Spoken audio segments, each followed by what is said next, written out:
Hey, good morning, everybody. Good morning. Good morning. Good morning. So great to see everybody. I hope you're doing well.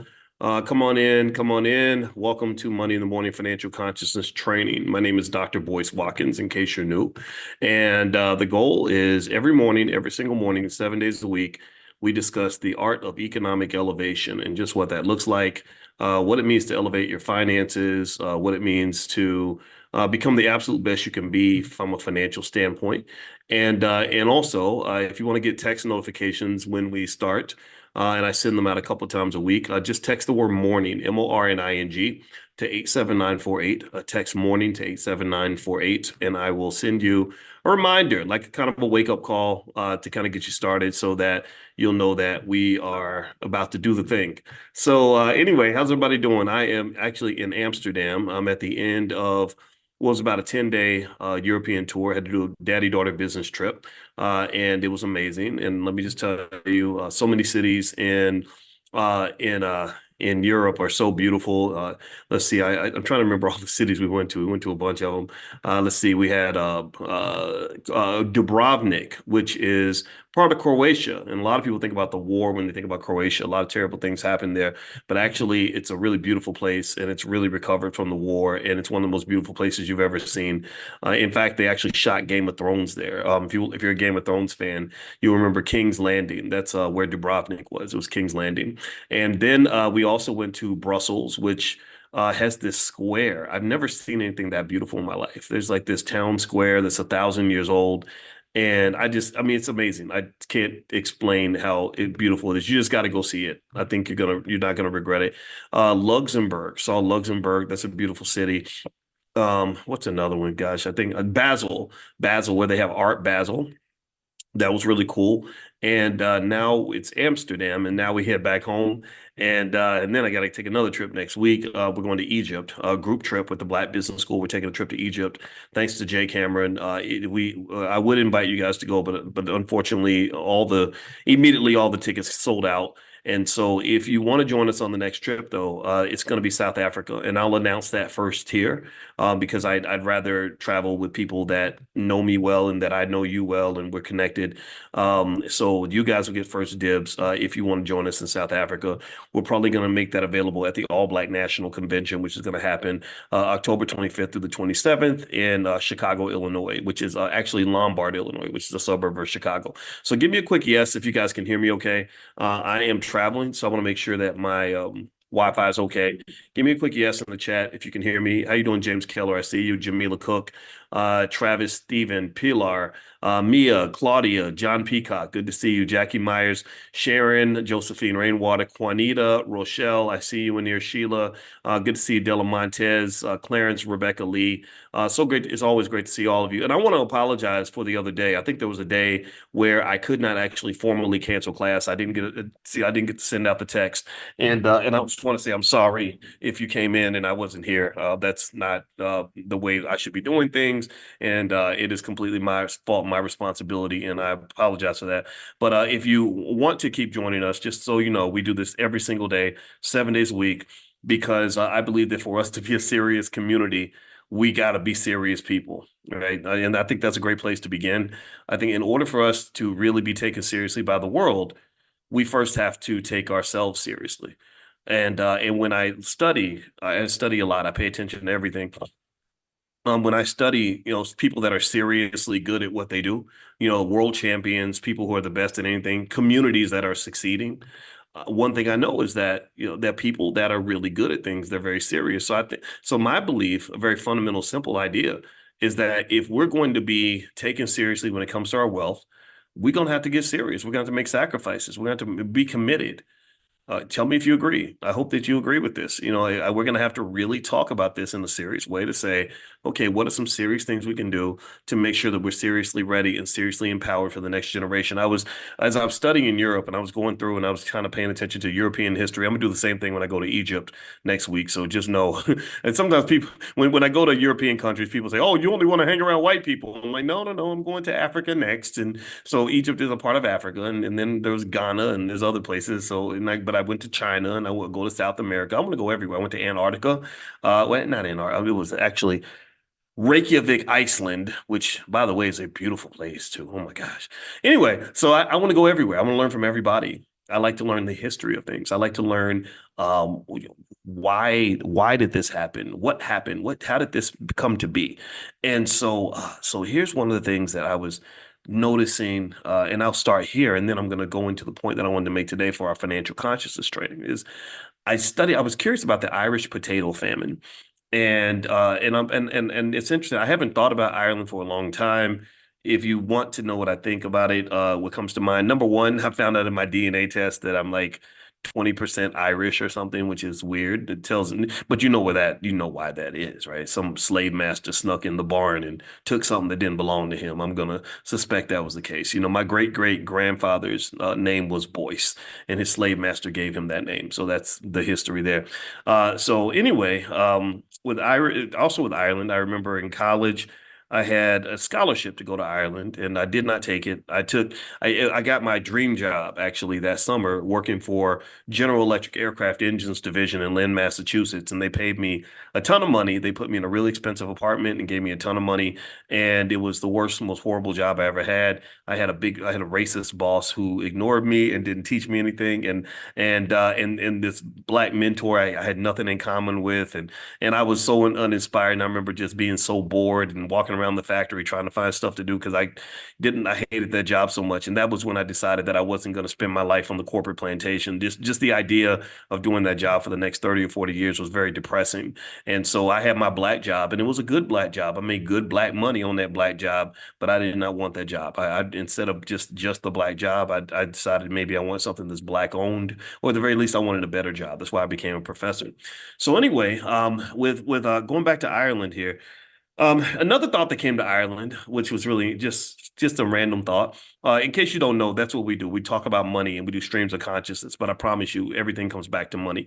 I remember in college, and I took this class. College is full of like, it's this great place where you learn a lot, but they also spend a lot of time teaching you a bunch of random things that don't actually help your life. So when I was 19, I had to take a class about old Irish peasants or something, and it was Irish peasants in the 19th century. I don't know what the hell I would have in common with them, except for the fact that I got that Irish blood in there somewhere, which ain't really supposed to be there. And I remember learning about this drink called Boney Clabber. And Boney Clabber is, check this out. This is crazy. It's gonna freak you out. It's where you take milk and you put it on the front porch until it spoils, and it curdles when it spoils, and then you mix it with cow's blood, and people drink that. Like people would drink that stuff. Spoiled milk and cow's blood. That's the nastiest thing in the world. That's the only thing I remember from that class. That's the nastiest thing I remember from that class. And I remember sitting in this class, and it was a big old gigantic room, like auditorium style, 300 people. And the teacher is some old man who bored me to death. And he was talking about all this Irish stuff. I've been hardly paying attention to it, but I had learned enough to get a good grade in the class. And then I raised my hand and asked a question. He says something. He says, well, here's what happened and blah, blah, blah, blah. And he says, but the caveat is, and I raised my hand and he said, yes. And I said, what is a caveat? And he goes, it's a disclaimer. And then he starts talking. He goes, so blah, blah, blah, blah, blah. And I raised my hand again and he goes, yes. And I said, what's a disclaimer? Because I didn't know what a caveat was. I did not know what a disclaimer was. I was just being honest. But those are the assholish things that I've done in my life that have gotten me into a lot of trouble. So if you ever want to know why I get in trouble sometimes, it's because I ask those annoying questions. So anyway, so speaking of Ireland, let's circle back to that. So here's what happened with Ireland, right? So they had this potato famine, and if you want to know what happened in the potato famine, and I want to link this back to Black families and the lesson we can learn about economics here. So what happened in the potato famine was that the Irish had a big part of their economy and a big part of their diet based on potato production. Potatoes apparently are nutritious; they have high nutritional value, and you can grow a lot of potatoes in a small plot of land. So the Irish love potatoes. Well, something happened where the potatoes got poisoned or something, or they caught some sort of infection, and a bunch of potatoes got sick and died. And the British, who were kind of the colonizers of Ireland to some extent, they kind of were to the Irish what white people are to us. They would kind of come in and take what they want and do what they want. And so they came in and they took the good potatoes and left the Irish with the bad potatoes. And this led to the Irish potato famine. And 1 million people died from starvation because there were no potatoes. There's nothing, no food to feed anybody. And 1 million people left to go to other countries like the US, Canada, stuff like that. I think that's why you have so many big Irish communities in the United States. Like in Chicago every year, they literally have so many Irish people there that they literally pour something into the lake, into the river to make it green, right? St. Patrick's Day is a big deal in Chicago and other cities around the country. So anyway, I thought about this and I was just talking to my daughter about it and I said, this is really an interesting, sad reality about life. And the reality that I'm picking up from this is that don't nobody really care about you that much in this world. I'm not saying nobody does, but how brutal do you have to be? How brutal did the British have to be to say, we're going to take all the good potatoes and we're going to let you starve? We're going to come to your community and we're going to take all the good stuff. I'm going to leave you with the bad and just wish you the best. And so this led to the Irish actually getting really pissed off at the British, which they should have. I'd be mad too. Walked up in my house, took all the good food out, and let me and my family starve. Oh, we're never gonna be friends. I'm not voting for you in the next election. That's for damn sure. And so that this led to the Irish fight for independence, and they still have issues with the British to this day, as they should. So I started thinking about the Black community, and I started thinking about how many times they came into our space. Tell me if you get what I'm saying. Let me know if you're following this. How many times people have come into our space and cherry picked what they wanted and left us with the shit? How many times do they come up in the projects and say, we don't want him or her, but oh, Tyrone, he's 6'8", 240 pounds and can dunk a basketball. We'll take him. We'll take this one. And, or come in and saw us when we were inventing hip hop in the South Bronx in the 1970s and said, "Ooh, we can make money from this. We're going to come in. We're going to take your music and take your culture, but we're going to leave everything else behind. We're going to let you starve while we go and we feed ourselves off of something that we directly extracted from your community." Look at how many times they came into our community, took our wealth, took our talent, took our culture, took our children, took all of our resources, took even our land, right, and left us with nothing. Just left us there to just starve and whatever, fall apart. And so really, when I thought about this and I thought about the Irish potato famine, I said, man, that's cold. They came in and they didn't give a damn. They took their stuff and just left them with nothing. I started thinking about all these Jackie Robinson moments that we've had in our community where you had a prosperous enterprise, a growing prosperous enterprise that would have become a multi-billion-dollar asset called the Negro Leagues, where you had the most talented, most extraordinary athletes in the world, in this league, kicking ass, taking names, getting fans, filling up stadiums, doing their thing. Thousands of businesses built off of this. Thousands of people are eating off of this, just like the Irish eating the potatoes. They were getting their potatoes from the economic growth that was coming from this sports league. And they came in and they took what they wanted. They took their Jackie Robinson, they took a couple other players, and then the Negro Leagues were just kind of left to die. So they came in, they took the good, like the British did with the Irish. They came in and they took the good potatoes and said, we got to eat first, and then left us with whatever was left us with the crap. And if you don't understand the analogy, I hope you get my analogy. I know I'm a little weird, but these are things that form in my brain when I'm looking at, because here's the thing, oppression is universal. Pimping is an international phenomenon. Exploitation happens in multiple languages across multiple societies all throughout the world, all throughout history. And so there are universal lessons that can be picked up by studying the history of other cultures in addition to our own. You ain't unique. You ain't the first group of people to get colonized. You're not the first group of people to get screwed. You're not the first group of people to have somebody mistreat you or hate you or take your stuff. What I think has to be understood and what we got to learn, and going back to what I was saying in the very beginning, is that maybe this also means you got to get serious. Maybe this means you also have to be able to defend yourself. Maybe this means that you have to kind of look at the pattern here and say, okay, what's going on here? What is it that made us so vulnerable that somebody could come in here and just take our stuff like that? What happened with what was the thinking in the ownership of the Negro Leagues that made them not negotiate a better deal? Like, why didn't they say to the Yankees or the Dodgers and say, you can get a piece of this, but you can't own this. But we'll do a trade. You come play in our stadium, we'll come play in yours. You bring we'll ship a player or two over to you, but you ship a player or two over to us. Whatever. You own this, we own that. What led you to think that it made sense to say, we're going to take our most valuable assets, we're going to take all of our good potatoes, and we're going to give you all the good potatoes, and we're going to keep the rotten ones? That don't even make no sense. That makes absolutely no economic sense. And that is why you were left to starve. Because Major League Baseball, they eating good. They eating good. They got multi-billion-dollar franchises, and you can't own none of them. You got black people like Magic Johnson. I think Magic was able to own 5% of a team or something. They're like, we'll give you some crumbs. We'll give you the piece that we don't really want that much, and we'll give you a little bit just for the sake of diversity. We'll give you a little DEI here and there or something. Right? And now they don't even want to give you the DEI. And you trying to live off the crumbs, and they living off the feast. I think that there's something to learn there in terms of knowing who your friends are and who really doesn't care about you that much, and knowing what your responsibility is to defend what you have. You have a responsibility for that. And one of the biggest most problematic false ideas that we've been implanted in our heads because we get colonized from birth. When we start going to public school, that's when the colonization process takes place.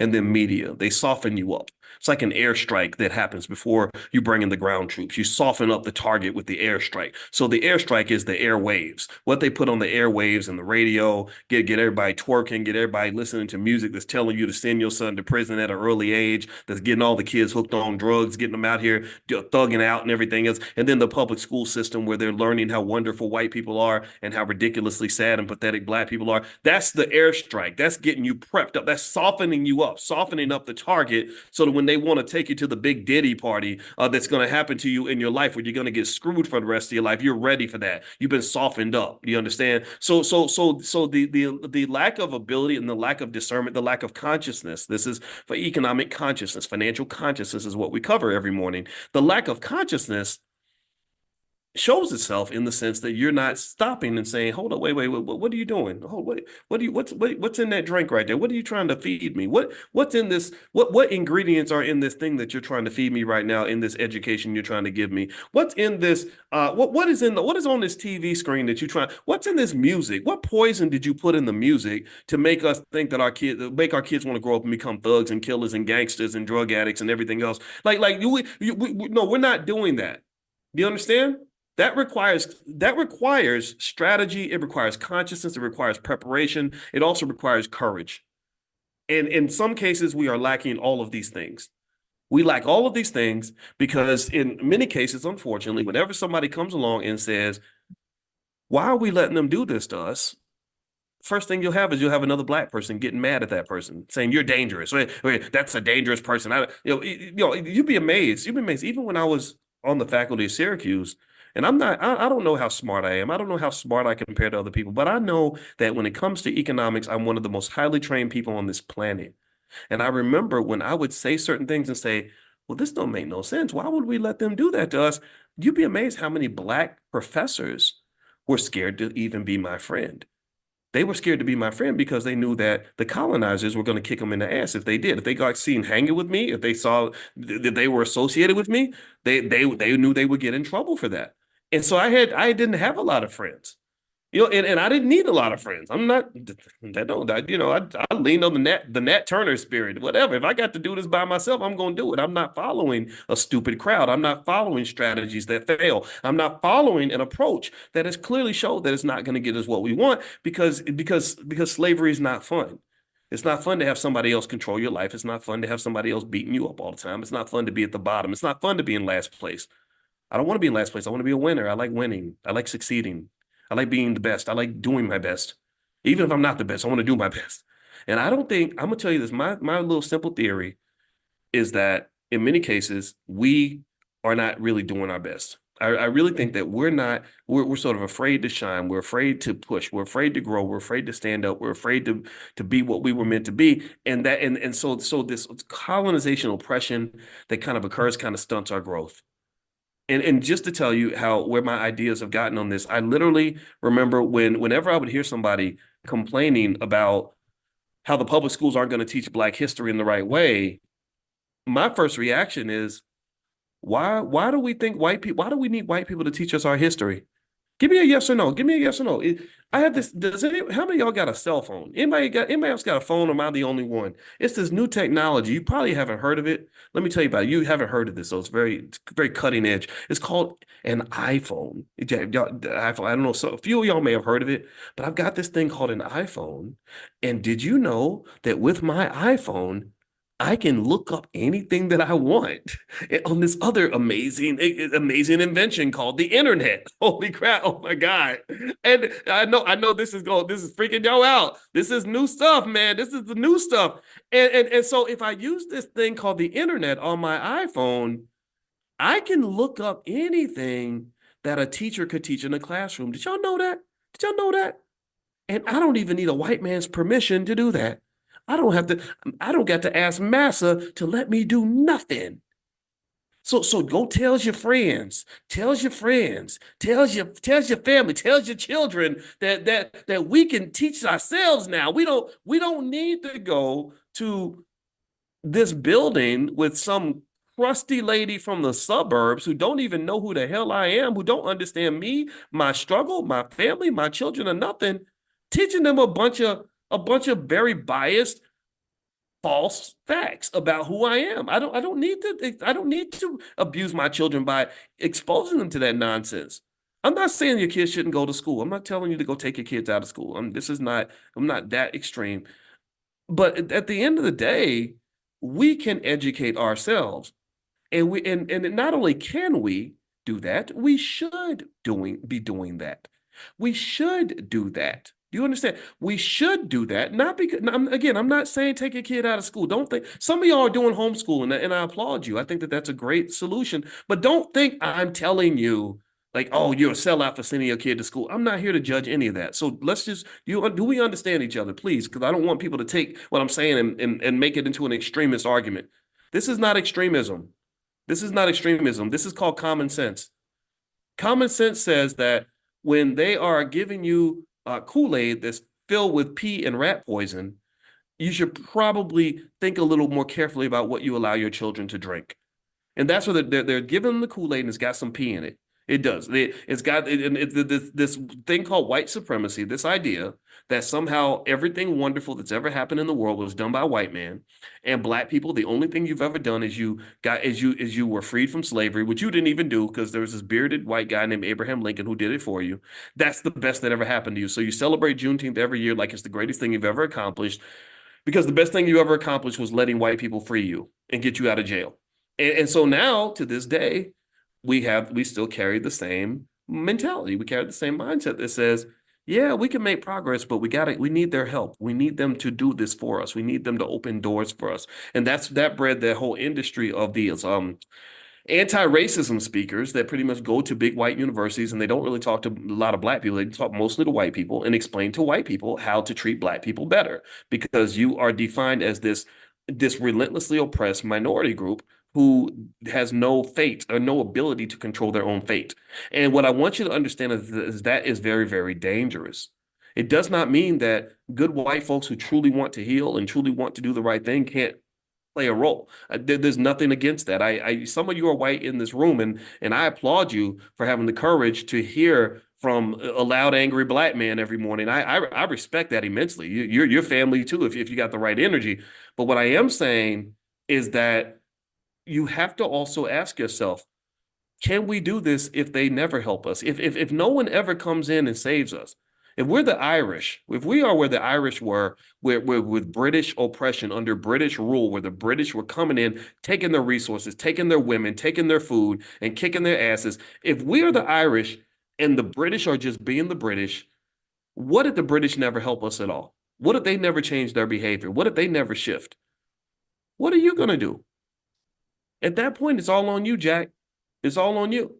Do you understand? Like this whole time, everything I go, every experience I have, because I think a lot, it can be transformative. You never know what day I might come in here and have a whole different set of ideas because of something I experienced. And let me just tell you a little something. Every city I went to this week, when I went to Dubrovnik in Croatia, when I went to Luxembourg, Basel, Brussels, and Amsterdam, in every single city, every single country, every single province, all I would hear are stories about how they had to defend their freedom. Every single place. Every place there will be a history of they fought this war to stop these invaders. They built this wall to go and stop these other people from there. See, this is what you need to understand is that bullying and pimping are universal. The bullying is something that's happened internationally for thousands of years. If you don't have a plan for you and your family, if you don't play defense, then somebody else is going to play offense. Do you get what I'm saying? If you can't protect what you got, some asshole's gonna come along and try to take it. And this false idea where we're raised to be victims and we're raised to sit there defenseless and without a plan, without a strategy, without a sacrifice, and just hope that our oppressors decide to be nicer to us, that is by design. That is by design. Elon Musk is an interesting guy, right? I don't love him or hate him. I think he's smart, but he's also a racist. And the reason Elon is a racist is because he grew up in apartheid. That's why he says those stupid things on his Twitter. Again, I don't hate him because I don't take it personally because I don't care what white people think about me. That's not how I evaluate my self-worth.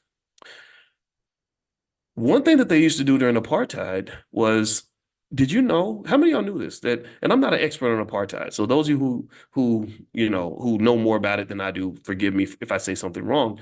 But I remember reading how during apartheid that if you had a son of military age, and I guess that's like between 18 and 40 or something, 35 or whatever, if you had a son of military age, they needed to know where your son was at all times.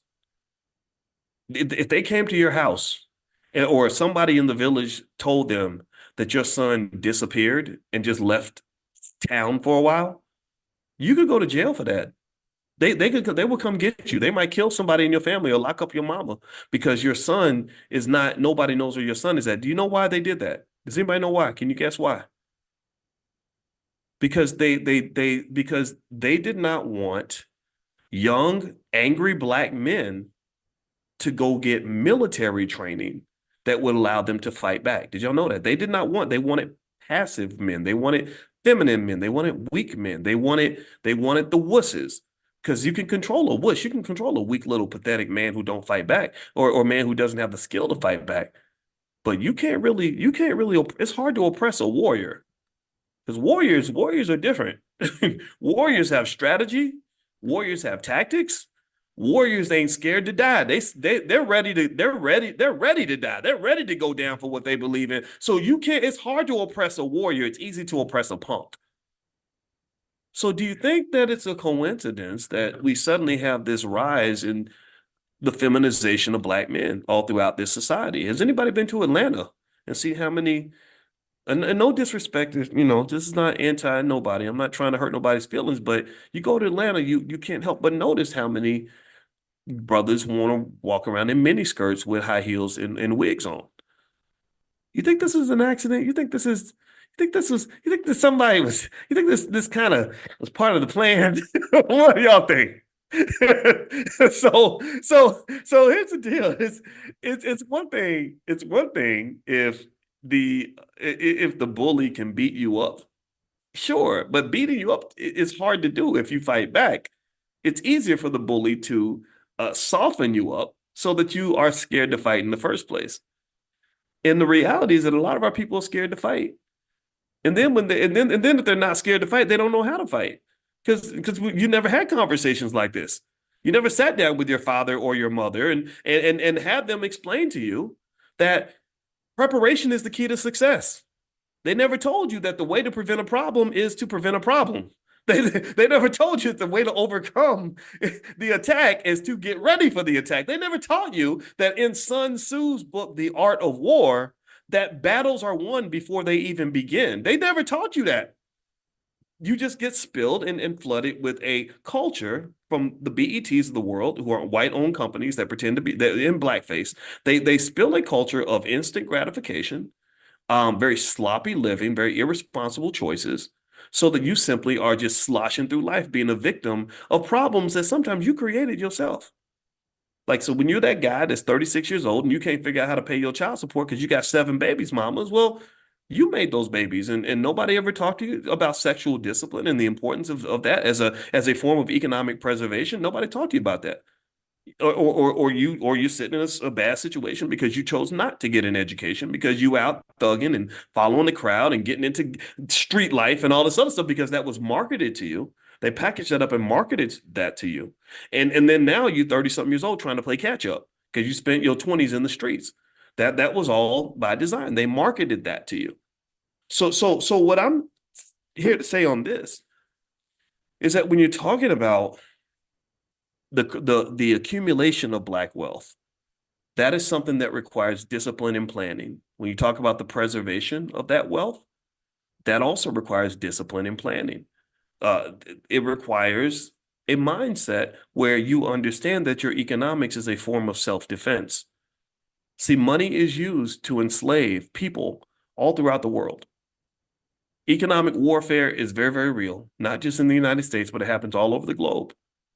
And so my question that I would ask you is, have I at least convinced you to consider that your choices in terms of how economically intelligent and economically prepared you and your children are is a really important part of your self-defense strategy? Have I convinced you that this is connected, that a lot of the victimization occurs because we're not thinking in terms of preparation and strategy?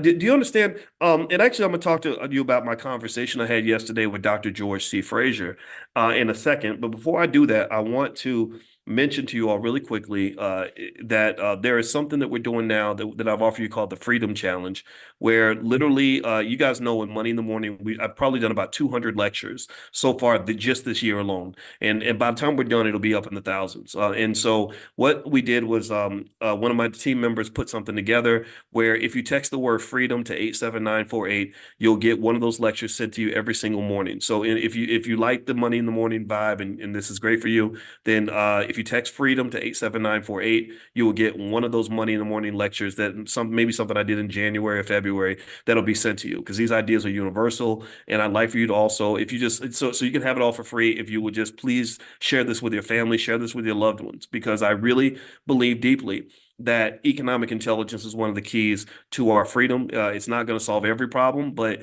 having resources, having money makes a big difference in your life. It makes a big difference in the options that you have. So just text freedom to 87948 and we can send that to you. And also just a reminder, later on today, and I'm not going to keep talking for too long, but later on today, I am going to do a Q&A for those of you that are interested in stock options and learning how to buy and sell stock options to make money. It's really more so for beginners. So if you'd like to join that, then feel free to join our options class. It's drboyceprime.com, drboyceprime.com. Prime members, you can come in. You guys should have gotten a link in your text messages this morning. That's going to happen today at noon Eastern.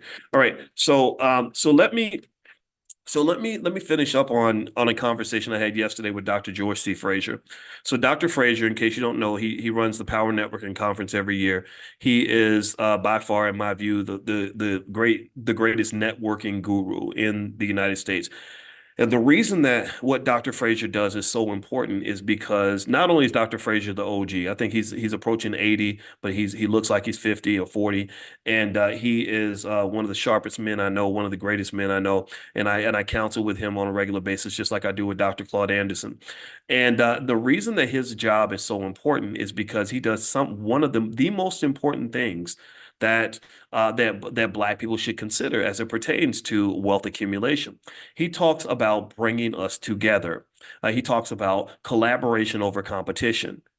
He talks about connecting, networking, working as a group economics as a team sport, which is the powernomics principle.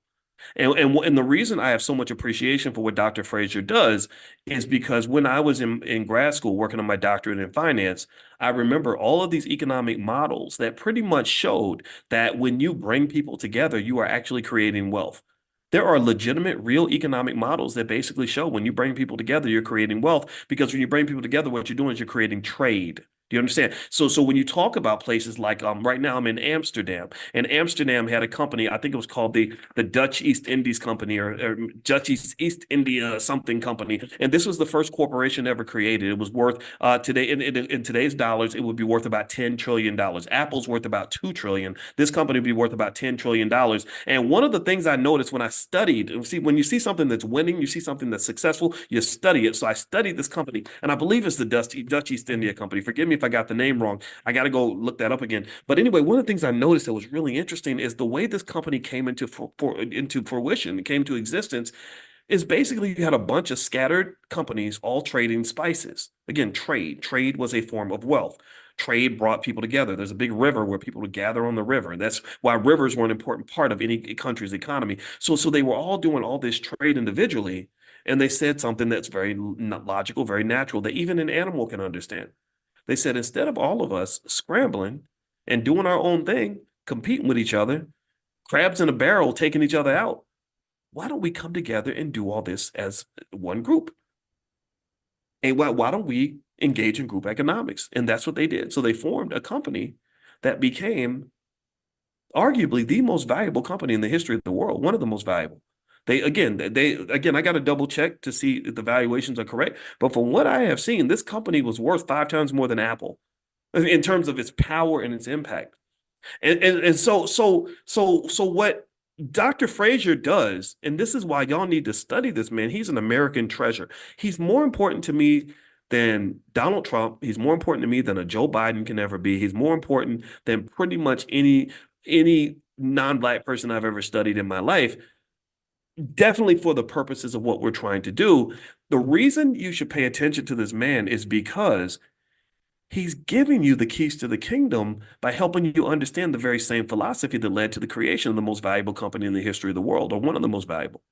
He's explaining that if you embrace the right ideas that lead to collaboration with family, collaboration with friends, collaboration with other people that have similar interests, you can accomplish a whole lot more than you can by competing with that Negro across the street, or competing with that lady that's on the other Black person on your job. Collaboration is far superior to competition. And so when you take this and you blend this with other things that we talk about, like in the Black Business School, we have the first ever Black Financial Therapy Department. The reason we created the Black Financial Therapy Department is, I said, we have so much undiagnosed, untreated trauma in our community, so many generational curses, so much fear, so much anger, so much hostility, that it keeps us from being able to collaborate. Because in order to collaborate, you need trust. In order to collaborate, you need to calm your ass down and resolve disputes in a peaceful way. In order to collaborate, you can't get into this whole gangster mentality that's being promoted to us, where we're constantly trying to beat each other out. I mentioned to you all the difficulty that I had trying to partner with Kanye West, because everything he did was about trying to dominate me, and I just don't respond well to that. That was a very difficult conversation. So collaboration, that's one of the keys. That's one of the things. So here's the thing. I told Dr. Fraser, and we didn't just talk about that. We talked about one other thing, and I'm gonna bring this up in a minute. Is I said, so to me, the point of education is not just so you can go to school, get a bunch of degrees, and get a good job. To me, the point of education, in the middle of the type of oppression that we are faced with, in the middle of the type of economic bullying that we experience, in the middle of the challenges that we experience, I said the goal of education is to prepare you to have the skill set that you need to accomplish a specific goal.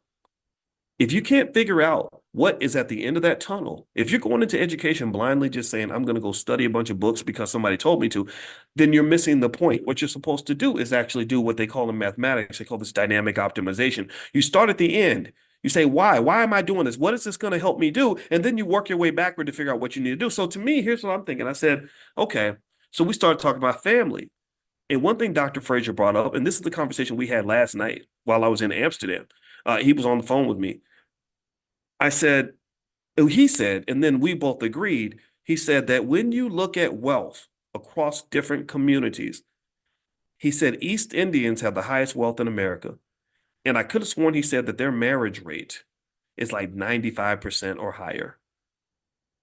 And then when you go down to Asian communities, which are right up there too, they have a very high marriage rate. And then he talks about white people, other communities. He said, then when you get to the very bottom of the economic list, pay attention now. Let me know if you're following me now. I hope you're following me. He said, when you get to the bottom of the wealth race, you got Black people.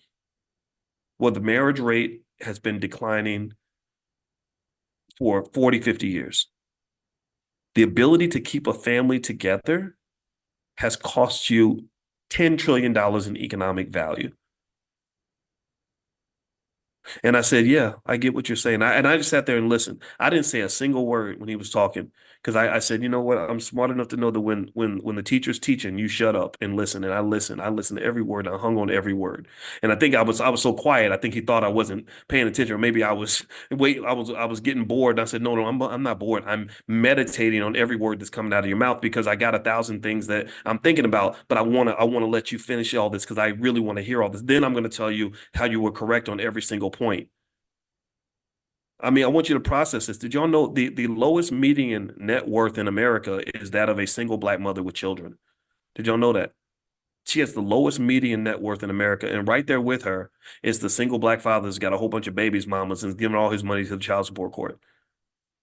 When your families break up, when your families fall apart, that is an economic win for those who are extracting and plucking resources from the Black community. It's a win for them because now all 5 of y'all are out there scrambling. All 5 of y'all are paying rent to a different landlord. All 5 of y'all are working for a different master. All 5 of y'all are out here buying consumer products with your extra money.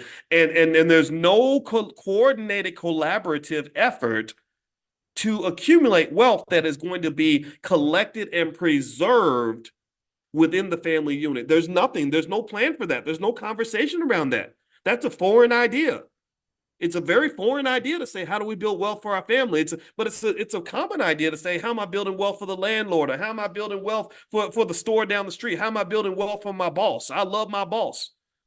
So here's what I said to Dr. Frazier. I'm gonna go back to this point. As I said, okay, first off, I think Black people should be educating Black people. I don't apologize for that. I don't care how evil it sounds to some people. Some people, that's a foreign concept. They can accept the idea that white people would educate us, but they can't understand why we'd want to educate each other. That's just what a Negro teaching Negroes, like, that's not appropriate.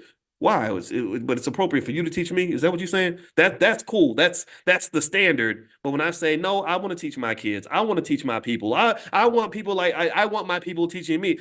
Well, that's radical. You're dangerous. You're talking dangerous. What's dangerous about that? I get it because I'm blowing up your spot right now. I'm undermining your economic interest because you're so accustomed to, in a very entitled way, taking everything from me. You're accustomed to taking all my money. You're accustomed to taking all of our votes. You're accustomed to taking our children. You're accustomed to taking our resources. You're accustomed to taking our land. You're accustomed to taking all of our time. I get that. So sorry. That's just not happening now. Because here's the thing: what you got to understand about wealth, all wealth really is it's an accumulation process. All wealth really is gathering a bunch of stuff and piling it up in one place. That's all it is. That's what it means to be a rich person or a rich family or a rich entity or a rich corporation. Is basically you got a whole bunch of shit and you just piled it all up and it's all yours. You went and you found it and you pulled it all together and then you protected it. That's what you did. That's how you got wealthy. That's when someone's rich, that's what they did. They figured out, where's the money at? Oh, it's over here and it's over here and it's over here. And they went, just like you go pick cherries or strawberries in the field. They picked up the wealth, except they're picking up dollar bills or whatever. And then they got them all together And then when people tried to come and take it, they defended it. They said, no, you can't have this. This is mine. So what I'm asking you is, what accumulation have you done for your family? Where have you where in your training, anywhere in your educational process at all, at any point, were you ever trained on this very basic idea of looking at the family unit as something that must be protected and preserved, seeing the family unit as not just this thing that you just do because you got nothing better to do, or this thing that you create because you found some girl that was cute and you decide to have sex with her. What about thinking about the family unit as an economic vehicle and realizing that this is absolutely essential. This must be protected because this thing will protect you, because the family unit, when it's well organized and structured and everybody has the right skill set and everyone's collaborating and working toward a common objective, can be a massive economic engine that then leads to the defense of both your family and to your community as a collective. Because all a community is a collection of families. Why is this not part of our educational process? I'll make it more concrete. Let me make it more concrete for you so we can actually have some direct ideas to walk away with. If I was building a school right now, and maybe one day I'll figure out how to get enough money to build a complete school. We got the Black Business School. That's very real. There's 156,000 students in the school, but my ambitions are bigger. I'd like to have training centers all around the world. If I had this school, here's what I would teach. I would have experts teach these things. I would teach the children things like conflict resolution, so that you're not trying to go fight and disassociate with every Black person who pisses you off. I would teach them how to manage relationships at an early age so they can build the right relationships with the right people and repair those relationships when necessary. I would teach them the value and the importance of the family unit, and why you should be willing to sacrifice to preserve that family unit, instead of thinking that if I break up with this girl, I can go and sleep with some other women, or I can go be a city girl now because I ain't got no husband no more. I would teach kids how to be a husband. Your boys don't know how to be husbands. That's why women who are ready to get married have a hard time on the dating scene, because y'all know what it is. These guys, 29 years old, looking for ass on the third date, and that's all they want because they don't see the value of what lies on the other side of the orgasm. That, again, instant gratification culture. That's that BET nonsense that they're getting taught on TV every single day, and they're not realizing how lonely they're going to be when they're 70 years old and don't nobody give a damn about you. When you done had a stroke and you sit up in the hospital and you need somebody to wipe your ass, you know a wife would have been a handy thing to have, but they're not thinking about that. They're thinking they're going to be 29 years old forever. I've seen this happen. A lot of men die alone because of that, because nobody prepares them for the long term. They're not thinking strategically.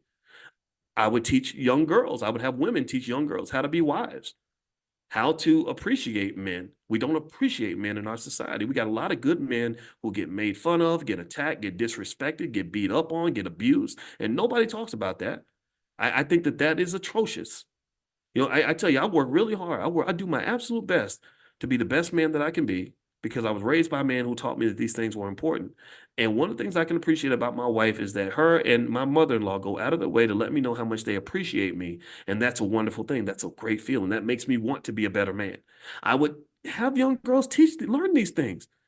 Let's just be honest with you. Honest for a minute. If you grew up in a house where you never saw two people love each other and work together to build a strong family, how do you even know what to do? You don't know what to do. And I want you to think about this, right? We spend years and years and years getting training to learn how to work for massa.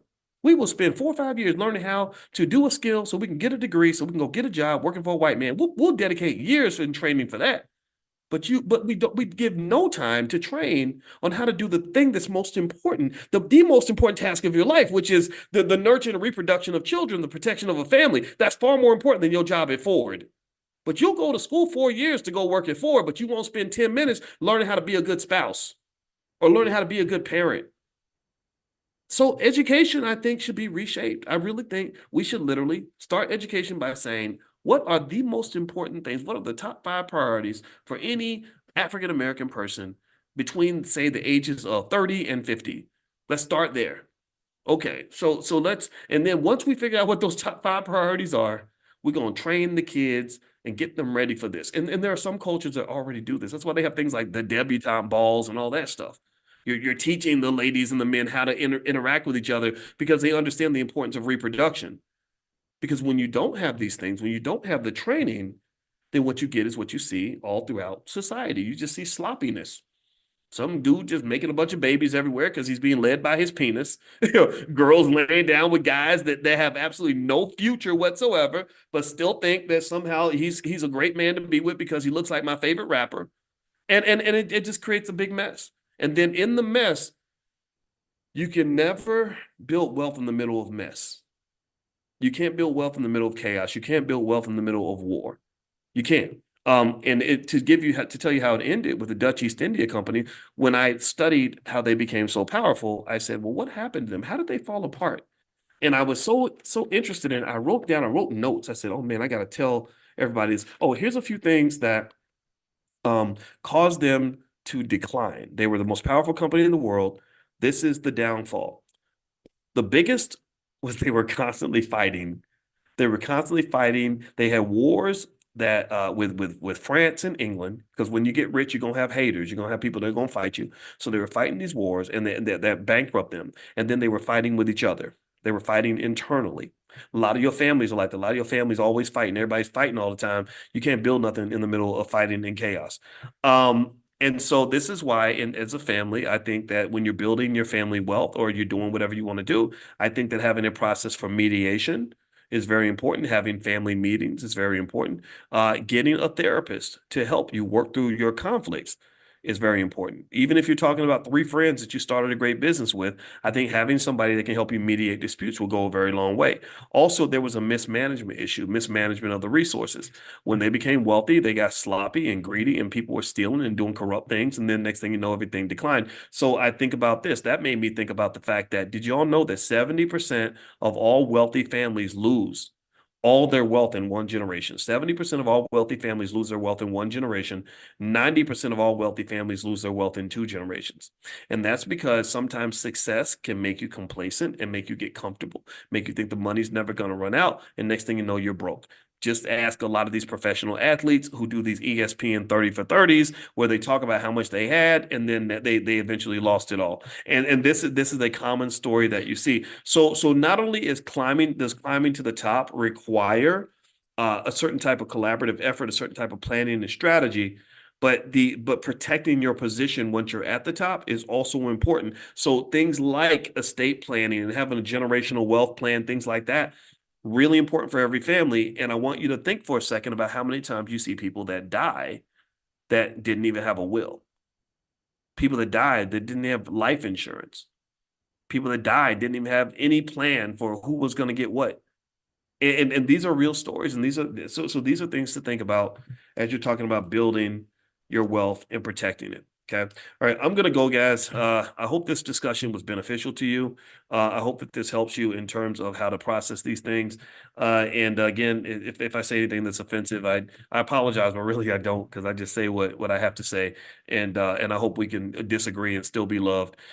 So let me remind you, number one, if you want to do the Freedom Challenge and get the training sent to you every day for 30 straight days, it's 30 days to wealth and power. It's totally free. Just text the word freedom to the number 87948. Text freedom to 87948, and you'll start getting the text messages tomorrow. Number two, we're going to do the stock options Q&A at noon Eastern today. That's in an hour. So if you still like to join, just go to drboyceprime.com, drboyceprime.com. You can join the Prime program. It's a great program in terms of generating income from selling stock options. That's how I make my money. And then number three, I wanted to announce something that we're developing. We decided to create something called the Black Investors Cup. And the Black Investors Cup is a stock market investing competition that we want to do in the Black Business School. And we're going to basically set it up where you guys can compete with each other and invest. And whoever does well and makes the most money, we will give them lifetime access to the Black Business School, to any class they want to take. So the Black Investors Cup, we're going to announce that soon. And that's going to be kind of a cool big thing that we want to do, because I kind of like competition and stuff that makes investing fun. So that's something we came up with. So anyway, I'll let you guys know how that goes, and I'll brief you on all of that. And also Also, don't forget the All Black National Convention happens October 25th through the 27th in Chicago, which actually is in Lombard, Illinois, which is right outside of Chicago. So if you'd like to come to the convention and join us and hang out with us, it's usually about 600 or 700 people. So enough people to have a big, a decent crowd, but not so big that it becomes impersonal. We're not interested in something that has thousands of people. I'd rather have 500 or 600 of the right people with the right mindset. And we bring together the best experts in the community for one purpose, and that is to solve problems in our community with our people first. And that's it. That's all that matters. That's the Black agenda. As far as I'm concerned, the Black agenda is the only agenda because it requires that much effort, that much focus, that much concentration in order for us to do this. Now, let's see, Gigi, I did not see your question. Let's see, Gigi says, can you please talk about how to purchase bonds from monthly income? You know what, Gigi, that's more so for a stock market class. So you can bring that into class at noon, or you can bring that into Stock Market Tuesdays, and we could talk about that. I didn't. This class is more so to talk about financial consciousness and economic elevation from a broad perspective. The specifics of any type of investing is not something that we really do in this particular gathering. I like to keep things focused, okay? But there is plenty of information. If you go to theblackbusinessschool.com, theblackbusinessschool.com, you can log in. There's plenty of classes on how to pretty much do anything that you'd like to do. All right, guys. So have a great day. God bless you, and I will see you all soon. Her and my wife did something together that they had to work on together. I'm trying to remember what it was. Anyway, but she was here, and I know what. Okay, that's right. I'm just trying to remember what. But anyway, her name was Lachelle, and she's a therapist also out of I don't know what city Lachelle lives in. I gotta ask that. I should know these things. Anyway, so at some point you guys will probably see her if you hang out with my wife at all at her site coachingwithdralicia.com or any of her events. You'll see Lachelle at some point. But anyway, one thing that we were talking about that leads me to my first thought for economic awareness training is we were talking about standards. Just talking about what that means. And I remember Lachelle was talking to me about when she was a teacher and how basically she would let the students know, like, look, hey, in the last semester, I had the highest test scores in the city. Y'all are not going to mess up my test scores. When you come in my classroom, you're going to be excellent. You're going to do your best. You're going to give 100%. And she would just push this standard, right? And I listened to her kind of talk about that. And she talked about how much resistance she got from parents. How many people just felt like that was too much, and that these kids, not all the kids can really learn, and stuff like that. And she was like, no, that's not true. I'm going to push them to their potential. And I want you to just really think about how rare that is, particularly when you talk about the educational system. I really think that one way that we get cursed, and this really harms us economically as well, is we get cursed with these low expectations. Does anybody agree? Does anybody else notice this? That when the kids go to school, and I think about a kid that I knew who went to school, and he was in the learning disabled classes because they assumed he couldn't learn. And what was interesting was I saw him learning how to do other things. Like I saw him learn how to play video games. Eventually, he learned how to rob people. He learned how to play basketball. He learned how to do all these other things. But for some reason, they assumed he couldn't learn anything in school. So what happened was he learned. I remember him telling me, I said, so what do you do in school all day? And he said, well, we just sit in a room and the lady reads to us, and that's it. And there was no effort to help him overcome any learning disability he might have had. It's just sort of like this resignation that, well, this Black boy, because we care about this Black boy, we're going to set expectations low so he does not feel bad about, about his reading ability or about his intellectual ability. And I really think, and I want to kind of reflect on that really quickly. I really think that perhaps there might be an opportunity, or it might make sense for us to reflect on low expectations that we set for ourselves, low expectations that we set for each other, low expectations we set for our children, low expectations that we set for our community. When somebody gets congratulated because they finished high school and you act like a high school graduation, y'all seen these crazy proms where people are spending $10,000-$20,000 on the prom, and like the prom is the wedding because there's no expectation that they're actually going to ever get married. Or the high school graduation is treated like it's a college graduation because nobody really thinks you're really going to graduate from college or whatever it is. I really think that sometimes, not sometimes, all the time, low expectations cause us to to really underachieve when it comes to education. It causes us to really underachieve when it comes to our health. It causes us to really underachieve when it comes to our economics. And so as I was kind of reflecting on my wife and what I like about being married to her. Because I'm gonna tell you, you get married, you ain't gonna like everything. You know, marriage is not. That's another area where expectations matters. I think people get married and they think it's like this picnic and a fairy tale that's never going to end and all this other stuff. You better get that out of your head. Marriage is not an ongoing fairy tale. It is not a piece of cake. It's not a walk in the park. It takes a lot of work. And so when I think about all the things I love about being married to my wife, one thing I can say is the expectations. I like being around somebody who pushes me to be the man that I really want to be, who pushes me to be the man that I promised myself that I was going to be. Like I didn't promise myself that I was going to be fat and die from being overweight or whatever. No, I promised myself I'd be the man who's going to work hard and go to the gym and get back in shape. I didn't promise myself I'd be the man who was sitting around lazy and not doing anything. I promised myself I'd be the man who pushed myself to be consistent and to follow through and to have a schedule and a pattern and everything else.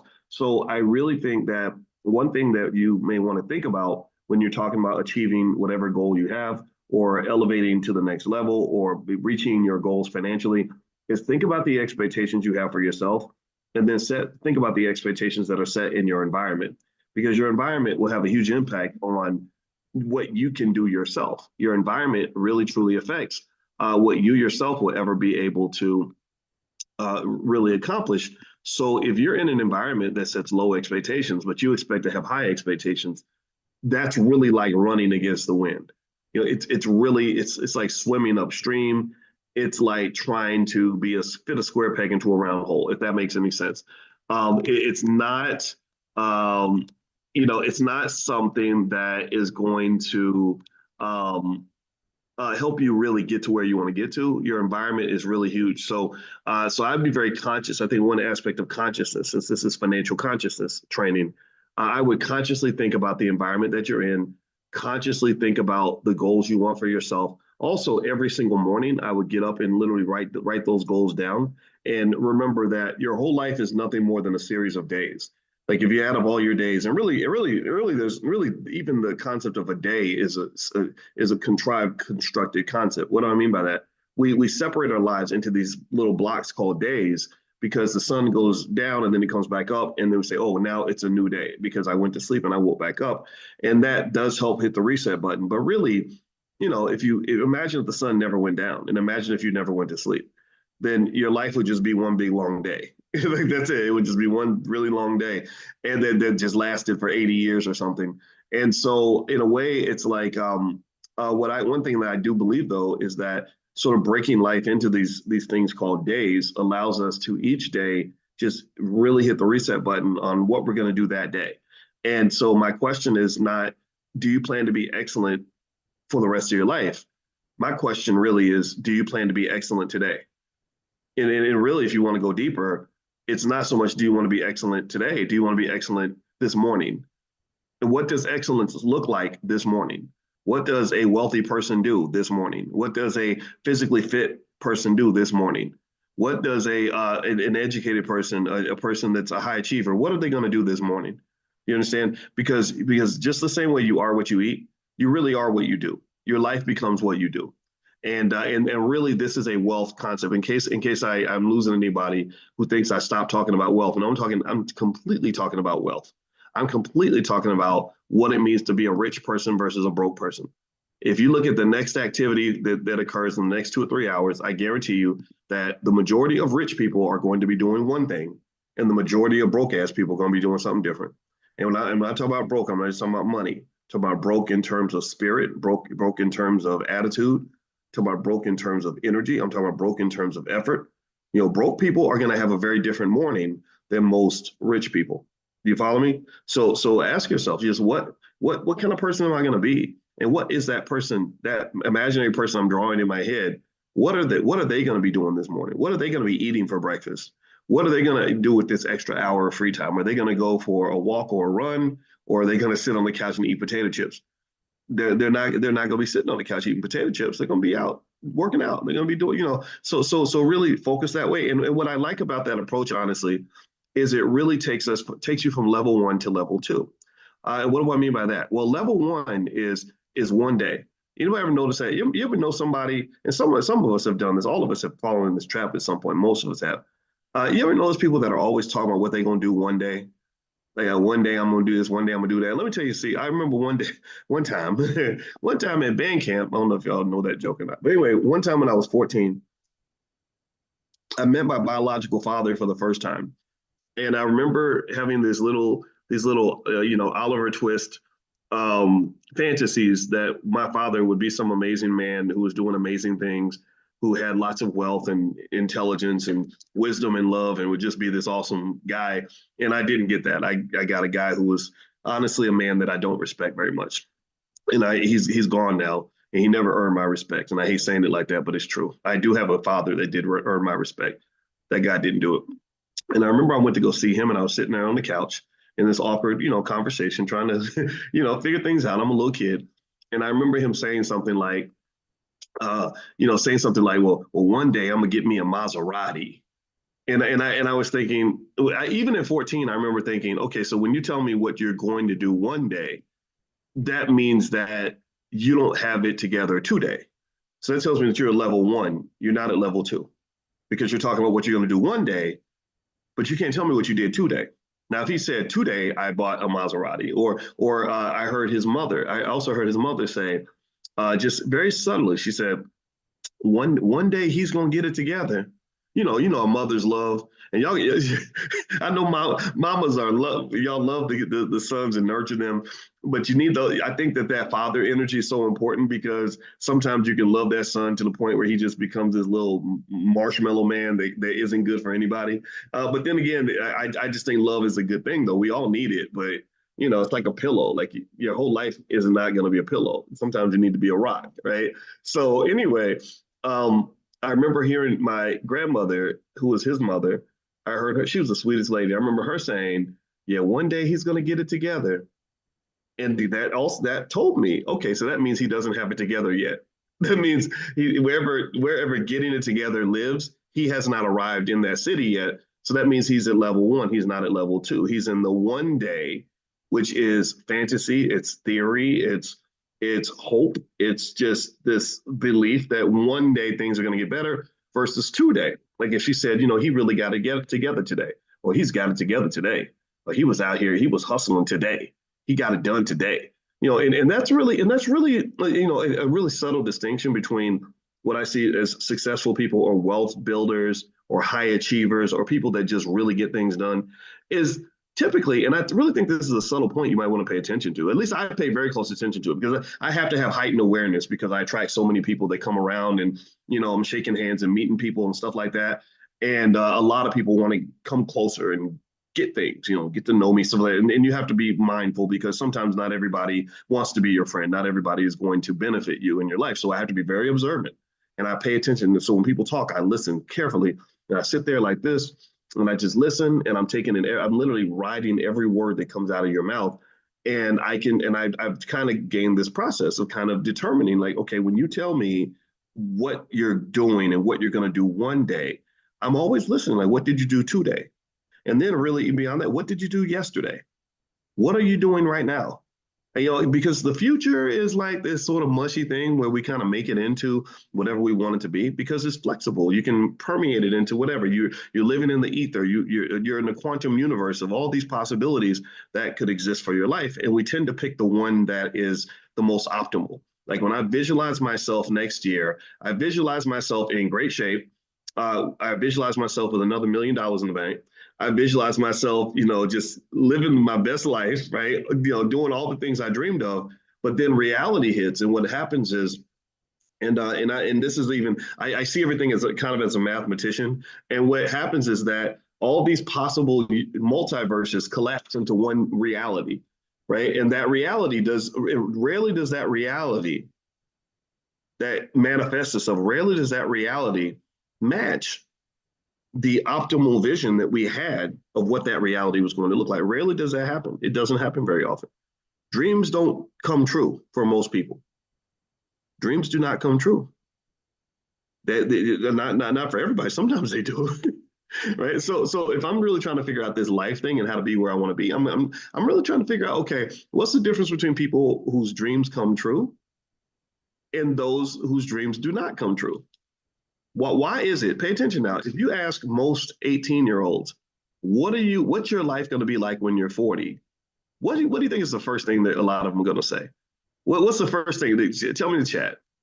Tell me in like one or two words or three. What do you think most 18-year-olds predict for themselves if you say, well, what are you going to do where's your life going to be in 20 years?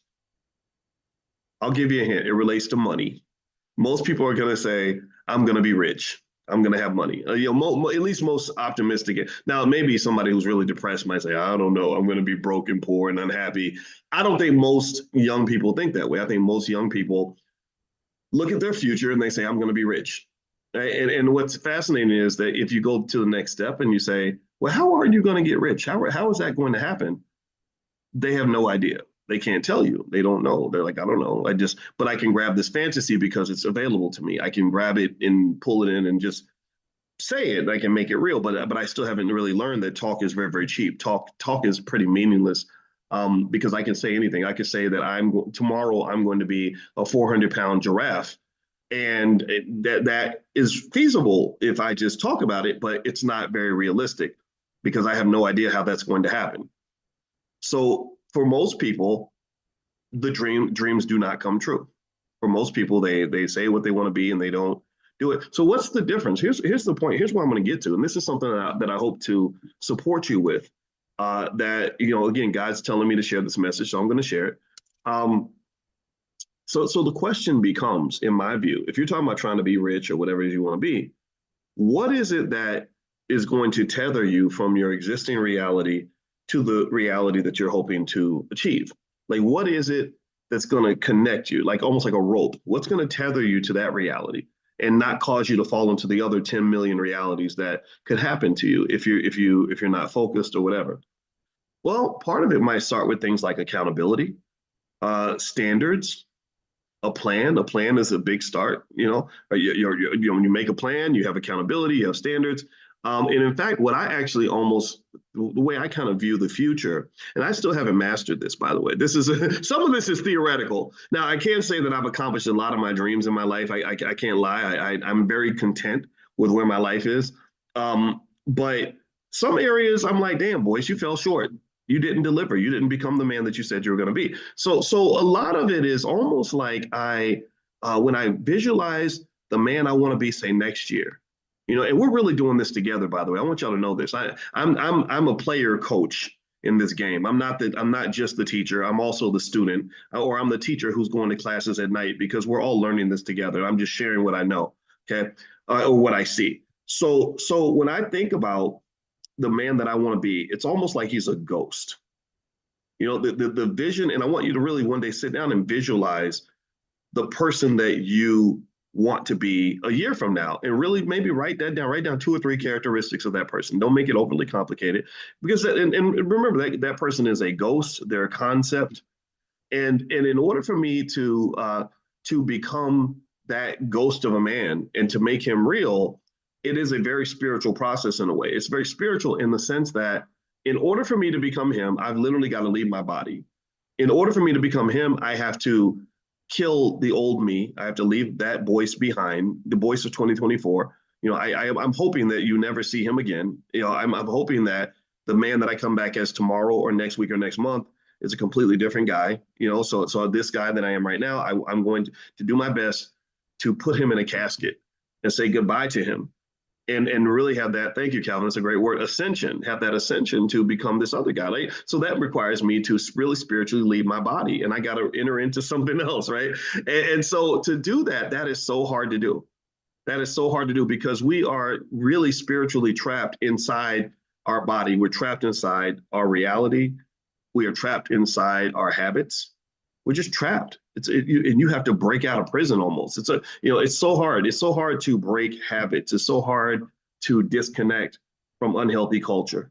It's so hard to break away from a bad environment or a bad relationship or whatever. It's really hard to do. It's not even natural. It doesn't feel comfortable at all. So sometimes you just need that help. You need that Harriet Tubman figure maybe in your life that's going to literally pull out the shotgun and force you to do the things that you're not gonna want to do. You're gonna be kicking and screaming because every instinct in your body is going to want to revert back to everything that is familiar and comfortable. That is just the nature of being human. That is how we all go through that. And, but when I'm really thinking about that transformation, thank you, BJ, great word. That transformation I want to make, if I'm really honest with myself, right? If I'm really honest, it's like I have to confront the fact that it's not going to be fun or comfortable at all. Right? And I have to be okay with that. I think that when we visualize success, economic success, or a success when it comes to health and relationship, whatever it is you're trying to be successful, I think when we visualize success, we assume that getting to the destination is going to be as much fun as it will be when we actually get there. And the reality is that it's not. It's like I used to have this fantasy that one day I'd run a marathon, and my wife, and I said I'll never do it. I was like I was like 40 something years old. I said I'm too old. I ain't trying to be running no marathon. But she got me to do it. We worked up to it. We did all the training and we ran the marathon. And let me just tell you, it wasn't fun at all. It was absolutely horrible. I hated that marathon. It was one of the most stressful days of my life and depressing. There's nothing like running 17 miles and then having people say, you're almost there, but you got 8 miles to go. 8 miles is a long way. And I'm like, I'm not almost there. Stop lying to me. Stop that. Stop telling me that it ain't almost over. I hate this. It's so, but I did finish, and I have this great picture on my wall and a big medal they gave me, and a picture of me like at the finish line, and I look back at that and I'm so proud. I'm like, I did it. I ran that. I did the damn thing. But I did not feel that way when I was being forced to do it. And what was required for me to do that is an acknowledgement that Boyce was not enough. Boyce could not do that. Boyce was not the guy who made that happen. It was Alicia outside of Boyce, pulling Boyce out of his body, pulling him out of who he was, and making him do something that was horrifically uncomfortable. You understand? And that's what I think is really interesting about will I do it again? Probably not. I don't want it to. I don't enjoy the memory of that experience at all. It wasn't. No, I mean, if I ever do it, it'll be because what's going to happen. I'm going to use a word that comes up a lot when people talk about relationships, but I'm not talking about relationships and dating. I'm talking about just a relationship with yourself, with your future self, or the version of you that you want to become. It's a very popular word that's used a lot when people talk about relationships, and the word is submit. Submit. And I know it triggers a lot of people, and people say, I'm not going to submit. I don't. Why would I submit? And I'm going to tell you, I really, when I'm at my best, I have to submit. Because what submission does is it really requires a level of humility where you have to accept the fact that you can't do it all by yourself, and there's something bigger than you that's got to be driving this bus. You can't say, I'm not submitting to anybody's instruction. I'm not following anybody else's protocol. I'm not letting nobody tell me what to do. Because guess what? When you think that way, and you've always got to be the driver of the bus in your life, then you're going to end up never growing. You're never going to grow because you can't outgrow yourself, really. You really can't. You can't force yourself to outgrow yourself. Do you understand what I'm saying? You can't do that. You can't be anything greater than what you are already. You can't be anything greater than you. Calvin, you can't be anything greater than Calvin. Veronica, you can't be anything greater than Veronica. Not by yourself. Not by yourself. In order for you to grow, I believe, again, this is just my 2 cents. If you disagree, it's totally okay. You can't grow unless you submit to something bigger than yourself that's going to pull your raggedy ass up out of your body. You understand? You can't grow unless you have something that's going to just force you to engage in that uncomfortable act of becoming someone that you're absolutely not. You're going to have to be an actor for a while.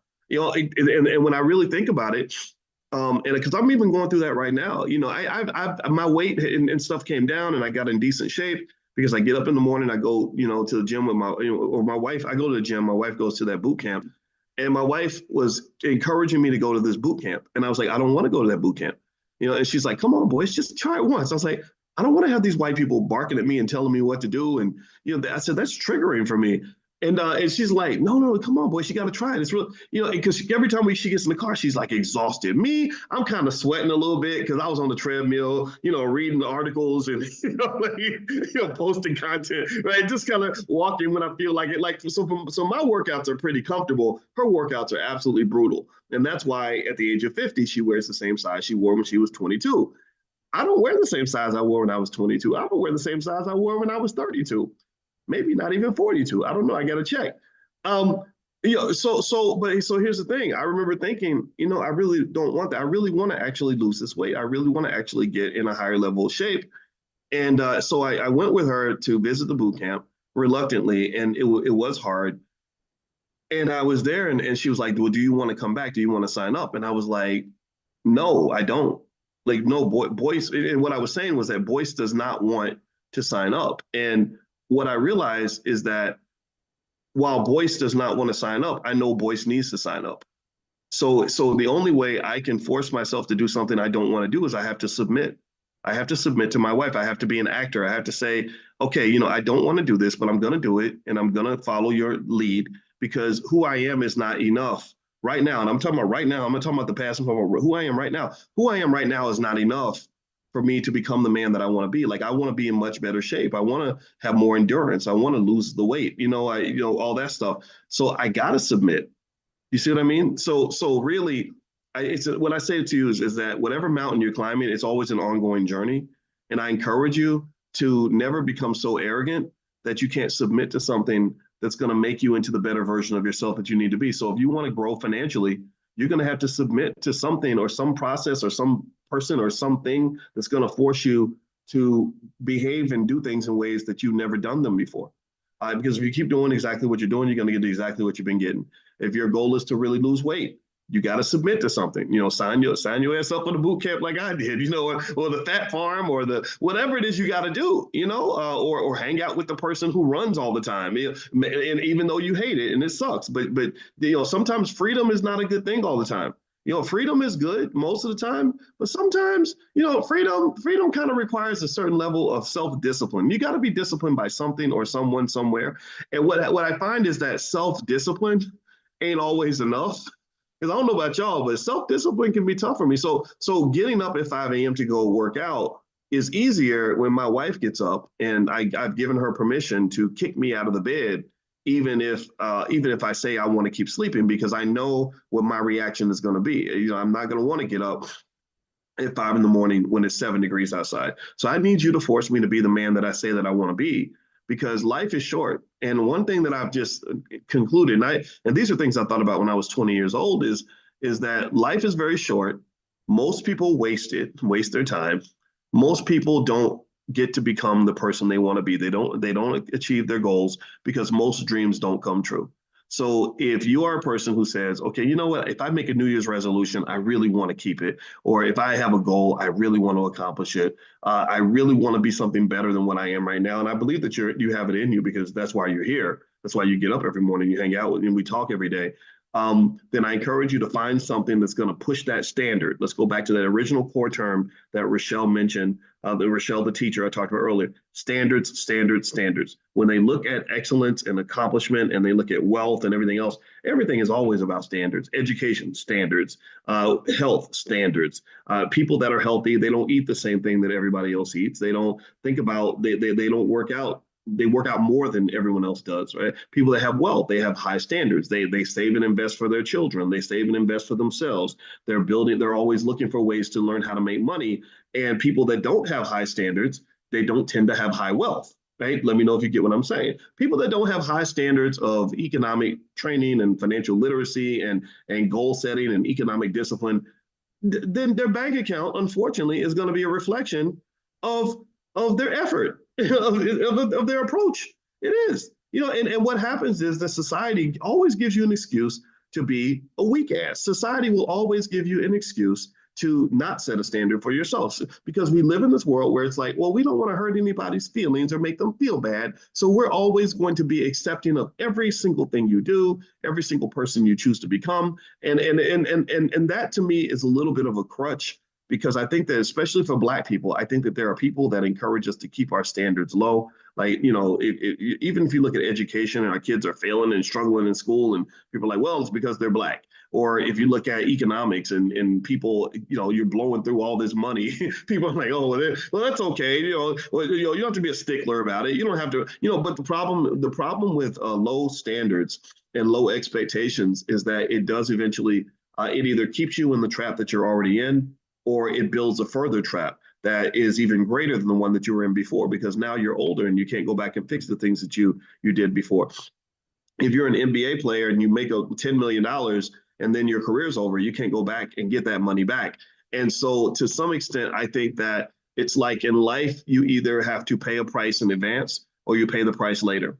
I remember when I was in college and I was sitting there and I was thinking about, why somebody asked me, like, why do you study every day and why do you study so hard? And I remember thinking, I said, well, I figure I got to work hard at some point. At some point, I'm going to have to work hard. So I said, I can either work hard now for the next 3 or 4 years and live the next 30 years or 40 years, pretty good, or I can waste my time now, and then I'm going to have a really hard time for the next 40 years because I'm going to have to do things that I don't want to do in order to get the things that I need. So either way, you have to choose your heart. And what happens is, and the reason that the most successful people in America tend to be people that believe in delayed gratification is that you get the best ROI on your effort if you do it early in the process. If you do it in advance, that's the best ROI as opposed to doing it at the end. It's almost like, I remember in college, I remember noticing how college students study, because I wasn't really a college student. I never made good grades before. I just learned my own method of studying, which was very different from what my friends did because I didn't know what to do. So I just did what made sense. And I noticed how so many students would try to learn everything for the test 3 days before the test. Anybody else remember that? They would just sort of cram it all in, and they would be stressed out. They'd be staying up drinking all this coffee and no dose, and they'd be stressed out and exhausted and everything else. And then they would do all that just to get a C or a C plus on the test. They wouldn't get an A, right? But they, and I remember thinking that's so strange that you put in all that effort just to get a C. Whereas if you put that same effort in 2 or 3 weeks earlier, you would have gotten an A. So it's not as if I put in more effort than they did. I just did it sooner. I did it earlier in the process, 3 weeks before the exam, so the concepts could settle in my mind. And you did it 3 days before the exam. But when I look at your experience versus my experience, your experience was much harder because I was just casually studying and reading. I didn't have a time deadline. I would just casually go through the material and take my time. You're trying to read 5 chapters, in 3 hours.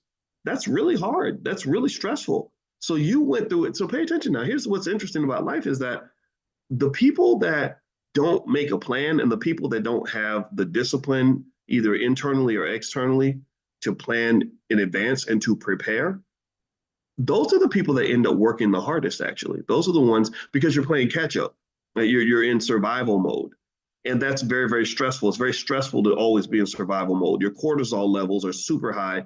It literally kills you. It kills your physical body when you're always in survival mode because, well, what happened? Well, you betrayed yourself because when you knew you could have started sooner, you didn't you abused your freedom and you didn't submit to something greater than yourself. And what I mean by that is you did not submit to the idea that if I don't do what I got to do now, then there's going to be hell to pay later on. You didn't submit to that because nobody told you. You're sitting there and nobody's forcing you to do it, right? And everybody's telling you that it's okay to do what you're doing, and everybody else is lazy too. So why not sit around and do nothing? But I can just tell you that people that have a higher standard, they submit to something. In fact, even when I think about even in marriages, people that submit to not so much to their spouse. Like I do believe spouses submit to each other too. Like I submit to my wife submits to me. I saw my mother submit to my father. I saw my father submit to my mother. They submitted to each other, but more importantly, they were submitting to the institution they were building. They were submitting to the marriage, which was bigger than both of them.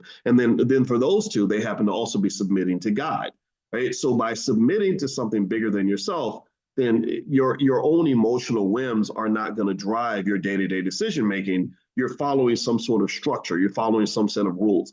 And so this leads me back to a basic idea. And this is something that I really want to encourage you to absorb today. And I talk about this a lot in my book, The 10 Commandments of Black Economic Power, is that when you talk about something like freedom, freedom to me is an interesting idea. We talk about freedom as Black people. We all want to be free, right? Everybody wants freedom. But I don't really know if freedom works for everybody. I don't. I don't. Um, I think about when I was in college, and I had friends who made good grades in high school, and a lot of y'all know people like this. Let me know if you know people like this. They they made really good grades in school because their parents forced them to study. You know people like that, right? They just, their parents watched everything they did. They forced them to get ready for their tests. They forced them to go to bed at a certain time. They had all these rules that they had to follow. I didn't have any rules in high school, really. I had a few, but not many. It was a very strange time. I had young parents, so that's what that was. But so what happens to kids like that when they go to college? A lot of them, they get to college and they get the freedom, and what happens? What happens when they get their first taste of freedom, where they can stay up as late as they want? Nobody tells them what to do. They can miss class if they want. They can sleep in. If they're not mature enough, they lose their mind. They go crazy, and next thing you know, she's going home because she's pregnant, or he's dropped out because he got a 0.0 grade point average, or she became an alcoholic, or he's facing some criminal charges, right? Just all kinds of crazy stuff can happen. Well, why is that? Well, because they get that freedom and they aren't mature enough to handle the freedom because they don't want to submit to anything. The self discipline's not there. And so really what I would argue is that freedom is something that requires a certain level of maturity. And it requires submitting to something that's going to make sure that you have some sort of connection to basic ideas of success, like delayed gratification, preparation, things like that.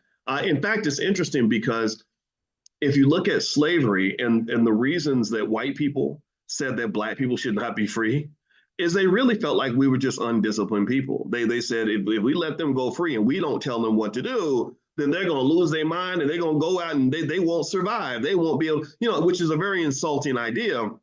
It's very insulting. But what is true though is freedom does require a certain amount of accountability and responsibility. And so if you are a person who wants to be free, but you don't want to be accountable for anything, you don't want to be responsible for anything, you don't want to have any kind of discipline toward anything, then at some point, what's going to happen, in my view, is that you're going to struggle, you're going to fail, and the universe will turn you into somebody's slave. That's what's going to, if you go and you say, I want to be independent and make my own money, so I want to be an entrepreneur, and you don't have the discipline to get up in the morning and work on that damn business every single day, rain, sleet, snow, or hail, then at some point you're going to struggle financially and you're going to have to go right back to work where that boss is going to tell you what time to come in. And the boss is going to tell you what projects to work on. If same thing with the college students, the ones who couldn't find some level of self-discipline, well, they ended up having to go leave campus and go to work. And then they were forced to have discipline. So freedom is something that requires a certain element of maturity. Freedom is something that requires a certain level of discipline and commitment. Also, freedom is something that must be defended. And the way you defend your freedom is through your self-discipline. So when I get up every single day at 6 a.m. and go to work, it's not because I have to, it's because I'm defending my freedom. Because I know that if I say, well, you know what, I'm Dr. Boyce Watkins, I can lay around and do nothing. Well, at some point, I'm going to struggle due to that lack of consistency. And then I'm going to have to go beg a white man for a job. You understand? So this idea of submitting to something, I would ask you just, what do you submit to? Maybe you submit to a code of conduct. What is your code? Your code defines your standards. I think everyone, anywhere, whoever wants to achieve anything has to submit to something. And depending on where you are in life, that determines what you submit to. But I would encourage you, submit to something. Aisha says, I submit to my family. Exactly. Aisha's going to have a much more stable family than somebody who doesn't submit. Somebody who just does whatever they want to do and says, screw my family. They're not going to have a family for very long. So submitting to the thing that you believe in, the thing that you want to be, the thing that you want to build, the thing that you want to develop, whatever it is. And it's hard because it does require humility. And I know for me, it's hard because I have to admit that I'm not enough. And also, it's hard because discipline in general is hard. But failure is also very, very hard. And I'd rather have discipline than to constantly confront failure and disappointment and live a life of regret.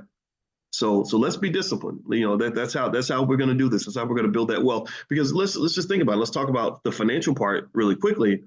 If you think about it, when we talk about things like the $5 a day plan, where literally every single Black family on this planet of any income level can have hundreds of thousands of dollars in wealth in a couple of decades just by consistently investing in the S&P 500, that's not a complex idea. That's not, there's nothing, there's nothing about that idea that requires you to go to college and get a finance degree.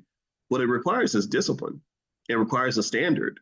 It requires submitting to whatever your plan is and your vision is, for the future. And if you have those things, then it's very easy to build wealth if you have some sort of code of conduct that sets a standard for you that is going to get you where you want to get to. If I want to go 1,000 miles in 20 hours, I have to submit to the idea of driving 20 hours at 50 miles an hour. I must submit to that. If I cannot submit to that, then I probably won't achieve my goal. So what are you submitting to? You got to submit to something. Maybe if you're religious, you can submit to God. What does God want you to submit to? What code of conduct comes with that? I think that's perfectly fine. A lot of people make fun of this, but I really think people that get married and say, you know what, I'm not submitting so much to my spouse, I'm submitting to God. Go look at the statistics on those couples and see how long they stay married relative to people who say, I'm going to submit to my hormones. And if I feel attracted to the person and I like them and I'm having fun, then I'm going to stay married. People who think that way, they don't stay married very long, because at some point you're not going to feel as sexually attracted to that person as you were when you first met them. That goes away after about 3 years or something, right? So people that are submitted to something bigger than themselves tend to be very successful and capable of accomplishing a lot more than people who just submit to their whims or to their emotions, because that submission creates the discipline. Discipline is the dividing line between people who live that dream and those who don't. Right. So whatever your dream is, have that discipline to submit to something, and that will get you everywhere you want to go in life. I promise you. Okay. All right. So that's it for today. By the way, just a reminder, if you want to take a look at some of our stuff that we have in the Black Wealth Mastery store, you can go to drboycebooks.com.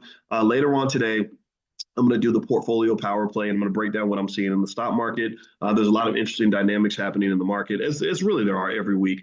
And so if you want to join that at noon, just get on the text list. Text the word morning to 87948. If you text morning to 87948, I'll send you a link where you can join us for the portfolio power play. And I'll talk to you about a couple of stocks that I'm interested in that I'm buying, so that we can all build wealth together. Remember, the stock market is the number one wealth building mechanism in America. That is the place that separates the wealthy people from middle class people. So every single person has to participate in the stock market. If you have not started yet, don't be scared. You can go to try b1investing.com, be the number one investing.com. I have a free ebook on the $5 a day plan, which is a very easy way for anybody to have wealth. So the number is 87948, and you text the word morning, type the word morning in your phone, and send that to the number 87948, and I'll send you a link in about maybe 30, 40 minutes, where you can join us for today's portfolio power play. What else is happening right now in the Black Business School? We have a few other things. Just a reminder, don't forget the All Black National Convention is closer now. It's going to be October 25th through the 27th in Lombard, Illinois. We're probably going to run out of passes soon. Our team's starting to pull everything together. So if you want to go ahead and lock in your pass now, just go to allblacknationalconvention.com. That's allblacknationalconvention.com. All right, everybody. Well, have a great day. God bless you. And I hope this conversation was beneficial to you. And I will see you all very soon, if not tomorrow. We do this every morning at 10 a.m. Eastern, because our goal is to be economically aware and financially conscious, because if you can't see the money, you can't be the money. And I want you to be the money, and that's how we're going to do it. We are the canaries in the mine. We are ahead of everyone else. My PhD gives me the ability to deliver to you on a regular basis cutting edge financial concepts and techniques that are not even covered in textbooks. And that's the gift I want to share with you, because I know that you can do it. I know that you have it inside of you. I know that we are the greatest people on this freaking planet. And I just want us to start acting the way God made us. So just act like yourself. What's going on? I hope you guys are having a good night. My name is Dr. Boyce Watkins. I want to say welcome to drboycetv.com, the home for intelligent Black people. And today I want to cover this list. I saw this interesting list of the 10 college majors that are most regretted by college graduates. And so I'm going to go through this list and kind of talk through it and just kind of share a perspective on it that I think is really interesting.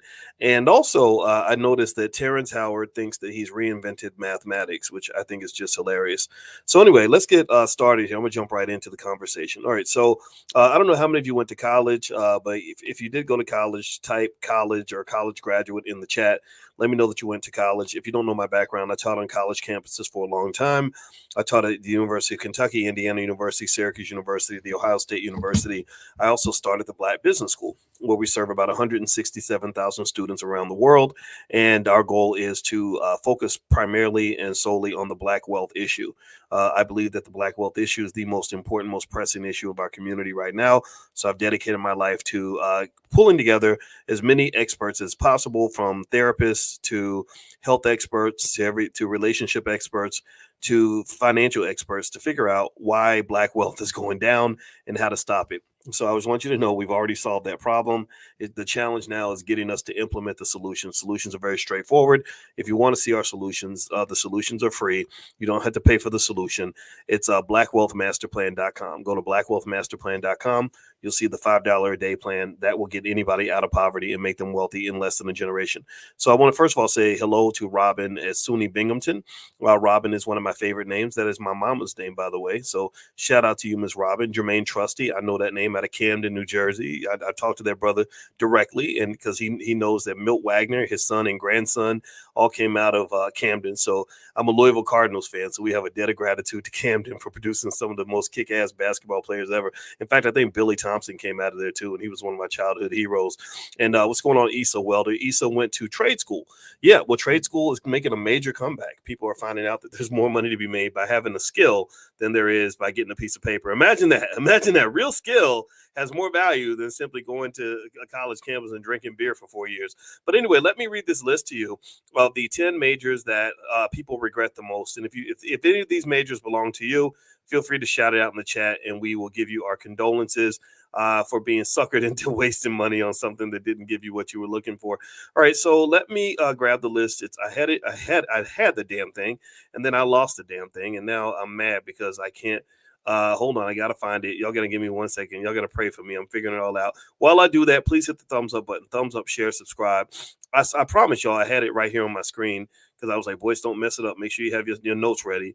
And I'll be damned if I'm sitting here and I don't have my notes ready. All right. So anyway, first, actually, as I find this, I want to mention, did anybody see where Terrence Howard was literally trying to redefine all of mathematics? Did anybody see that? He literally said that it's that one times one is not actually equal to one. That one times one should actually be equal to two. And I thought that was really interesting. And my first thought was, okay, where did Terrence Howard get his doctorate in mathematics? And not to say that you can't be brilliant and all these other things. And I'm not doubting Terrence Howard's intelligence, but Lord Jesus, man, come on, bro. Like you literally, I don't think anybody ever explained to Terrence that we've known that one times one equals one for thousands of years. I mean, that's one of the most original axioms in all of mathematics. So I kind of found it funny that sometimes, fame and whatever they smoking up in Hollywood can make people think that they can do things they really can't do. It's almost like me going to Hollywood and thinking I'm going to be better at making movies and acting than Terrence Howard with no experience.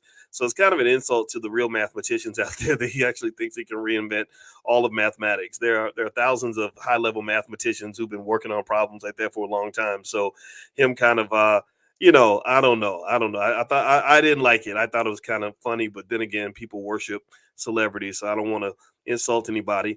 All right, so let me find this list. So one thing I do know is that number one on the list, as far as majors that people regret, was what was it? Journalism. Journalism. 87% of all journalism majors regret majoring in journalism, and I would honestly say that a part of that regret, I would be willing to bet, is driven by the fact that we've lost real journalism in our society. We don't have real journalists celebrated the way they used to be. I watched a documentary about not Ted. Was it Ted? It wasn't Ted Koppel. It was Dan Rather. And there's a Netflix documentary about him. He's a really famous journalist back in the day. And Dan Rather, to me, and people like him and Ted Koppel and the others, they represent a time where journalism was really respected. because journalists did their job. I used to consider journalism to be one of those fields that had, just members of that community that just had the highest levels of integrity, that were going to seek out the facts, that were going to be objective and just make sure people were informed. And you don't have that anymore. Now you got, this crap on Fox News, you got the bullshit on MSNBC. Everybody's basically a talking head for their favorite political party, and I think that that's really undermined the quality of journalism in our country, and that's really driven by money. If y'all don't know that, that's a financial problem. It's a financial problem because there are certain things in society that should not be linked to money. Journalism, the ability to get ads and viewers and all that. That's the profit motive of many of these journalistic outlets, and the problem is they have to tap dance for society and not give people what we need. They have to give us what we want. So if you give people a choice between objective journalism, where they're not always going to tell you what you want to hear, versus some loudmouth pundit who is telling you your favorite lies in the middle of TikTok dances, then that's what you're going to get. You're going to get a bunch of nonsense and a bunch of BS. So effectively, journalism has kind of fallen to the wayside. I'd say 20 years ago, I had a tremendous amount of respect for the field of journalism. That's not true anymore. And if you don't understand why, just look at the crap that's on TV. Like Sherwin, you're right, man. When Peter Jennings, that was another OG that really did journalism the right way. Walter Cronkite was the original. And then you had a lot of black guys. What's the brother's name? Was it Brian Williams? No, it wasn't Brian. Brian Williams is the white boy in NBC. Lester Holt. Killed it. Just Ed Gordon. Shout out to Ed Gordon, who always did great work. Ed Gordon happens to be a friend of mine, and I'll tell you, I always respected the fact that he was deeply committed to journalism. I have mixed reviews on, say, a Roland Martin, because on one hand, I think Roland's a smart guy and a hardworking journalist, and he seems thorough and committed to what he does.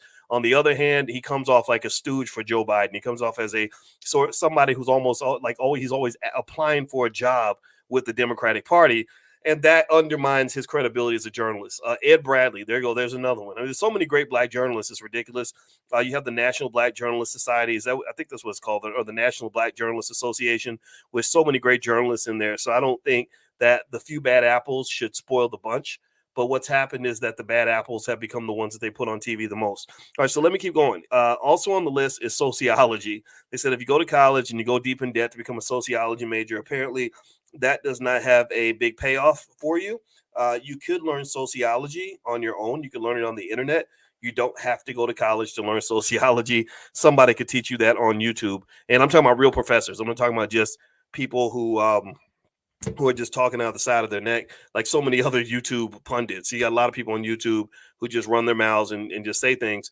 But you actually have real experts. You have professors at Harvard and MIT that teach classes for free on YouTube. So if you want to learn something like sociology, I don't know if college and 100,000, 200,000 in debt is really worth it. Not anymore, because you have so many other ways you can learn. Next is liberal arts and general studies. The 72% of the people that majored in liberal arts or general studies regretted it, largely because employers would have a very hard time figuring out what you're actually able to do. They know that you can do something. Maybe you can communicate better. Maybe you have better social skills. Maybe you know a few facts from all the random classes you took. But it's hard to identify, if you are an employer. It's hard to identify exactly what a liberal arts or general studies major could do for you. And if you know, in college sports, I remember when I used to tutor football players at the University of Kentucky. A lot of them were general studies majors, and one of my friends went to Vanderbilt, and he said you would have thought that we were all going to join the military because they were producing so many generals. So many of us had general studies, like we were studying to become generals in the military. But that's what they do, right? Because the NCAA was never in the business of educating people; it was always in the business of making money. Thank God they're forcing the universities to start having to pay the players, because they've always deserved their cut. Next on the list is communications. I personally think communications is really an important skill to have. I think if you can communicate, you can get a lot done. I just think that a major like communications has to be supplemented by something. I'm a big believer that every black child that goes to college, it's okay to go to college. I'm not anti-college, but I really believe you should take the time to learn how to start a business. Why? Well, because you're not white. If you and the white boy apply for the same job, every single study shows that he's more likely to get the job than you. So it's a fact. Now, what are you going to do about it? I mean, that it's true. What are you going to do about it? Are you going to just complain about it? If your goal is to just sit there and complain about the problem, then just go ahead and hang up. Just go ahead and leave, because you can just go back to your sad little reality where white people control your access to happiness and fulfilling your destiny. But if you want to solve the problem, well, the way to solve the problem is learn how to start your own stuff. If you learn how to start your own business, then you can walk away from whatever false opportunity they might have put in front of you and actually take your talent and go elsewhere with that, and apply it in a way that's going to put food on the table and food in the mouths of your kids. So ultimately, I would say communications is a powerful tool, but I would supplement that with sales or maybe with entrepreneurship or just something that's going to put some more money in your pocket. Now, by the way, if you want to learn more about money in the Black Business School, we have a great program called Black Money 101. It's an introduction to the power of money. Right now, you can get 90% off lifetime access by going to blackmoney101.com. That's blackmoney101.com. Also, I put together a list of what I call canna stocks. Basically, there is what they call the green revolution right now. I don't know how many of you, give me a yes or no if you heard that they are working to legalize the legalized weed in America. If you know this, then you will know that there are certain companies you can invest in that will give you an opportunity to benefit from this development. So what I did was I put together a list of Dr. Boyce canna stocks, and you can get that free list. Just the link is in the bio of this video. So if you go to the bio of this video, you will find the canna stocks there. I'm going to try to put something on the screen so you can kind of see what the page should look like. Even though I'm probably going to get this wrong, I'm going to hit the wrong button or something. But anyway, there we go. Here we go. I'll show you the page. So this is the page that you'll see when you hit that link. And basically on that link, there is a list of stocks you can get that are canna stocks. So feel free to grab some of those. Somebody says, very true. Corporate life is not for the Black man. I agree with you, Tyrone. I learned, I got my dream job when I was 21 years old. And I thank God that I had this dream job because because that was when I started to learn the reality is that there's no such thing as a dream job. There's no such thing as a dream job. Nobody dreams about going to work every day. Nobody dreams about labor. If I have a dream, it's going to be I'm gonna dream about my sexy wife. If I'm dreaming about ice cream and private jets. If I'm having a dream, I'm dreaming about the things that men dream about, whatever that is. So pile of money and it's sexy women, whatever it is, right? But my wife might be listening, so I can't talk too much. But a job is not something I dream about. So I personally believe that the idea of a dream job is a complete myth. It's a complete myth. Seriously, there's nothing about going to work every day that is great. It's just sort of like a minimal amount of pain. It's sort of like your suffering's not as bad as everybody else's. But if you really spent your time that day doing what you really wanted to do, you'd be sleeping in, you'd be going to the movies, you'd be hanging out with your kids, right? And so ultimately, in this so-called dream job that I had, I went to General Electric Aircraft Engines Division in Lynn, Massachusetts, and they paid me lots of money and put me in a really nice, fancy apartment in downtown Boston, which was very expensive. And I hated that job. I hated it. I didn't fit into the culture. I didn't understand what was going on. They didn't understand me. It was really tragically painful and stressful for everybody involved. So that taught me that maybe I wanted to do something. If I'd known then what I know now, I would have just become an entrepreneur. I would have just spent a whole year grinding my ass off to learn how to be the best business owner I could possibly be. And then I would have started a business with some family members and figured it out. I would have figured out how to sell something and make money. Instead, I became a professor because I wanted freedom. I wanted to be able to work from home. I wanted to be able to work on things I wanted to work on. And being a professor wasn't bad, but I wasn't able to get away from the bureaucracy of working for other people and also being a Black man in a white institution. That's really, really hard. I think it's really, really hard if you are a Black man with a strong Black identity being in a pretty white institution because they're forcing you to change who you are in order to fit in, and you're criminalized the minute you walk through the door.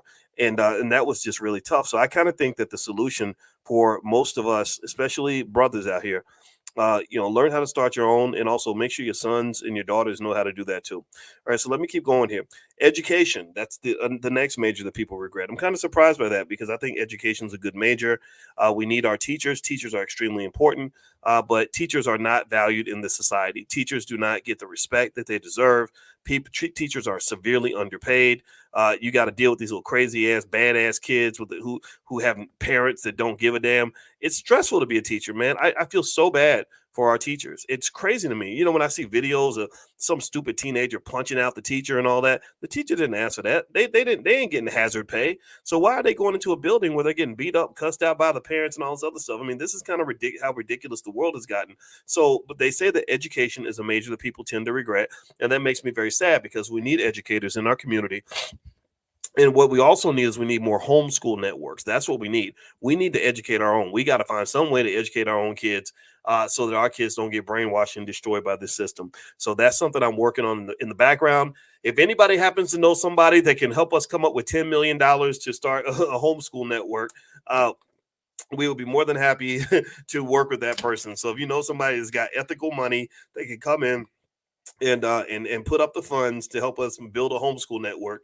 We will do that. We will educate the kids ourselves because we can do this. We have everything we need. Next on the list is marketing, management, and research. That's another major people regret. Now, I find that interesting. I find that surprising because marketing is an incredibly valuable skill. Maybe it's the type of marketing you learn, right? So if you learn things like digital marketing or sales, that can actually put you in a really great position to make money. If you know how to sell things, then you're usually not going to be broke. So I personally think that that's just a misassessment. And then another one they say people regret is medical and clinical assisting. Now, so that means the medical field itself, I don't think is something people regret. But I think when you talk about being a medical or clinical assistant, that doesn't give the rewards that people expect. But I think the medical field is very important. And I know a lot of people in the medical field who are doing quite well. The downside is that it requires a lot of work, a lot of long shifts. And one thing that we've discovered in the Black Business School that we've actually kind of advocated for is the idea of learning various ways to make money without going to work every day. We've talked about the most important thing that a young person can have is not a college degree. It's not a college degree. It's not even a technical or trade degree. The most important thing a young person can have is a capital base. A capital base means having assets that they own that can generate income.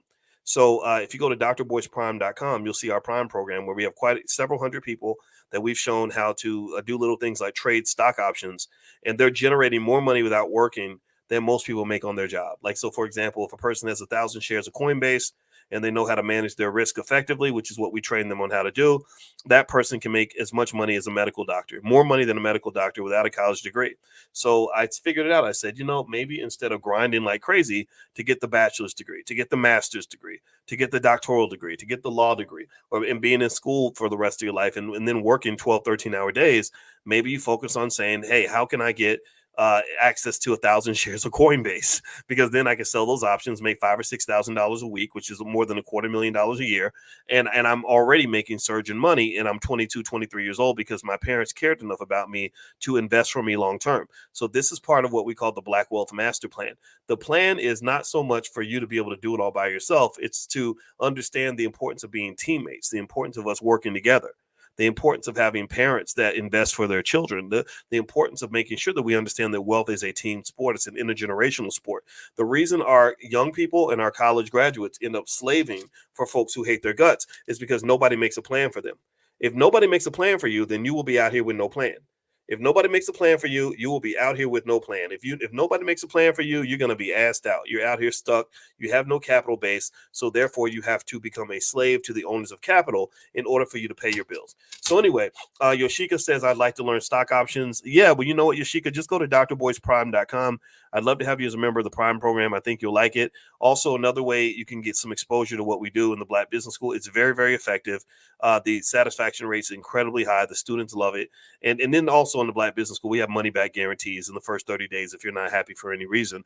And but if you text the word money to 87948, I'll send you a free training. It'll come right to your text right when you text the word money to the number 87948. You'll get this link to a training I created that everyone loves. About 100,000 people have seen it or something like that. And it's called How to Make Money Without Working. This is revolutionary. This is changing the mindset of so many people. It is a breakthrough. Again, remember, I'm not a financial influencer. I'm not a YouTuber. I'm not a financial influencer. I'm a finance professor. So I can't just give you a bunch of hype and a bunch of nonsense. I've been teaching college students since 1993. I taught my first finance class at Indiana University in the fall of 93. So I'm not a kid.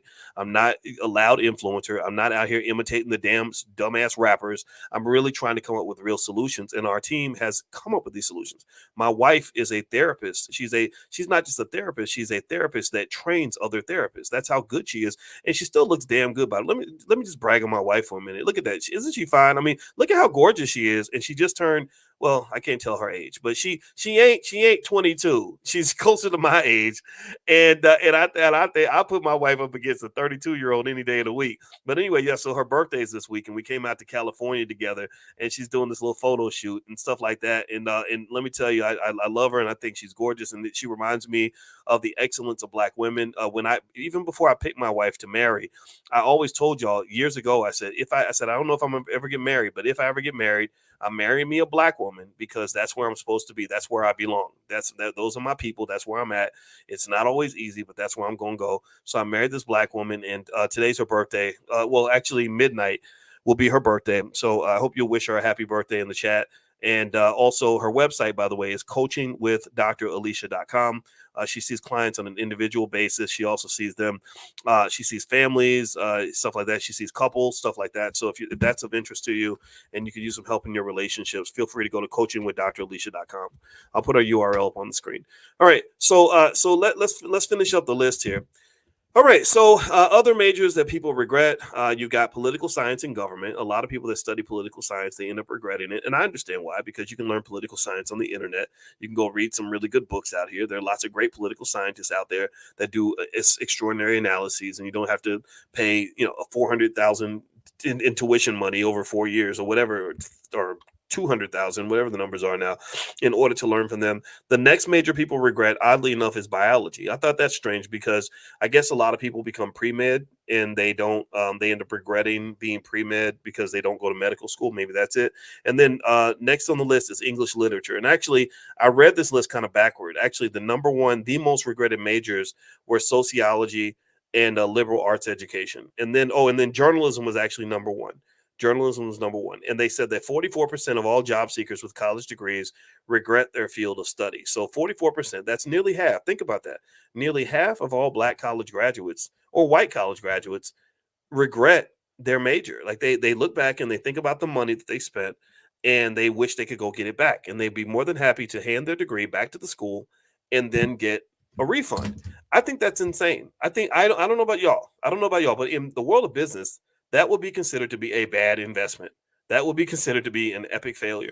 So I don't know why we are so committed to doing things the wrong way that we will continue to do things the wrong way, even if we have seen over and over that it's the wrong approach.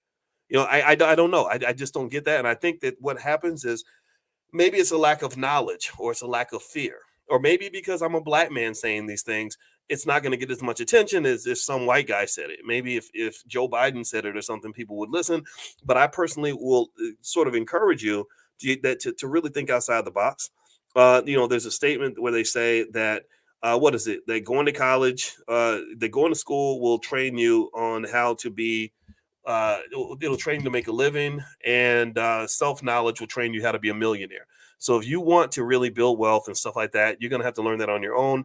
They're not typically going to teach you that in a formal institutionalized setting. The best thing most institutions are going to teach you is how to fit into an institution. And so if you want to be trained to be institutionalized, then that sort of education can work for you. But if your goal is to be free, then the downside is that you become a person that doesn't fit so well into institutions. Like I don't fit well in institutions. I'm pretty much unhireable for the most part. I'm not a guy who can take orders or instructions from someone who knows less than I do. It's hard. I can't let somebody drive the bus if I don't believe that they are a good driver. I can't take orders from an idiot.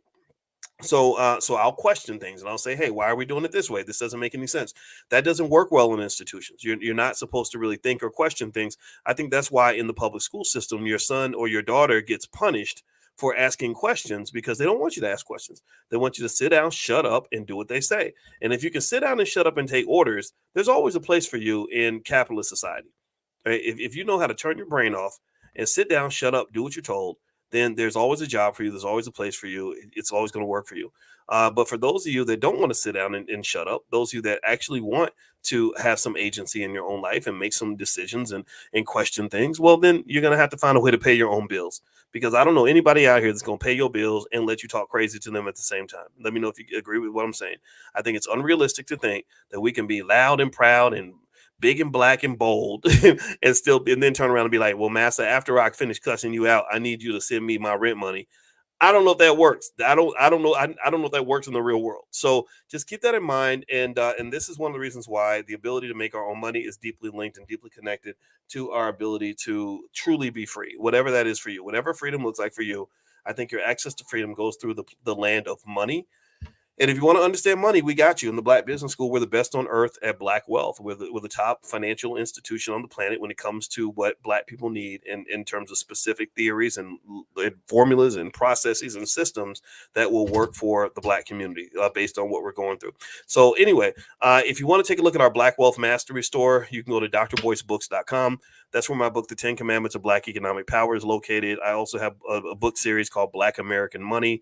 My wife's books are there. She's written workbooks on financial anxiety and dealing with the things that scare you financially and that keep you from investing. We have financial flashcards for children, financial workbooks for children. We have things on love and money, all kinds of stuff. So feel free to go to drboycebooks.com. And also don't forget, if you look in the bio or in the not the bio, sorry, the description of this video, there's a link to a list of canna stocks that I believe are going to do well when they legalize weed. When the green revolution happens, and I believe that's going to happen in the next 5 years or so, these stocks are expected to do extremely well. I encourage you to consider a diversified portfolio, because we don't know which company is going to do well in this space, which companies are going to dominate, but somebody's going to kill it. Some of these companies are going to absolutely kill it. In my opinion, this is my best assessment. So feel free to take a look at the link in the bio, or sorry, the link in the description. You can find it there. And also, if you want to get a copy of that training, How to Make Money Without Working, just pull out your phone and text the word money to the number 87948. So just text money to 87948, and I'll send that link to you right away, and you'll get it right back as soon as you text it. So anyway, guys, I'm out of here. God bless you. I hope you have a great day. And I will see you all, I guess, tomorrow morning for financial consciousness training. If you haven't gotten an invitation for that, you can text the word morning to 87948, and I'll send you an invitation in the morning. So text morning to 87948. I'll see you guys soon. Have a good day. Peace.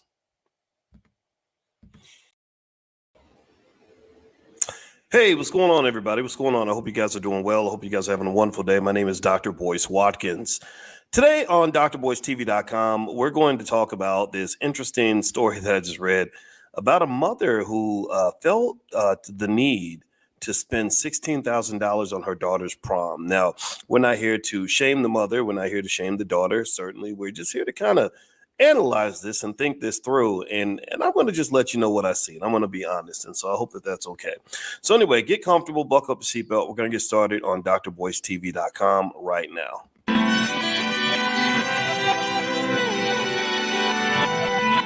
Here we are, clan the isms, cataclysm, great.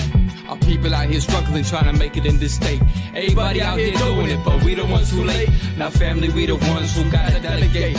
Get that money in the power, never be fake. Stick to cosign for 3. What did he say? Create jobs, support our own. Educate the same and buy back your home. Got 3 degrees, triple 10. 3 PhDs, now we on the CNN. DBTV, let's talk about negligence. Ignorance is bliss, but we can turn it to intelligence. Believe none of what you hear, half of what you see. Let's break it down here on Dr. Boyce TV. Here we are, clan. Hey, what's going on, guys? Welcome to drboycetv.com, the home for intelligent Black people. My name is Dr. Boyce Watkins. I want to say hello to everybody, and I see Vic FM. You're the first one in here, and he says, I love you, and I hope you're having a great weekend. Well, same to you, brother. Love you, too. Thank you. And let me know if you guys can hear me okay. Give me a yes if you can hear me. I am traveling with my family, and my wife brought me out here to sunny California, and we brought the kids, and so you know how it is when you stay in a different location. You got the Wi-Fi issues and everything. So give me a yes, give me a quick yes if you can hear me. I want to make sure I'm coming through all right. What's going on, Shirley Harrell, Athea Muhammad, London Miss, Roxana Green, TC, Doris Daniels, good to see you. Good to see you. Good to see you. All right. And and as we get started, before we get started, I want to remind everybody, you guys know we do financial consciousness training or economic awareness training every single morning at 10 a.m. It's 100% free in the Black Business School because I really want us to elevate our economic awareness.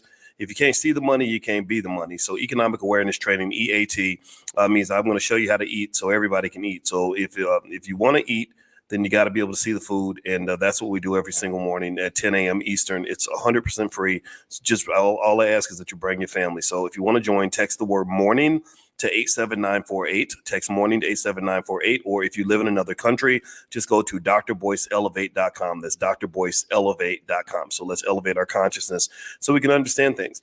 Now, I'm going to do a quick straw poll. I saw this story that was really interesting. There was a prom where basically the mom, because she did not have a prom of her own, because she was feeling, I guess, emotional about what happened to her, she really went all out for her daughter. She spent 16 grand on her daughter's prom. And I'd be curious to know, what do y'all think? Like, give me a yes or no. Give me a yes if you think everything's cool. It's not a big deal. We're overreacting. It's her business. It's fine. And give me a no if you think, I feel a little bit weird. Like this is a lot. This is a little bit too much. How about, did anybody in here? I'll be curious. Did any of y'all spend anything close to 16 grand on your prom? Does anybody? I mean, again, I'm not even gonna sound like a Gen Xer. I'm gonna sound like a boomer right now. Okay, I'm gonna sound like a boomer. What the hell's going on with these kids at these crazy proms? Have you seen how they've been flexing at their proms? Like I saw a guy who pulled up. He had a police escort, like the president of the United States. So the police escort comes through with 4 police motorcycles with their sirens on. And then he had a group of cheerleaders that were walking behind the police escort with their pom-poms. And then he pulls up in a Tesla Cybertruck. Like, what's going on right now? Like, is this like the flex on them Olympics?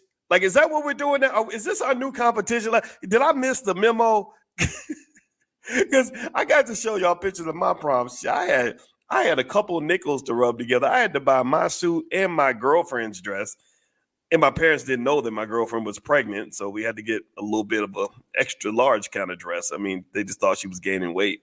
They thought I liked big girls or something. And that's how we did it, man. We didn't we didn't do all this crazy stuff. I don't know. So I don't know. I find it interesting, right? And I'm not here to judge. I'm not here to talk bad about anybody. So let's just keep that 100% clear. I think we can have an honest conversation without it being either enabling of unhealthy financial behavior, but also without it being just, nasty and cold. And because we don't know this lady's business. For all we know, $16,000 might be nothing but a thing to her. She might be somebody that might spend 16 grand going on vacation. She might be a multimillionaire. She might have hundreds of thousands, if not millions of dollars in the bank. And there are people who do this. If Kim Kardashian can look fancy and buy luxury items, then why can't a Black girl have these things, right? So nothing wrong with that at all. I want to make that 100% clear. Okay, so give me a yes if you agree. We can have this conversation in love without it just being a nasty gossip fest. Okay, all right. So let's jump into some of this, right? And let's just talk about some things to sort of factor here, really from an economic awareness standpoint. When you're talking about proms and you're talking about economic awareness, this really is something, and we do our economic awareness training every morning. This is really where you're able to kind of understand and see just how wealth works and where your money's going. We can see why Black people have less wealth than other groups. We can see why the Asian and Jewish communities have the highest incomes and the highest wealth levels. We can see why Black consumption patterns are a little bit disturbing and how they're influenced by things like hip hop culture, right? Because for 30 years, these poor kids are growing up in an environment where rappers have done nothing but flex on them every single day. They constantly, drive up in these fake, these cars that they rented from somebody with rented jewelry in a rented house, and they give you a false fake lifestyle that makes you think that somehow you got to live like that. And if you're not living like that, then you're not a quality person. Quality of individuals, in my view, should be measured by how hardworking you are, how smart you are, whether you're a good person or a bad person. Do you have goals? Do you treat people well? Instead, we rank quality of people by how much European shit you got on your body. Like how much Gucci you got, dog? How much I saw you wearing Louis, I saw you wearing Prada. And it's the funny thing to me is that these European companies, they don't even hardly like black people that much. They don't even like you. But you give all your wealth to these people that don't like you to impress people who probably don't like you either. And I do think that is something worth at least being conscious and aware of. So what tends to occur, in my view, is with these proms kind of getting outrageous, I think that what's happening is that kids are putting pressure on other kids. And I think that the kids are feeling like they have to go above and beyond to show off at prom. So rather than being evaluated favorably because you made good grades or because you have a big goals for the future, people just look at what kind of car you're driving. And I'm gonna tell you what the car you're driving, the clothes you're wearing don't mean nothing in terms of what kind of person you are. It means nothing. I know people that have lots of money who are just complete scumbags, who don't even take care of their kids, who are horrible human beings, who are dumb as bricks, who are lazy as hell. And there is no reason that a person should be evaluated on a higher scale just because they're showing up with a bunch of fancy stuff. Also, you don't show your wealth by throwing your wealth away.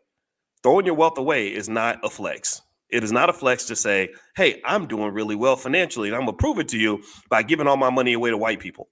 That's not a flex. What that shows is some sort of deeply embedded insecurity that you have.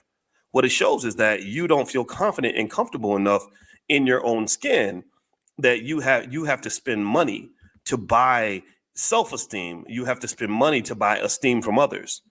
You have to spend money. You have to give your money away in order for you to feel complete, to feel human. And I just don't understand why that is not something that isn't discussed more regularly. Maybe it's because we just don't always have what we need to do that. And maybe I'm overthinking it because I'm a finance professor and my wife is a therapist. So as so imagine a finance professor laying in bed with a social work PhD who's a licensed therapist and analyzing these things. We come to these awkward insights that may sound strange on the forefront, but I think it really speaks to a need for healing in the community to help us get where we got to get to. Now, do me a favor, please hit the thumbs up button. Thumbs up, share, subscribe. My name is Dr. Boyce Watkins. You're watching drboycetv.com, the home for intelligent Black people. If this is your first time here, I hope that you will join us and hang out with us because we are the best on earth when it comes to Black wealth and Black economics. We don't play. We are extremely good at what we do. And I was on the faculty at Syracuse University for 13 years. I taught at the Ohio State University, University of Kentucky, et cetera. And our goal is to make Black people the most intelligent economic group of people on the planet, at least those who want to listen.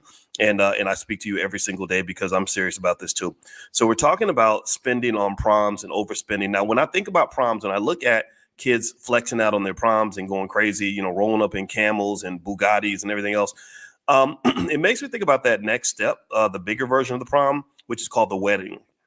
And I thought about how much people spend on weddings.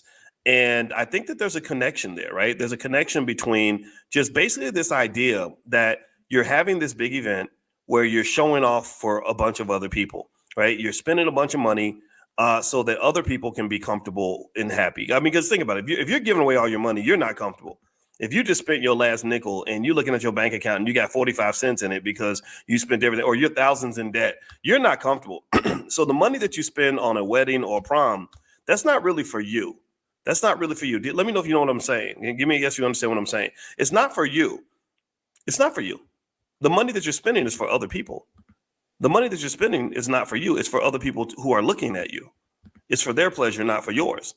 So when you go and you overspend on a prom, a wedding, or any other big event that's kind of a one-day thing, flash in the pan, I think you really might want to take some time to really say, like, why am I doing this? Because if you talk specifically about weddings, let me tell you this as a married man. Weddings are beautiful. Weddings are wonderful. Weddings are necessary for a community that wants to build on itself. You have to have families for your community to be strong. You cannot have a strong family with 10 million baby mamas and baby daddies. It just won't work. Let me know if you get what I'm saying. I hope you all agree with me. I hope I don't sound old fashioned by saying that the only way Black people can really succeed is if Black men and Black women support each other. I hope I don't sound crazy by saying that if Black women don't gain respect for Black men and Black men don't maintain respect for Black women, that we're going to fail. I hope you can agree with me on this. So when you're talking about marriage and weddings and all that, that's necessary in order for your community to thrive. You need to form these bonds and these institutions that allow your children to be safe in a nurturing environment and to grow into the people that they're supposed to be. But in my view, and this is my humble opinion, I think that there's not enough work sort of separating the wedding from the marriage. A lot of people want to have a wedding, but they don't really want to be married. You understand what I'm saying? Just like a lot of people want to have sex, but don't nobody really want to raise no kids. You know, getting married is very different from staying married. Having a wedding is very different from having a 20, 30, 40-year marriage. When I married my wife, I went to the OGs. I went to the people. I didn't go to the internet and listen to some cute little influencer who says everything that I want to hear. That's what people do. They go and they women will get on they're all 10 million women will follow some guy who's saying that the only reason a man don't want you is because these men is too weak. They too weak. They don't know us. They can't handle a strong woman like you. And you're like, yeah, that's right, girl. And then there's some guy, some good looking guy, probably got a beard and some dreads, telling women, or say whispering sweet nothings in women's ear, or some lady, with a boobs out, telling men like these women are out of pocket. These women need to stop. And these women, they don't appreciate a good man. They don't know how to treat no man, and then all the men are like, that's right, queen. Thank you, queen. I appreciate you, queen. Right. I get it. Right. But these are not your people that should be advising you on relationships. The people that should be advising you on relationships are your grandparents, because your grandparents got married in 1962 and they've been married ever since. Those are your scholars. Those are your romantic intellectuals. Those are the people that can tell you how to build something and make it last. So here's the deal with weddings. This is interesting. A lot of you may not know these financial facts about weddings, so let me share a couple with you. I don't know if you all know this, but let me see. I pulled up some studies here. Basically, the average wedding in 2023, the average wedding was about $30,000. Secondly, 28% of all couples go into debt to pay for their wedding, and the debt usually amounts to $11,737. That's a lot of debt. So you're literally, so you get married, you're taking on another student loan, and then some people they get a divorce before the debt's even paid off. They found also that 45% of couples that's nearly half of all couples who financed their wedding with loans or credit cards reported struggling to pay off the wedding-related debt. And I haven't even talked about the high divorce rate. I haven't even talked about how many of these couples don't even last.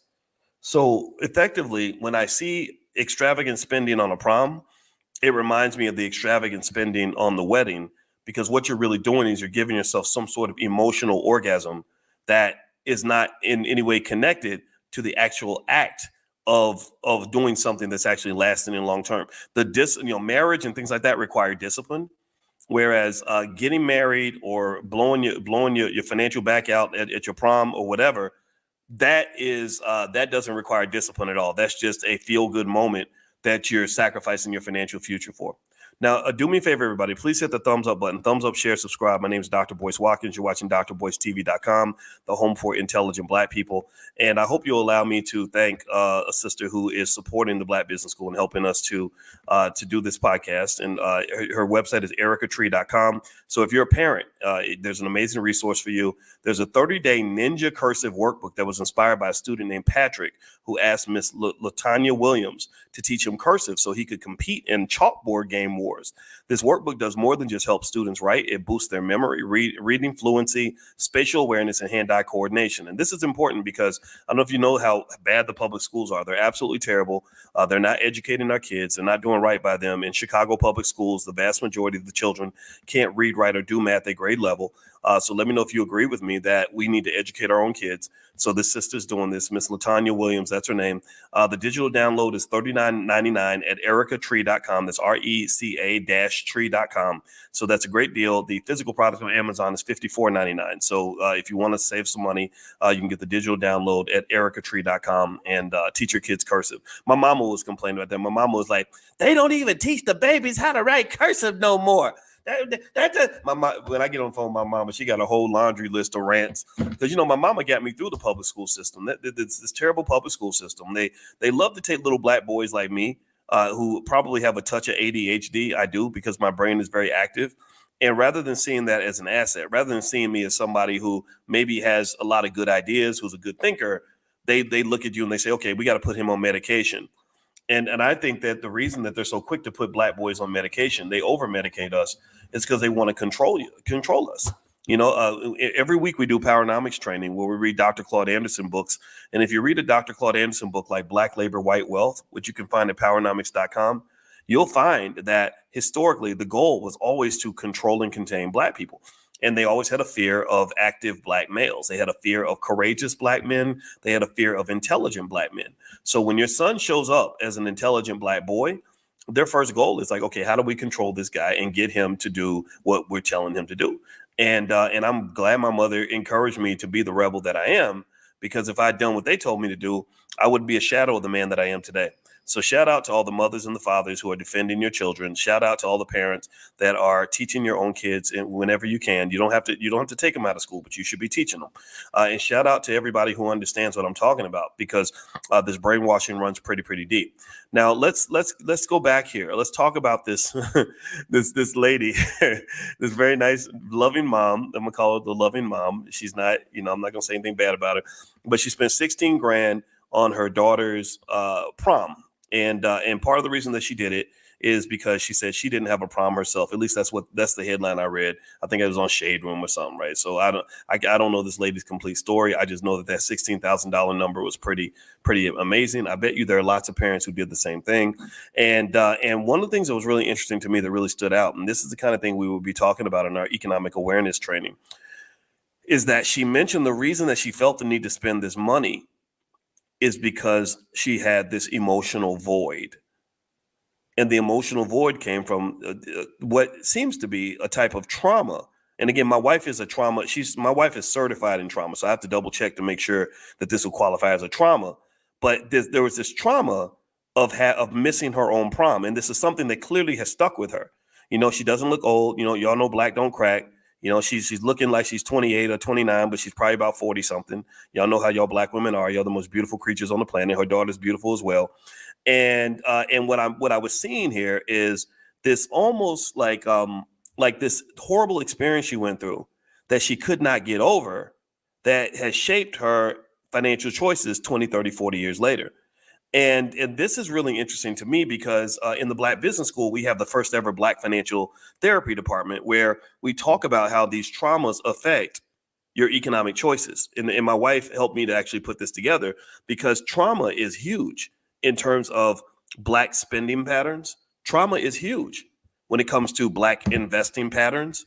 Trauma is huge when it comes to the amount of financial anxiety in the Black community, when it comes to just the way we view money, the way we spend our money, the way we invest our money, even someone who sells their stocks really quick, the minute they see something go wrong and they lose a bunch of money because they don't hold on for the recovery, a lot of that's driven by trauma. Trauma creates these trauma responses, these trauma triggers, right? So one thing that's interesting to me, and I want you to process this, is that there are people who profit from Black trauma. There are people that profit by getting things out of Black people by basically sort of triggering whatever negative experience you might have. Like, for example, if you notice politicians, when they're trying to get your vote, the biggest thing they typically do is they try to scare you into voting for them. They don't tell you why they're going to help you. They tell you why the other party is terrible and they're going to put you all in chains and all this, right? And so I think about this trauma in terms of how it shaped this mother's need. Like somehow she felt that the way I can show love to my daughter and the way I can heal a little bit is by spending all this money. And I wonder if there would have been a less expensive way for her to heal and overcome the experience. Because think about this. This really says to me that if this mother had had a prom, pay attention now, if this mother had had her prom, she wouldn't have felt the need to spend $16,000 to overcompensate for a trauma that she cannot reverse. Do you understand? Let me know if y'all follow what I'm saying. I hope I'm not getting too deep on you with this. But so that is something where this goes back to the fact that, when we talk about things like therapy and healing, if you're properly healed, then that will actually help you financially. A person who is healed, where their self-esteem is intact, for example, they don't need to buy luxury items to feel better about themselves. They already feel good about themselves. Or if you think about a young lady, think about this, process it this way. If you think about young ladies who have low self-esteem, what do? What can happen out of that? Well, they when they go on the dating market, they date a bunch of creepy, crappy men, and they're giving these men access to things that money can't even buy, that money should not be able to buy. Well, why is that? Well, partly it's because they don't value what they have. They don't value who they are. So a person with low self-esteem becomes an easy target for somebody that's seeking to exploit them, or somebody who doesn't know who they are, or somebody who's gone through something, right? So effectively what I'm saying is that with this lady, because she has not healed from this thing that happened maybe 20 or 25 years ago, is spending money as a way to feel better about what happened in her problem. Like it was bad for me. I'm going to make it better for my daughter. I'm going to take this full circle. We're going to make this right. And I really don't know if that's the most efficient way to do it. And so, in fact, let me kind of lay out some possibilities in terms of just considerations on why people might overspend either on a prom or a wedding. Again, I put proms and weddings kind of in the same category. These are these one-time events that we get really excited about, and we put so much money into that. And what we don't understand is that when you spend $16,000 on a prom, you're giving up 20, 30, 40, 50, 60, 70, 80, $100,000 worth of economic opportunity. Remember, money is a seed. Money is a lot of things, but one thing money is money is a seed. You plant seeds. Seeds get planted. Planted seeds grow. Seeds that get eaten do not grow. So when you consume, you are eating your seeds. Do you understand? When you eat your seeds, the seeds do not grow. The seed cannot grow if you've eaten it. So when you take your money and you consume, you eat. Then what occurs is that you have destroyed the potential of what that money could have become. So let me give you some examples. So let's say that this mom had taken the 16,000 and said, you know what, I love you, and I want you to have a nice prom. So we're going to spend about 1,000 on the prom, but we're going to take the rest of that money and we're going to put it towards your future. Well, what could she have done with that? Well, number one, $60,000 could have been a 20% down payment on a property, or maybe a 10% down payment on a $160,000 property. If that property accumulated value of even a modest rate of, say, 3% per year, by the time your daughter's 40, she's got a property worth over $300,000. Do you understand? So when you spent the 16,000, the daughter misses the 300,000. Again, you went for the little reward, but you could have got the big one. I'm not making fun of it. I'm just telling you the truth. What else? Let's say y'all know I love the stock market.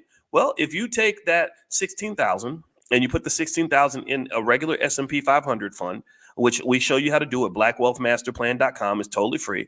Go to blackwealthmasterplan.com, and that's our $5 a day plan. You'd be amazed at how much money grows when you let it grow. You'd also be amazed by how much money doesn't grow when you kill it. And killing it is spending it. When you spend it, you're killing your potential. So let's see what would have happened if she'd taken that 16 grand and put it in an S&P 500 index fund. By the time her daughter was 40 years old, she would have $86,776. So again, you didn't spend 16,000, you spent 86,000 when you spent money on this prom. What else could she have done? You could have put money in, say, a 529 plan or something like that.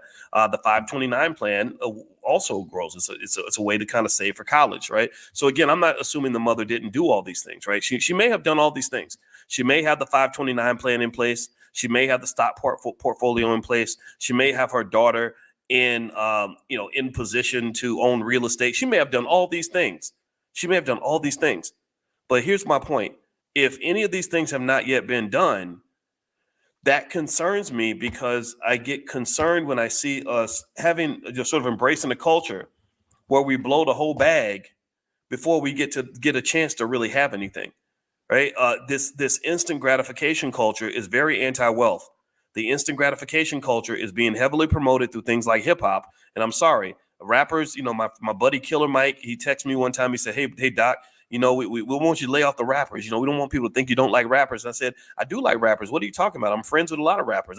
Immortal Technique, I love that guy. He's a great guy. D1, love D1. Willie D from the Ghetto Boys was in my wedding. One of my best friends, Ice Cube, is my friend. I have a lot of friends that are in hip hop, so I don't dislike rappers. What I'm saying, though, is that hip hop culture, the bastardization of it, creates a space of where instant gratification is glorified. Where looking good, pay attention now, looking good is more important than actually being good. And there are a lot of people who look great on the outside, but they are torn to pieces on the inside. They are torn to shreds on the inside, but you looking fly on the outside, so you think everything's okay. I don't want you to just look good on the outside. I want you feeling good on the inside. I want you to heal. I don't want you just to appear to be financially secure. I want you to really be financially secure. Ain't no future in the fronting. Remember MC Breed? Ain't no future in the fronting. So why are we fronting? Why are you trying to look good for all these other people, but you can't look good for yourself? Because you got to look in the mirror. You know what you really look like. You know what you really look like. When you take off the clown mask, you know what you look like. When you take off the makeup, you know what you look like. But the whole world is full of people that are forced to wear clown masks and makeup so they can pretend to be something that they're not, because the hard work is not as glamorous as the easy fix and the easy flex. It's much harder to get up and go to the gym every day than it is to just take some Ozempic pills and make all the weight kind of just fall off. So a lot of times the microwave culture, the instant gratification culture, which is very anti-wealth, very anti-community, very anti-black, is something that is pushed heavily on our children. And I feel bad for them because many of them do not have a chance. They do not have a chance. How are you going to compete in society when the educational system screwed you out of an education? How are you going to compete in society when you don't even have a stable family to begin with? You can't even grow. You're like a flower trying to grow in unstable soil. How are you going to compete in the world when nobody sat you down and taught you about the basics of economics? It's very difficult. So we got to stop setting our kids up for failure, man. That's what I'm saying. You know, again, $16,000 prom, it is what it is, right? Again, I don't know nothing about this lady's business. She might have $1 million in the bank. I bless her. I hope they had a good time that night. But I really kind of think we got to really analyze the culture if we really want to understand and analyze our economics. So anyway, do me a favor, hit the thumbs up button, thumbs up, share, subscribe. You're watching drboycetv.com, the home for intelligent Black people. And I want to also give a quick shout out, if you will allow me to, as you hit the thumbs up button, to our sister who runs ericatree.com. Her name is Miss Latanya Williams, and she has a daily phonics book that's a must-have for your child's early literacy development. It was inspired by legendary educators like Marva Collins and Dr. Jawanza Kunjufu. It reinforces the 44 sounds of the English language, boosting fluency and phonemic awareness. Help your child build a strong foundation in reading today. And you can go to ericatree.com to check out some of her products. This particular link, I can, you know what, I'm going to send out Dr. or Miss Latanya's direct links to her products via text to you. If you get on a text list for Money in the Morning, just text the word morning to 87948, and I'll send you a link to her phonics product. It's a kind of a long bit.ly link, and I can't really recite it. Her main website is ericatree.com, ARECA-tree.com. But I can send you the link to this second product that she mentioned, because it sounds like this sister's really doing the thing. My mother talks about Marva Collins all the time. Does anybody know? Give me a yes or no if you've heard of Marva Collins. Does anybody know who Marva Collins is? Because if you don't know who Marva Collins is, I really need you to know who she was. Marva Collins was one of the greatest educators ever. Marva Collins, from what my mother said, she started a school in the projects. Like this, I mean, this lady did not play. This lady, she started a school in the projects. See, and y'all, some of y'all in here, 7-figure Negroes driving luxury cars with fancy jobs. Some white man that gave you a fancy job. But the problem is you ain't doing the job. You're not doing the job. You got the fancy car and the fancy job, but Marva Collins was in the projects doing the damn job. My mother talks about Marva Collins all the time because Marva came to speak at the there's this group that I owe my life to called Black Achievers in Louisville, Kentucky.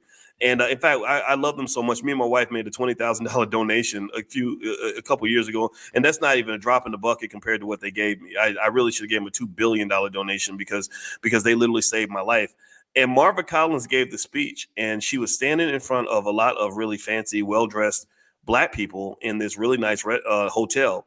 And she just went off. She literally, my mother said, she said that she gave that speech. She said, "How dare you? How dare you sit up here in your comfortable clothes, in your comfortable hotel, looking all fancy when our children are suffering. Our children are not being taught to read. Our children are not being properly educated. Our children are not being prepared for the future. And you're sitting here acting like everything's okay." So I'm going to just tell you, Marva Collins, based on the stories of my mama, she was just this woman. Like, you talk about people that need to be Black heroes. See, y'all got to stop letting these white folks tell you who your heroes are supposed to be, because they're always going to guide you in the wrong direction. If I ask for directions from somebody who does not like me, he's going to guide me right to the place that I'm going to get shot and killed or something, right? So don't stop letting people set you up for nonsense. Like, go look up Marva Collins. If you don't know who this sister is, look her up, because Marva Collins, to me, really shows the potential of what we can do when we know what the job is, when we understand the assignment. And she understood the assignment. I mean, she really started a school. From what I understand, she started a school in the projects. There she is on the screen. And she educated kids better than the whole damn Chicago public school system. I'm gonna read a little bit of her bio real quick because I think that she deserves our respect. So Marva Collins was an influential American educator, best known for her work in improving education of disadvantaged children. Born August 31st, 1936, in Monroeville, Alabama, born in the Deep South, with all that stifling racism, right, that's supposed to destroy you. She gained national recognition for her innovative teaching methods and dedication to student success. In 1975, Collins founded the West Side Preparatory School in Chicago, Illinois, with a focus on providing high-quality education to African-American children from impoverished backgrounds. Her approach emphasized high expectations, a rigorous curriculum, and a nurturing environment. Pay attention, Black people. Are you listening to me? Are you listening? Did y'all hear what I just said? They said that her educational process emphasized high expectations, a rigorous curriculum, and a nurturing environment. So I'm going to ask y'all this question. Let's talk about Chicago public schools, or we could talk about Philadelphia public schools, or we could talk about New York public schools.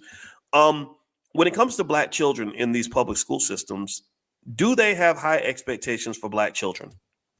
Yes or no? Do you think that they set high expectations for our kids, or do you think they set low expectations for our children? That's the first question. Second question. She mentioned a rigorous curriculum.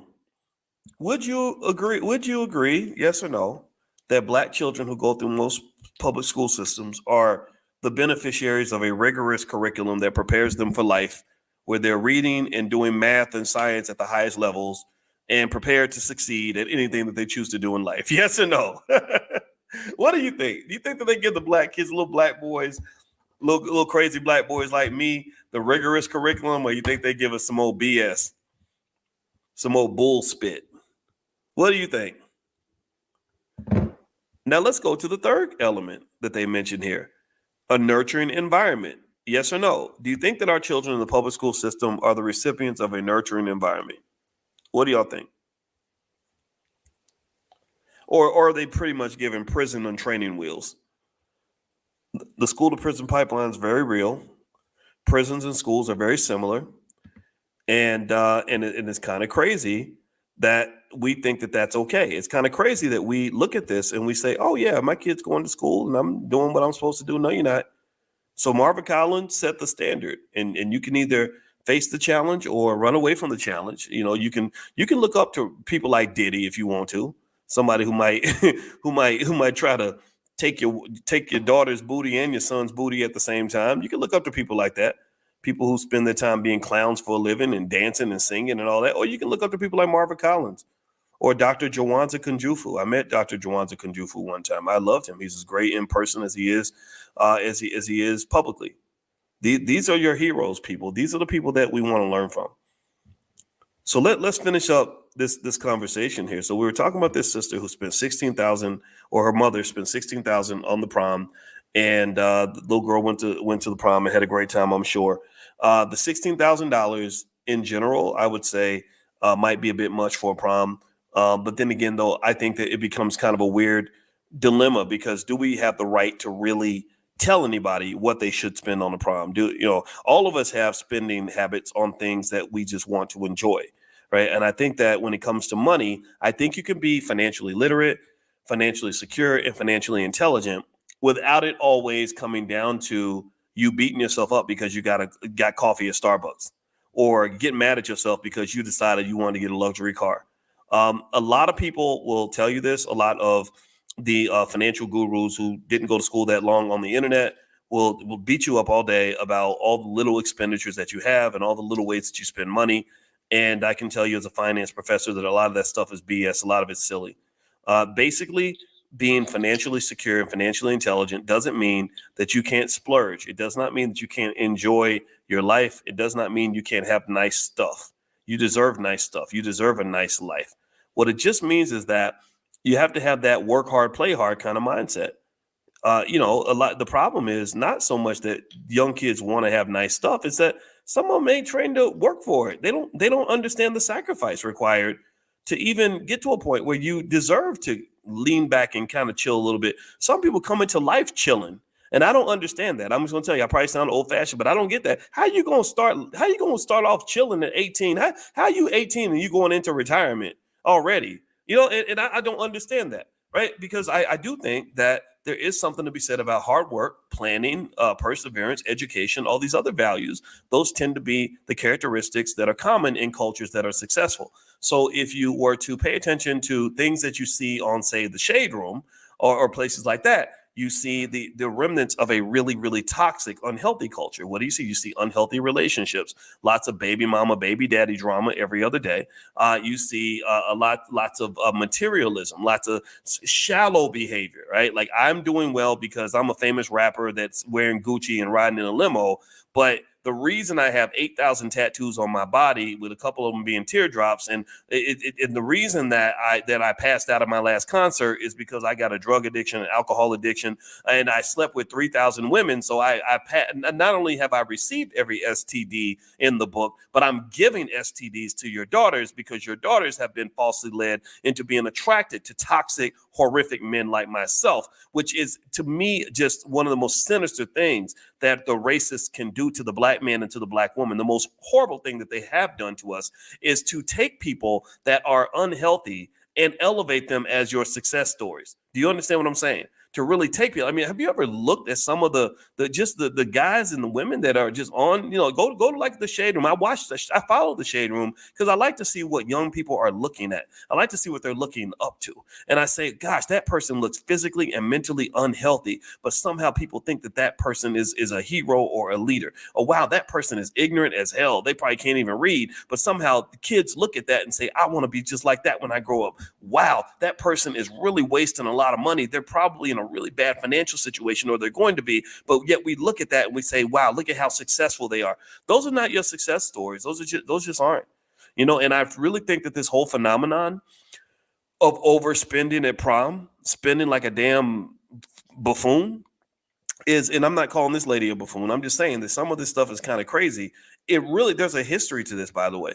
If you read Dr. Claude Anderson books, which are at powernomics.com, in his book, Black Labor, White Wealth, he explains that historically, the Negro has been seen as this outrageous, almost like a cartoon character kind of person, right? Just like this person that's going to be outlandish, that's dancing and singing and smiling and doing the minstrel show all the time, that's always like trying to be the life of the party because he wants to impress massa. And then Massa will give him rewards. Massa will give him extra butter biscuits and everything else because he was dancing and singing so loud. And I thought about that when I saw Diddy. His son was on stage, and they took the music away, so it made it look even crazier. His son was dancing, and it was really weird because he was dancing just like his dad was dancing in like 1998. Exact same, very similar moves, very similar, like really exaggerated arm movements and all that.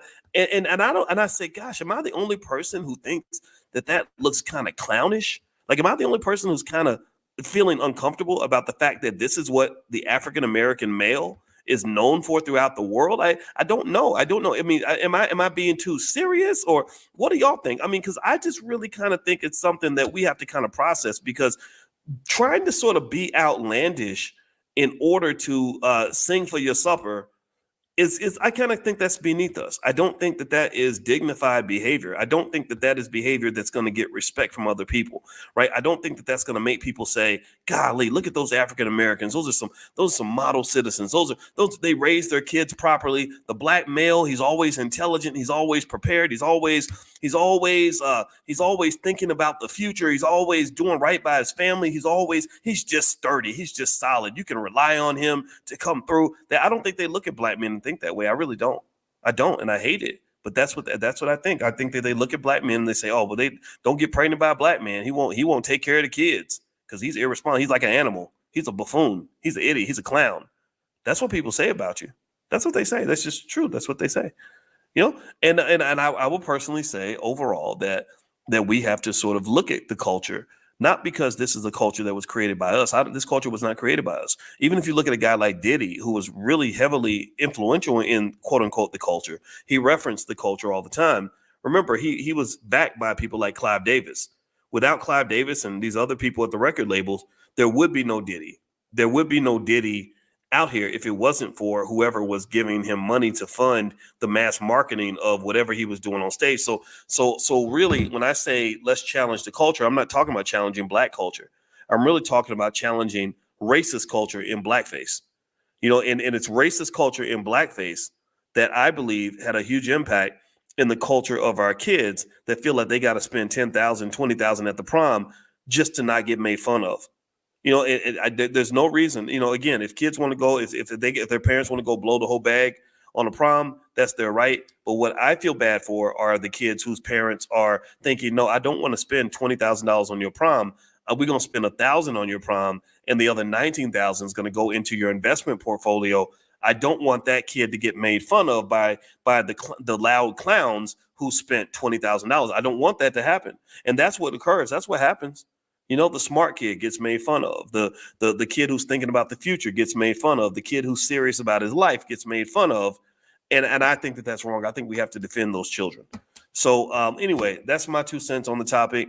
I actually don't have much else to say about it. I want to say thank you guys for listening to me on this. I appreciate it. And I also want to give a quick thank you to Miss Latanya, who actually has some great products at ericatree.com or Erica Tree, I'm sorry, ARECA-tree.com. She has some great educational products. I hope you'll go take a look at that. If you want to educate your own kids, she also has products on financial literacy. She has products on that will teach your child cursive. She has products on the daily phonics, things like that. So feel free to go to that website and take a look at what the sisters got going on.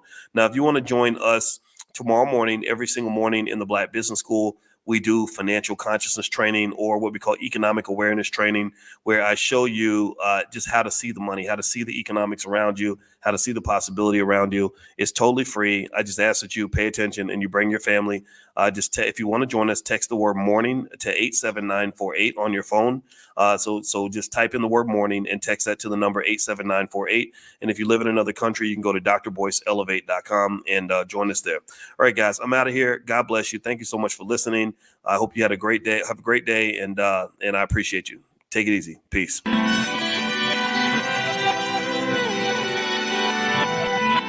Here we are, clan the isms, cataclysm great. Our people out here struggling, trying to make it in this state. Everybody out here doing it, but we the ones who late. Now family, we the ones who gotta delegate. Get that money in the power, never be fake. Stick to cosign for 3. What did he say? Create jobs, support our own. Educate the same and buy back your home. Got 3 degrees, triple 10. 3 PhDs, now we on the CNN. DBTV, let's talk about negligence. Ignorance is bliss, but we can turn it to intelligence. Believe none of what you hear, half of what you see. Let's break it down here on Dr. Boyce TV. Here we are, marathon. She said, Boyce, let's get up at 4:30 in the morning and go run a half marathon at 7 a.m. And of course, my reaction was the obvious one, which is hell to the no. Hell to the no, hell to the no. I'm not getting up at no 4:30 in the morning to go run a race.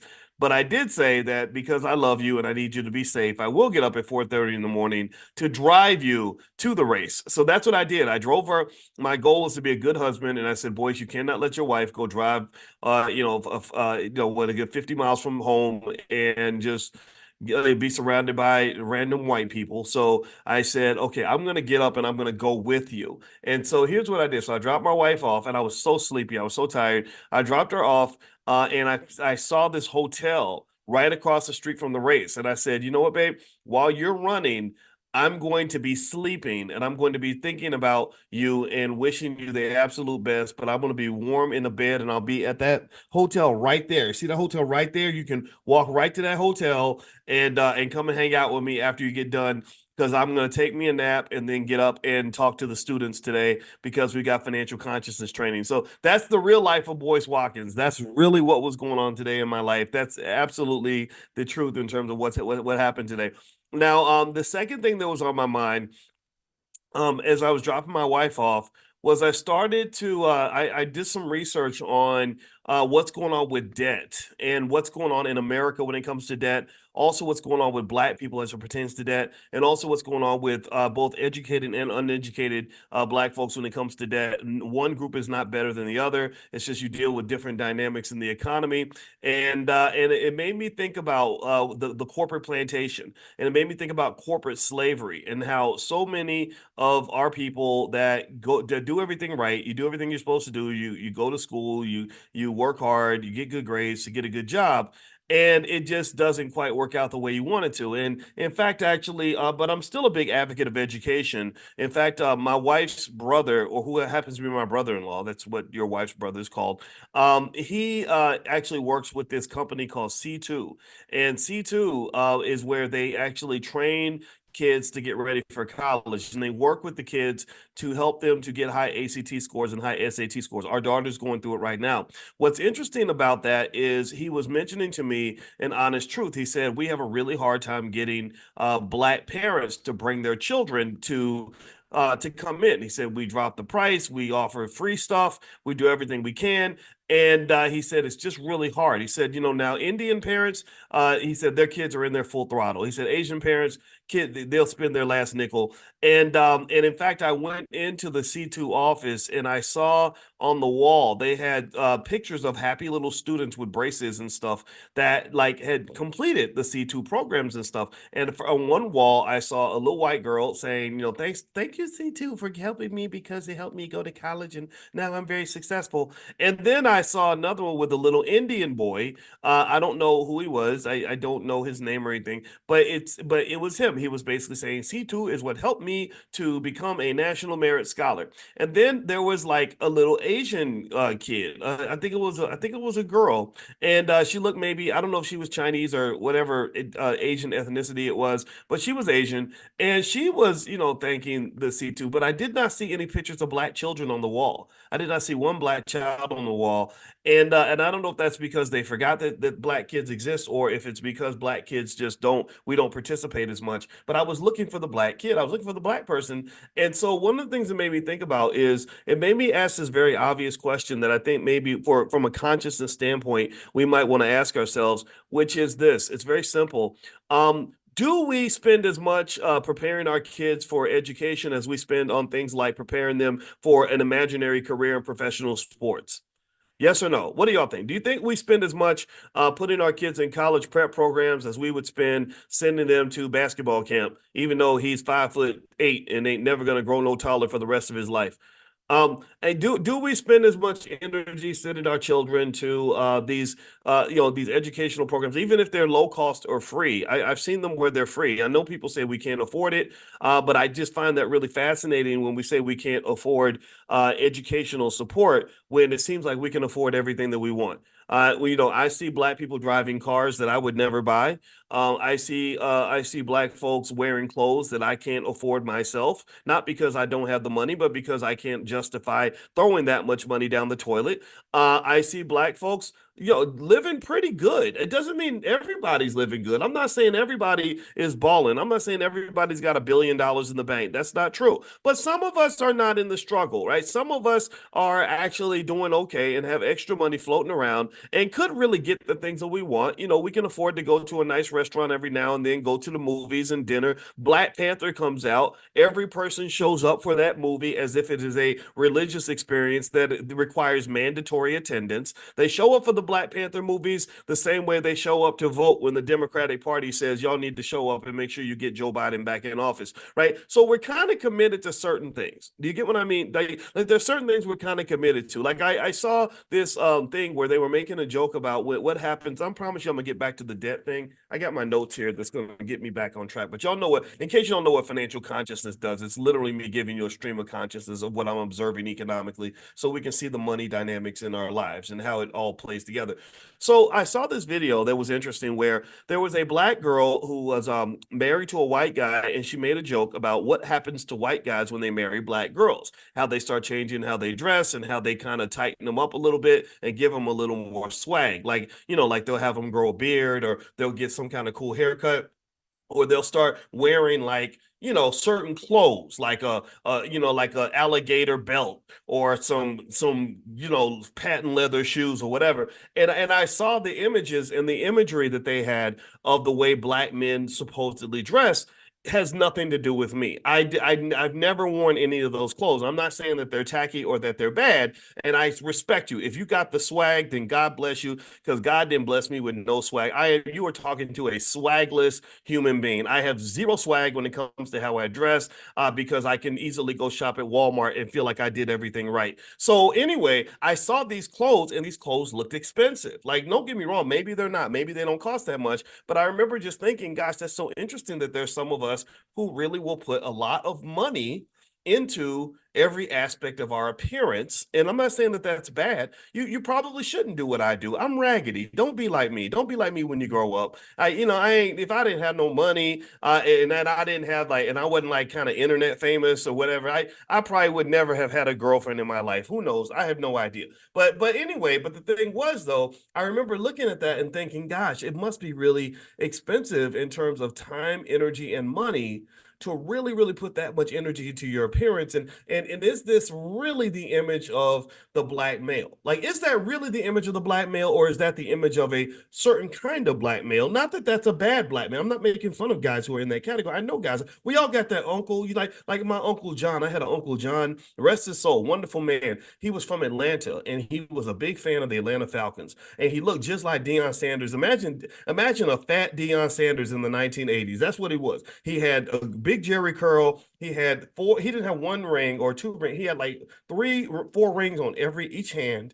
He had 5 or 6 chains that he would wear around his neck, and he had a couple of gold teeth. And he just always was fly. Like if he went out, he'd have the hat and the shoes and and some of that stuff and it's interesting because I remember just thinking, that's so fascinating that people spend that much money and that much time on appearance. And I think that that's okay. But what that really says is it doesn't say anything wrong, by the way. I want to make that clear. I'm not hating on people that have more swag than me, which is pretty much 95% of the population. What I'm pointing out is that it seems to me that when it comes time to spend our money, we ready to spend. Do you get what I'm saying? Does that make sense? Did I say that in a way that doesn't sound like I'm just jealous of people that dress better than me? I hope I'm not sounding that way because I don't want to be hater of the year. Not on that. There's some things I do hate, but this is not one thing that I hate. And in fact, actually, I said something. I made a comment. Sometimes I surprise people because I made a Twitter comment about the this ongoing, really fascinating rap battle between Kendrick Lamar and Drake. And people somehow think that because you're 52, you don't understand hip hop. And I just literally respond by saying I was probably listening to hip hop before you were born, or definitely when you were in elementary school. And so I know the history of the beast. I'm a black man. I know all about hip hop. I've been on the Breakfast Club a bunch of times, so I keep up with the culture. So I'm going to comment on this whether you like it or not. And then one of the things that about that interesting beef was that somebody said, and I said, yeah, I think Kendrick is literally destroying Drake right now. But it's kind of like me sort of being petty because I've always thought Drake rapped like a suburban white woman to me. I didn't relate to Drake, honestly. I relate to Kendrick Lamar. But then again, that's a personal thing. But anyway, so as Drake is destroying Kendrick Lamar, or sorry, Kendrick Lamar is destroying Drake. My bad, I got that backward. Somebody asked me, somebody said, so Doc, do you agree with so you're okay with the destruction of the image of a black male? Are you okay with that? Are you okay with Kendrick destroying the image of a black male in public? And I said, well, are you talking about Drake? I said, because that's not an image of a black male. I know he's a certified lover boy and he's got all the swag that comes with being a rapper. I said, but that's not a black male image because that was an image created by a white man. That was the black male image created by white people. White people run that. White people own hip hop. Black people do not own hip hop. Black people do not control it. There's not a single black person anywhere that I know of. I don't know if any of y'all if you follow hip hop, you'll know about this rapper named Sexy Red, who literally will make you want to vomit in your mouth every time you see her. I'm sorry. I don't know how that sounds, and then maybe I shouldn't say that, because I want to be encouraging and positive on a Sunday morning, but it's really, really sad. Like not one of you in this room, I can bet you every nickel in my bank account that not one of you would ever watch Sexy Red in a video and say, gosh, I really want my daughter to be like her. That's the role model, right? And so where did that come from? That does not come from black people. That comes from the people that own hip hop. Hip hop is not black owned. Hip hop is white owned, and we are the workers. Hip hop is like a big restaurant, and we are the employees. We are the people that are performing at the restaurant. We're the ones who are serving at the tables. We don't get to decide what food is going to get served in this restaurant, but we all eat at the restaurant because the restaurant is full of black employees. Do you understand? You see all the black employees at the restaurant, so you think, oh, that must be a black restaurant, but you're not really sitting and thinking about who's running the restaurant, who owns the damn thing, who's deciding what food is going to be served on these plates. You're not thinking about that, right? You're just literally coming in. It's like when we go see Black Panther and we really think Black Panther is a black movie. Black Panther is not a black movie. Black Panther is a white movie with black people in it. Disney, I know I'm a shareholder in Disney, unfortunately, because their stock has done poorly for the last several years. And they don't, most of their shareholders do not look like you and I.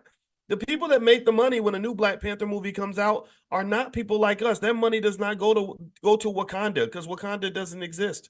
So this idea that we get attached to things because of the way they look on the outside as opposed to what they're composed of on the inside, it's really reflective of a lot of things. It's reflective of an inherent superficiality that we tend to embrace. This idea that if something looks good on the outside, it must be good on the inside. The same way a man looks at a beautiful woman and doesn't assume that this woman could be toxic, that this woman could have diseases, that this woman could be a terrible person. You just think she's amazing because she's got a great smile and a nice booty, right? So the same thing happens, I think, when it comes to our economics. If you don't have the financial consciousness to really dissect an entity and really understand what it really is and what's really going on and how the dynamics are working, it's like a person who might watch a puppet show and think that Pinocchio is a real boy. Do you understand? Or somebody who watches an actor in a movie and you think that they really are the person that they're pretending to be in the movie. Stringer Bell, who was played by Idris Elba, who played in The Wire, which was one of the greatest shows of all time. If you've ever heard Idris Elba in real life, he sounds like a British bloke. I don't want to do a bad British accent because I got British friends and I have a lot of support in London, but he sounds British. And if all my friends in London, I know y'all love me and I love y'all. So if I did that, if you're offended by that, please just chalk it up to my silliness today. But anyway, he said that he would go places and real drug dealers would come up to him and ask him for like business advice on how to expand their drug empire. And he was like, you do understand that I'm acting, that I'm an actor. And they didn't know, like people really think that he was really a drug dealer. So ultimately it's interesting in terms of when you talk about business, when you talk about financial consciousness, which is why we gather every single morning. We do this every morning at 10 a.m. in case you're new.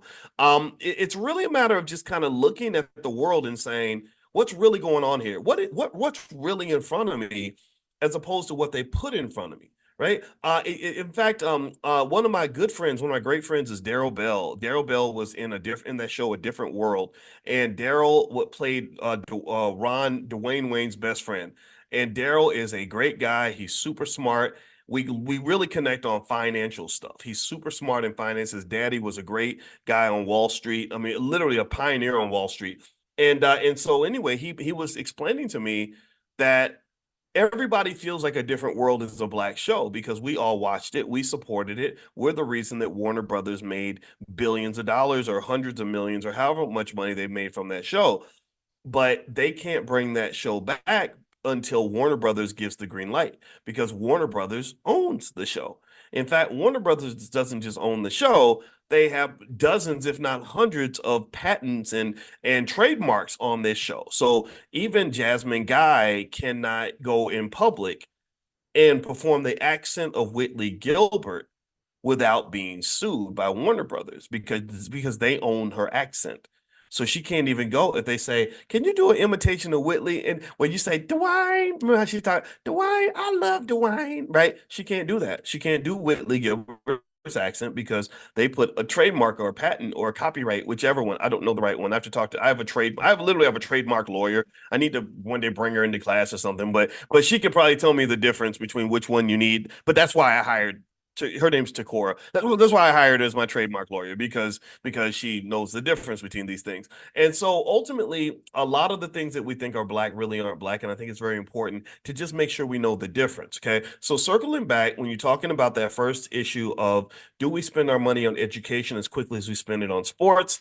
I would say the answer is no. I would say that perhaps a little more balance would be called for. In fact, again, if you're sending your kids to college or the grandkids to college, get them ready. Get them ready. I remember in college being very confused. Here's the thing. Let me explain something. When I was in college, part of the reason I don't have no swag is because when I was a kid, I didn't have time for bullshit. I just didn't. I was independent from the time I was like 12 or 13. I got my first job when I was 11. And then my mama made me pay rent when I was 14. That's just terrible. That's so abusive. But the good side of it is it made me into a man very quickly. And so I would literally go out and do grown man stuff. I'd be like, I'm leaving. I'd leave at 16. At 16 years old, I would just leave the house and come back whenever. And I don't know why my parents did. They were just so terrible, right? But anyway, I love them though. But it was a different time. So anyway, so I got to college, and I remember when I got to college, here was my story.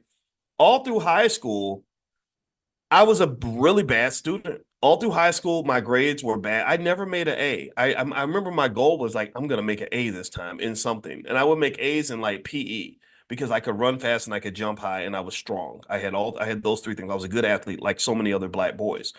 And that was it. I never made an A in anything ever in my life, in not one single class. And I remember being so lost in school. Those white women, they didn't understand me. I didn't understand them. They probably wanted me in special ed and to put me on medication and stuff because I am a little weird. I probably do have a little bit of undiagnosed ADHD, but I consider it to be my superpower. I think that that's what makes Boyce Watkins into who he is, whatever that is. And I remember school was just a terrible, really bad experience. And a lot of you have sons and daughters that are going through the same thing. A lot of you have kids that are feeling that. In fact, we have that's why we bring educators to the All Black National Convention to kind of help you work through some of that. My daughter is one of those people. She actually works with kids, particularly in special ed and stuff like that. I'll bring her by so you guys can meet her. I think it's time, and she's super smart. She went to Columbia University, and I love her, and I think she's somebody that might be able to add value to what you're dealing with your children. So long story short, I went to college, and I didn't have a fallback option. I had no money in my pocket. Black Achievers, God bless them, gave me my only little scholarship. It was like $500. And that was enough to just get me on the University of Kentucky campus. And I'm so grateful to Black Achievers in Louisville, Kentucky, that my wife and I went back to their banquet, and we made a $20,000 donation about a year ago because I said, I owe you everything. Without you, I would have been, I don't know what would have happened. Right. So I got to college and I had no money in my pocket. So I had to figure out how to make enough money to have a place to live. And I didn't have time for silly stuff, right? And I remember real thinking like, okay, what's my next move? What am I gonna do? You get in survival mode, so you're trying to figure out what you're gonna. And just like when I told you about the old white lady that was trying to sleep with me for money, and I actually kind of thought about it because I was that broke, but then I kind of started vomiting in my mouth and realized how disgusting that would be, and I just couldn't do it. But really, that was where I was. That's like when you talk about hitting a low, and I'm saying anybody who's ever been broke probably has been through a moment where you thought, hey, you know what, I could sell all this lusciousness and get me an extra $50. And that'll make sure I can at least go to McDonald's a couple of times and not starve to death this week. A lot of us have been there. If you haven't been there, then you haven't really lived. So anyway, I was in college and I just didn't have time to mess around, and my friend. So when I was figuring out my next move, I said, okay, I think this education thing could be my next move. I think this is the thing that can help me to provide for my daughter because I had child support, and it can help me pay the bills, right? So I poured all my energy into education. I was like, okay, I'm going to figure out how to succeed as a college student. And I remember I didn't really know how to study. That was my problem. So I remember like reading books. Like that was when I started to become a little more conscious about life. That's when I learned about things like positive thinking, because that helped me overcome the depression I felt as a kid from feeling kind of abandoned and unloved. Well, I learned positive thinking as a way to kind of fight against that. Also, that was when I learned that most answers to most questions are somewhere in somebody's damn book. So I said, okay, since I don't really have all the role models I need in my life that can help me get where I want to get to, I'm going to go read books and find stuff, find information. So for example, when I wanted to understand women and sex, I read this book called How to Make Love to a Woman. And then I read another book when I was 30 called What Women Want Men to Know. Because I was like, I like women. Women are cool. Let me understand. Let me study this stuff and see what's going on, because y'all are hard to understand. And then I also remember reading books about studying and how to do well in college. And the thing was, though, as I read those books about how to do well in college, I also leaned on what I knew. And what I knew was I knew two things that really helped me. One, I knew hard work, because my father always taught me that every man's got to work hard for what he wants. So I would go to work at these minimum wage jobs and make, $3 or $4 an hour and bust my butt for 10 straight hours and be grateful for it. And then also I understood from sports very basic values about success and winning. I understood that to be a great athlete, you had to practice consistently. You had to prepare in advance, right? You couldn't wait to the last minute. You couldn't be lazy and think you're going to win the championship. So that's how I thought about my academics. And so I approached academics that way. And what I didn't realize was that I was actually studying harder than all my classmates. I thought I didn't belong in college. I thought that because I didn't fit the look, I didn't know how to I dress like a student. I didn't have the little tiny glasses with the little backpack. I felt awkward, right? But I just went in there just kind of brute force and just said, okay, I'm going to fake it till I make it. And for about 3 years, I really felt like I was faking it. I didn't really think I was that smart. I thought I was pretending, right? And so what happened was I ended up just blowing away everybody else. Like I had the highest grade point average of all the Black students on campus. And I remember being utterly fascinated by just how unproductive so many of my friends were, how lazy they were when it came to school, when it came to studying, how spoiled they were, how weak they were. They were very weak. And that's the thing. You get parents, we always think we're protecting our kids by coddling the hell out of them. And then they're just so weak. They can't weather the storm. One little wind blows by, they fall over like a little leaf. They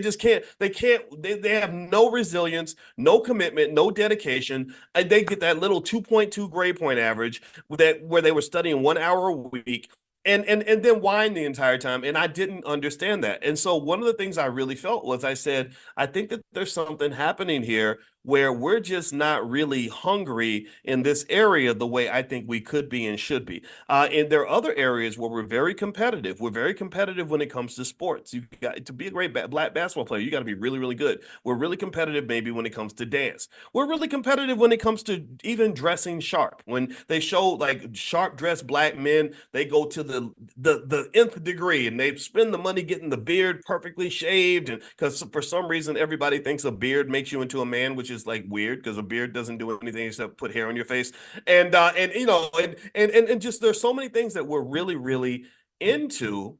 And there are things that we're not into, right? And typically those things related to academics and whatever, those are not the things that are typically at the top of our priority list. Not everybody, but for a lot of us. And so one of the things I did when I got on the faculty of Syracuse, I see someone says, how do you buy stock? Go to blackwealthmasterplan.com. There's a free training on our $5 a day stock market investing plan. You can go to blackwealthmasterplan.com, or you can go to drboycestocks.com, drboycestocks.com. That's where I give you the stocks that I pick and everything else. So feel free to go there if that's what you're looking for. So anyway, let's go back into this. So we're talking about in terms of investing, where you invest your money, where you invest your time, where you invest your energy. And so the first book I wrote when I was at Syracuse was a book called Everything You Ever Wanted to Know About College.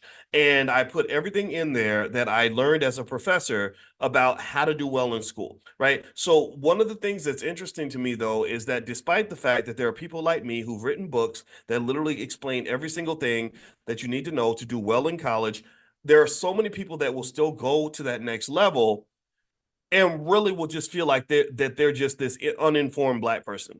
Like they'll assume that because you're first generation, that you just don't know what's going on, that you're a deer in headlights, that you're completely lost, that there's no hope for you. And the best thing you can do is hope to just survive and get by. And I just beg to differ with that. That's my point. I beg to differ with that because the resources are out there. The resources are out there. The resources are in your phone. you can open up your phone and learn everything you need to know about how to do almost anything in this world if you are determined to find it. And so ultimately, what I would say to you is that this whole stream of consciousness in terms of investing, the investment of time, the investment of money, I think it goes to the core of some issues that we deal with culturally that we might want to confront instead of continuing to do what we've been doing before, right? So, for example, there's no excuse that these companies that help kids prepare for the SAT and the ACT don't have just as many black kids as they have Indian, Asian, and white kids. When Asian kids show up and they've got the perfect test scores and they got the perfect GPAs, I think that we can get mad about that, or we can simply say, okay, maybe there's another notch we can go to. Maybe there's another level we can go to because we already have excellence in so many other areas. I really think academic excellence should be a part of that. Now, with that said, this is going to spin us back into the whole conversation about debt. And the reason I brought up the whole educational piece is because the debt crisis is actually hitting educated black people as much as it's hitting uneducated black people. And I'm going to explain that to you in 1 second. Let me just remind you guys of something really quickly. Some of you were looking to join the real estate program, something called Dr. Boyce Real Estate, where literally this week we're bringing in a special guest named Shalea Camila, who is a noted real estate expert who can answer a lot of your questions if you're looking to either invest in real estate or if you're looking to buy real estate, etc. She kind of knows everything. She was a speaker at the All Black National Convention. She's very good. And I know that Micah has sent out an offer where you could actually join the program for $1 the first month. Well, here, because you're in this class, I got something better. You can actually join for $0 the first month. So if you want to just try it out, bring your friends and family, just hit that link right there. And because you're here, I've extended that offer to you. So feel free to take a look at that. It's also at drboycerealestate.com. That's drboycerealestate.com. And also the Get Money Fest in Philadelphia is May 18th. And that URL is getmoneyfest.com. But what I'll do is I'll actually share the link with you guys really quick if you want to come to Philadelphia. And we're going to have a lot of panels and speakers and all kinds of stuff. So it's not my event. It's Jay Ortiz. He's the organizer.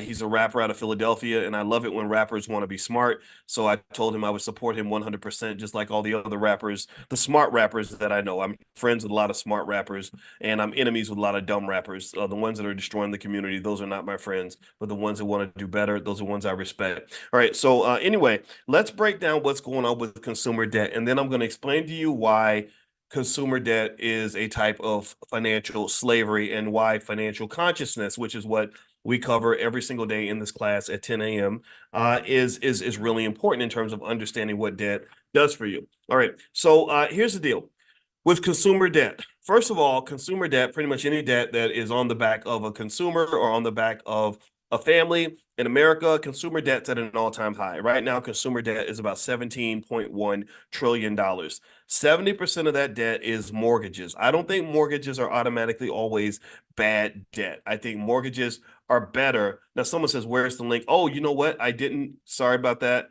I apologize. I ran off and there we go. There's the link for the Philly event. And let me share the link for the real estate course. All right, so sorry about that, guys. I apologize. I didn't do everyone when I shared the link. There we go. All right, so there we go. Now let me know if you can see it. There it is. Okay, so 70% of all the consumer debt is mortgage debt. That's about $12.25 trillion. This is as of 2023. 1.1 trillion is credit card debt. That's also a record high. So mortgage debt is at a record high. Credit card debt is at a record high. It has never been higher than it is right now. A lot of this has to do with inflation. Auto loan debt is about 1.6 trillion. That is also at an all-time high. So people owe more on their cars than they've ever owed in any other area before. Student loan debt is 1.6 trillion. That's also a record high. And another area they included here on this list is HELOCs, like home equity loans. So people are borrowing against their home equity, mainly to maintain this high levels of consumer spending that is pretty much driving the economy and keeping the economy alive. So all this debt adds up to about 17 trillion. The average American household has about $104,000 worth of debt. To be precise, it's exactly $104,215 in total debt for most households. That's a lot of debt.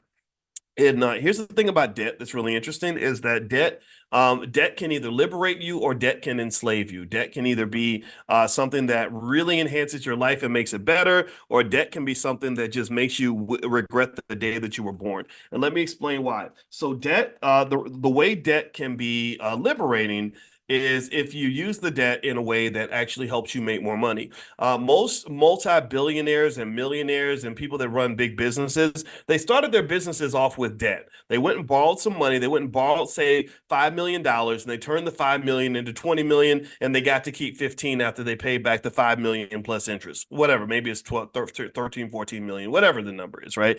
So debt can be a beautiful thing because debt can give you access to a productive asset that allows you to make more money. For example, a lot of you that are in the Prime program, you've used HELOCs to go and get access to capital or debt, and you have taken that money from the HELOC, maybe $100,000, scaled it up with a little bit more leverage, went in and bought, say, I don't know, a few hundred shares of a company, and you're making maybe $2,000 or $3,000 a week on selling the options for that stock, just like we cover in class. So that is a scenario, in my view, where debt isn't such a terrible thing, assuming that you're taking some of that income and plowing it back into repaying the debt. So if you're buying property and you're paying down the debt on the property, that's a good thing. If you're borrowing money for a business and you're able to make the business successful, I think that's a good thing. If you're even using debt to buy stock and sell the options on the stock to generate an income source for yourself, I think that's okay. But the problem is when you get into these areas of consumer debt, like the credit cards, most credit card debt does nothing for you at all. Most credit card debt does nothing for you at all. Most credit card debt does nothing for you at all. If you think about your finances like a human body, credit card debt is like a bunch of fat, right? Again, business debt might be like a bunch of muscle. If you have muscle, then you could be a better athlete. But with fat, you're usually not going to be a better athlete unless maybe you're a sumo wrestler or something. So having credit card debt is fat. Auto loan debt is fat.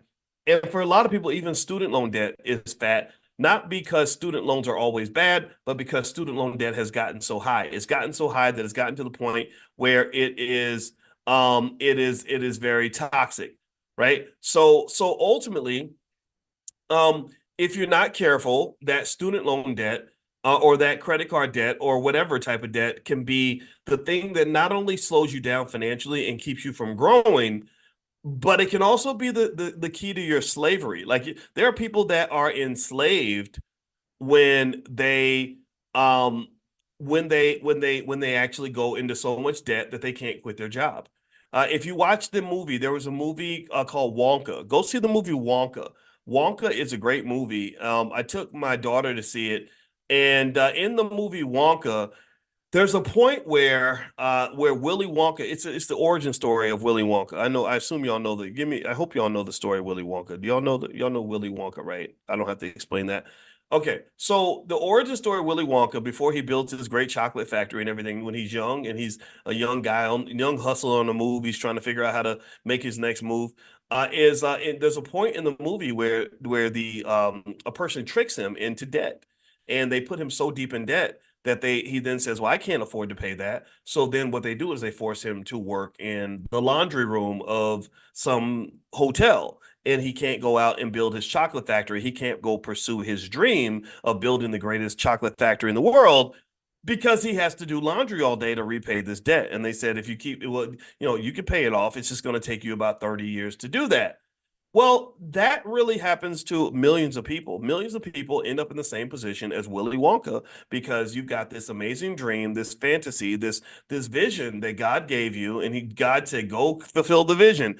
And you can't fulfill the vision because you got to go and do laundry in the basement every day for the next 30 years or do some other type of work that is pretty much meaningless to you, and the work that you would not be doing if you were not getting paid to do it. And that's what debt does. And that's why consumer debt is very powerful for those that are driving the economy. If they can get you into debt, it's like getting you pregnant and locking you down. They get you financially pregnant with all this debt, and then you can't make any moves. You're pretty much stuck pretty much where you are. You have to come back to work. After the pandemic, there were a lot of billionaires and CEOs that were very concerned about the fact that the American labor force had declined. The labor force participation rate had dropped because people just became financially conscious and they said, I don't really think I want to spend all my hours of this on this earth at a job. I'd rather do other things like sleep in or spend time with my kids or go to the movies or go to the gym or just be happy. And so they had to figure out how to get people to come back to work. So a lot of them were lobbying the government to reignite student loan payments so that people would be forced to come back to work. They're like, we need them to have something that they have to pay, so they have to come into us to get it done for them. We need them to need us. They need our income. So debt is definitely a type of slavery. I mentioned this yesterday, that half of all Black college graduates default on their student loans. So having a lot of education doesn't escape you from the debt dilemma if you're not financially conscious. And also, even among the half that don't default on their student loans, a lot of them are paying on their debt until they're 50 or 60 years old. And the thing about debt is that debt moves in the exact opposite of closing the racial wealth gap. So when you talk about closing the racial wealth gap, you don't close the gap with debt, you're increasing the gap with debt. So the fact that we have so many of our best and brightest saddled with the absolute most debt that they can possibly get in hopes that they're going to find some job that will repay them enough to cover that debt is really flawed thinking. It does not work. So with that said, I want to cover a few financial consciousness points. And actually, I'll answer a few questions. So if you have a question, put it in the Q&A section. And if you're not inside the Zoom, I won't see your question. But if you want to join us in the Zoom, all you got to do is text the word morning to 87948. This is our daily financial consciousness training from the Black Business School. It's 100% free to anybody that wants to join. You don't have to pay money. You just have to pay attention. So just text the word morning to the phone number 87948, and I will invite you. And if you're not on that text list, make sure you get on the text list. Text morning to 87948. All right, so let me give you a few quick reasons why we overspend, and then I'm going to link this back to why financial consciousness is important. I need you to give me a quick yes as a confirmation. Is it clear to you why being financially conscious is critical in this economy? Give me a yes if you understand this. Like, give me a yes if you're seeing this. I want to make this clear because some people, no, I don't think you probably have never had a class on financial consciousness. You've never had a professor say, I'm going to teach financial consciousness. Usually they'll say, I'll teach taxation, or I'll teach investing, or I'll teach, about credit cards or real estate. You've never heard a person say, I'm going to teach financial consciousness. And this was something that didn't come to my mind. God didn't give me that vision until I literally was 20 years past my PhD. And I knew a lot, I knew a lot 5 years before my PhD. I was teaching college students in 1993.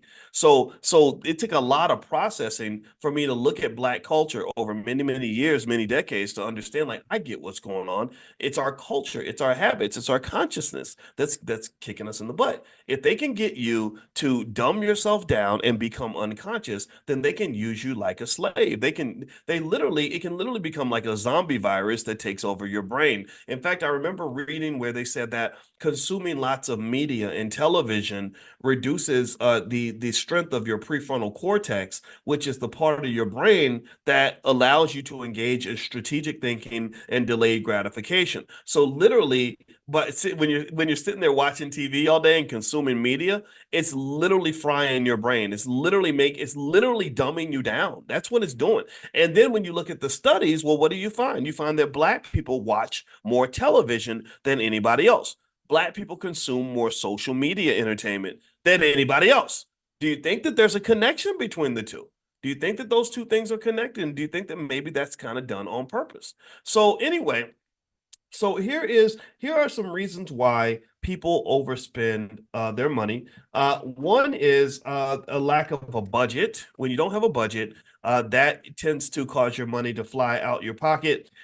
That is related to a lack of consciousness, because what happens is that when you have a budget, you're conscious of every nickel that you spend. You're documenting that. You're writing it down, right? But when you don't have a budget, you're not conscious. And when you're not conscious, it kind of goes away. Like, have you ever sat down and done something with somebody? Maybe, I don't know, maybe you went to go see that person that you were really attracted to, and y'all had some hot, sweaty, in the bedroom, and then you look at you wake up and you look at your watching, like, oh my gosh, I can't believe it's 8 o'clock, right? The time just flew by.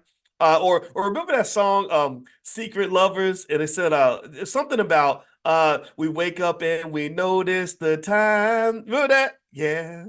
We both get nervous cause it's way after 9. Right? So here's what I think about. This tells you how weird I am. When I think about that song Secret Lovers and how they woke up and they got nervous because it was way after 9 and they just noticed the time, that made me think about another study that I read that basically said that when your brain is injected with dopamine or you're doing something fun, like having sex or hanging out or using drugs, you lose track of time and space. Like time just you just become unconscious. You become unconscious of time. And in fact, an extreme example was I saw this. There was a story about this guy who was like this regular middle class dude who he dabbled with crack or for some reason. I don't know why people mess with drugs, but he smoked a little bit of crack every now and then. And one day he decides to go out and smoke some crack.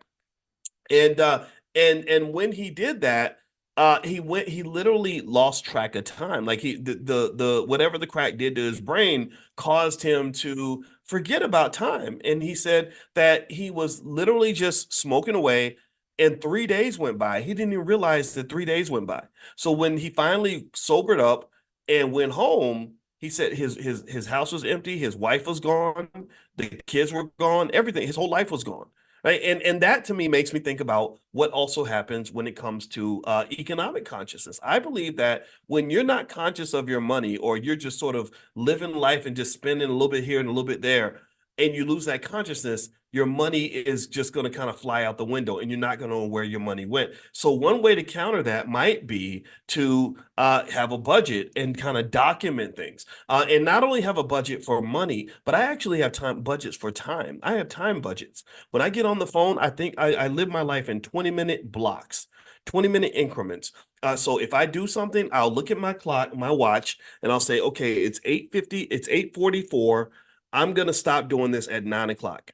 Or if I say, gosh, I really don't want to work out, I don't feel like it, I'll say, okay, Boyce, we're going to start at 9:20 and we're going to work out until 9:40, really, really hard. Right. And then if you feel like continuing, you can. If you don't, then that's okay. That's the negotiation that I have with myself because sometimes you don't feel like doing it. Right. But what also happens is that all the barriers I had in my head where I'm like, oh, I don't have time to do this. I don't have time to do that. That goes out the window because then I realized that this thing that I was procrastinating on because I didn't think I had time to do it literally only took me 8 minutes to do. Right. Has anybody ever gone through that where literally you'll spend a year procrastinating on something and then you do it and it literally takes you like 15 minutes? And you're like, wow, I can't believe I wasted a whole year procrastinating on something that was going to take 15 minutes. So I don't just budget money. I budget time. I budget the stuff that's more important than money. Time is far more important than money. I know my time. I'll pay money to save time. Seriously. So ultimately, a lack of a budget plays a big part in people overspending or going deep in debt. The second piece is, this also relates to consciousness, is impulse buying. Impulse buying is where they get you to get emotionally stimulated, emotionally charged, or whatever, and then they get you to buy based on your impulse. And a lot of this is linked to the inability to to really have the discipline or the consciousness to say, okay, I'm not going to just make this move based on my emotion. I'm going to sit back and strategically think about this. So one way to counter impulse decisions would be to force yourself to have a day or two to think about it before you do it. Imagine this. Think about this. Imagine if they had a law. And it's not just money. Think about stuff like sleeping with the wrong person and then having a baby with an absolute terrible human being. Imagine if there was a law that said every time you want to have sex with somebody, you got to have a 2-day cooling off period where you got to sit back and think about whether or not this is the person that you want to be with. Can you imagine like how many fewer unwanted pregnancies we would have, right? How much less drama there would be in the world if people were forced to think about it, even 24 hours, anytime you want to sleep with somebody, you got to fill out a form and put in an application and I know I wouldn't want the government really regulating this. This is more like a thought experiment, but really you have to fill out a form and say, I met this girl. She's really nice. I think she's great. I think I'm going to sleep with her. So I'd like to, and we're going to meet tomorrow at 9 o'clock and make it happen. Well, I think a lot of people would probably make a different decision, right? And because a lot of times you make decisions based on impulse, and there are people that encourage that, right? There are people that encourage that kind of thing. And someone says it's called Veronica says it's called marriage. Yeah, it is. It is. And marriage is ideal, but I'm not here to judge, right? Some people don't feel that marriage works for them, and I think that's okay too. I don't think marriage really works for everybody. I think if in fact, as a married person, I will say if you're not ready to sacrifice and humble yourself and submit to another person and submit to something greater than yourself, marriage isn't for you. If you come in saying, well, I'm not going to submit to nothing, I'm not going to settle. No, marriage is all about settling and submitting. I settled for my wife because she's amazing, and I submit to my marriage, and I submit to my wife all the time. Why the hell you think I got up at 4:30 this morning to drive across town? I wanted to sleep in. I don't want to get up at 4:30 in the morning. I was submitting to the fact that I want my wife to be safe. I want to be with her when she's doing these things. I don't want to abandon her, right? So I think that it requires that kind of perspective. And so I think if you're not ready for that, maybe marriage isn't for you, because all you're going to do is get married and then get divorced and waste all your money and waste all your friends' time and all that stuff. So if you ain't going to do it right, don't do it. That's what I would say. Whichever path you pick, do it right. All right, so let's keep going here. So we talked about impulse buying, a lack of a budget.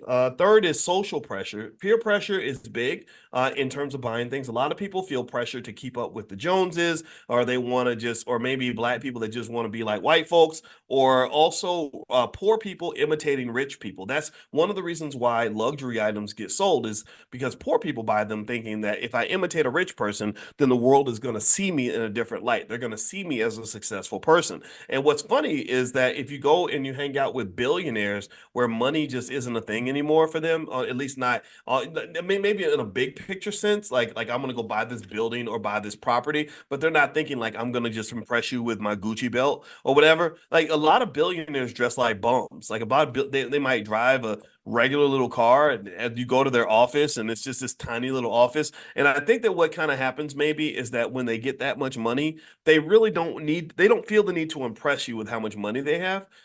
In fact, sometimes I believe if you have a lot of money, sometimes you don't even want people to know how much money you have, because when you have a lot of money, people treat you differently. I've never wanted to brag to people about the money I have. People know I probably have something because I understand money pretty well, but really I don't like for people to know that I have a lot of money, because people start asking you for it and they start trying to steal it from you, and they people will scam you for it, and people will sue you for no reason and all these other things. So really, no, I'm not leading money first, right? I'm going to lead voice first, whatever that looks like. And I married a woman who didn't care much about money. Because she had money, and it wasn't, but I could tell very quickly if a woman was interested in the money that I had. And that wasn't a bad thing. It didn't make her a bad person, because the books I've read tell me that women are naturally attracted to men that have resources. So I understood that. But at the same time, I also understand what comes with that. I understand what it means to take on another dependent. And sometimes you don't want that, right? So ultimately, I think it's a matter of deciding what really works best for you. But really, that social pressure aspect, circling back to that, that really speaks to also another consciousness concept, which might relate to just general self-esteem. People that have high self-esteem are not as subjected to social pressure as people that have low self-esteem. And for Black people, low self-esteem is a big problem that we have, because from the time that we're born, we're really kind of raised to believe that you're nobody until white people recognize you. You know what I mean? Like literally, if you are not seen by white people, if white people have not labeled you in some way, you're kind of nobody. You're just a Negro. That in the minds of a lot of our people, like well, how do they label you? Well, they might label you with degrees. So you go spend $200,000 to get a degree from a white school, and then you come back and say, "Look at me, I made it. Look at how far I've come." And I might look at you and be like, but you didn't come nowhere. You still live in the same neighborhood. I don't like, how far did you go? Like, you didn't go very far. But oh, I get it. You have a new label. Like, oh, look at me. I am a college graduate from the University of Texas. Great. I think that's wonderful. But I see that more so as a reflection of who you are, not something that defines who you are. Do you understand? There's a difference. You're already a great person even before they realize you were a great person and acknowledged you. Or I'm an Oscar winner, I'm a Grammy winner. I have this important job working for this important company with this important fancy title, and all that's fine. There's nothing wrong with your fancy title or your college degrees. The problem that is though that when you give other people the license and the right to validate you, you're giving them a tremendous amount of economic power because they become the governing body over a resource that you absolutely positively need. Let me go deep with economics for a minute. When you get to the point where you have a resource that you need, which might be something as simple as your self-esteem, and you are allowing someone else, especially your former oppressor, to control that resource, you are in danger. You are in danger. Why? Well, because the minute they want to control you, they can impose economic sanctions on you. They can punish you. They can take those things away from you. They can say, okay, because we don't like your behavior, we're going to take away your Heisman Trophy. We're going to take away your Grammy. We're going to take away your fancy title. We're going to take away that fancy job. We're going to take away that access to that degree that you think you're going to get. And then what occurs is that you start feeling bad. You start feeling like you really lost something. You feel like you're less than what you were before because you don't have all these labels and stickers attached to you. And remember, to get those labels, you paid a price for that. You paid the price in terms of time, money, maybe attention and energy. And that energy that you're putting into having that white man down the street label you could have been spent, could have been poured into the people that you actually care about, the people that care about you. You understand? I think really, and this is a really critical, subtle point that I really hope you'll at least hear me on, is that trillions of dollars in Black productivity and wealth is lost every year because Black people are spending so much time working for and seeking approval from white people. That's what we do. And then when we get that approval, we it is cultural. We encourage that. If you go on LinkedIn and someone says, "Hey, I'm now the vice president of Wackety Wax at Google or something," you'll see 10,000 people congratulating that person. Like, look at you. Look at how far you've come. Look at how great you are now. And I resent that, not because I resent the person who got the promotion. I resent it because I'm like, who the hell said that white man gets to decide if I get to be somebody or not? Who the hell said that he gets to decide if I'm important or if I'm not important? No, I was important before you even met me. It's just you're just late for the party. You're just now realizing how great I am. So I'm going to tell you like this. This is where I am. And this causes me some friction for sure with the world, but this is where I stand. I'm sorry. There's not a single person I can think of anywhere that I need to tell me that Dr. Boyce Watkins is good at what he does. I know I'm good at what I do because I put 30,000 hours of work into it, because I know I'm super highly trained at it. I know how dedicated I am. I know I get up every single morning consistently every single day for well over a decade doing exactly what I'm doing with you right now, talking to you every single day. I know I'm good. So if one day, let's say one day the world changes and suddenly CNN and ABC or the White House suddenly say, "Oh, wow, we really want to really honor and acknowledge Dr. Boyce Watkins because what he's doing is so great." My mindset will be like, "Thank you, I appreciate that." And I'm actually proud of you for finally realizing how amazing I actually am. I think that's cool because we've been killing it over here for a long time and y'all were just too stupid to notice. So I'm really proud of you for congratulations. Like, don't congratulate me because I'm still the same. I'm still the same person. I'm congratulating you because intelligent Black people were 20 years ahead of you, and I'm happy that you're finally catching up. That's how I see things. And I think that that's really important because what that does is that helps you understand the importance of you. That helps you understand the importance of what you're doing every day, the people that you're with every day. Why do you abandon the people that are around you to go and sit around a bunch of strangers looking for all this validation that don't mean a damn thing anyway? That's how I don't get. Why would I leave? Y'all love me, man. Like those of you that really have my back, I see you and I feel it. I love it. This is great. I get to be a weirdo and I get rewarded for that. Why would I leave this to go sit around a bunch of strangers just because they're white or just because they're on TV or because they have money or something, and then feel awkward and terrible and then come back and say, "Well, I used to just be the little guy who used to just sit on the internet with the Black Business School, but now look at me. I'm the president of Yale University. Look at how far I've come." That was not a come up. That was not a come up. That was a demotion. That was a step down. That's a lesser version of who I am, because then I have to be this whole other person.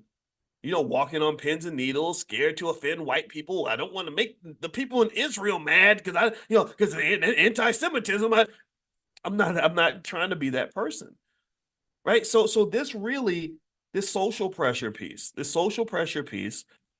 links back to self-esteem. I really think that as Black people, those of us that really want to get it done, I really think that a great sense of self-pride in who you are goes a very long way. Did you know that they did a study where they were studying the most successful cultures in the world? I don't know what their measuring stick was. I got to go look the study up, but it was a lady at Yale. And I don't think it was scientific, but I liked it because the winning culture was actually Nigerian culture. And I'm part Nigerian, so I think that's kind of cool. And she said one of the things that the Nigerian people have is that they're proud of themselves. You can't tell a Nigerian, well, why don't you become a Mexican? They're not gonna want. They're like, why would I want to be a Mexican? I'm from the Igbo tribe. I don't want to be Mexican. Like that. So they have a lot of pride in who they are. And if you want to know what the other two criteria were, it was pride in who you are, like almost like a sense of self-importance. Like I'm holding down the fort of something really important. My job in this family is to protect the reputation of an entity that is more important than anything on earth I could ever be attached to. So I'm not going to abandon my post. And if you believe that your family name is the most important thing that you have going on in this world, you're not going to abandon your post so you can go defend the family name of the white guy down the street who offered you a job. Do you understand? I believe that generally speaking, that one thing the slave culture does to us is that it makes us feel embarrassed about who we are and say, well, I ain't nothing but a Negro and I just need somebody to see me. And then we go and we abandon our posts. And it shows everywhere. You go to some of our communities, they're in absolute shambles. And we're like out here in other places. And that's not the way things are supposed to be. So the other two criteria, actually, if you want to know what they were for defining the top cultures, was a sense of self-importance or pride. Also a commitment to education. We talked about that earlier. Getting your kids like don't you send your kids to school, make sure they're learning, get top of the class, that type of stuff. That's an attitude, man. That's a pride thing, right? And then the third piece was what was the third thing? It was a commitment to delayed gratification. A commitment to delayed gratification. All that is another version of what we talk about in financial consciousness training. That's thinking like an investor. All investing is delayed gratification. You do know that, right? That's all it is. It's saying I'm going to sacrifice now so I can have more later on. That's it.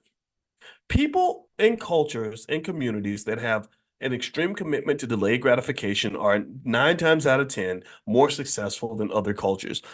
People that don't have delayed gratification, that only believe in instant gratification, well, they blow their whole load in the first, 10 minutes, and then they have a horrible life after that. They go to college and they party for 4 years and don't study, and then they have a miserable life for the next 40 years because they didn't prepare for the future. Or they just eat whatever they want, and then they end up dying early because the food they were eating was killing them the entire time. Or they just sleep with whatever pretty girl they happen to see, and then next thing you know, they're bogged down with child support and STDs for the rest of their life, right? So people that believe in instant gratification, they don't just struggle because of those choices, but also, unfortunately, when you kill your consciousness, you're living on the vibrational frequency of an animal.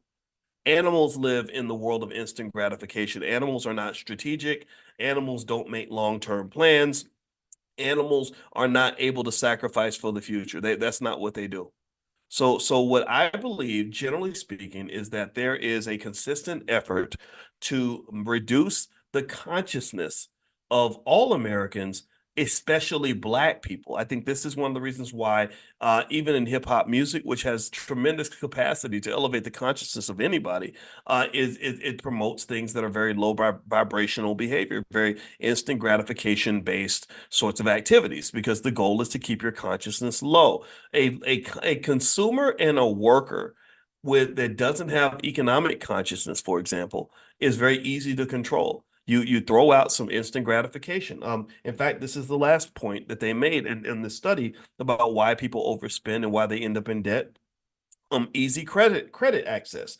When you have easy access to credit, you end up in debt. Like college students, they put in the credit card in front of the college student who is hungry for money, and they say, "Look, just sign this piece of paper, and you can go to the mall and have the flyest clothes and spend money." And y'all, a lot of y'all remember that. Anybody go through that? Anybody else fall for that trap when you were 19 years old or 18? I know I did.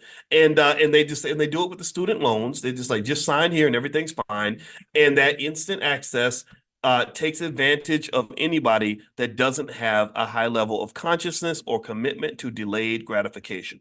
That's why Jerry Heller with NWA was able to put the contract in front of all the members of the group, Eazy-E, MC Ren, Dr. Dre, and Ice Cube, and said, "Here is $80,000. Here's a check for $80,000. Here's a nice car out front that you can have. All you got to do is sign this document, and you can have it all right now." Every single person signed the document except for Ice Cube. He was the only one who did not sign because he was the only one who was strategic enough and had enough of a commitment to delay gratification that he wasn't going to sell his entire future so that he could drive away in a nice car. And so really, and really, and I think that translates to so many other things. That's why 30 years later, the man's worth hundreds of millions of dollars. And the reason we became friends is because we both align in that line of thinking. We were both actually heavily influenced by our fathers. And this is one of the reasons why I think Black fathers are extremely important. They took another few $1 trillion in your wealth when they took your fathers out of the house. Fathers matter. Just like mothers matter, fathers matter. You cannot talk me out of that.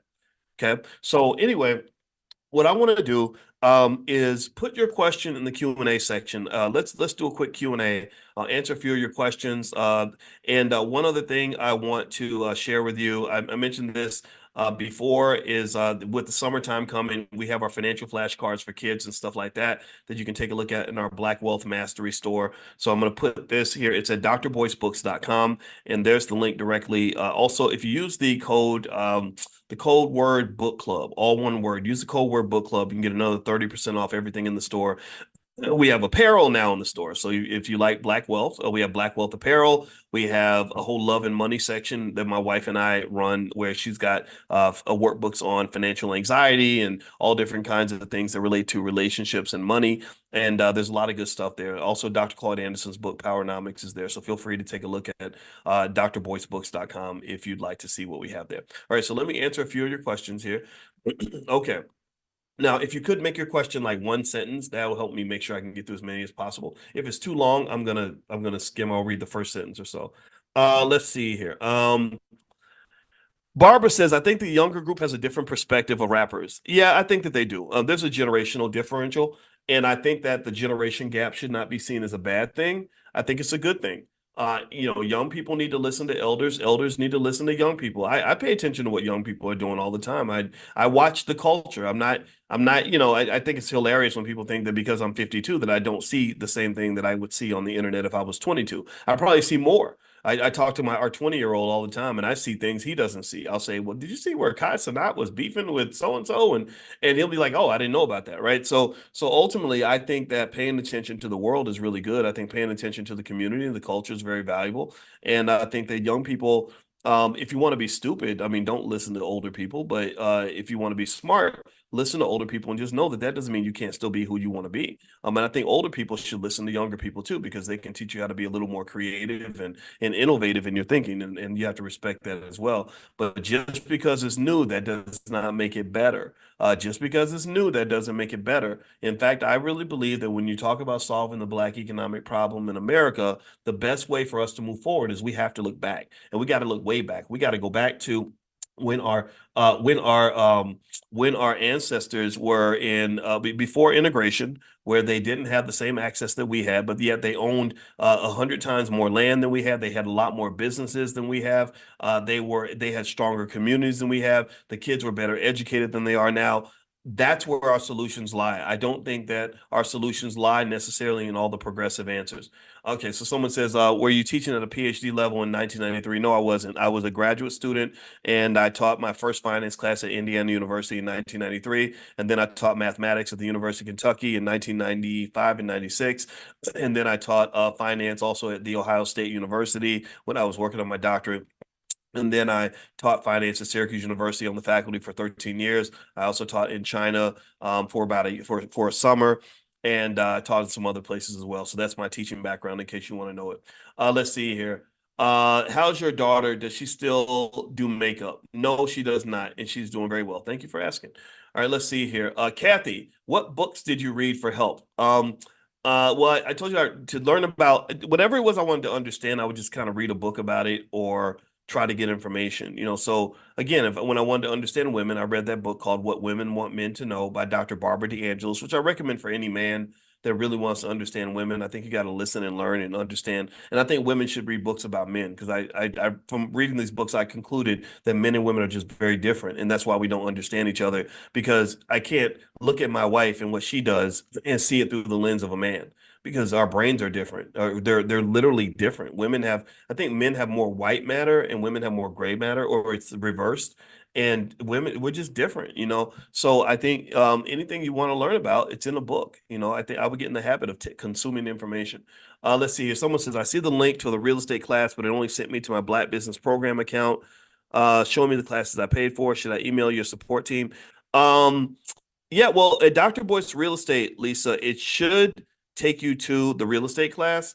If it doesn't, if it just takes you to the classes that you're enrolled in, then you may want to see if you're already enrolled, and it should be on the list of classes you're enrolled in. I've never seen that problem, but if you have any issues in the Black Business School, just email our support team. They're right there. Amandi's waiting to talk to you. The email is support@theblackbusinessschool.com, support@theblackbusinessschool.com, and they can take good care of you. Let's see. How do I get out of deep credit card debt quickly and still save? Well, think of it like this. Think of it like um, if you think about your credit card debt like a bucket, and in order to get out of debt, you got to fill the bucket up with water, water meaning money.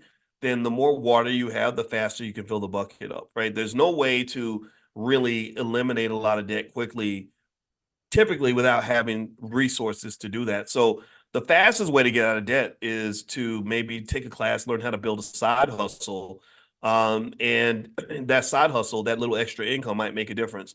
I know in the Prime program, drboyceprime.com, we have students that were able to take some assets that weren't really performing, like some money from their home equity or 401k, and buy stock and sell options and do what we do in class and generate maybe an extra $500 to $1,000 a week. I talked to a single mom where we work together, and she's generating like an extra $4,000 a month. But this is after she had spent years saving money and didn't know what to do with that money she has saved. And so I showed her, again, not investing advice, but I showed her what I do. And there is money there that you can extract that way. If you're interested, just go to drboyceprime.com. It really does work. It's really, really effective. There are probably Prime members in here. So if you are a Prime member, say something in the chat so people will know what the experience is like. But anyway, another thought that comes to mind is if your credit score is really bad, sometimes you can just dispute things. Remember, you have rights as a debtor.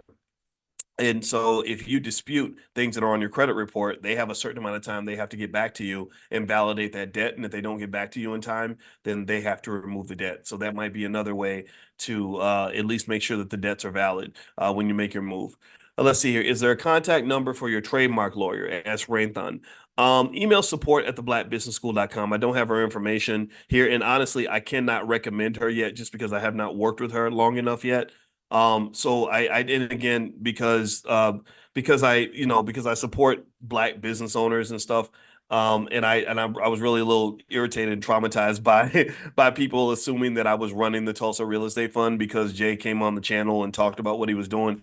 I'm really hesitant to really recommend anybody like that just because I don't know exactly what people are doing in their businesses. I focus on my business and that's it.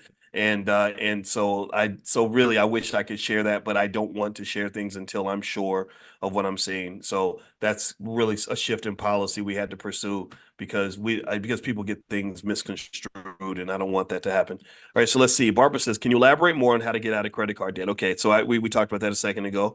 Let's see, Derek, how much capital do I need to join the options trading program?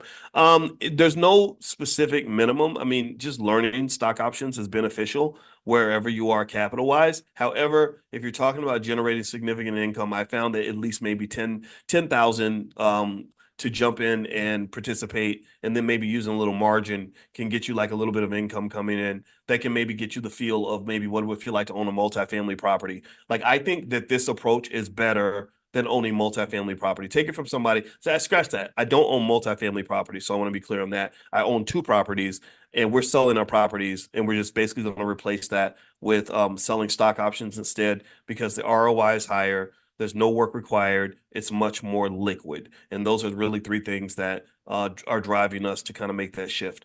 Regina, I messed up going into credit card debt to save my family. What's the best strategy? Okay, so we already talked about that, about getting out of credit card debt. Also, I think let me see, I believe the URL is drboycecredit.com. I did a whole training on credit and credit cards and how credit scores work and stuff like that. So if you want to take a look at that, feel free to go to, I think it's drboycecredit.com. Yeah, take a look at drboycecredit.com.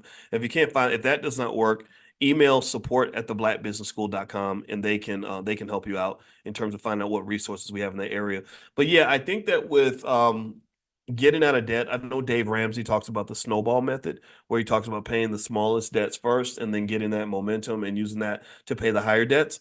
And so there are lots of different ways to kind of get out of debt. But generally speaking, I really think finding ways to make more money just is a great solution that works across the board. And I think that having an abundance mindset helps. So I really believe that really embracing entrepreneurship and investor culture, but doing it conservatively can go a long way. So what I mean by that is this, there are people out here that have, these $30,000 masterminds and stuff where they promise you the world. And I'm not a fan of any of that. I don't believe in going and spending a bunch of money to be a part of stuff, but I'll spend a little bit of money to kind of dip my toe in the water, especially on something that I believe is actually going to work. And also, there are groups you can join where you can at least get ideas on ways to make extra money.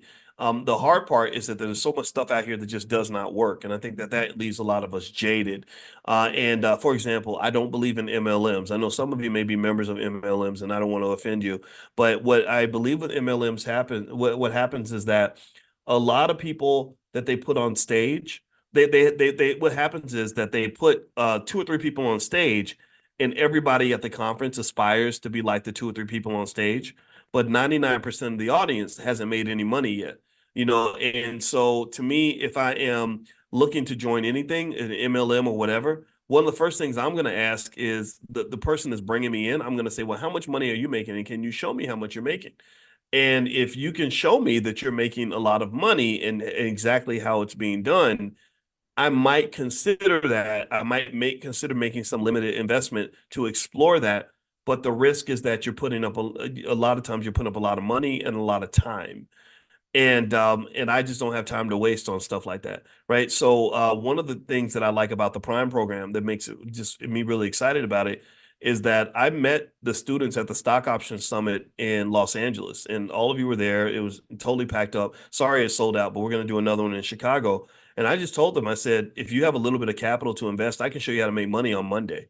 Like, that's like literally, and students have sent me, one student sent me screenshots of money he made on Monday, and it wasn't gambling. It wasn't like I made a bet and then the price went up. It was like, no, this is where money's actually there. You can extract income. People only think about investing in terms of putting money out in hopes that something goes up in price. That's speculation. But there's also the other side of investing where you sell risk instead of actually buying and embracing risk.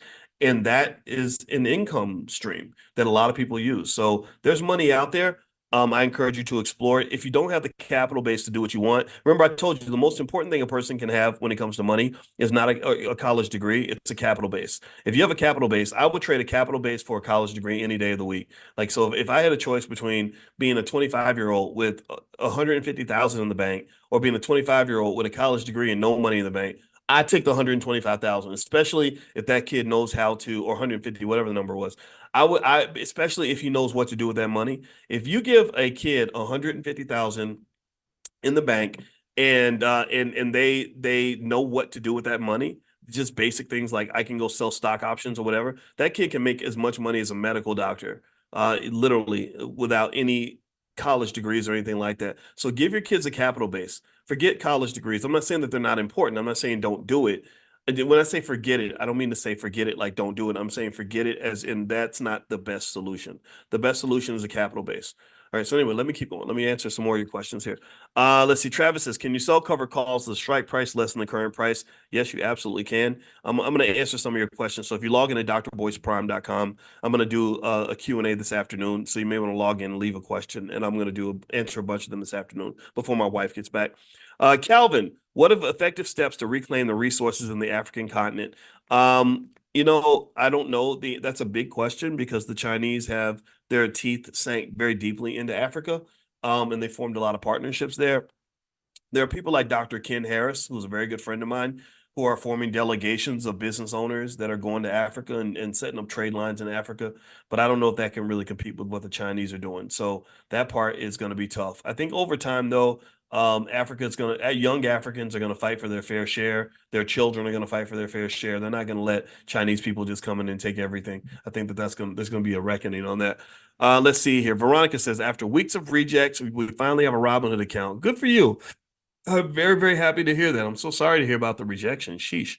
Joni, will there be an estate planning class at the ABNC? No, there will be no classes at the ABNC. We will do an estate planning class in the Black Business School.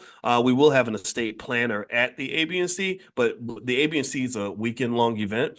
And it's panels and speakers and stuff like that. So there won't be time to actually have a complete class. But we will have something on legacy and wealth building as one of the panels. And by the way, if you want to come to the convention, it's October 25th through the 27th, allblacknationalconvention.com. Calvin says, appreciate you, Dr. Boyce. Well, thank you. I appreciate you too as well. Let's see. Dr. Vibe, what do you think is the near future in the electric car industry? The near future is not good. I think the long-term future, we got to eventually have electric cars, I think. But right now, everybody wants hybrids. And also everybody, the electric vehicle industry, Elon Musk's dominance in that industry is starting to decline. And the Chinese are really making moves, and they're actually making moves that are so aggressive that they're being accused of dumping their products out there in order to take over market share, right? So I personally think that that's going to be interesting to watch. When it comes to solar panels and EVs, I think the Chinese just have a long-term strategy. They're very long-term delayed gratification thinkers. The challenge of competing with China economically is they think very long-term and they think as a group. And it's very hard to compete with a team like that. So over time, they're going to probably end up dominating the EV industry, I believe. Let's see here.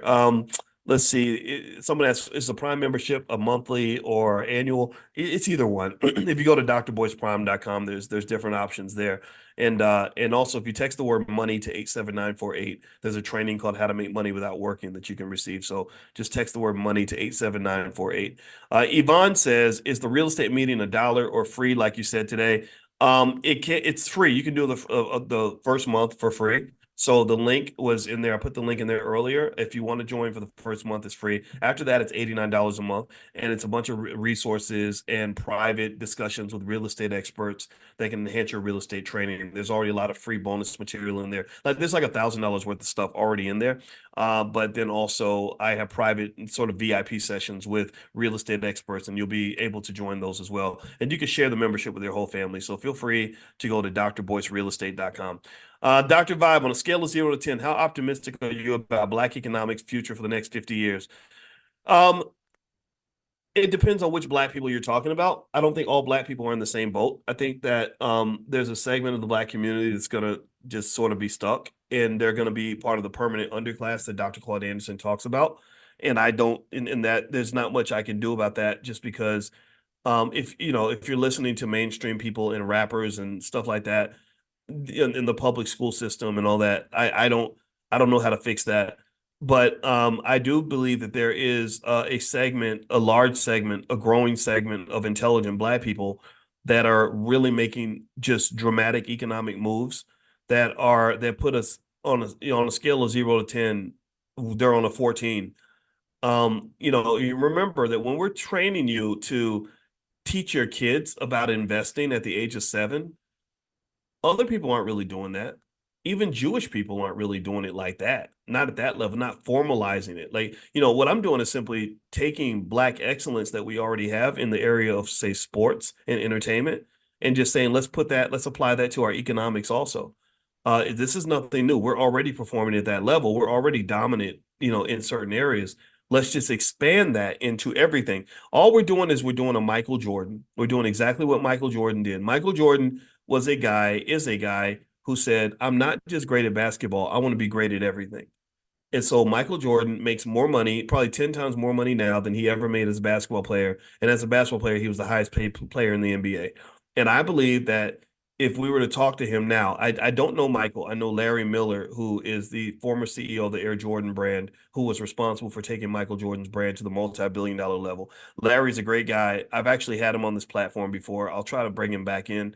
But I would love to talk to Michael too. But I'd be willing to bet you that if we had Michael in here, he would probably say that his competitive energy that he used to be great at basketball was something that he wanted to apply to business also. He doesn't like being a loser, and so that's why I don't understand with young Black boys that are super competitive on the field, but then they become wimpy and intimidated, when it comes to things off the field. No, we should be dominating everything that we do. So this is because economics is a sport. Economics is a competition. And it's not just a sport, it's the most important sport that you'll ever participate in. It's the most important competition that we'll ever be in this world. So we got to be ready. Next, okay, Ranice says best stocks to buy this year. I mentioned some stocks this week. If you go to drboycestocks.com, that's what Dr. Boyce is buying. I list stocks every single week that I find. I'm trying to think of the stock I mentioned yesterday. If somebody remembers the stock I mentioned yesterday, put it in the chat because I buy them. I think it was Sprout. I think the ticker symbol was SPT. I think Sprout was the one I mentioned yesterday. Rue Parker says, I recently started investing in the markets. Thanks so much for all your teachings. I have challenges keeping track of my stocks and movements. How do you keep track of your investments? Well, most of the apps will lay out your portfolio for you in terms of telling you what you're invested in, what the gain was that day. They have a pretty good tracking system kind of already inside the app. I don't have a spreadsheet. I don't use a spreadsheet. I just use the apps because the apps will tell you whatever you need to know usually. E-Trade is really good. Fidelity is great. Schwab is great. Even Robinhood keeps track of stuff for you. Let's see. So that's a good point. So thank you, Rue, for that suggestion. Let me think about some other ways to keep track of things. I know that there are students. Some of you do have spreadsheets. I have a spreadsheet for the income I make from my stock options. But outside of that, for long-term investments, I just literally buy stuff and pile it in there and just kind of do. I try to become wealthy, you imitate wealthy people. What wealthy people do is they're hoarders. They hoard various assets, financial assets and other assets. And then over time, those assets go up in value and that's how they become rich. Okay, a couple more questions, then we're gonna bounce out of here. Just saw Jeff Bezos offering landlord status for 100,000 fractions of real estate. What are your thoughts? Oh, $100 fractions of real estate. Really?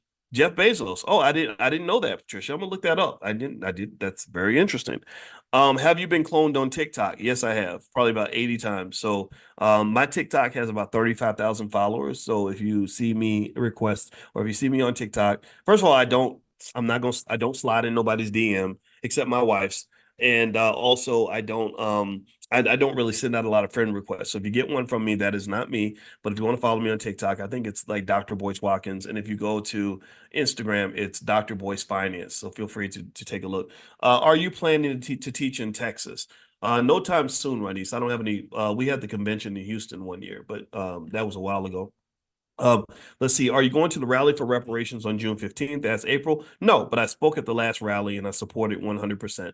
Yvette, as a senior of 75, I made huge mistakes and lost much money. How can I start from the bottom and leave a substantial legacy for my 2 girls?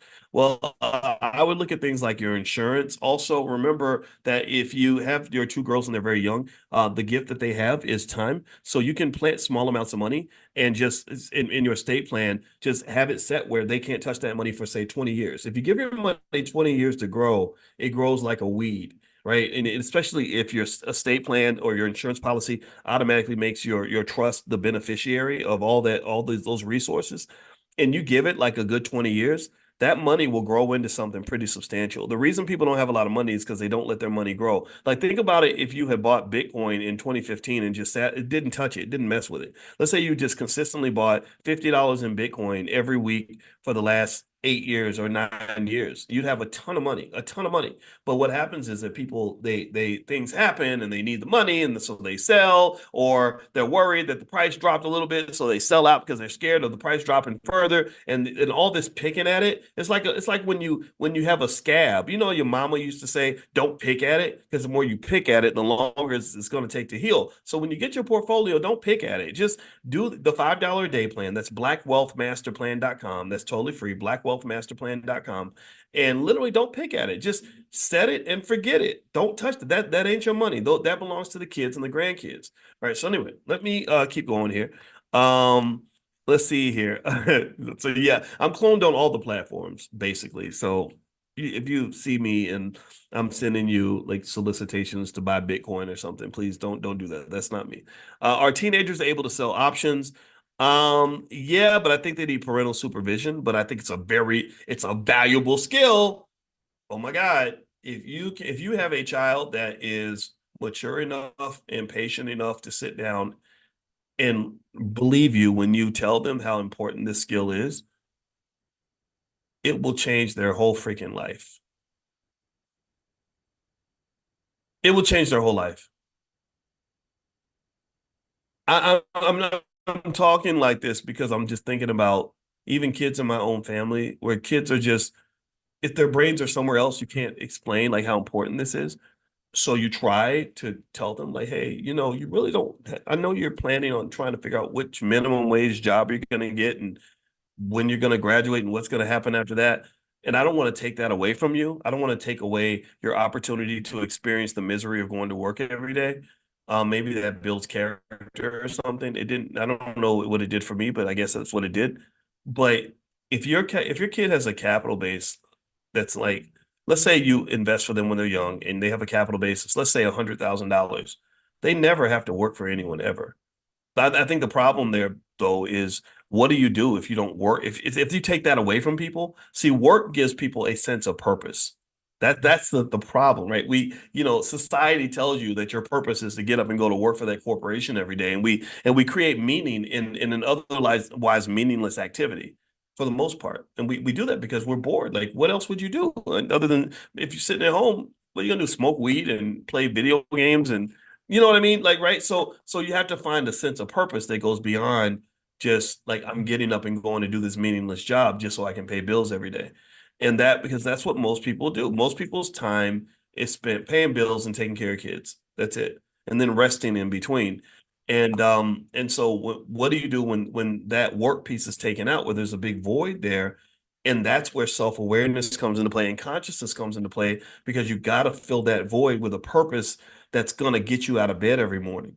Do you know, I'm going to share this personal thought and then we're going to be done. I'm sorry if I didn't get to answer every question, but we usually go 30, 45 minutes. We've gone an hour and a half. But I'm going to tell you a personal story. I struggled with depression very badly in high school. It was really a really hard time for me. Self-esteem was not that high. Just a little bit of abuse. I'm not gonna lie, but I don't want to indict my parents because I love them and they were doing the best they could. And so I worked through that, right? I worked through that on my own. That was one of the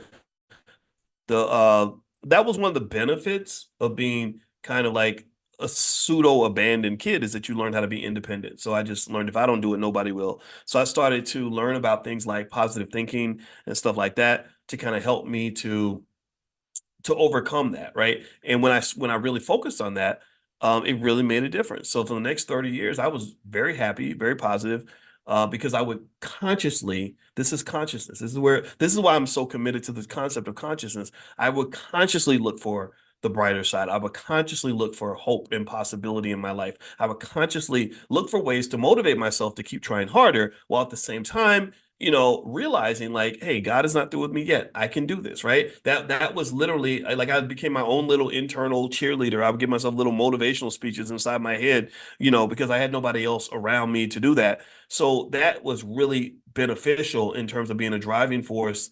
Whereas I was dealing with the horrible challenges of trying to finish my PhD, which was absolutely the most traumatic type of experience. It was just terrible. It was so hard. Or racism, and then you throw in racism and being broke and then just relationship issues, just whatever, right? But I fought through that, right? And it was fine. And I feel like, okay, I succeeded. I was happy with my life. And then when I got about 47 years old, I had another problem. And here was the problem I had this time. I wasn't like I wasn't one of those, I wasn't like the men. Hold on, give me a second. It's my wife. Hold on. Hey babe, I'm in class. Come up to room 900. I'm in class right now. You're what? I'm in class right now. My students can hear you. So come up to room 900 in the Marriott. 900? Yes.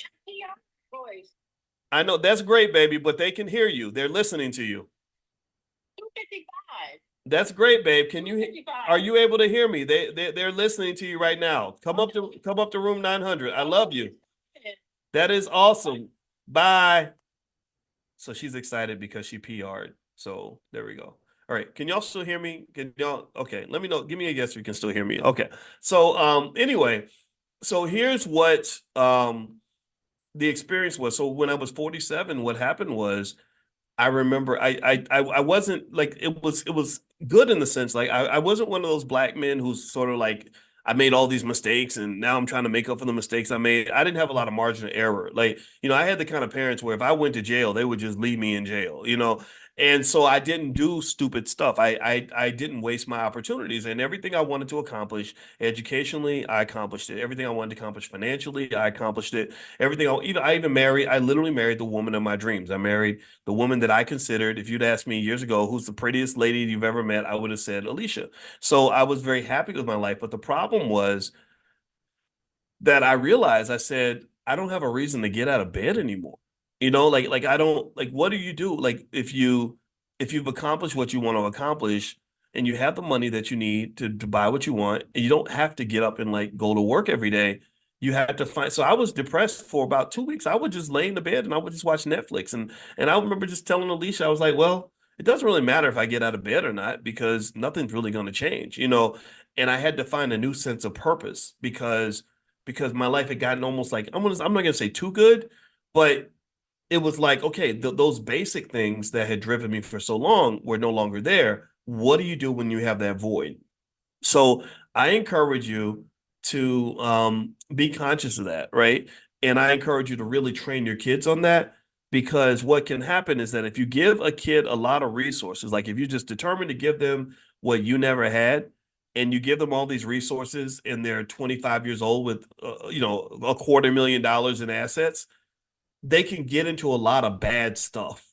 They like that's why you see the rich kids out here getting on drugs, taking their own lives, doing crazy stuff because they don't have a purpose, right? So find a purpose. Maybe their purpose is the elevation of the community. I think that's a beautiful purpose for a black person to have is to pour back into their own community, their own people. Maybe their purpose is I'm going to raise excellent children. I'm going to homeschool my kids because I can afford to do that, right? And I'm going to make sure that these kids are really ready for the world. Just little things like that. Or maybe their purpose is building that business that's going to employ other people.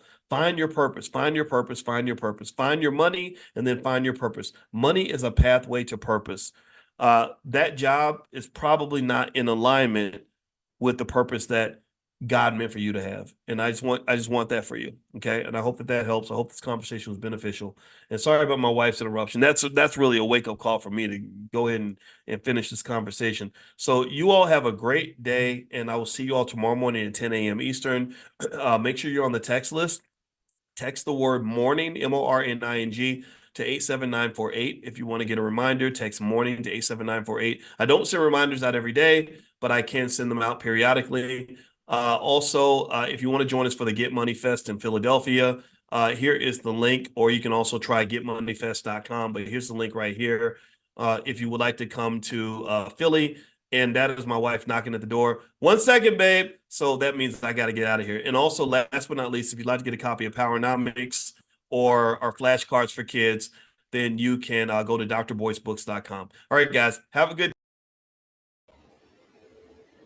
Hey, what's going on, everybody? What's going on? I hope you guys are doing well. I hope you guys are having a wonderful day. My name is Dr. Boyce Watkins.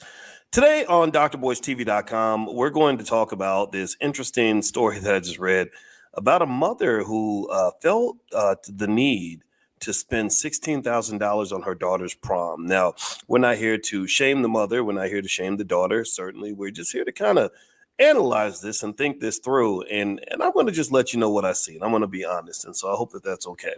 So anyway, get comfortable, buckle up the seatbelt. We're going to get started on drboycetv.com right now.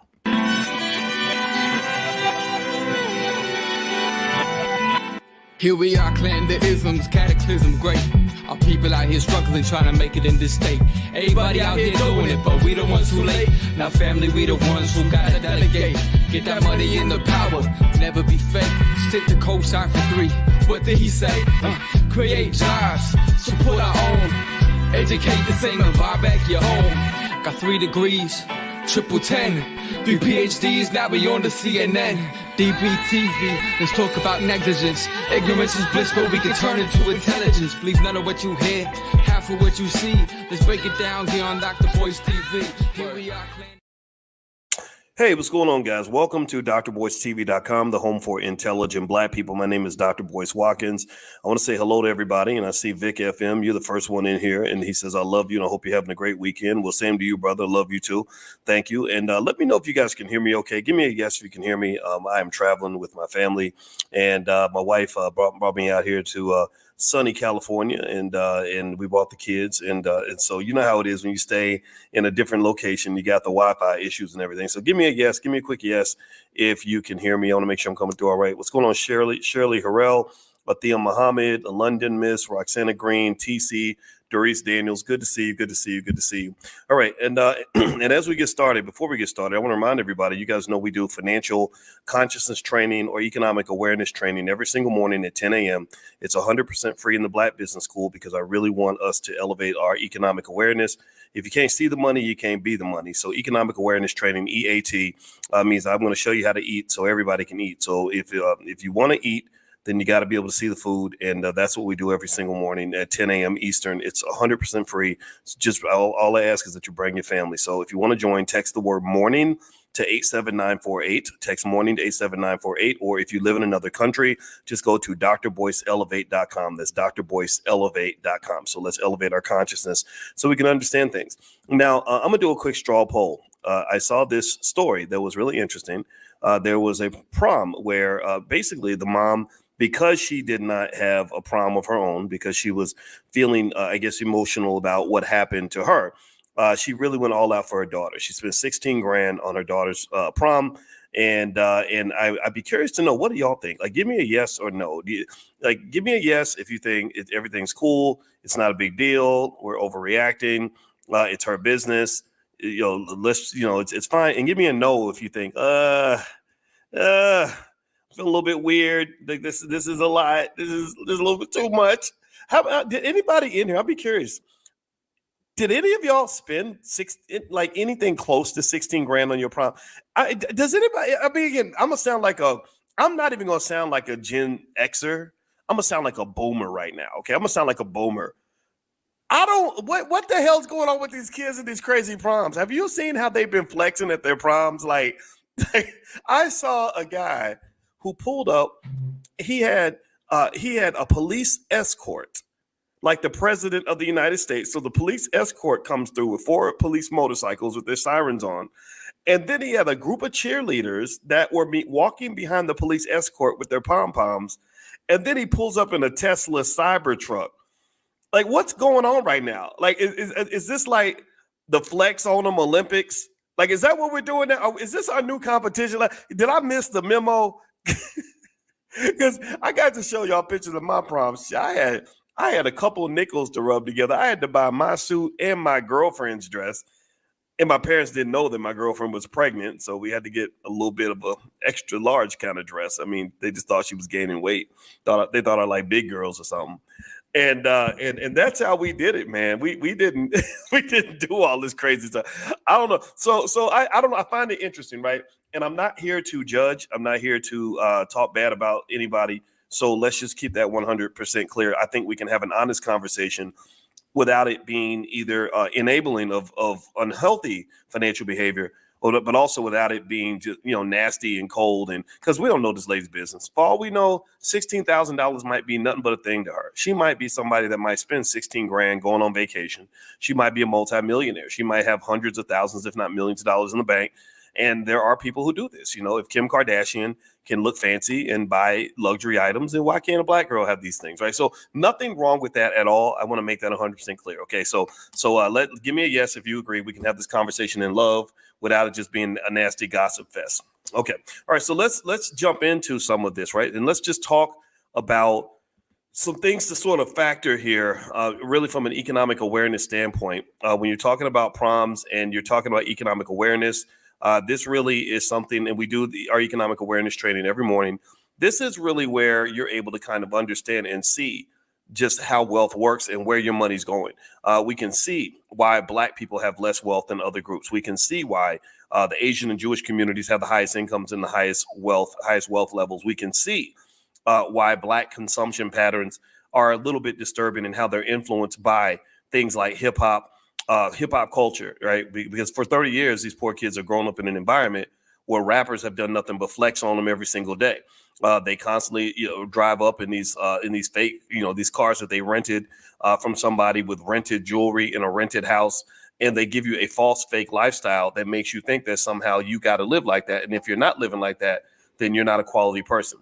Quality of individuals, in my view, should be measured by how hardworking you are, how smart you are, whether you're a good person or a bad person. Do you have goals? Do you treat people well? Instead, we rank quality of people by how much European shit you got on your body, like how much Gucci you got, dog. How much? I saw you wearing Louis. I saw you wearing Prada. And it's the funny thing to me is that these European companies, they don't even hardly like Black people that much. They don't even like you, but you give all your wealth to these people that don't like you to impress people who probably don't like you either. And I do think that is something worth at least being conscious and aware of. So what tends to occur, in my view, is with these proms kind of getting outrageous, I think that what's happening is that kids are putting pressure on other kids. And I think that the kids are feeling like they have to go above and beyond to show off at prom. So rather than being evaluated favorably because you made good grades or because you have a big goals for the future, people just look at what kind of car you're driving. And I'm gonna tell you what the car you're driving, the clothes you're wearing don't mean nothing in terms of what kind of person you are. It means nothing. I know people that have lots of money who are just complete scumbags, who don't even take care of their kids, who are horrible human beings, who are dumb as bricks, who are lazy as hell. And there is no reason that a person should be evaluated on a higher scale just because they're showing up with a bunch of fancy stuff. Also, you don't show your wealth by throwing your wealth away.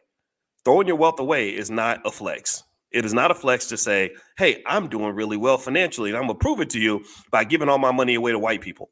That's not a flex. What that shows is some sort of deeply embedded insecurity that you have. What it shows is that you don't feel confident and comfortable enough in your own skin that you have to spend money to buy self-esteem. You have to spend money to buy esteem from others. You have to spend money. You have to give your money away in order for you to feel complete, to feel human. And I just don't understand why that is not something that isn't discussed more regularly. Maybe it's because we just don't always have what we need to do that. And maybe I'm overthinking it because I'm a finance professor and my wife is a therapist. So as so imagine a finance professor laying in bed with a social work PhD who's a licensed therapist and analyzing these things. We come to these awkward insights that may sound strange on the forefront, but I think it really speaks to a need for healing in the community to help us get where we got to get to. Now, do me a favor, please hit the thumbs up button. Thumbs up, share, subscribe. My name is Dr. Boyce Watkins. You're watching drboycetv.com, the home for intelligent Black people. If this is your first time here, I hope that you will join us and hang out with us because we are the best on earth when it comes to Black wealth and Black economics. We don't play. We are extremely good at what we do. And I was on the faculty at Syracuse University for 13 years. I taught at the Ohio State University, University of Kentucky, et cetera. And our goal is to make Black people the most intelligent economic group of people on the planet, at least those who want to listen. And I speak to you every single day because I'm serious about this too. So we're talking about spending on proms and overspending. Now, when I think about proms, and I look at kids flexing out on their proms and going crazy, rolling up in Camels and Bugattis and everything else, it makes me think about that next step, the bigger version of the prom, which is called the wedding. And I thought about how much people spend on weddings. And I think that there's a connection there, right? There's a connection between just basically this idea that you're having this big event where you're showing off for a bunch of other people, right? You're spending a bunch of money so that other people can be comfortable and happy. I mean, because think about it. If you're giving away all your money, you're not comfortable. If you just spent your last nickel and you're looking at your bank account and you got 45 cents in it because you spent everything, or you're thousands in debt, you're not comfortable. So the money that you spend on a wedding or prom, that's not really for you. That's not really for you. Let me know if you know what I'm saying. Give me a yes, you understand what I'm saying. It's not for you. It's not for you. The money that you're spending is for other people.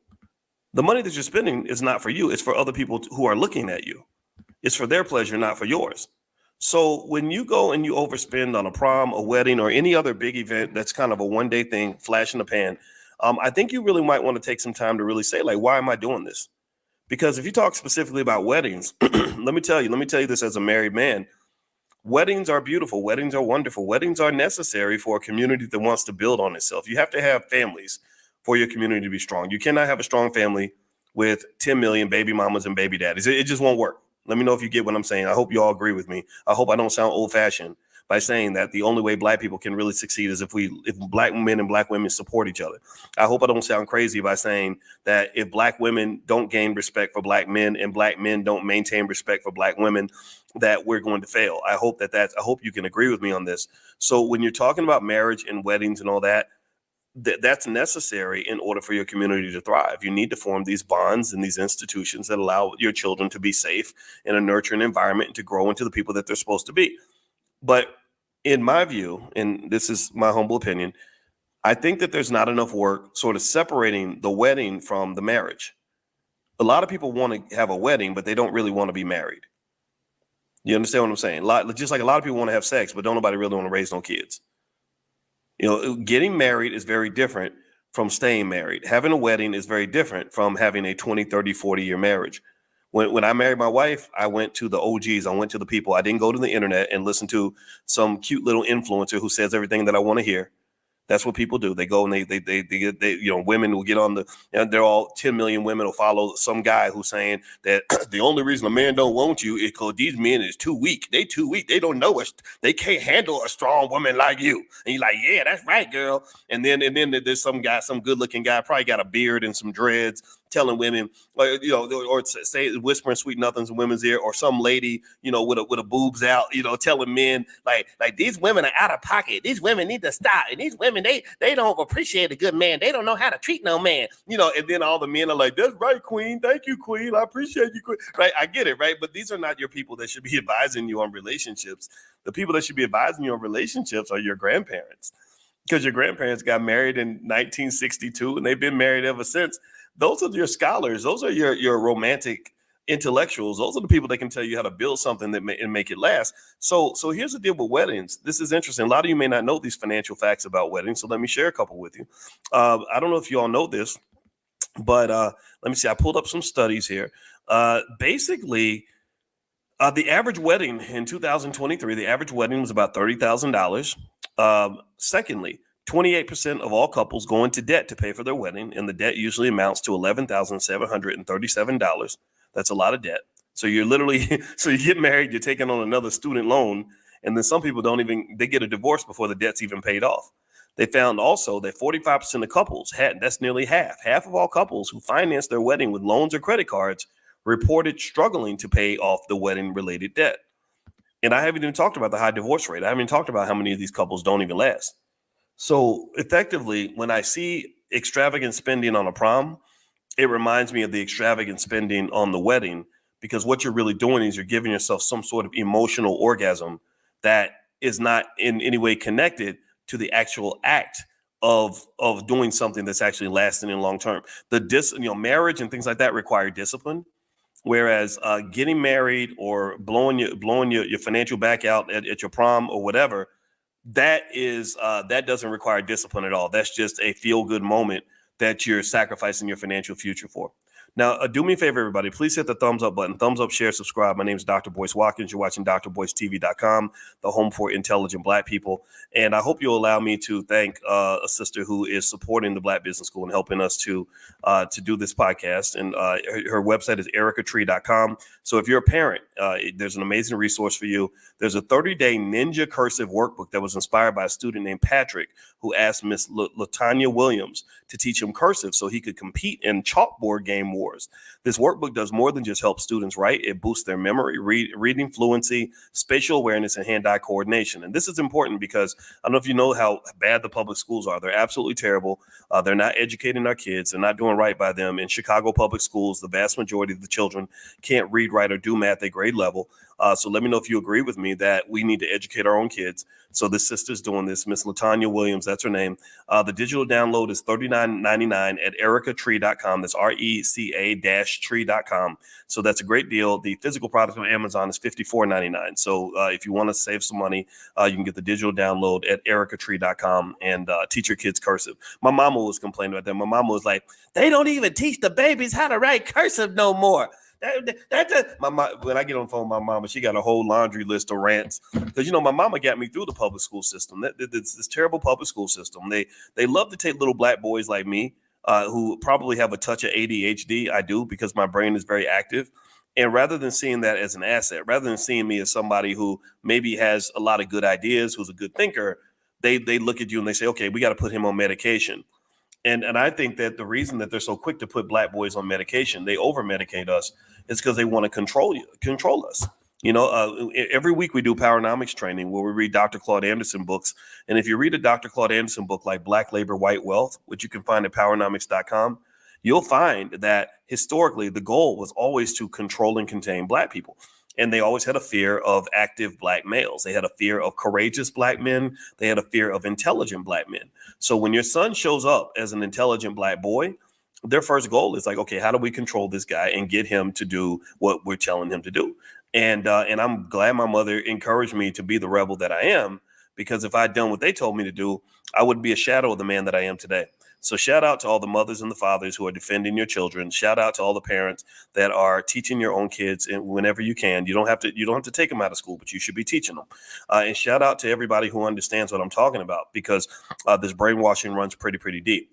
Now let's go back here. Let's talk about this this lady, this very nice, loving mom. I'm gonna call her the loving mom. She's not, I'm not gonna say anything bad about her, but she spent 16 grand on her daughter's prom. And part of the reason that she did it is because she said she didn't have a prom herself. At least that's the headline I read. I think it was on Shade Room or something, right? So I don't know this lady's complete story. I just know that $16,000 number was pretty amazing. I bet you there are lots of parents who did the same thing.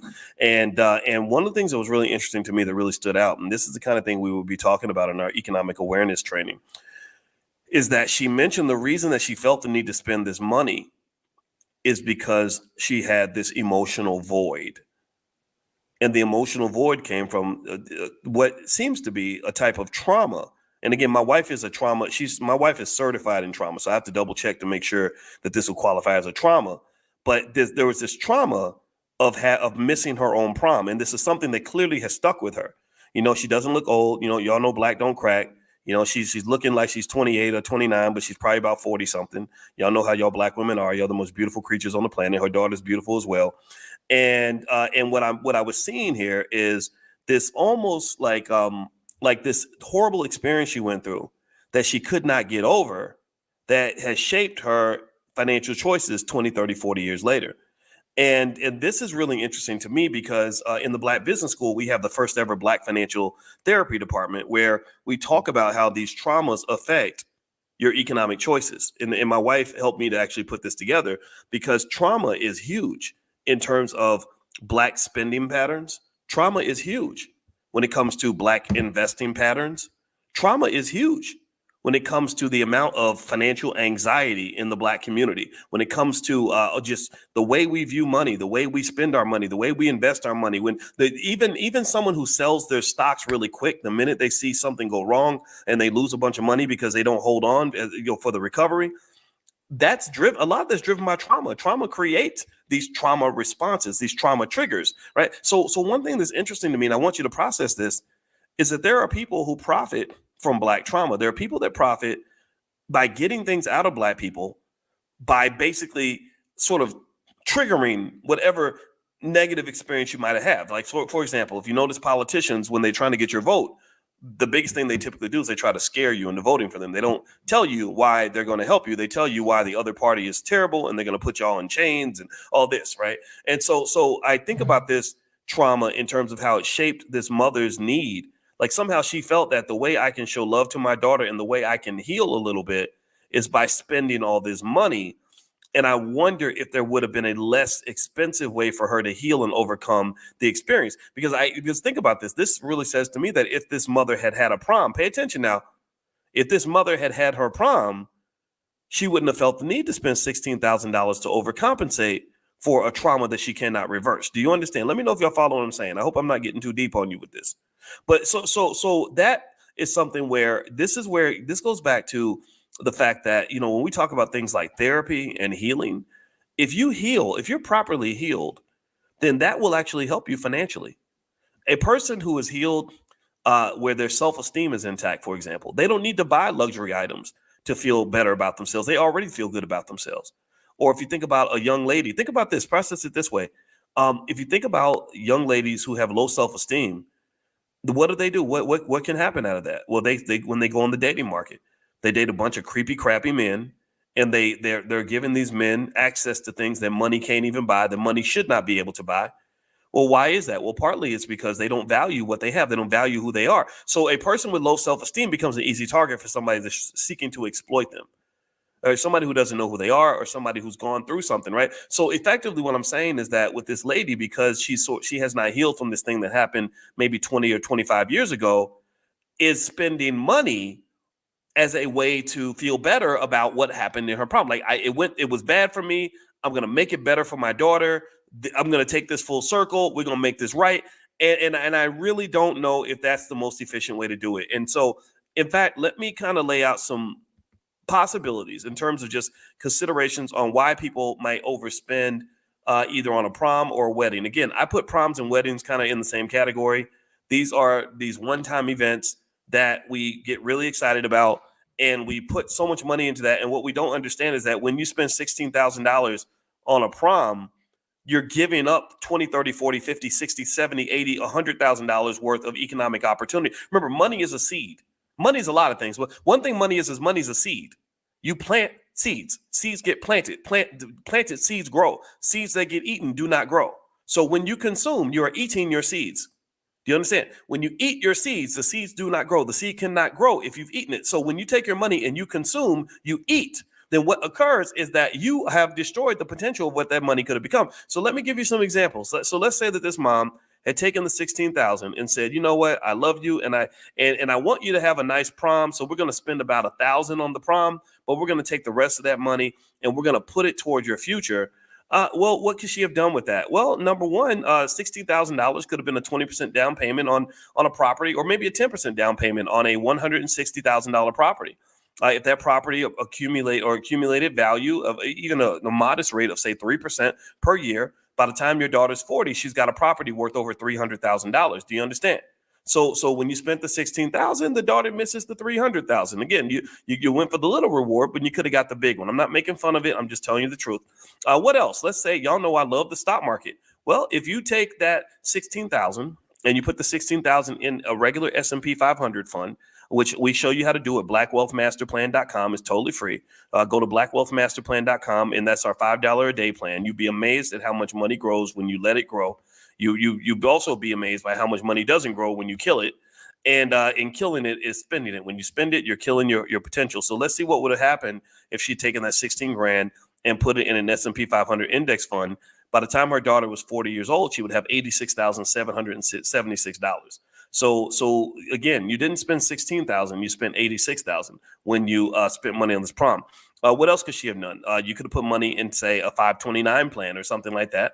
The 529 plan also grows. It's a way to kind of save for college, right? So again, I'm not assuming the mother didn't do all these things, right? She may have done all these things. She may have the 529 plan in place. She may have the stock portfolio in place. She may have her daughter in position to own real estate. She may have done all these things. But here's my point. If any of these things have not yet been done, that concerns me, because I get concerned when I see us having just sort of embracing a culture where we blow the whole bag before we get a chance to really have anything, right? This instant gratification culture is very anti-wealth. The instant gratification culture is being heavily promoted through things like hip hop. And I'm sorry, rappers, my buddy Killer Mike, he texted me one time. He said, hey, Doc, we want you to lay off the rappers. We don't want people to think you don't like rappers. And I said, I do like rappers. What are you talking about? I'm friends with a lot of rappers. Immortal Technique, I love that guy. He's a great guy. D1, love D1. Willie D from the Ghetto Boys was in my wedding. One of my best friends, Ice Cube, is my friend. I have a lot of friends that are in hip hop, so I don't dislike rappers. What I'm saying, though, is that hip hop culture, the bastardization of it, creates a space of where instant gratification is glorified. Where looking good, pay attention now, looking good is more important than actually being good. And there are a lot of people who look great on the outside, but they are torn to pieces on the inside. They are torn to shreds on the inside, but you looking fly on the outside, so you think everything's okay. I don't want you to just look good on the outside. I want you feeling good on the inside. I want you to heal. I don't want you just to appear to be financially secure. I want you to really be financially secure. Ain't no future in the fronting. Remember MC Breed? Ain't no future in the fronting. So why are we fronting? Why are you trying to look good for all these other people, but you can't look good for yourself? Because you got to look in the mirror. You know what you really look like. You know what you really look like. When you take off the clown mask, you know what you look like. When you take off the makeup, you know what you look like. But the whole world is full of people that are forced to wear clown masks and makeup so they can pretend to be something that they're not, because the hard work is not as glamorous as the easy fix and the easy flex. It's much harder to get up and go to the gym every day than it is to just take some Ozempic pills and make all the weight kind of just fall off. So a lot of times the microwave culture, the instant gratification culture, which is very anti-wealth, very anti-community, very anti-Black, is something that is pushed heavily on our children. And I feel bad for them because many of them do not have a chance. They do not have a chance. How are you going to compete in society when the educational system screwed you out of an education? How are you going to compete in society when you don't even have a stable family to begin with? You can't even grow. You're like a flower trying to grow in unstable soil. How are you going to compete in the world when nobody sat you down and taught you about the basics of economics? It's very difficult. So we got to stop setting our kids up for failure, man. That's what I'm saying. Again, $16,000 prom, it is what it is, right? Again, I don't know nothing about this lady's business. She might have $1 million in the bank. I bless her. I hope they had a good time that night. But I really kind of think we got to really analyze the culture if we really want to understand and analyze our economics. So anyway, do me a favor, hit the thumbs up button, thumbs up, share, subscribe. You're watching drboycetv.com, the home for intelligent Black people. And I want to also give a quick shout out, if you will allow me to, as you hit the thumbs up button, to our sister who runs ericatree.com. Her name is Miss Latanya Williams, and she has a daily phonics book that's a must-have for your child's early literacy development. It was inspired by legendary educators like Marva Collins and Dr. Jawanza Kunjufu. It reinforces the 44 sounds of the English language, boosting fluency and phonemic awareness. Help your child build a strong foundation in reading today. And you can go to ericatree.com to check out some of her products. This particular link, I can, I'm going to send out Dr. or Miss Latanya's direct links to her products via text to you. If you get on a text list for Money in the Morning, just text the word morning to 87948, and I'll send you a link to her phonics product. It's a kind of a long bit.ly link, and I can't really recite it. Her main website is ericatree.com, ARECA-tree.com. But I can send you the link to this second product that she mentioned, because it sounds like this sister's really doing the thing. My mother talks about Marva Collins all the time. Does anybody know? Give me a yes or no if you've heard of Marva Collins. Does anybody know who Marva Collins is? Because if you don't know who Marva Collins is, I really need you to know who she was. Marva Collins was one of the greatest educators ever. Marva Collins, from what my mother said, she started a school in the projects. Like this, I mean, this lady did not play. This lady, she started a school in the projects. See, and y'all, some of y'all in here, 7-figure Negroes driving luxury cars with fancy jobs. Some white man that gave you a fancy job. But the problem is you ain't doing the job. You're not doing the job. You got the fancy car and the fancy job, but Marva Collins was in the projects doing the damn job. My mother talks about Marva Collins all the time because Marva came to speak at there's this group that I owe my life to called Black Achievers in Louisville, Kentucky. And in fact, I love them so much. Me and my wife made a $20,000 donation a couple years ago, and that's not even a drop in the bucket compared to what they gave me. I really should have given them a $2 billion donation because they literally saved my life. And Marva Collins gave the speech, and she was standing in front of a lot of really fancy, well-dressed Black people in this really nice hotel. And she just went off. She literally, my mother said, she said that she gave that speech. She said, "How dare you? How dare you sit up here in your comfortable clothes, in your comfortable hotel, looking all fancy when our children are suffering. Our children are not being taught to read. Our children are not being properly educated. Our children are not being prepared for the future. And you're sitting here acting like everything's okay." So I'm going to just tell you, Marva Collins, based on the stories of my mama, she was just this woman. Like, you talk about people that need to be Black heroes.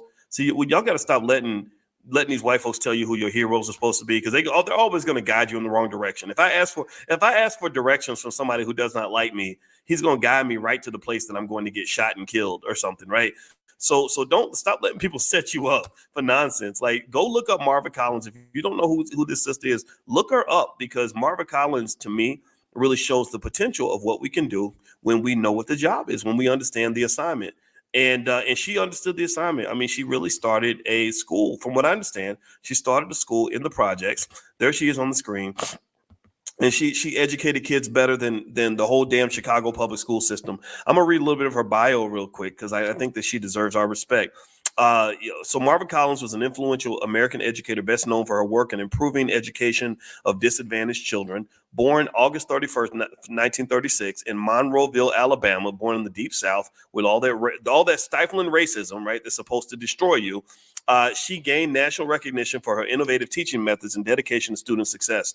In 1975, Collins founded the West Side Preparatory School in Chicago, Illinois, with a focus on providing high-quality education to African-American children from impoverished backgrounds. Her approach emphasized high expectations, a rigorous curriculum, and a nurturing environment. Pay attention, Black people. Are you listening to me? Are you listening? Did y'all hear what I just said?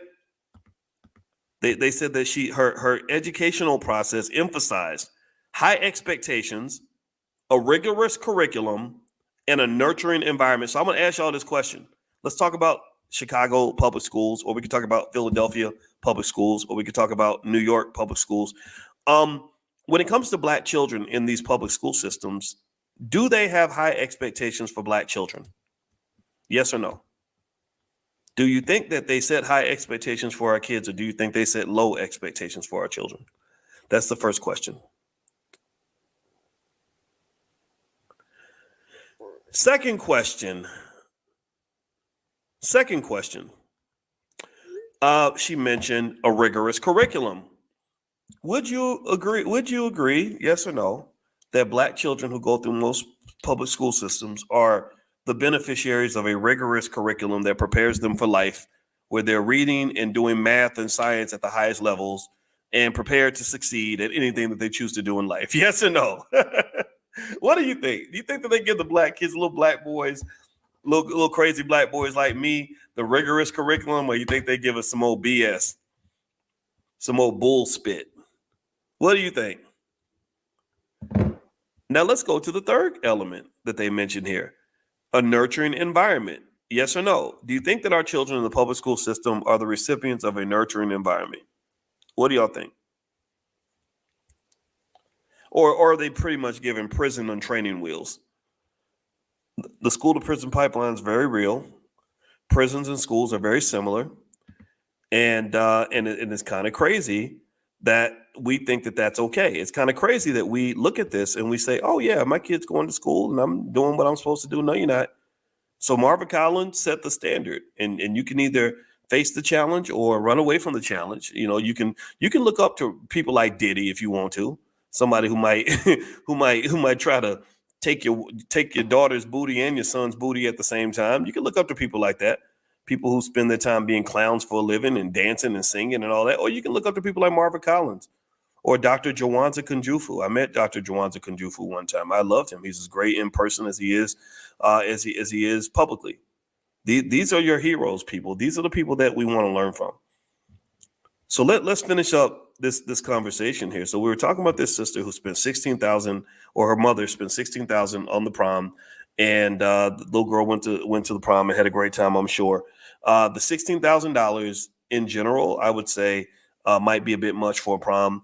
But then again, though, I think that it becomes kind of a weird dilemma, because do we have the right to really tell anybody what they should spend on the prom? All of us have spending habits on things that we just want to enjoy, right? And I think that when it comes to money, I think you can be financially literate, financially secure, and financially intelligent without it always coming down to you beating yourself up because you got coffee at Starbucks, or get mad at yourself because you decided you wanted to get a luxury car. A lot of people will tell you this. A lot of the financial gurus who didn't go to school that long on the internet will beat you up all day about all the little expenditures that you have and all the little ways that you spend money. And I can tell you as a finance professor that a lot of that stuff is BS. A lot of it's silly. Basically, being financially secure and financially intelligent doesn't mean that you can't splurge. It does not mean that you can't enjoy your life. It does not mean you can't have nice stuff. You deserve nice stuff. You deserve a nice life. What it just means is that you have to have that work hard, play hard kind of mindset. The problem is not so much that young kids want to have nice stuff. It's that some of them ain't trained to work for it. They don't understand the sacrifice required to even get to a point where you deserve to lean back and kind of chill a little bit. Some people come into life chilling, and I don't understand that. I'm just gonna tell you, I probably sound old fashioned, but I don't get that. How you gonna start off chilling at 18? How are you 18 and you going into retirement already? And I don't understand that, right? Because I do think that there is something to be said about hard work, planning, perseverance, education, all these other values. Those tend to be the characteristics that are common in cultures that are successful. So if you were to pay attention to things that you see on, say, the Shade Room or places like that, you see the remnants of a really, really toxic, unhealthy culture. What do you see? You see unhealthy relationships, lots of baby mama, baby daddy drama every other day. You see lots of materialism, lots of shallow behavior, right? Like, I'm doing well because I'm a famous rapper that's wearing Gucci and riding in a limo.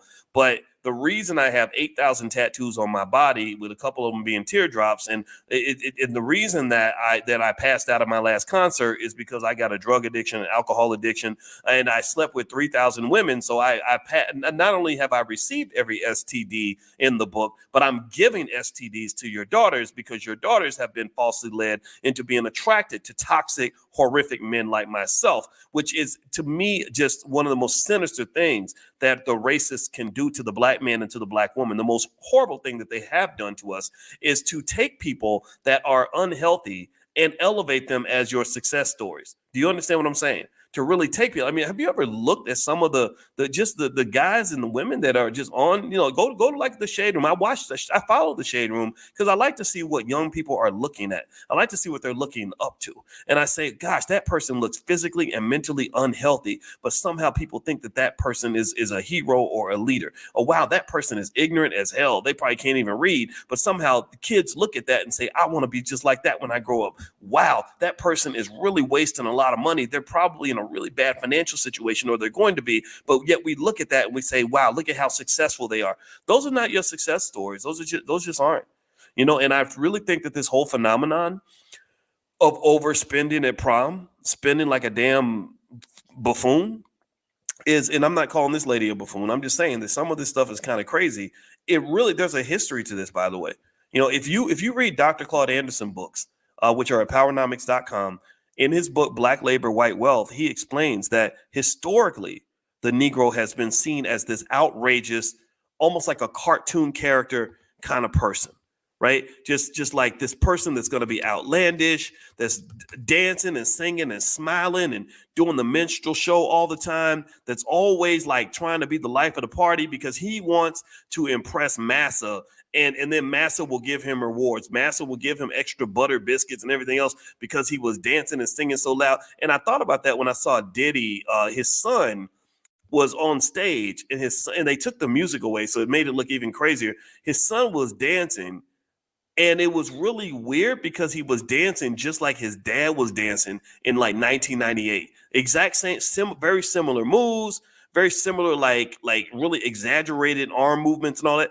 And I say, gosh, am I the only person who thinks that looks kind of clownish? Like, am I the only person who's kind of feeling uncomfortable about the fact that this is what the African American male is known for throughout the world? I don't know. I don't know. I mean, am I being too serious, or what do y'all think? I mean, because I just really kind of think it's something that we have to kind of process, because trying to sort of be outlandish in order to sing for your supper is I kind of think that's beneath us. I don't think that is dignified behavior. I don't think that is behavior that's going to get respect from other people, right? I don't think that that's going to make people say, golly, look at those African Americans. Those are some model citizens. They raise their kids properly. The black male, he's always intelligent. He's always prepared. He's always thinking about the future. He's always doing right by his family. He's just sturdy. He's just solid. You can rely on him to come through. I don't think they look at black men and think that way. I really don't. I don't, and I hate it. But that's what I think. I think that they look at black men and they say, "Oh, well, they don't get pregnant by a black man. He won't take care of the kids because he's irresponsible. He's like an animal. He's a buffoon. He's an idiot. He's a clown." That's what people say about you. That's what they say. That's just true. That's what they say. You know, and I will personally say overall that we have to sort of look at the culture, not because this is a culture that was created by us. This culture was not created by us. Even if you look at a guy like Diddy, who was really heavily influential in quote unquote the culture, he referenced the culture all the time. Remember, he was backed by people like Clive Davis. Without Clive Davis and these other people at the record labels, there would be no Diddy. There would be no Diddy out here if it wasn't for whoever was giving him money to fund the mass marketing of whatever he was doing on stage. So really, when I say let's challenge the culture, I'm not talking about challenging black culture. I'm really talking about challenging racist culture in blackface. You know, and it's racist culture in blackface that I believe had a huge impact in the culture of our kids that feel like they got to spend $10,000, $20,000 at the prom just to not get made fun of. You know, there's no reason, you know, again, if kids want to go, if their parents want to go blow the whole bag on a prom, that's their right. But what I feel bad for are the kids whose parents are thinking, no, I don't want to spend $20,000 on your prom. We're going to spend $1,000 on your prom, and the other $19,000 is going to go into your investment portfolio. I don't want that kid to get made fun of by the loud clowns who spent $20,000. I don't want that to happen. And that's what occurs. That's what happens. You know, the smart kid gets made fun of. The kid who's thinking about the future gets made fun of. The kid who's serious about his life gets made fun of. And I think that that's wrong. I think we have to defend those children. So anyway, that's my 2 cents on the topic. I actually don't have much else to say about it. I want to say thank you guys for listening to me on this. I appreciate it. And I also want to give a quick thank you to Miss Latanya, who actually has some great products at ericatree.com, or Erica Tree, I'm sorry, ARECA-tree.com. She has some great educational products. I hope you'll go take a look at that. If you want to educate your own kids, she also has products on financial literacy. She has products on that will teach your child cursive. She has products on the daily phonics, things like that. So feel free to go to that website and take a look at what the sisters got going on. Now, if you want to join us tomorrow morning, every single morning in the Black Business School, we do financial consciousness training, or what we call economic awareness training, where I show you just how to see the money, how to see the economics around you, how to see the possibility around you. It's totally free. I just ask that you pay attention and you bring your family. If you want to join us, text the word morning to 87948 on your phone. So just type in the word morning and text that to the number 87948. And if you live in another country, you can go to drboyceelevate.com and join us there. All right, guys, I'm out of here. God bless you. Thank you so much for listening. I hope you had a great day. Have a great day. And I appreciate you. Take it easy. Peace.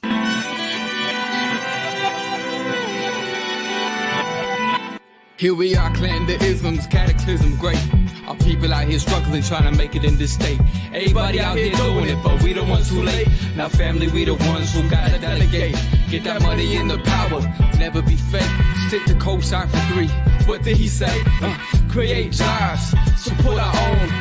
Educate the same and buy back your home. Got 3 degrees, triple 10. 3 PhDs, now we on the CNN. DBTV, let's talk about negligence. Ignorance is bliss, but we can turn it to intelligence. Believe none of what you hear, half of what you see. Let's break it down here on Dr. Boyce TV. Here we are. With the athletes when they sign these big, $100 million, $1 billion, $10 billion deals with these TV networks. And I think that's really awesome. I think that's probably the most significant advancement in the compensation of college athletes in a while. This is really big. This is bigger than this is big from a racial standpoint. It's not just big, in terms of from a labor rights standpoint. It's not just big because, workers should be paid for their work. It's really big because the NCAA, when you do the math, they take at least $1 billion of Black wealth out of the Black community because whenever someone takes your commodity, whenever they take a resource from you that has value, that's a type of theft. That's something that can leave you in poverty. That's something that where you could have been the beneficiary, but somebody else was. And for the Black community, when you look at what are the things that are Black people known for that actually make us money, some of it are, some of it's stuff that, I don't think we should be all that proud of, just, the buffoonery and the violence and hip hop and all that. But our athletes are also at the top of the list. We produce some of the greatest athletes of all time. We have some of the best athletes of all time in the Black community. If you follow sports, you know that there's never been a white version. Somebody tell me, anybody who knows anything about sports, has there ever been a white version of a Deion Sanders? Anybody, has there ever been a white Deion Sanders? Who's the white Deion? There is no white Deion. Has there ever been a white Bo Jackson? Who's the white Bo Jackson? Somebody tell me. I'll wait all day because I know you ain't got no answer for that. Who's the white Shaquille O'Neal? Shaquille O'Neal, 300 pounds, 7'1", could move like a ballerina with the strength of an ox. There is no white Michael Jordan, right? So there's something special about the Black athlete, and it does link to. I hate saying it, but the everything points to all that slave breeding that they did, in addition to the fact that they work hard and they have skill. None of that's denied. But we created this species of almost superhuman people when they would go to these farms and bring together the strongest men and the strongest women and make babies. I mean, this is the dehumanization we went through that led to the outcomes that we see today. And I don't know why people won't talk about that. I think that people are just scared, like, oh my gosh, we can't talk about slavery. That'll make people, then people will know that it happened. Well, the cat's out of the bag. I think our ancestors have gone through a lot. And one of the outcomes is that we have the best athletes on the planet. One of the purest forms of athletic ability is the men's 100-meter dash final at the Olympics, and the women too. And most of the time, when you see the finals of the 100-meter dash at the Olympics, you usually don't see anybody who's not a Black male. If they're not African American, it's Jamaican, stuff like that, and they tend to dominate. Who's the white Usain Bolt? Has there ever been a white version of Usain Bolt? Will there ever be a white Usain Bolt? Probably not without a whole lot of steroids. Maybe you pump somebody up with enough steroids one day, they might make the drugs good enough to make a guy run that fast. But for the most part, there is no white version of Usain Bolt. So our athletes are a commodity, and I point that out to you so that as a message of economic awareness, it's extremely important for us to just understand how much gets taken from us when they take one of your most precious, most valuable commodities and don't compensate you for that. That's terrible. Why? Well, how in the hell are you going to take something that's that valuable for me and then not pay me for that? And then somehow we don't think that it has an impact on Black wealth. No, that is your Black wealth. That's wealth. Every time a college athlete goes to the next level, goes to the NCAA, and they sign a multi-million-dollar contract, because that's what they're going to start doing. They're going to start signing these multi-million-dollar contracts. That's another millionaire Black family, So the same excitement we might have about somebody running off and starting a business, a hair business or something, and making millions of dollars a year. Well, the same thing is happening when an athlete goes and makes millions of dollars a year. And the reason economic awareness is also very important in those situations is because it's very important that the athletes and those who have access to this level of wealth understand what economic consciousness can do for them, why economic awareness matters. Economic awareness matters because of this. Let's say that I'm a guy who goes to the NCAA and I sign a $20 million contract and I'm making all this money, I'm rolling in bread, I'm just doing really great. Well, if I am a person who does not have a lot of economic consciousness, that means that in my mind, I can't see the future. I'm only looking at the present, because consciousness and awareness means I can see not just what I'm doing now, but how what I do now is going to play out for the rest of my life and the rest of the lives of all the people that are going to come behind me. If maximal economic awareness over time means that I can see 100 years from now how this $20 million contract I got can change the lives of my great grandkids. Do you understand? Give me a yes if you're following. I'd like some confirmation, if you don't mind, to let me know that when I'm not getting too weird here. Okay, minimal economic consciousness means that I've collapsed my vision in space and time. I can only see what's right in front of me right now. And then also, economic awareness doesn't just have a time dimension. If you go to the fourth dimension, the way we live in 3 dimensions, length, width, and height, your fourth dimension is time. So economic awareness doesn't just spread in time, it also has a space dimension.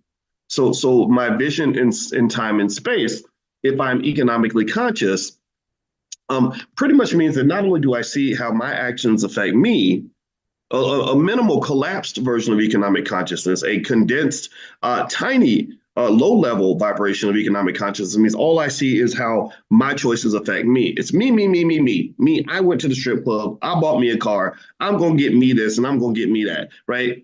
A broad economic consciousness means I understand how this win isn't just a win for me. It's a win for everybody connected to me. Do you understand? It is an awareness of something that Professor Andrew Caroli, who signed off on my dissertation, God bless him, he's a professor at Cornell now, I believe. It's what he called financial contagion. Financial contagion. Now, let me explain how financial contagion works. You understand this already. I'm just going to explain it to you in economic terms. Give me a yes if you understand what it means for a disease to be contagious. Give me a yes in the chat. Let's talk about contagion. Okay, so we know what it means for something to be contagious. We lived all through the pandemic, and we saw what contagion can do, right? If you don't get the shot, then that means you're killing everybody around you, whatever the whole interesting narrative was. I'm not judging it. It's just, it's very strange. So we know what contagion means. Well, financial contagion operates the same way. Financial contagion means that you understand how your decisions, your moves aren't just going to affect you. That your come up, when you have a come up, that come up ain't just for you. God didn't give that blessing just to you. If you're financially aware, God, you understand that when God blessed you with that $20 million deal, he wasn't blessing you. He was blessing everybody.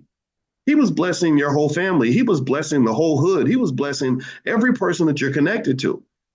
So financial consciousness, which is basically sight, vision, that's one dimension of it, is just an awareness through time and space to say, not only am I going to be doing really well from this right now, I'm going to go get me the sports car. I'm going to go get me the mansion. I'm going to go get me, the luxury items that I want. It's okay to get those things. But on top of that, I'm going to have enough insight to develop infrastructure and stretch things out in a way where everybody benefits. Everybody's going to win.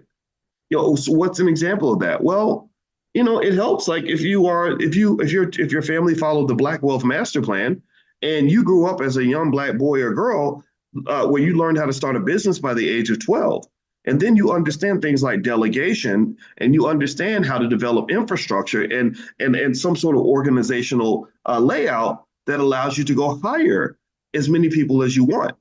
And you're not, now pay attention now, you're not doing what a lot of athletes do. A lot of athletes go broke trying to help the whole hood. Because why? Well, because they approach things from a charitable standpoint. They look at helping other people as charity. They look at it as, I'm going to take some of the money out of my pocket and just hand it to you. Dominique Wilkins used to go into the store, and he would, because he was such a good guy, he would buy a $2 pack of gum and give him a $100 bill and just walk out. Allen Iverson used to go to a city, buy a whole wardrobe, and then leave all the clothes in that city and then buy a whole new wardrobe in the new city. Antoine Walker went broke, I believe, partly because he spent so much money with so many different people, and he was helping out so many people that eventually it weighed him down financially.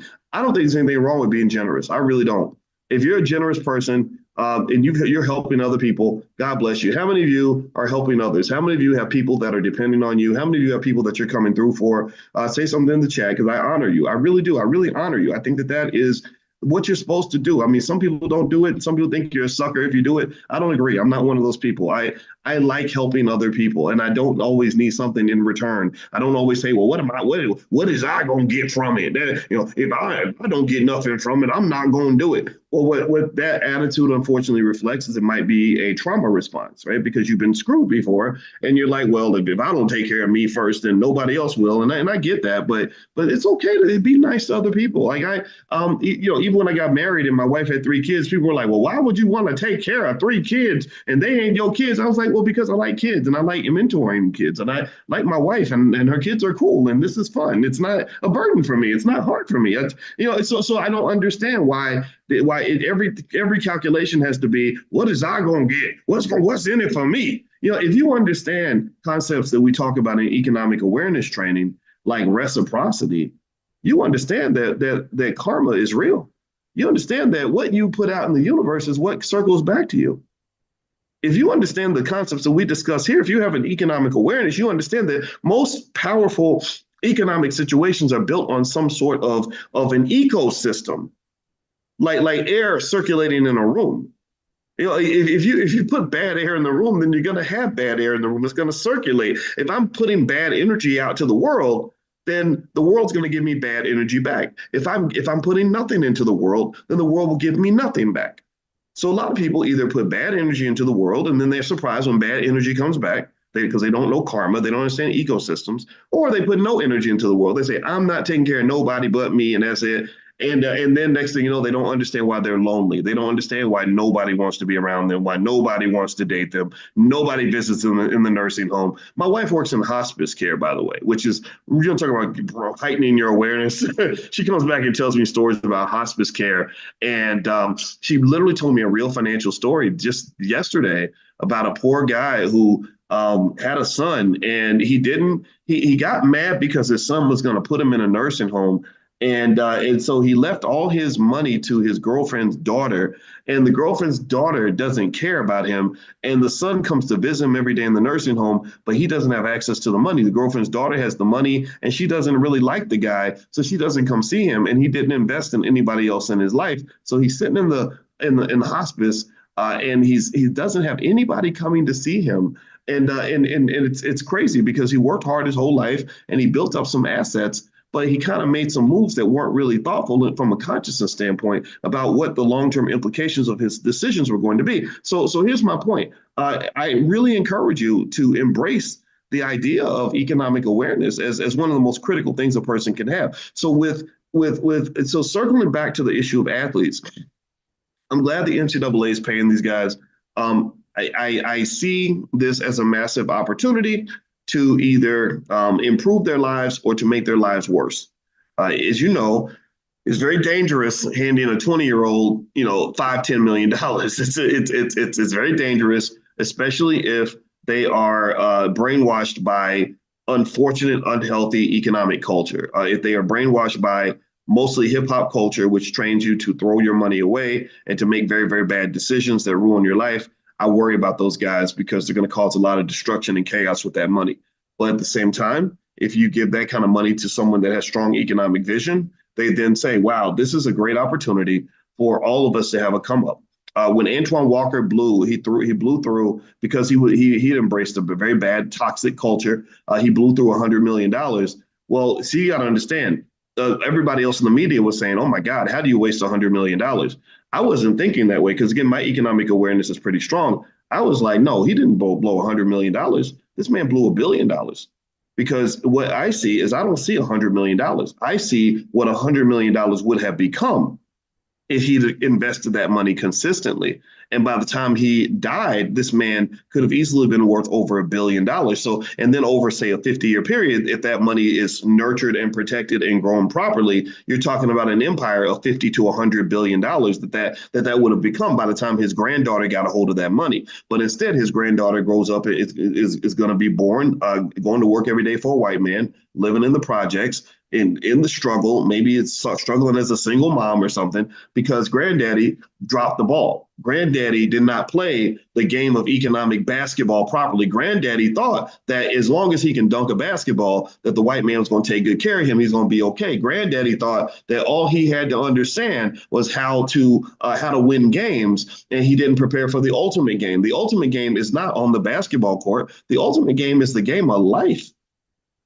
The reality is that when you go into the world, and I knew Antoine in college, and I didn't know him that well. I knew people that knew him, and I saw him around. I knew some of the other players very well. We had a great basketball team at the University of Kentucky. When I talk about great, I mean great. With the 3 years I was working on my 2 master's degrees, they won the NCAA championship twice, and they lost it once. They went to the championship all 3 years. That's how amazing that time was. And Antoine was one of the leaders. He was the boss. He was the king. He was the guy.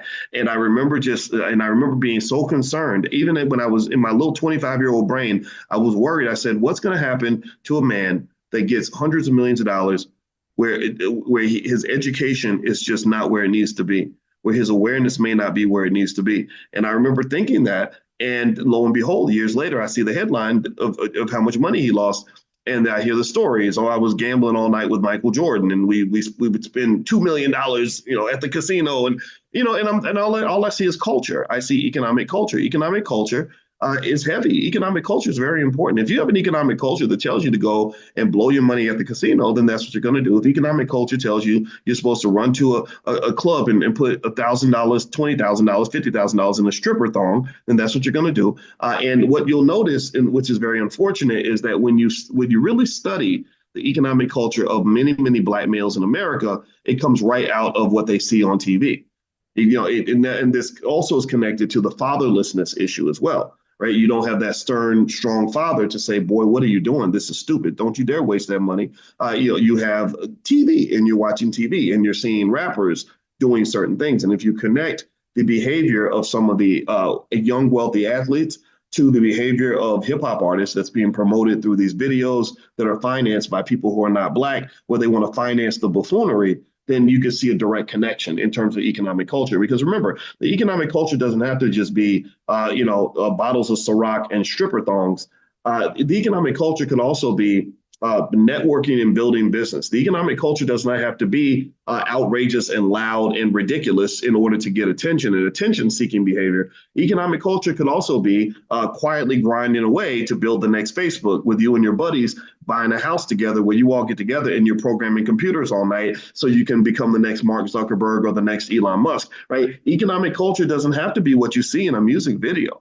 Economic culture, there's so many different versions. Economic culture can be Warren Buffett style, where you are so conservative that you don't even move, that you live in a regular house and drive a regular car and quietly accumulate through conservative investing strategy $168 billion in cash, to the point where you could buy the whole NBA if you wanted to. You could buy 20 NFL teams if you wanted to. And Warren Buffett can go in and buy every single player in the NBA if he wanted to, but he doesn't do it because he says, well, what's the point? I want to hold on to my money. I believe deeply in this simple idea that's very important in finance that I want you all to understand, which is simply capital preservation. Capital preservation. There's a rule when it comes to money that most people do not know, but this is a fundamental rule in the world of finance. In fact, when we were going through in grad school, and when I wrote research papers at Syracuse, we had some basic tenets of finance that we would talk about on a regular basis, where everybody knew it, everybody understood it. It was a fundamental part of being able to operate in a capitalist society in an efficient way. And it went like this. It was very simple. It said, capital must be preserved and capital must put to its best available use. That simple idea that you must preserve, protect your capital, protect your wealth, protect your money. Capital isn't just money. Remember that most capital is not money. Most capital is not money. Most capital is not money. You have lots of other types of capital. You have human capital, your skill set, your networking capital. You have, if you have free time, time is a form of capital. That's why when we do stock options class, I show you all how we can actually sell time. I sent you all a video where I said, here's how you can loan yourself $20,000 by selling time. And I showed you, right? So that's the first part. Capital must be preserved, and then capital must be put to its best available use. It must be efficiently used. So what does that mean? That's why companies engage in mergers and acquisitions. That's why companies get bought. The reason companies get purchased on the open market or whatever is because there's somebody who looks at the capital you have. So let's say that you're running Paramount Pictures, which is a horribly inefficiently run company right now. They're just a complete mess, a hot mess. Well, somebody else says, dang, they got all those studios. They have all those intellectual property rights for all these great films that they've made through the years. They have magazines and newspapers, and they own BET, and they have all these entities that they own, and all this capital that they have. I could do great things with that capital. If we take their capital and blend it with our capital, we can get more out of it. We can make more money from what they have than they can. They made 7 billion. We can make 10 billion. So what companies will do is they'll show up and they'll say, here, we'll pay you a premium to have access to your capital because we have a more efficient use of that capital than you do. And that's how value gets created. And theoretically, you're supposed to come in and say, okay, sure, we'll take the money and here's the capital. And then it gets put to a more efficient use. So the question to ask yourself today from an economic consciousness standpoint, and I don't want to overwhelm you. I know I introduced you to a couple of new concepts today, and I don't want this to be a stressful discussion. It's going to take time to absorb these ideas. Is I want you to ask yourself a very simple idea. Simple question. Black people have a tremendous amount of capital. I explained that we have cultural capital, we have intellectual capital, we have human capital, we have networking capital, we have all different kinds of capital. And then we have our athletes, we have our entertainers, we have some of the most talented people on the planet. We have labor. Labor is a form of capital. We have free time. Free time is a form of capital. You have trillions of dollars in capital in the Black community. And I'm not even talking about any of the money in your pocket. That 1.6 trillion that they talk about, y'all seen those studies? Anybody seen those where they talk about Black people spend $1.6 trillion a year? That 1.6 trillion in financial capital is absolutely dwarfed by the 70 trillion dollars in capital that you have in other areas. And this is why I explained to you all in my book, The 10 Commandments of Black Economic Power, that you were born a millionaire. You just may not have had any money.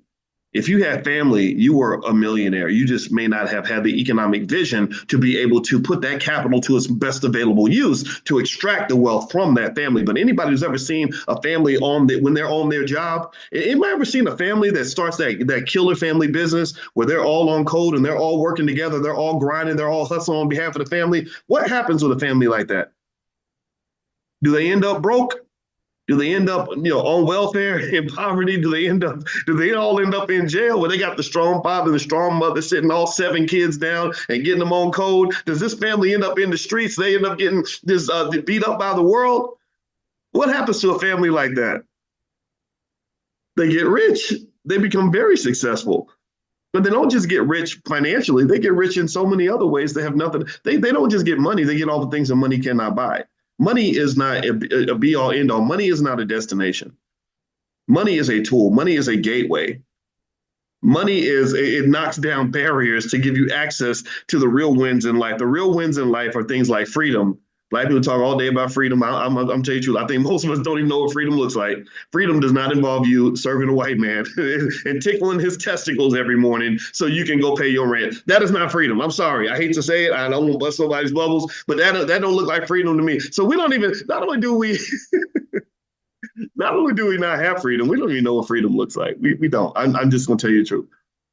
So when you see capital put to its best available use, you see amazing things happen. When all that means is maximizing your potential.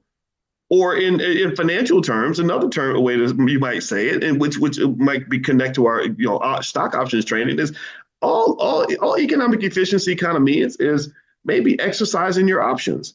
Look at how much I want you to understand. So let me go back and let me go back to my question. Okay, I want to make sure I ask this question. Y'all know how I get. I get on the stream of consciousness and I go on a tangent and I forget to go back to what I was saying. In the Black community, with all the capital that we have, all the human capital, all the talent, all the creativity, all of the free time, all of the labor, all of the assets, the intellectual and otherwise human capital, all that.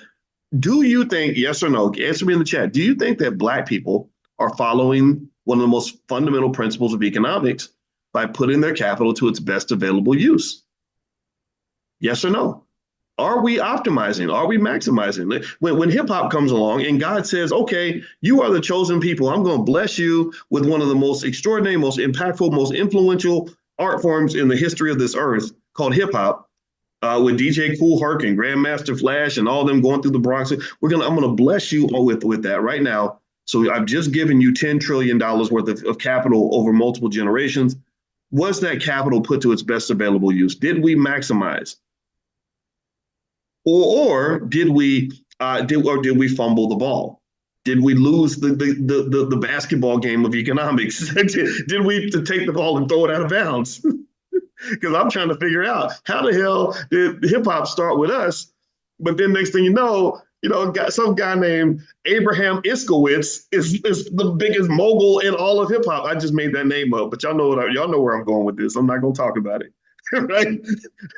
Well, how about looking at these other guys, these melanin deficient people who don't even like you, literally sitting next to your favorite rappers, telling them what to rap about? How did that happen? What happened? Who fumbled the ball? Who can't dribble up in this mug? Right? And the reason that the ball gets fumbled partly there's various reasons, but one big reason is due to a lack of economic awareness, a lack of financial consciousness. Now there are some exceptions. I would really say, even though he's controversial, Russell Simmons, who I would almost say he's my friend, but I told you I'm not really friends with celebrities because I never know. They're so busy, you don't know if you have a real friendship. But I know Russell's called me a bunch of times, and he seems like in the interactions he seems like a decent man. And when we worked together on a project in 2013, he stuck to his guns. He followed through. I have a lot of respect for that. Russell Simmons, if you go back, you remember that during that time in the early stages of hip hop, he wasn't out here trying to be a rapper or a DJ. He was trying to be a businessman. He saw the economic potential of hip hop, and he had a certain level of economic awareness. And it didn't come from being able to go into the studio and bust a rap. It came from understanding business and distribution and monetization and profit models, and that's where Russell fit himself into the game, right? So long story short, economic awareness, I think, would have made a massive difference when it came to the growth of hip hop, because then you would have been thinking about things like, well, who owns this intellectual property? And if this thing gets distributed, who gets the rights to all these things?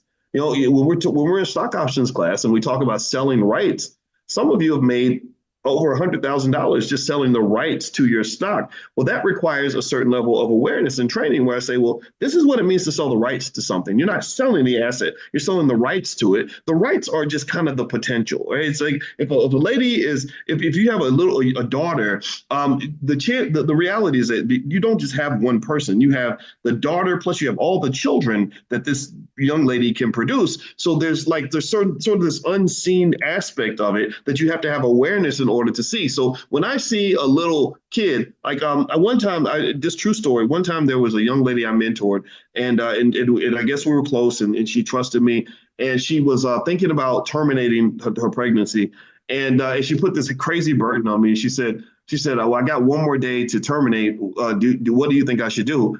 And I said, gosh, I don't think that's my decision to make. She said, well, if you tell me to do it, I'm going to do it. And I was like, well, I'm not going to tell you what to do. Because again, just like I don't give you all investing advice, I don't tell anybody how to live their life. I said, but honestly, if you want my perspective, I don't just see a baby in your stomach. I see a person. I see a person who's going to grow up and have a life and have kids and then have grandkids. And I picture that baby 80 years from now with a big Thanksgiving dinner with 20 grandkids at the dinner together. So you're dealing with a person who's a little bit different. I don't just see something a little burden in your stomach. I see something that's going to be much bigger than that. So I'm going to just say, if it was me, I don't think I would do it. But please don't put that on me. So anyway, so the child got to live, or she let the baby live because of that. And now the baby's growing up. The baby's like a person and in school and everything else. And I see this baby and I see this life this person's living, and it's unbelievable to me that just that one conversation opened the gateway to all these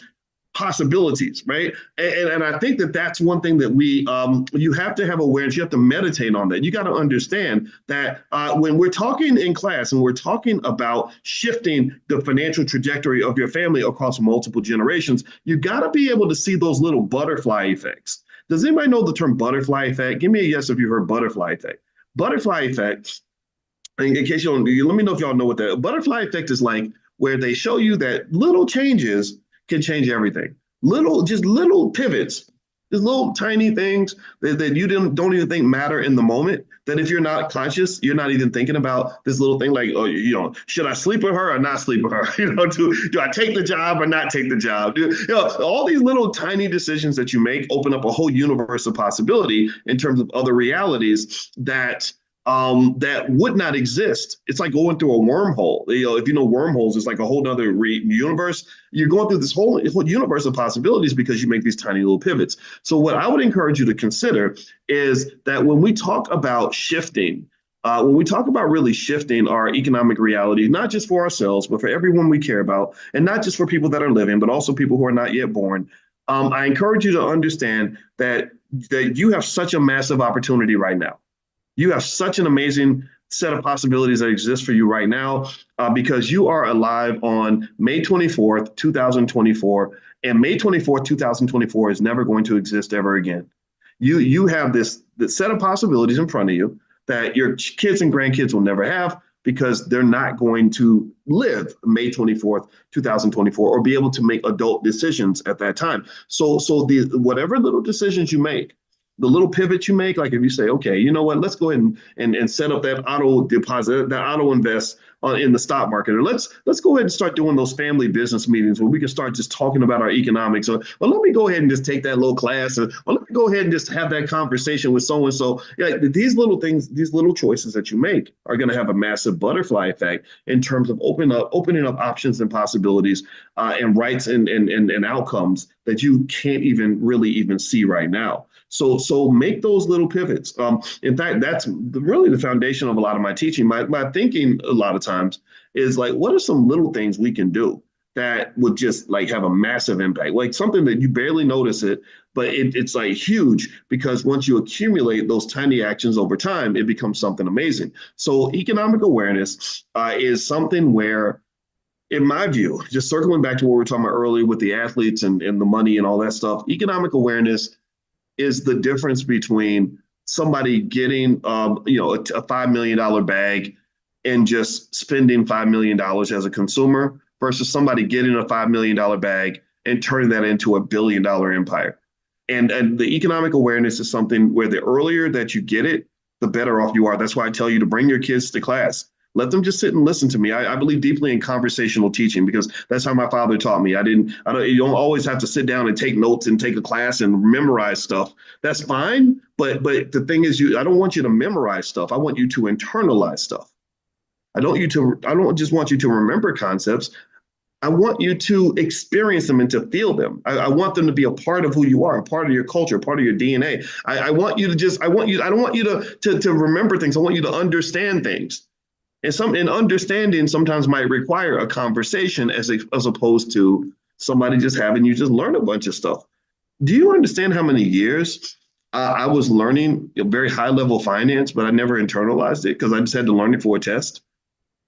And it wasn't until I got into little weird things like meditation and all that, and just reflection and true awareness that I began to dig back deep into all these things I learned and started really internalizing them and saying like, okay, what does it mean to act that out? What does it mean to live that way? What cultures actually operate in this capacity? I was on a plane. I was on the little crowded little bus to go get the rental car, and there's a guy that came from New York, and it looked like he was from the Jewish community. He has a little hat in his beard and everything. And I'm telling you, I see guys like that. I'm always like, I wonder how rich the people are in your neighborhood. I wonder how you all view economics, and so I think about that because I started to realize over time, I probably didn't figure this out till I was like mid to late 40s, how deeply embedded culture is in how you do things economically. I could teach you stuff all day long that'll make your head explode. But if you don't internalize it into your psyche, your subconscious, and into your culture, if you're not acting it out, if you're not following through with action, then what you learned isn't going to matter. So I know a lot of you all, because maybe you're working to get to that point, you'll come and you'll just listen and listen and listen, and you'll beat yourself up a little bit because you haven't taken action yet. And I just want to encourage you to really think about that. I want you to really be conscious and really, evaluate yourself and say, okay, I need to take some action and just take a little bit of action, just a little bit, just something little to kind of open that gateway, open that wormhole a little bit, and, add to that little butterfly effect that will open that door to all these other possibilities that should exist for you. But I don't know if they're going to exist for you if you just simply have the knowledge. I think you have to have the application and you have to have the internalization. So I don't want you to just know things or just memorize things. I want you to understand things. I want you to feel it. I want you to connect to it, right? And so that might require you just sitting on it and just thinking about it. And I'll say this last point, and this is true. This is from a conversation we had last night. I was talking to our middle child. Our middle child is a bona fide genius. I bet if she took an IQ test, she would be in the top 5%. She's always been like that. Even when she was a 2-year-old baby, she could talk like a 5-year-old. She's really smart and very observant about things. And she was talking about her physics test. She got 100 on her physics test. She gets 100 on everything. And she was talking about how she answered the questions in the test. And she said, well, what I did was I looked through all the questions because sometimes you'll see the answer to a previous question in a later question. So I read through all the questions and then went back to the beginning and then blah, blah, blah, blah, blah, right? And I said, you don't understand the gravity of what you said. I said, in mathematics, there's actually a concept called backward optimization where you literally start at the end and you work your way back. And or what's it called? Backward optimization. Well, there was another term for it. Gosh, why is the term out of my head right now? But let's call it backward optimization, where they said the best way to solve a problem is to start at the end and work your way backward. I said, so what you did was you did something that showed a tremendous amount of awareness because you looked at the whole picture. You looked way down the road. You didn't just look at what was in front of you. The next question, you looked all the way at the end and then worked your way backward, and you were able to compile all that information. And I said, keep doing that. I said, keep thinking about things, in order to understand them. I said, when I was and I didn't learn this until I studied math, we would get a math problem on Monday, and they would tell us that we had to have the answer by the following Monday.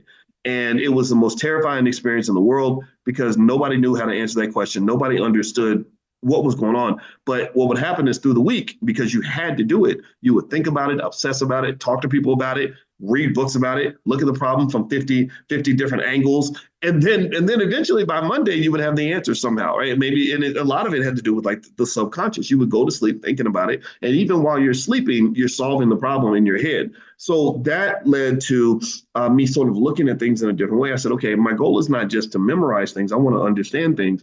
And the way you understand things is you think about things. So really what I told her was I said, a lot of people can't solve problems because they freak out. They spend too much time emotionally reacting to the difficulty of the problem. Backward induction. Thank you. I said backward optimization. It's backward induction.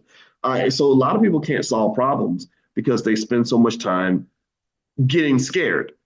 Let me know if you know what I'm talking about. Let's make it simple. How many of you have seen people, or maybe it's you, it's okay, who have just a fear of math? You can literally ask them, well, what is 2 + 2? And they'll go, I don't know, right? Because math, the fear of math has just been so embedded in them. You give them any math problem, even one they can easily solve, they can't do it because they're so busy being scared that they don't spend any of that energy actually thinking and processing information, right? And I said, I saw this a lot when I was teaching math at the University of Kentucky. And I said, a lot of people don't understand that if you just calm your ass down and breathe for a minute and don't freak out, you'll get the answer eventually. And I said, so one of the philosophies I have in life is when I get a problem, when somebody asks me a question I don't know the answer to, or it gives me a problem that's hard, the first thing I do is I say, let me think about that. That's it. And I have no clue what the answer is. And I'll just sit there and I'll just meditate on it and sit on the porch and think about it and spend it might take me 2 weeks. But eventually, I know I'm going to have some insights that I did not have if I try to answer in the moment. So the same thing is true with any kind of problem. And the reason I brought that up to her, well, we started with mathematics, but I was saying life, really, a lot of life is just about problem solving. That's it. Literally, going through life, that's what you do as a parent and all that. You're always problem solving. You know, how do we get the bathroom painted by Tuesday? And how do we get the toilet fixed? Or our kids, you know, how do we make this crazy 14-year-old stop acting ridiculous, you know, or whatever, without hurting his feelings. So just whatever. You're always problem solving. And I think that is something that should be taught to kids. I think that knowing how to just calm down, think about a problem, analyze it, break it down, kind of just process things, and don't be scared to think. Don't be scared to think. That's the danger, in my view, of an anti-intellectual culture. I really believe that there is a consistent effort through various forms of propaganda to reduce the consciousness of the American people and to really reduce the consciousness of Black people. I think that there's kind of this effort for you to come up with these simple-minded responses to everything, and to really look down on people that like to just think about stuff. The anti-intellectualism, like, I'm going to just get mad at you because you are a thinker or because you are a person that wants to read and learn and understand things. Once I had this former NBA player on YouTube that for some reason he hated my guts, and I didn't understand why. I was like, I don't even know this man. Why is this man? And he had a lot of followers, and he really talked about me a lot. And I was like, why is this guy so mad at me? And somebody said, well, maybe he just had a bad relationship with his teachers in school, and he sees you as a professor as just a nerdy guy that reminds him of the teachers that he hated in high school and in college. And I just thought, wow, that's so interesting. So you're mad at me because I'm just because of who I am and what I do. I don't think there's anything wrong with being smart, because I think we should all be smart. Because dumb people I would say dumb people that don't want to think, they get absolutely obliterated in this economy. The whole economic system is built on keeping your consciousness low, so you won't know what they're doing to you. So you're not aware of how they're extracting your wealth. You're not aware of how they're putting you into slavery. You're not aware of here you go. Here's one example. I'll give you a real life example that relates to economics so we can bring this back home.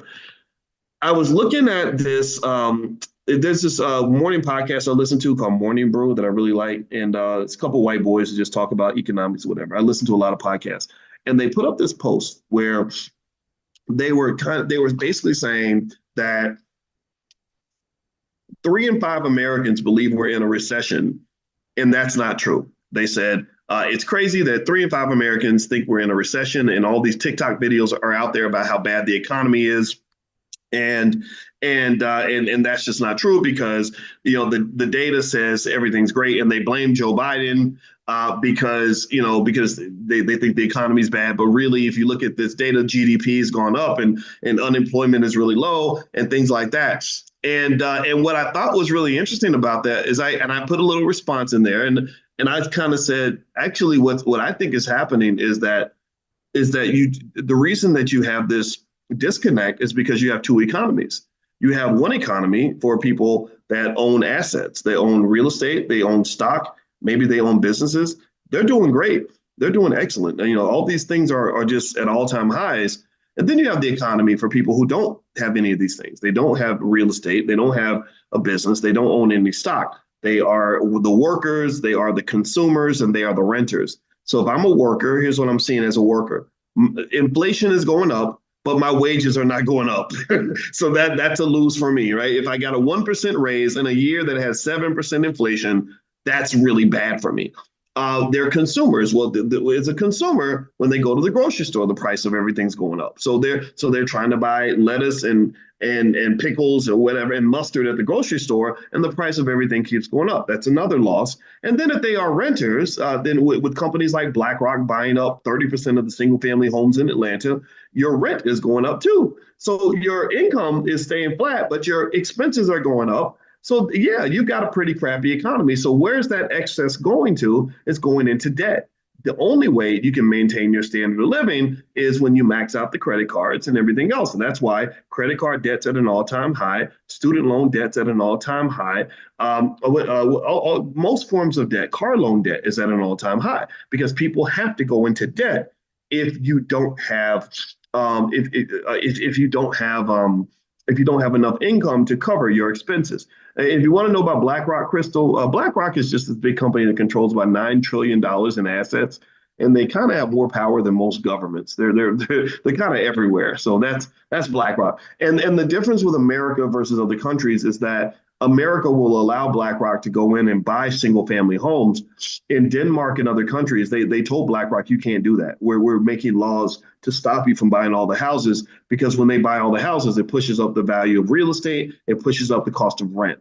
So effectively, that's what BlackRock does. So long story short, you just have two separate economies, and you have one economy that's full of people that have a little bit more power and a little bit more economic consciousness. And I would say that the second economy, maybe a little bit of economic awareness can be helpful, or at the very least, if you have a parent that's economically aware, then what they're going to do is they're going to make sure you have assets so you can be on the good side of the economy. So you really have two sides of the economic system. And we've talked about that before, but I want you to sort of keep that in mind. That's how two different people can look at the same thing and have two different responses, because they're living two different realities. And a lot of us don't know that yet, but now you know. If you don't know, now you know. All right. So anyway, I'm going to go ahead and finish up for today. One thing I want to remind everybody of is, if you don't know, in Money in the Morning, if you want to be a premium member, there is a way to become a premium member. I'm going to send out a link today that will give you 90% off lifetime access. I think lifetime access is like $700 or something, but you can get it for like $79,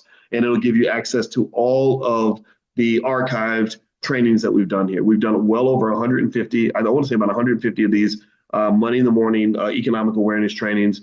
If you really want to, I believe, here's my humble suggestion.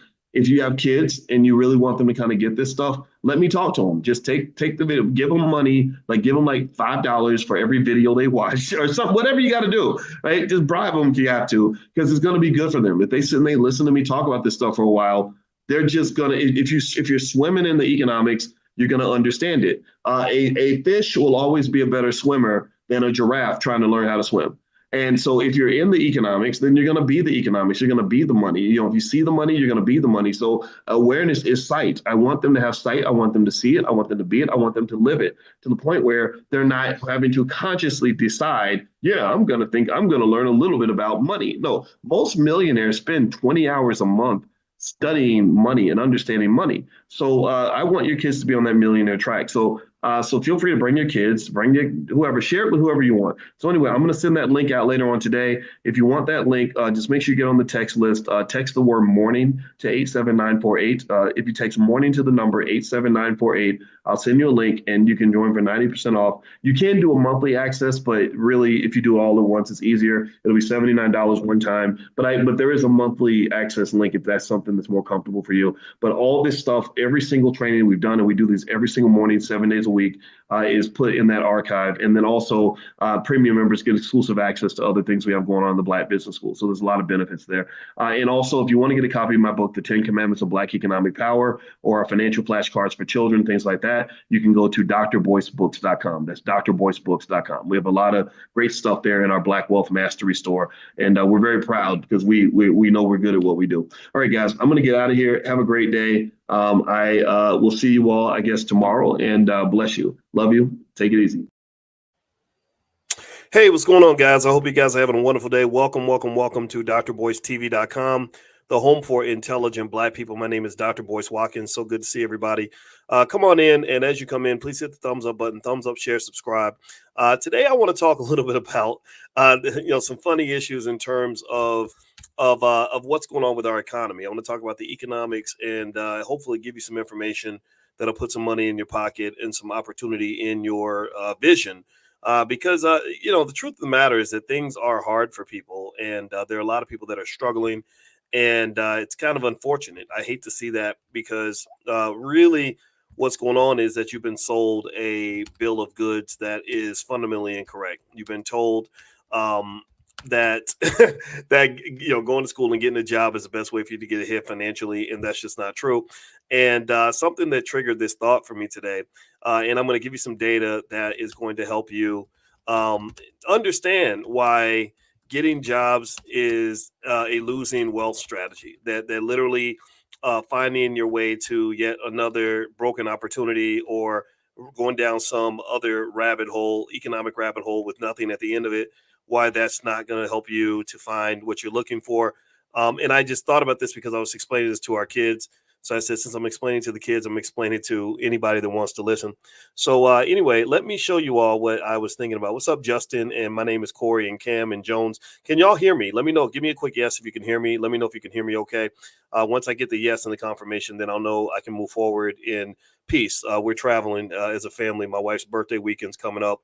We just had our 3rd wedding anniversary, and also there was Mother's Day, and we had 8th grade graduation, and a couple of my goddaughters had birthdays. So this is a crazy month, and it ain't even done yet. It ain't even done. All right, so let me show you all something that I thought was really, really interesting, and I put it on my Twitter. My Twitter is Dr. Boyce Watkins, Dr. Boyce Watkins, and the number 1, Dr. Boyce Watkins 1. So I hope you'll follow me on Twitter because I'm gonna tell you the truth. I get tired of arguing with idiots. I just do. I don't even do it. I don't argue with idiots. I just teach them and share information, and hopefully they'll come out of their idiot status and learn how to listen and realize what's right in front of them. And what you should realize is right in front of you is that all your strategies when it comes to economics are not working. Your community is broken. Your community's become a little bit embarrassing in terms of us, what we're doing relative to what we could do. And I just don't have the patience for nonsense, to be honest with you. But let me show you all this, and I'm going to talk a little bit more about that in a second. So here is what I put on Twitter. And let me know if y'all can see that. And if you're watching on Instagram, or sorry, not Instagram. I said Instagram. I would say if you're listening on Spotify, you're just gonna hear this, but I'll describe what's on the screen. So what I put up on the screen just now from my Twitter account, Dr. Boyce Watkins 1, is this cover on Time Magazine. You can see here it says it has a white woman, and it says, "I have a master's degree, 16 years of experience, work 2 extra jobs, and donate plasma to pay the bills. I am a teacher in America." So let's decompose this. Okay. Y'all know me. I like to really break things down. That's why I call it the Dr. Boyce Breakdown, because I like to break things down and challenge you to think a little bit. Because if you don't start thinking, then the people that are thinking are going to eat you up. If you don't heighten your economic consciousness, the people that are conscious and aware are going to chew you up and spit you out. And it's just going to suck. So let me dissect this. I'm gonna literally break this down line for line. This is a cover on Time Magazine. I don't know what episode or issue this was. I do know that there are stories out there like this, and I want to kind of address some of this. So let's read it slowly. I have a master's degree. Now let's think about master's degree. Master's degree takes you 4 years of college plus 2 years of grad school. That's 6 years of school. 6 years. Okay, so if you think about that, just in terms of like a 40-hour work week, if you take 40 hours a week and you do that for a year, that's 2,000 hours a year of work. 2,000 hours a year times 6, that's 12,000 hours of labor. So 12,000 hours of hard work to get the master's degree. Okay, so let me write that down, 12,000 hours. So if you value that time at, say, even $10 an hour, that's $120,000. But most people make more than 10. Let's triple that. Let's say $360,000. So, and that doesn't even include the cost of tuition. If you throw in the cost of tuition to get this master's degree, this poor woman may have spent, let's say, I don't know, let's be nice. Let's say it's another $140,000 because college plus a master's degree would cost about that much. You're lucky if you spend that much. So process this. Pay attention now. I want y'all to listen. That's about $500,000 worth of human capital, time, labor, energy, wealth that was applied to achieving this goal. Give me a yes if you follow me. I don't want to talk too fast because I want you to get the point. Let me know if you're following the logic here. Are y'all hearing me? Are y'all getting what I'm saying? Okay. So, all right. So as we talk about this $500,000 investment, let's keep going. She's not done yet. What else did she say? She said, I have 16 years of experience. Lord Jesus, that's beautiful, right? 16 years. Okay. So let's do more math. Let's remember 2,000 hours a year. That's 16 years. That's 32,000 hours. And if you value the 32,000 hours at the rate we talked about earlier, about $30 an hour, let's see, 32,000, 320,000 times 10. That's about, let's round it up to a cool million. It's about $960,000. So pay attention now. So that's $1 million worth of effort plus $500,000 put into getting the education. So there's $500,000 worth of effort putting in to get the education, another $1 million worth of effort to become this highly trained person that she is. I mean, she is 16 years. I mean, shit, that's great. That's beautiful, right?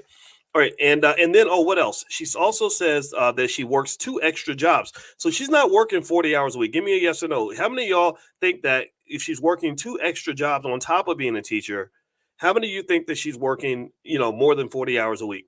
How many of you think that give me a guess if you would agree with me that my estimate of 40 hours a week is conservative, if that is a conservative estimate of the number of hours that this hardworking woman is putting into being successful. What do y'all think? Yes or no? You agree with me, or am I blowing smoke up your butt? Am I making stuff up? Thank you, Sherman. Sherman says 60 hours. I tend to agree with you, Sherman. I'm thinking at least 60 hours.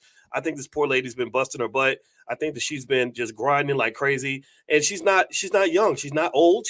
But she's kind of, she looks like she might be. If you got 16 years of experience, that probably means you're at least 40, maybe 45. So she's dedicated a chunk of her life. She's middle aged now. She's this half of her life dedicated to something. No, what is that? What is she dedicated to? Let's say it's the American dream or something. And then also on top of that, she's giving plasma, which I don't know the health effects of giving all your plasma away and stuff, but whatever. Okay, that's just an add-on. All right, now here's what I want y'all to understand. And I'm gonna just tell you, I'm not the right guy I'm not the right messenger for this because what happens is that I when I see a solvable problem that we're not solving, I get a little frustrated. I get a little angry when I see us trying to solve a problem with the same tactics that never worked in the first place. I get a little frustrated. I'm not gonna lie, and I get I'll get in there and I'll make a comment on Shade Room or something and have people mad at me because I really because I see this a lot. I really do.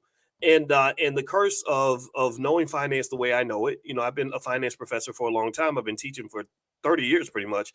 I know what wasted effort looks like, right? And so here's where I'm going to go with this. Here's where I'm going with this.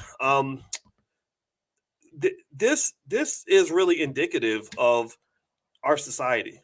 What this lady said. Now, most people are not in as bad shape as her, but it's pretty bad. I mean, she's donating the plasma to pay the bills. There are lots of people in America that are in economic trouble, that are struggling. And a lot of it's because you get sold a false bill of goods. You get sold a lie. You get sold a method of success that simply does not work.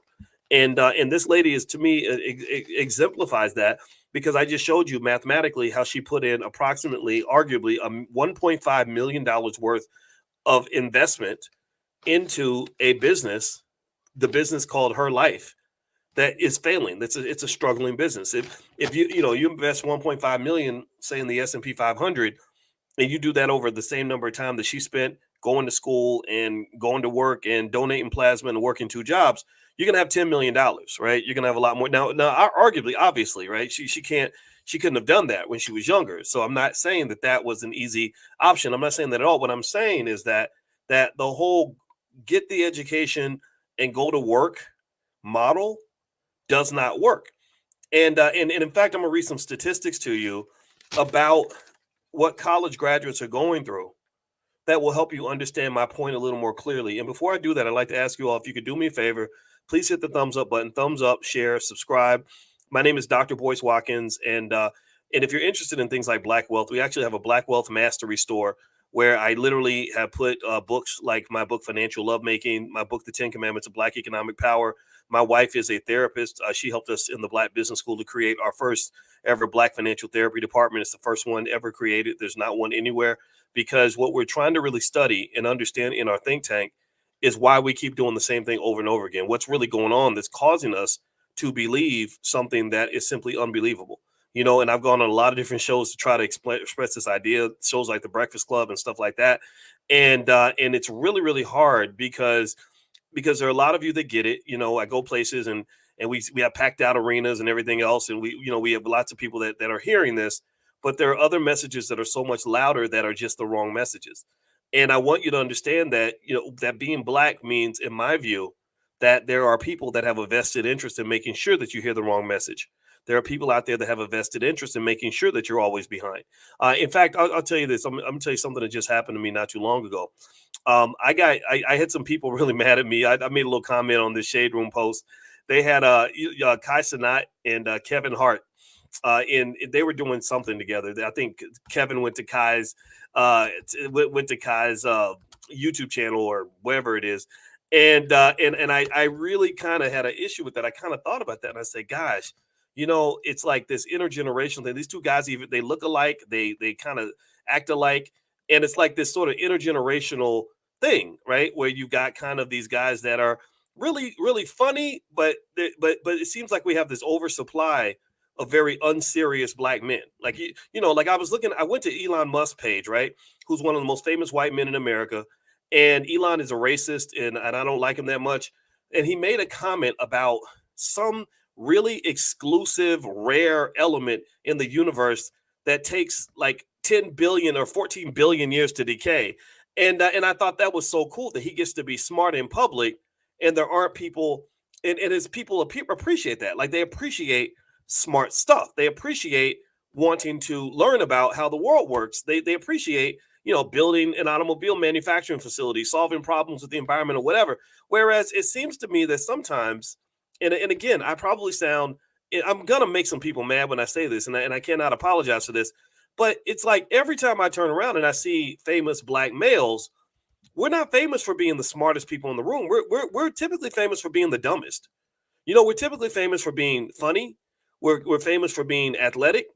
We're famous for being rappers, and that's okay. It's okay to be a rapper. It's okay to be a comedian. It's okay to be an athlete.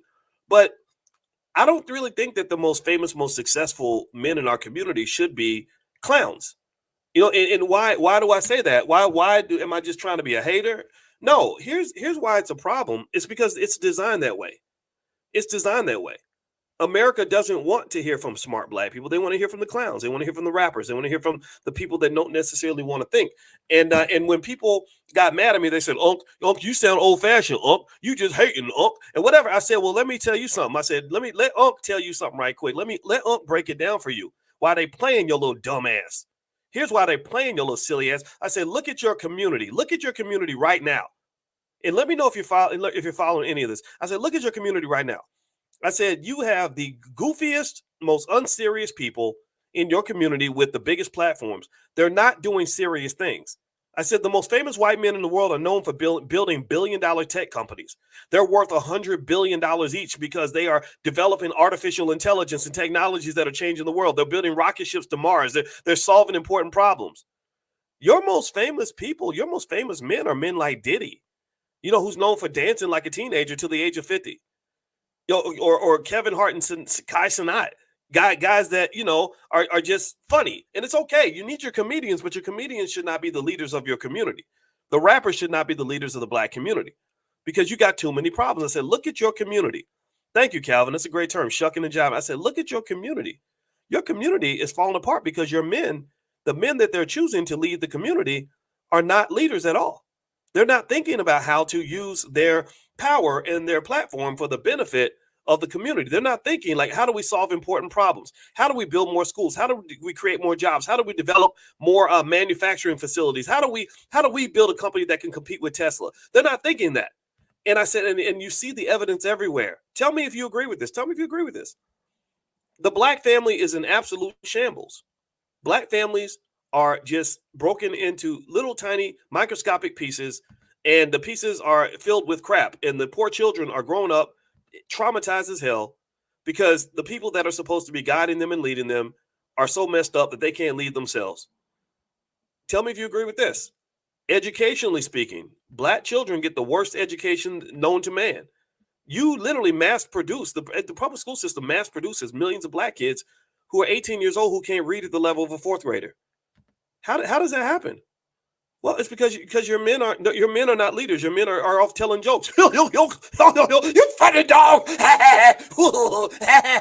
And then they go to the club and get bottles of Ciroc and they dancing and they clowning and cooning and shucking and jiving. And this is what y'all paying attention to. Did y'all see that Club Shay Shay interview with the comedians, y'all? Well, y'all, that was good, y'all.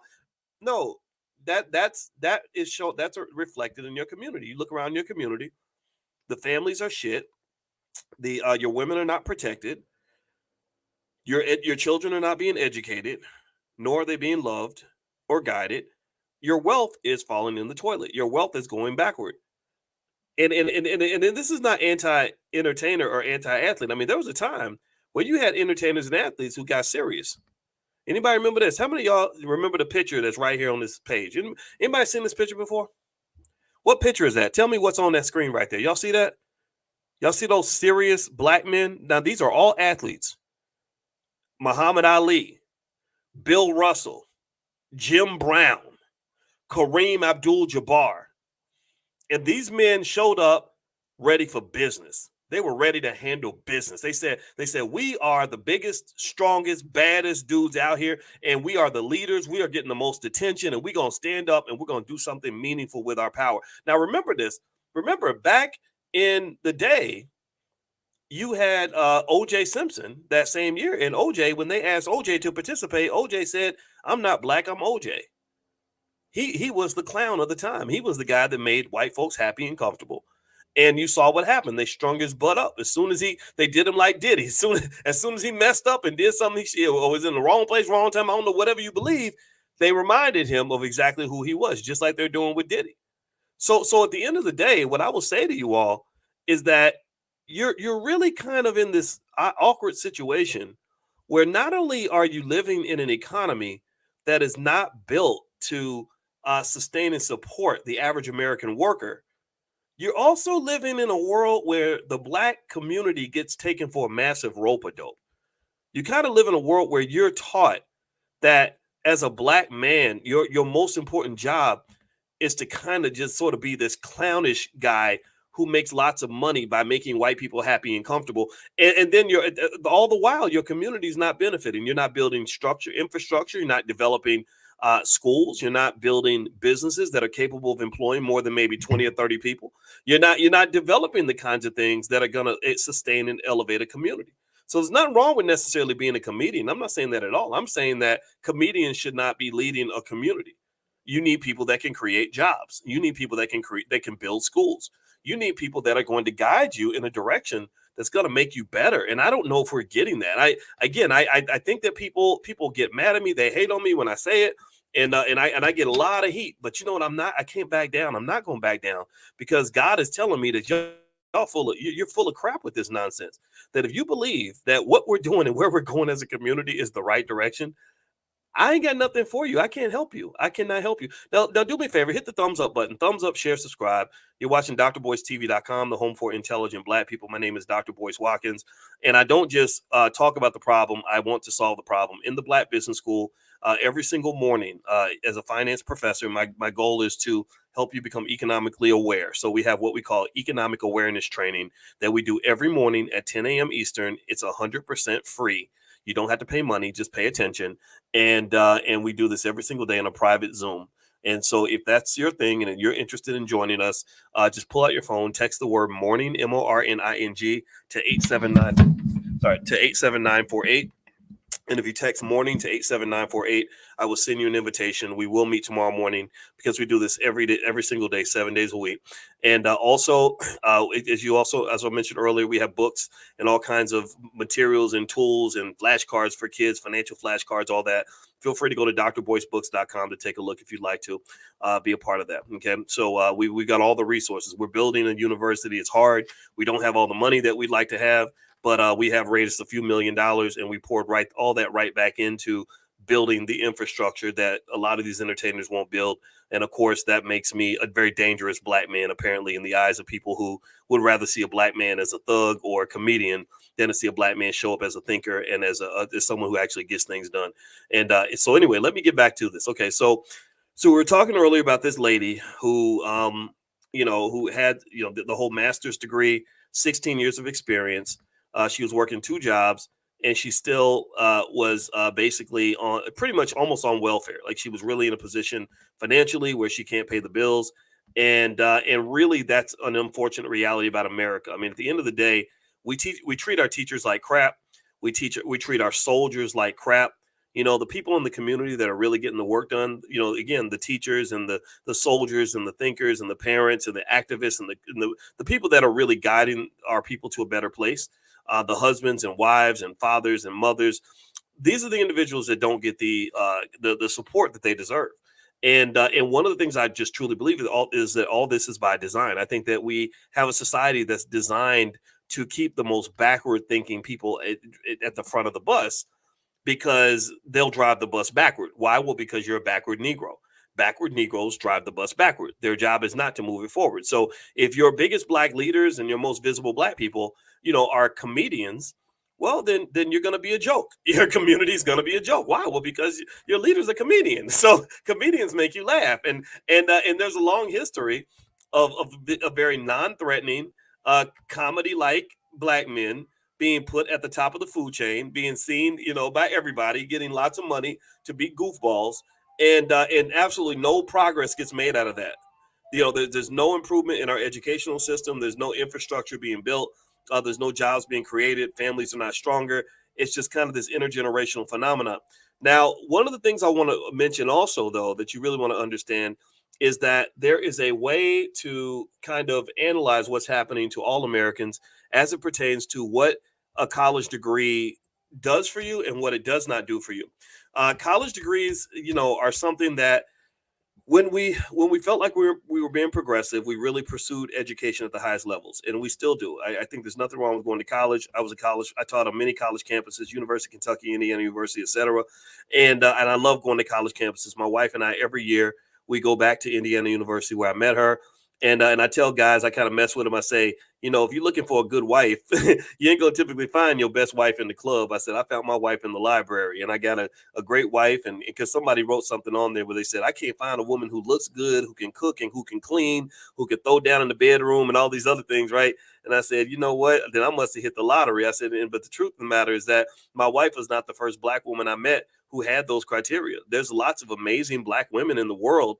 And I just think that if you're looking for these women, in the strip clubs, then you're not going to really find that. You might find somebody that's a professional twerker, or they might be good in the bedroom, but I don't know if they're going to have all the skills that are required to be a complete Black woman. But anyway, so education, I think, is very important. I'm a big fan of it, but the cost of college attendance has gotten way too high. And let me give you a few little statistics to help you understand why college degrees have just started kicking people in the butt, and why you want to be really careful with college degrees. Number one is student loan debt.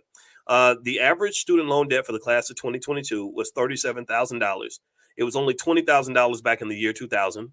Also, according to the Economic Policy Institute, inflation-adjusted wages for young college graduates have only increased by 0.8% between 2000 and 2020. Did y'all hear that? That literally over a 20-year period, the wages of college graduates adjusted for inflation has only increased by 0.8%. Did y'all hear that? Give me a yes if you followed that. I want to say that slow so y'all understand that.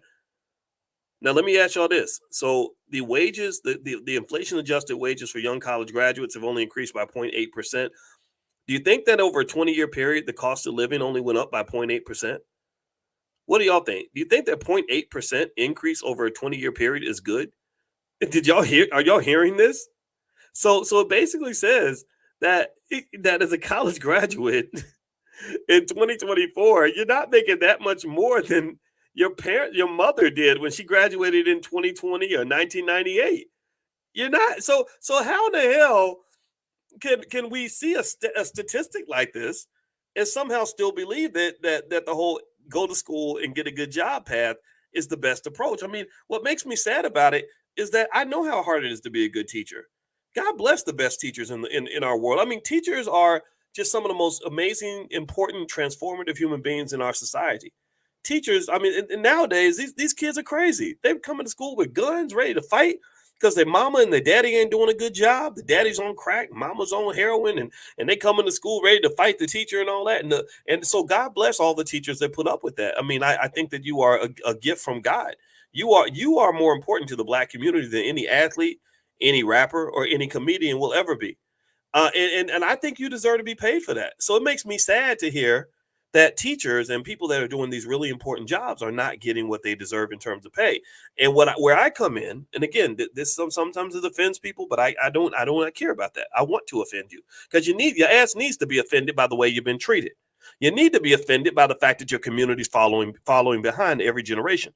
You need to be offended by the fact that your families are falling apart. You need to be offended by the fact that you're getting laughed at by the rest of the world. You need to be offended by the fact that nobody on the planet, there's no community anywhere on earth that says, oh my gosh, I woke up this morning, I prayed that my daughter would get pregnant by a black man. How many Indian families or Asian families or African families do you think that sit around and say, man, if my daughter has a baby with an African-American male, that child's really going to be well off? What do y'all think? Do you think that they say that? Or do you think that they say, oh no, do not get pregnant by an African-American man. They will abandon the baby. Anybody ever heard that stereotype? Remember when Ice Cube said, this is what they think about you. This is what they think about you. That's what they think about you. And the reason those stereotypes bother me is because I know guys who fulfill those stereotypes. That's one reason it bothers me. Another reason it bothers me is because I know a lot of guys who don't fulfill the stereotypes and they don't get the attention they deserve. They don't get honored by society. They don't put those black men on TV. They want to put the buffoons on TV. And I personally think that shows a significant lack of balance.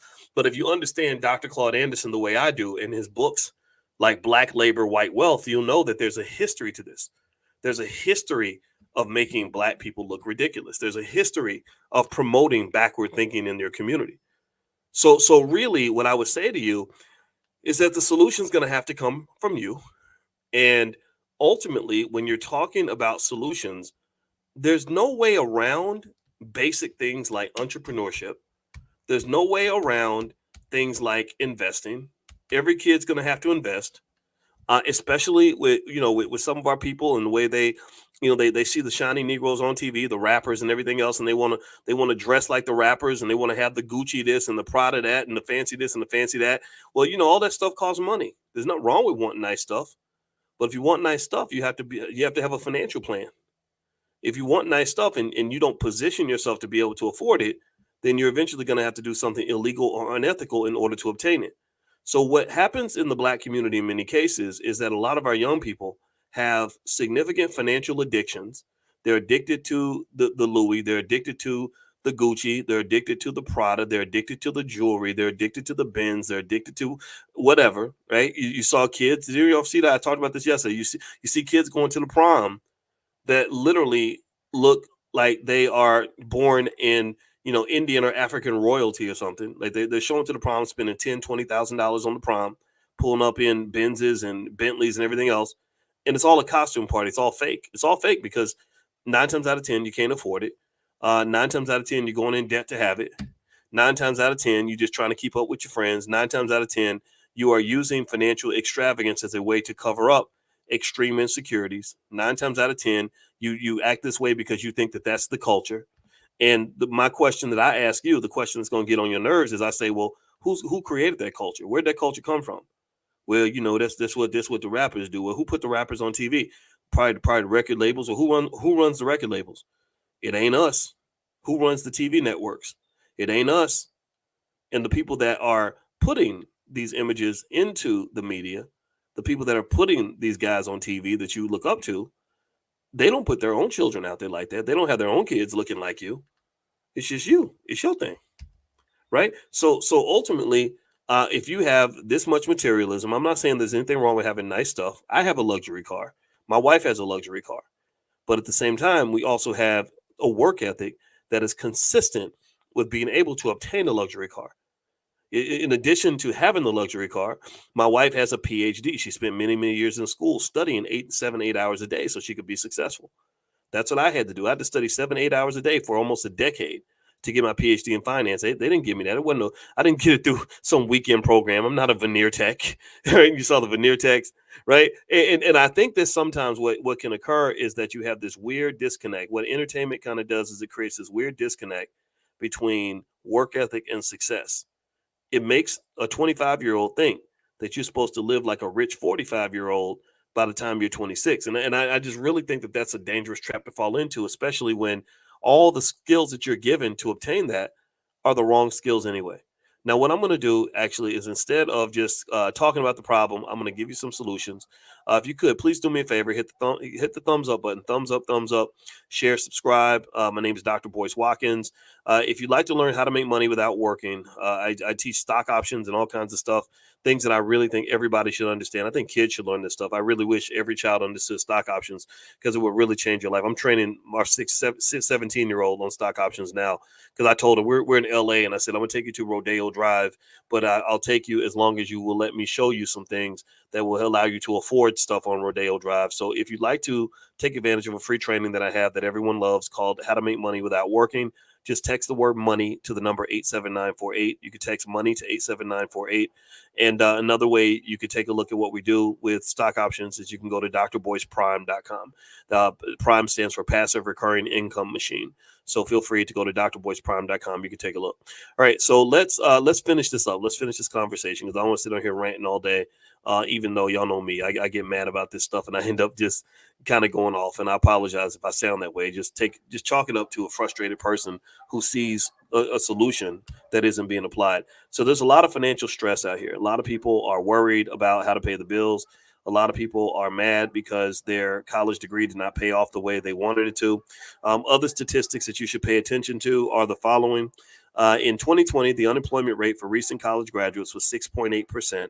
compared to the overall unemployment rate of 3.5%. So literally all the college graduates ages 22 to 27. I didn't say that part. So young college graduates had an unemployment rate that was nearly twice as high as the overall unemployment rate. So everybody that went to school and got the master's degrees and the bachelor's degrees and all that, they had a pretty high unemployment rate, and many of them were underemployed. Nearly 41%. That's almost half. 41% of recent college graduates are working in jobs that do not require a degree, leading to lower earnings and job satisfaction. How many of y'all seen that? How many of y'all seen somebody that basically says, I'm not working in the field that I got my degree? How many of y'all know somebody who's like that? Some of y'all may have friends that are like that, who are working in a field that ain't got nothing to do with their degree, and you're kind of questioning life. You're kind of questioning what you were taught, right? You have questions. I assume you have questions. If you're smart and you're a thinker and you are an intelligent person, you're probably wondering, you're looking around, you're like, what the hell is this, man? This is BS. Right. And I can tell you again, my PhD, my expertise is finance. Right. So as a financial expert, I can tell you exactly what's happening. What's happening is that college degrees are not giving you what they used to give you. Also, this economy is not loyal to you. This economy, these corporations are not going to keep you employed. They don't care about you. They'll fire you at the drop of a hat. They'll get you to overcommit to a particular career path. And next thing you know, they'll swoop you out of there. Artificial intelligence is here. Artificial intelligence is here. Artificial intelligence is here. Artificial intelligence is here. Artificial intelligence is here. Artificial intelligence is going to get millions of people fired. You know why? You know why? Because in capitalism, the people that control the capital at the top, they absolutely hate workers. Do y'all know that? I mean, they really don't like work. It's really an inconvenient partnership. It's a marriage of convenience, if you will. It's just, you know, how people get married just strictly for the money. They hate dealing with workers. They hate dealing with labor unions. That's why they busted up all the unions. I'm pro-union, but they're not. They hate dealing with people complaining like, oh, you pay me $100,000, but you have me working really hard, and my OSHA, I'm calling OSHA and the whoever, because you had me working too many hours and wouldn't let me go to the bathroom. Right? Amazon, companies like Amazon don't want to hear that, and I'm not saying it's right. I think it's wrong. I think it's terrible. But that's what it is, right? So companies these white boys that are running the tech companies, the Jeff Bezoses and stuff like that, they can't wait to get you out of there. Do you know that's why Amazon buys thousands of robots every day? They're buying thousands of robots every day. And in China, I think China has half of all the robots on the planet. And so they're trying to automate, man. That's what I'm saying. The way, like, even in China where there's a lot more unity and stuff like that, they hate workers too. And they literally have half of all the robots on the planet, and their number one economic strategy to bring their economy back is automation. Well, automation means getting your ass out of there. It means not depending on a human being to run your factory. You get robots to do it. NVIDIA is showing people, y'all need to pay attention to this stuff. I hope you are. NVIDIA recently, the CEO of NVIDIA, Jensen Huang, I think that's his name. Gosh. Yeah, he's worth about $90 billion now because NVIDIA stock has gone up so much. And Jensen Huang literally was explaining how you could like build a factory and then build the robots in the factory with AI and then have the robots in the factory build the rest of the factory or something. Like it was something weird where literally he was talking about how you could build whole entire factories and everything without even having a human being involved on hardly any level because AI is so good. So what I'm just telling you is that this is what's coming. This is not going away. This is going to happen. So people who live with their heads in the sand are going to get killed. They're going to get just buried. It's going to be painful. It's going to be sad to watch. Those of us in our community who are trained to be a day late and a dollar short are going to be completely, totally left behind. That's the only way I can say it and be honest with you. If you have a community that prides itself on ignorance or prides itself on how the men hate the women and the women hate the men, or pride with broken families and your kids are being abandoned the entire process, or prides itself on economic habits that are anti-wealth, like overspending your money, not investing, not saving, not thinking about the future. I don't really see how a community like that is able to really survive. And what I really think is going to happen is that there's going to be a class of people that are going to get stuck in the underbelly of our society, and they're going to end up filling up the penitentiaries again. You know, Joe Biden did that back in the 1990s. That's why I don't vote for this man. And I don't like Donald Trump either. I never put him on a pedestal. I've known about Trump for 30 something years. Never liked him either. And I think that at some point, that's what you're going to see. I think that you're going to have scenarios where people have no choice but to resort to crime, and then they're going to say the crime's out of control, and then they're going to elect somebody who's going to do what the president of Ecuador did. I think it was Ecuador, where they had such a bad gang problem and crime problem that he literally went through and pretty much did almost like a type of extermination, if you will. Like he kind of went through and just literally said anybody who is in a gang or affiliated on any level is going to prison. And a lot of people are happy about it because it cleaned up the streets, but a lot of people, it was El Salvador. I said El Salvador. I meant to say, I said Ecuador. I meant to say El Salvador. I believe it was El Salvador.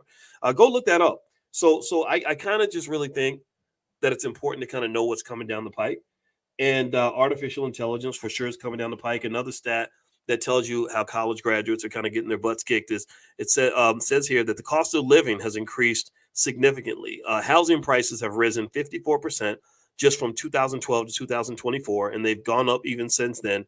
And entry-level salaries have not kept pace. So a lot of young people that graduate from college are already behind in the economy because they don't have any assets to begin with, and the cost of everything's going up. So in a way, if you think about the highway of wealth being like a highway ramp, imagine if you're in a car driving next to that highway and you want to get on that highway, but there's no ramp to get on the highway. That's the problem.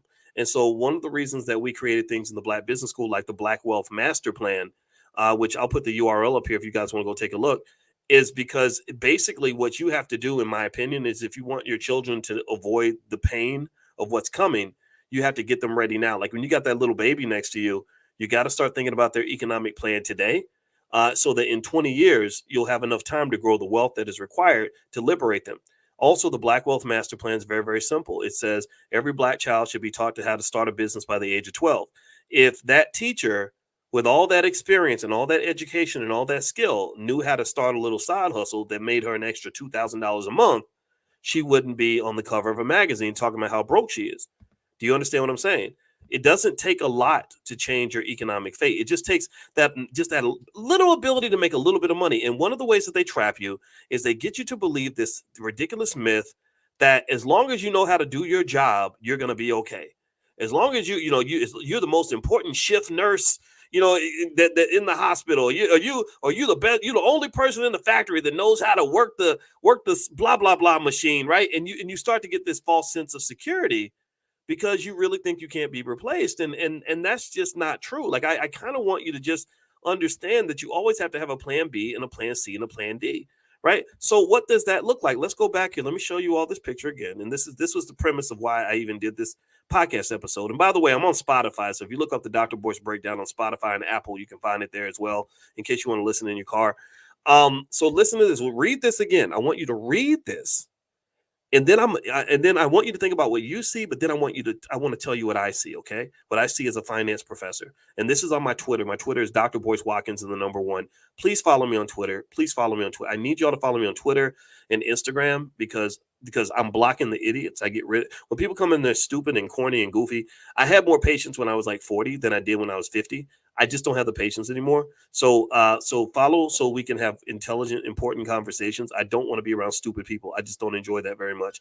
So and my Instagram is Dr. Boyce Finance, Dr. Boyce Finance, and I have a backup Instagram at Dr. Boyce Money. As you guys know, when you talk like I talk, it makes you kind of dangerous. So I had 600,000 followers on Instagram. They completely deleted that page. I don't know where it went. Now I have about 100,000. I had to start over again. And then I had another 600,000 pages of people on a Facebook page, and they deleted that one for no reason. And so literally this happens, and I probably shadow banned on YouTube.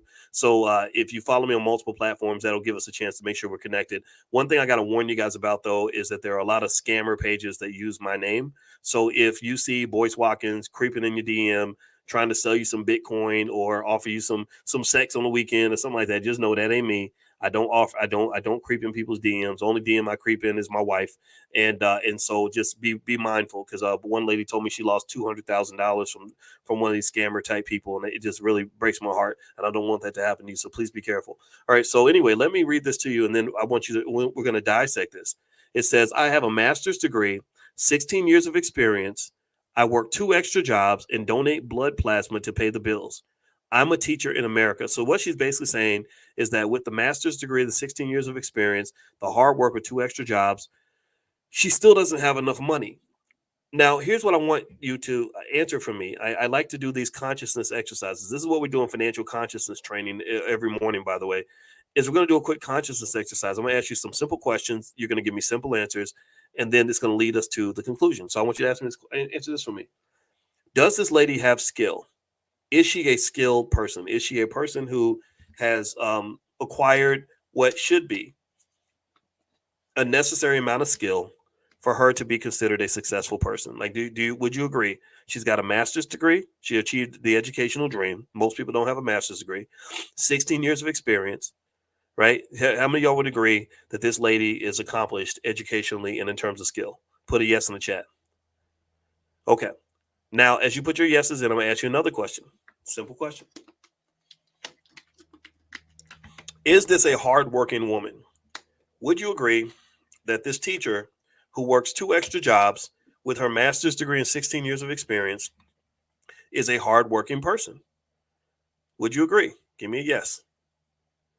Okay, so here's what I want you to process with me for a minute. I'm gonna go kind of deep on you, but I hope you can get the point here. So here you have a person who has all the skill and she's working very hard. So why is she not successful? Why does she not have enough money? Like, what is going on here? I mean, she's very successful. She ain't got no money. She's got a lot of wealth. She ain't got no money. Well, where's her wealth, Boyce? Well, her wealth is in her human capital, which is her education. They call that human capital. Her wealth is 16 years of experience. Lord, that's impressive. Right? Her wealth is in her work ethic. That's amazing. So here's what I see, right? I see a person who has all the momentum required to be a very successful person in this society or any other. There's no reason why a lady like this should be broke, right? So the question you have to ask yourself is, if you got all this skill and you've been working this hard and you've been disciplined and you ain't breaking the law, you ain't doing nothing stupid, why are you struggling like this? What happened? What happened? Well, look at it like this. Imagine if I am a football player and I weigh 350 pounds and I run the 40-yard dash as fast as Deion Sanders. And in case you don't know, Deion Sanders was one of the fastest sprinters in the history of the NFL. For a while, I think he had the fastest 40-yard dash in the league or something like that. So I run the 40-yard dash in 4.2 seconds and I weigh 350 pounds. So I am a bull. I'm an amazing prospect. I'm a great player. So what would have to happen for me to go on the field and to be that big and that fast, but for me to still lose the game? Like, what if every game I played in, I still lost the game? Well, it wouldn't be because I'm not big enough and fast enough. It might be because I was aiming for the wrong target, or I was using my skill in the wrong way, right? Like if every time they tell me to go tackle the running back, I run and I tackle the defensive back, or they tell me to go tackle the other team and I tackle my own player, or whatever it is, or they tell me to run to the end zone in the north and I run to the end zone in the south. Guess what? I'm going to be running real fast, real hard in the wrong direction. Or if I have a big machine gun with 90 caliber bullets, I don't know calibers, so don't make fun of me. But if I've got a big fat machine gun with the strongest bullets in the world and I'm shooting like crazy, but I'm hitting the wrong target, then it doesn't matter how many bullets I had in my gun. It doesn't matter how many times I shoot it. It doesn't matter how powerful my gun is because I'm aiming the gun in the wrong direction. Do you understand? Do you follow what I'm saying? Do you get what I'm saying? So let me explain this further. Let me make sure I take this all the way home. It doesn't matter if you have all the right skill and you're putting in all the hard work if all of your work is being put in the wrong direction, if it's being put toward the wrong things.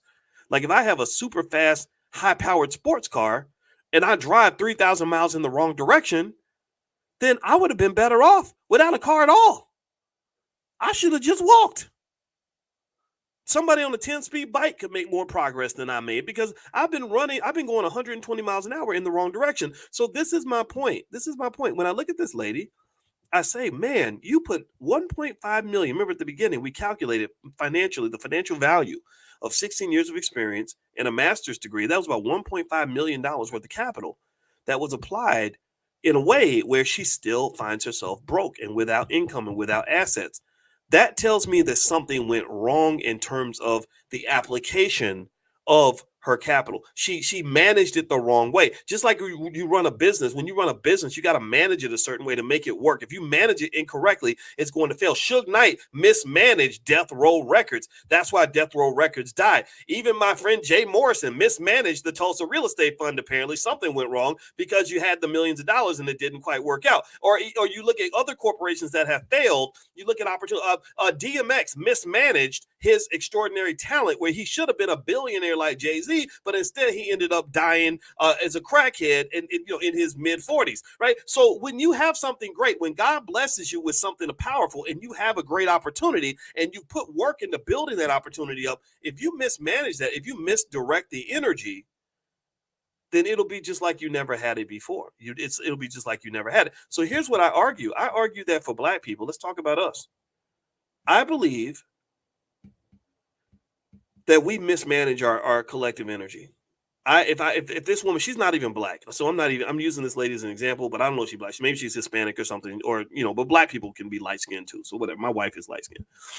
I would probably say to her, if she was a young woman who was getting her master's degree and said, I want to be a teacher and all this other stuff, you know what I would say to her? I would say, okay, one little thing I want to add to you or add to your career that isn't going to be hard. It's going to take a little bit of time, but it's going to make a big difference. Is I'd like for you to take a class on how to start a business, just in case your job does not pay you enough and you need to either quit the job or you need to get a side hustle or they decide they don't want to hire you. You have to know how to go into this economy and take that same damn skill and make money. Your skill should not die in the toilet just because somebody don't want to hire you for a job. Do you understand? If you are really skilled, if you are really capable, you want to be in a position where you can take that capability and get money from it on your own. You don't need the white man's corporation to translate your skill into an economically viable opportunity for you. You should not need that. You don't need the middleman. In this economy, you want to be trained to be the middleman. You want your kids to know how to be the middleman. You got to be your own middleman. Because when you're not the middleman and you depend on the middleman, then if the middleman decides to screw you, then you will sit back and just be screwed. All you will ever become is a victim. And I don't know about y'all. Maybe I sound mean when I talk like this, but I don't want to have a whole community full of victims. Cover your ears because I'm about to cuss. You could take that victimhood stuff and shove it up your ass. I'm not a victim. I'm a problem solver. You don't see my worth. You don't see my value. You don't see what I'm capable. You don't see what my PhD is worth. Oh, well, then let me just take this asset and I'm going to take it away from you and I'm going to go apply it in my own way in some other direction that's going to get me what I deserve. it's hard. It's tough. It's different. Because when you get raised in our community, you get raised to do all you get raised to do is go to school so you can get a job, and you're supposed to be nice to white folks so they'll hire you and pay you money. And I just don't trust people like that, man. You can't leave your happiness in the hands of other people. You can't leave your ability to feed your own damn children in the hands of other people. That is the white supremacy that you're fighting. That is the white supremacy that harms you. That's the white supremacy that stresses you out. They got you focused on whether or not a white lady said hello to you in the grocery store. I don't give a damn if you say hi to me. I don't care I don't care if you like me. I don't need you to like me. I don't need you to tell me Black Lives Matter. You either help me get to this bread that I'm gonna use to feed my kids, or you get the hell up out of my way. You get the fuck out of my way. That's how I feel. Like, seriously, at the end of the day, we gotta grow the men. I'm talking, especially the men, man. We gotta grow some balls. We can't. Don't ever sit around your woman acting like no victim. She ain't gonna respect you. She gonna dry up like the Sahara Desert. The only way she'll want to sleep with you is out of complete pity. You can get mad about it if you want to, but I'm sorry. I don't even, I'm such a, my wife gets mad because she thinks I'm a cynic. I think I'm a realist, but she thinks I'm a cynic. I said, I really don't know if I believe in unconditional love. I don't believe that you're just going to want to be with me no matter what kind of man I show up as. I believe you want me more when I show up as a man who can solve a problem for you. You want me more when I show up as a man that can be strong for you. You want me more when I show up as a man who's going to fight for you.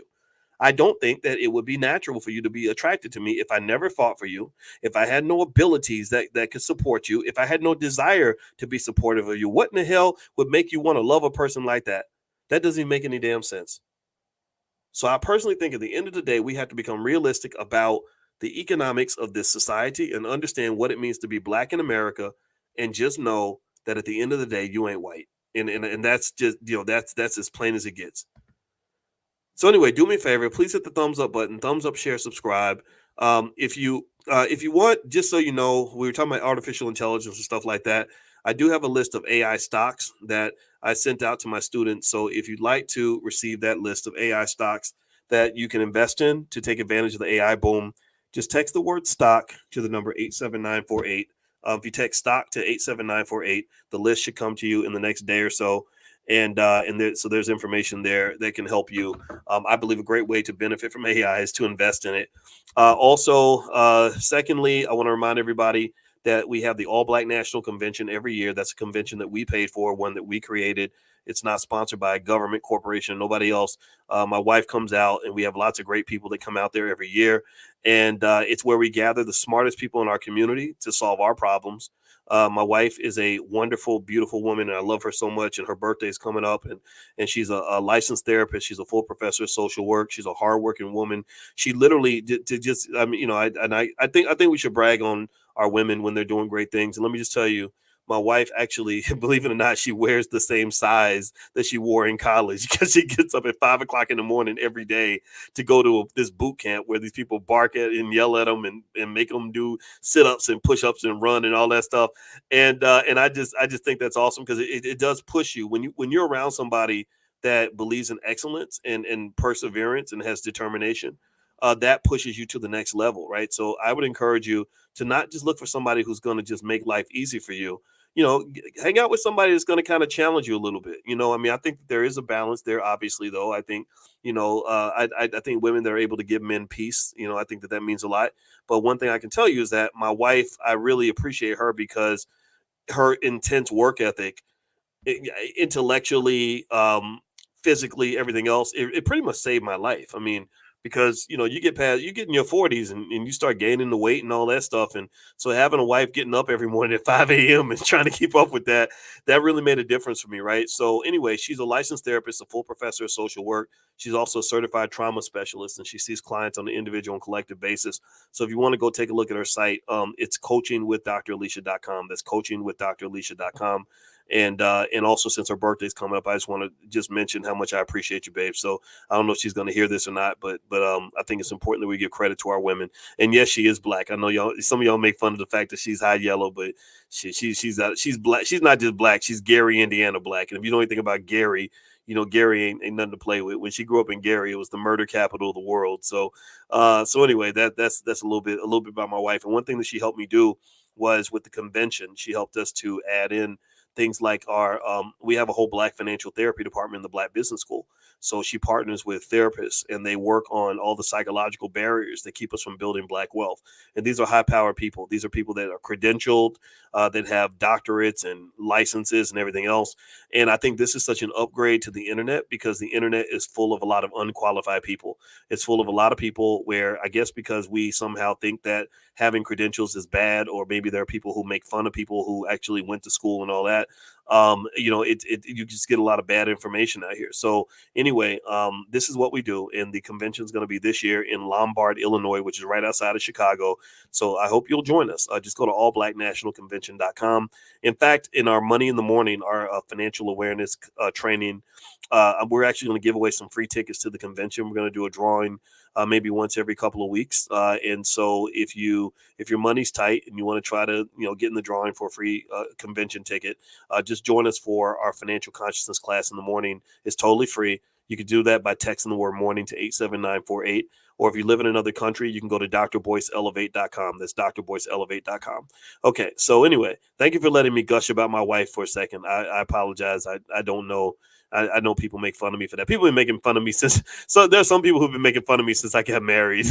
I don't know why, but whatever. That's what people do. When I see DDS says disrespecting her as an automatic block. Yes, and I automatically give you complete support and permission on that.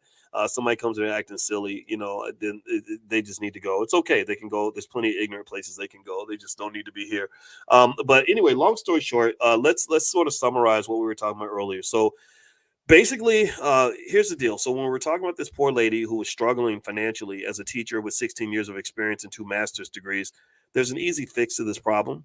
The easy fix is, and this is all in the Black Wealth Master Plan, and there's the URL up there. Again, this is another free resource from the Black Business School.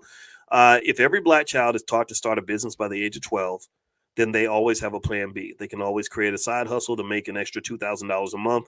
They can always figure out how to quit their job if they want to, or they can always find a way to feed their family in case they lose their job. You should not depend on another community to feed your children. Let me repeat that.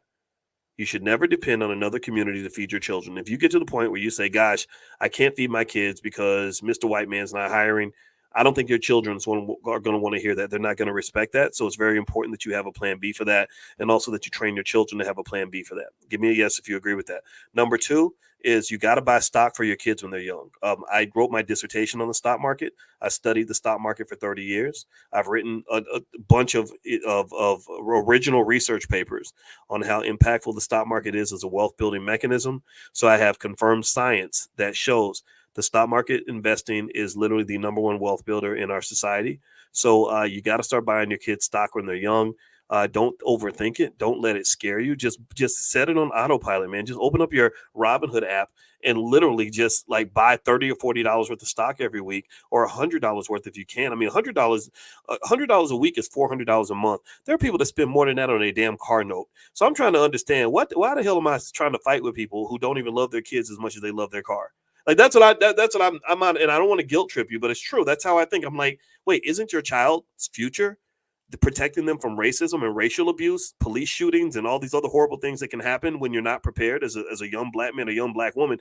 Isn't that more important? Like protecting from racism on the job and all the trauma that comes with that, all the distress, all the depression and anxiety that you experience from that? Like, isn't that more important than whatever you driving? I'm not trying to say you shouldn't drive something nice. You can do that, but you can do that and handle your business. There's nothing. I was talking to a guy the other day who was going to introduce me to an NBA player, and who has an interest in Black wealth and all that stuff. And I said, look, I'm not here to tell these rich guys that they can't enjoy their money. I'm not a guy that's going to tell you can't go to the club and blow a few thousand. I'm not going to tell you can't drive a Mercedes. I'm not going to tell you can't have really nice stuff. I'm just saying handle your business first. That's it. After you handle your business, work hard, play hard. Like go get nice stuff for yourself. Get the Mercedes that you want, but put that $500-600 a month, the same money you spend on that Benz payment, put that same amount in your child's trust fund, or put it in the family trust fund. Don't even put it in the child's name. You enjoy that money. That's your capital base. That's your financial security until you pass that over to your child. See, that's what wealth is. Wealth is intergenerational. Wealth is this construct that you create that allows you to enjoy it until you pass it to someone else. It's like if I buy a house, I can live in the house until I give it to my kids. I ain't got to buy my kids a house. You buy yourself a house. Do for yourself, and then you will be able to do for your children. You do a lot for you, and then do more for them. That's what you do. So long story short, buy stock for the kids when they're young. Really, when the day they're born is the best time to do it. And then you should do it very aggressively, and don't sell that stuff, man. Let's see, someone's is asking about NVIDIA. Do I think that $1,000 worth of stock is a good start? Yeah. Well, when NVIDIA splits, yeah, I would. If you like NVIDIA, I wouldn't wait until the split, because remember, everybody knows about the split, so the stock price is probably going to go up because of the split. If you like NVIDIA, I would say just buy NVIDIA and buy it consistently, dollar cost average. Buy $20 a week, $50 a week, $100 a week, or whatever you can afford, and just consistently do it. Don't overthink it. Don't try to time it. All the research shows that market timing does not work. So you don't want to try to time the stock market. That's just not a good strategy. Just do it. Just jump in and have some fun and do your thing and love it. Love it. Stock market investing is supposed to be fun. You're not supposed to overthink it. In fact, I could literally buy stock in 10 seconds, just while I'm talking to you, and totally forget that I even bought the stock. So don't make it into this big deal. But you got to get started. Okay. Now, if you're looking for some resources that can help you, here's one that's really good. We have in the Black Business School, blackmoney101.com.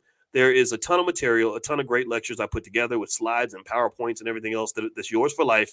It's a great way to get started on your wealth building journey. It's what I call an introduction to the power of money. So feel free to go to blackmoney101.com and take a look at that. And that'll give you something to kind of get started if my assistance can help you in that journey, because I really just want to see as many of us invest in the stock market as possible. The third piece to the Black Wealth Master Plan. So the first thing I said was that every Black child should be trained on how to start a business by the age of 12. Number two, every Black child should have somebody buying stock for them from the time that they're little, really from the time that they're born. Really the earlier the earlier the better. So if you're a true visionary and you're going to have kids in 10 years, why not start buying stock right now? Right? Just start buying right now. Like I told our 17-year-old, I said, well, one day you're going to have kids, right? She said, yeah. I said, well, yeah, start buying stock now. And then by the time your kids are grown-ups, you'll be able to pass them $1 million. How cool would that be? They're going to love you, right? But it's really important this is why things like meditation are so important, right? People think it's weird when I do our economic awareness training every morning and I talk about things like meditation and consciousness. And the reason that I speak this way is because you have no idea how much exposure I've had to things like linear algebra, higher dimensional mathematics, and all these other constructs that really take your brain to another place. So really what I see when I see, say, for example, instant gratification versus delayed gratification, I'm seeing higher dimensional thinking. All I'm really seeing is checkers versus chess. If you're a chess player, you're a higher dimensional thinker than a checker player. Let me know if you get what I'm saying. Give me a yes if you're following this. If you are a chess player, chess players think several steps ahead. Chess players have to be able to identify all the possibilities that may lie ahead, several moves down. Chess players think differently from checker players. And then there are people that play fourth, fifth, and sixth dimensional chess. So that's a higher level. So this is where consciousness is important and meditation is important.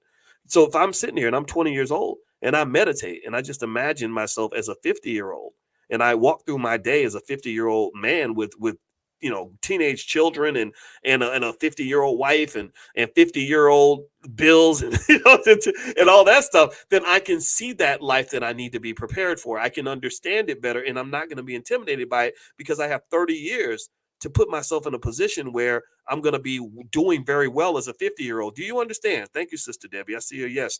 Do you understand? And let me tell you why this is important. I'm going to ask y'all a question. Do you think that most 20-year-old Black men can even fathom what their life will be like when they're 50? Do you think that do you think that most 20-year-old Black men, yes or no, have imagined what their lives will be like when they're 50? I mean, seriously imagine that. Do you really think that this is something that's a common exercise in the community? What do you think?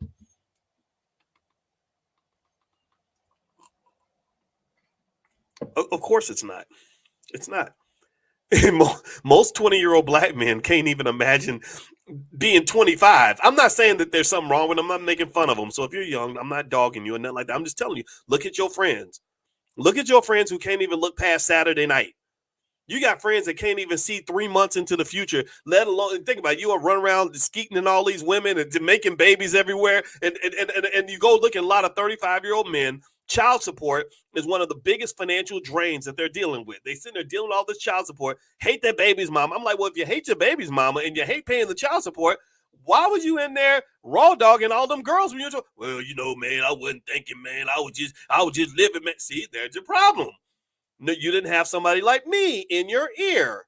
You had a dumb rapper in your ear. You had a goofball comedian in your ear. You had athletes on TV in your ear. Some of whom, I'm not saying these are bad guys. I'm not making fun of them. I'm not attacking them. But I am saying that you didn't have people in your ear who were saying, look, you dumbass, you're going to be older one day and you have to have a plan. That's what you have to have. And this is where I want to help. I promise you, even when I make people mad, even when I upset people, I'm really trying to help. Because I understand a lot of people didn't have a father like I did. They didn't have a father I remember one time when I was 17, my father said, boy, you better do something with your life because one day you're going to wake up and you're going to be 35 and wonder where your good years went. And I thought like that really made me pause. Like I said, dang, I don't want that to happen to me. That one little statement made a big difference. And I don't really think we have a lot of people that help us do that. Because a 20-year-old who makes a plan for what his life is going to be like when he's 45 or 50 is going to be in very good shape when he's 45 or 50 because he has lots of time to prepare. But a 20-year-old who doesn't think about when he's 45 or 50 and starts preparing to be 45 when he's 46 years old, you got people like that. You got people that prepare to be 45 when they're already 46. You got a lot of 46-year-old teenagers running around here, literally still thinking that it's 1998. It's, Diddy, poor Diddy was out here. Diddy does the same dances in 2024 that he did in 1998 and 1997. This man did not want to grow up. You have a Peter Pan complex in your community, which has to be annihilated with maximum efficiency. It has to be eliminated as quick as possible because it keeps your men and their growth stunted. It keeps them from being in a position to prepare for the future. And if you're not a person that can prepare for the future, then you're not going to be a very good investor or a good wealth builder. Now, let me show you all this video. I'm going to show you all this video real quick. If you can please hit the thumbs up button, thumbs up, share, subscribe.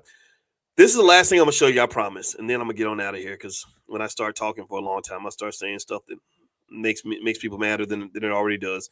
I put this on my Instagram, and I'm going to try to share. My Instagram, by the way, is Dr. Boyce Finance. And my backup Instagram is Dr. Boyce Money. So I hope that you'll follow me on the gram. Let me see if I can find this dang thing. Where is that Instagram post? Okay, here we go. Wait, I think this is it. Let me see. Here we go. Okay. So can y'all see that image up there? There's a lady, and on the top of it, there's like some Chinese kids, kindergartens playing basketball. So I want you to look at this, and I want you to just watch this video. It's pretty awesome. Y'all see the kids on the screen? Can y'all see that? Because it doesn't look like it's moving on my end. Do y'all see the kids playing basketball on the screen, or is it just not working? If it's not working, I'll grab the video and show it to you later. But anyway, it's on my Instagram, which is Dr. Boyce Finance. I don't see it moving on here, so I'm going to take it down. But anyway, what they did was they showed all these little Asian kids that were playing basketball. And it was really, really fascinating to watch because the kids are able to do these really interesting things with basketballs where they have 40 of them, 40 kids all sharing the same basketballs. Like one will dribble next to the other one, and then they'll move, and then they all move at the same time, and they keep dribbling, and then they'll move at the same time, and they keep dribbling. Has anybody ever seen that? It's really interesting. And the reason I wanted to show this to you, and I'm going to try to show it again. Let me know if you see it, because I think it's a really important lesson on group economics. So let me show y'all this. And this is actually linked to culture. I talk about this a lot in my book, The 10 Commandments of Black Economic Power. Okay, can y'all see the little Chinese kids dribbling the basketballs? Y'all see that? It's not as big as I want, but I hope you can see it. Can y'all see? Give me a guess if you see that. Okay, so here, look at this, right? You've got the children, like about 50 of them, all working together. All of them are coordinated and on a very deep level. Like this, when you're doing this, when you're 4, 5, 6 years old, what's happening is that you're brainwashing the children to be connected on a deep subconscious level. They're vibrating on the same frequency. Now, what I want you to really understand is what's happening here. What the Chinese government is doing is they are pretty much practicing a form of powernomics. Now, sure, in its most sinister level, this is clearly a type of brainwashing. But on a less sinister level, this is a coordinated group of society. This is group activity. This is group economics. This is group everything.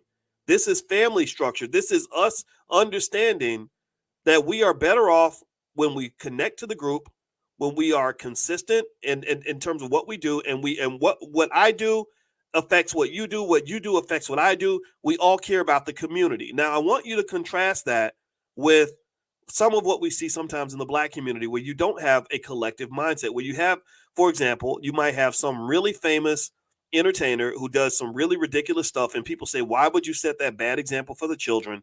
And then a lot of them will jump out and say, well, because I'm not a role model and I don't owe nothing to nobody except myself.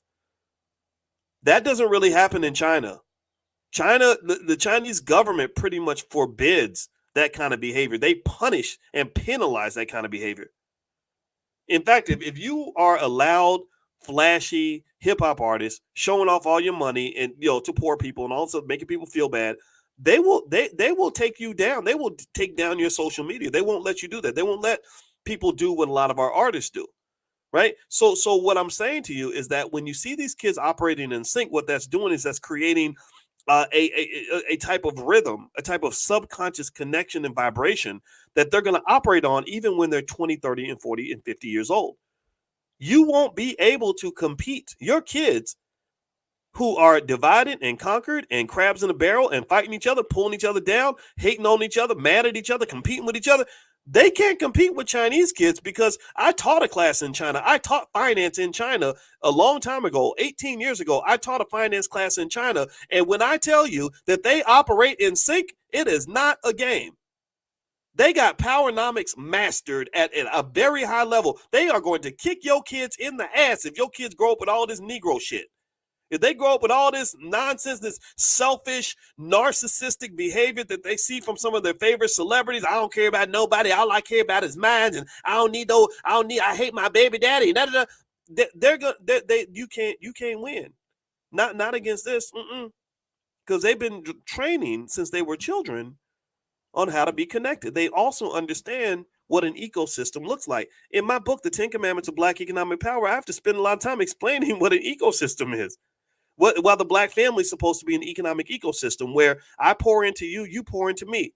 Trade is better than charity. I help you out, you help me out. I hook you up, you hook me up. I come through for you, you come through for me. And I want you to contrast that. Think about how many times you've had your own relative borrow money from you and not even feel compelled to pay you back.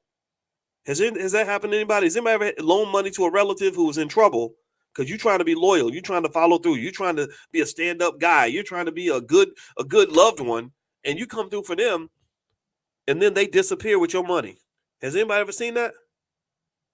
Or what about just all the scenarios where people will make babies and nobody can humble themselves enough to sacrifice to make sure that the baby's okay? The daddy hates the mama hates the daddy, and both of y'all hate the damn children. Both of y'all come in there with your nonsense, with your narcissism, with your selfishness.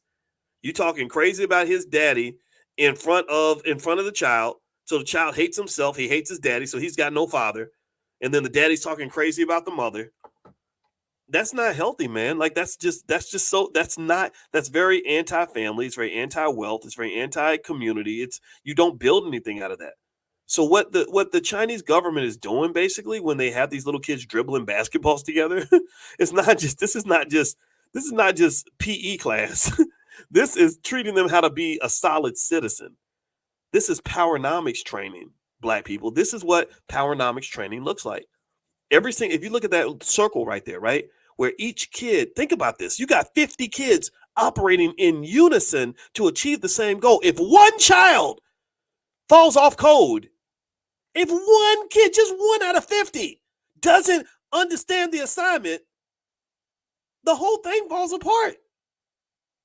And these are 4-year-olds who are better able to be unified at achieving a goal. They have better unity at the age of 4 than some of us have at 54. How about that shit?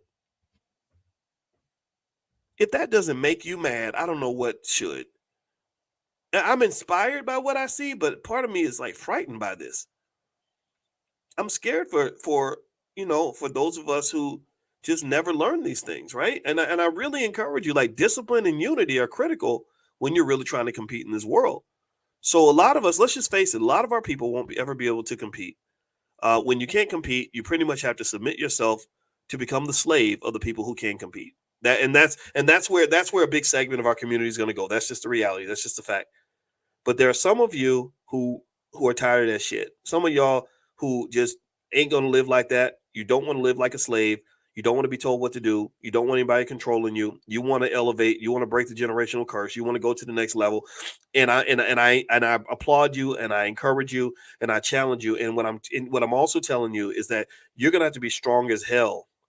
You're literally gonna be strong as hell. Why? Well, because you got two enemies. You got racist white folks, and you got ignorant black folks, and both of them can be equally destructive, unfortunately, when it comes to you trying to really do something good. You're going to have to fight against that, and you're going to have to be stronger. You have to be consistent. And believe me, I know, because I'm kind of in the epicenter of that. I deal with lost people every single day, and I don't hate them. I don't try to change them. I just walk around them. And y'all know, every single day I've been very consistent about this, about what I do every day.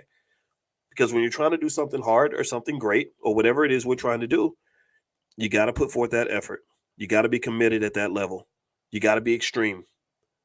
So I'm okay with being an extremist. I'm an extremist when it comes to rebuilding families and loving the black woman.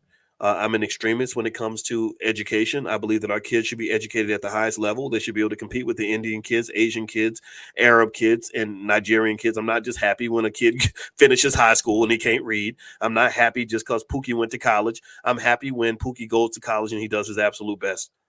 I'm an extremist when it comes to wealth. I believe deeply that if we train our children at an early age on stock market investing, real estate investing, entrepreneurship, stock options, everything else, and we also plant seeds for them by investing for them consistently and teaching them the value of ownership and things like that, and what it means to be on code economically, etc., I believe that we can be the richest people on the planet. I believe that there will be black people that are going to come out of our movement, that are going to come out of the B1 movement, who are one day going to run the world. They're going to run trillion-dollar companies one day. In less than 100 years, there will be somebody out of this movement, one of y'all's grandkids or something, is going to run a trillion-dollar company. And I'm very, very proud to have been a part of that with you. I'm very, very proud of that. So I honor you and I thank you. And I appreciate you for standing with me in this weirdness that we live in. And I appreciate you for even trying to understand where I'm coming from. And because not everybody does. It ain't easy. So that's it, guys. I'm done. Thank you so much for listening. I appreciate you. And also, if you want to get a free copy of the ebook on how to do the $5 a day investing plan, you can go to b1investing.com. Our marketing director, Micah, just put that together. It's a place where you can go to get a free resource. So go to b1investing.com. Feel free to take a look. And also tomorrow morning, we're going to do economic awareness training, EAT. That's where I show you how to eat. If you want to eat, you got to be able to see the food. Awareness is being able to see. So if you'd like to join us for economic awareness training, just text the word morning, MORNING, to 87948. We meet at 10 a.m. Eastern every single morning, 7 days a week. And if you live overseas and you can't text the word morning to 87948, you can also go to drboyceelevate.com and sign up there. That's drboyceelevate.com. So have a good day, everybody. God bless you. Thank you guys for hanging out with me. It's real. And I will see you all very, very soon. Love you. Take care. Peace.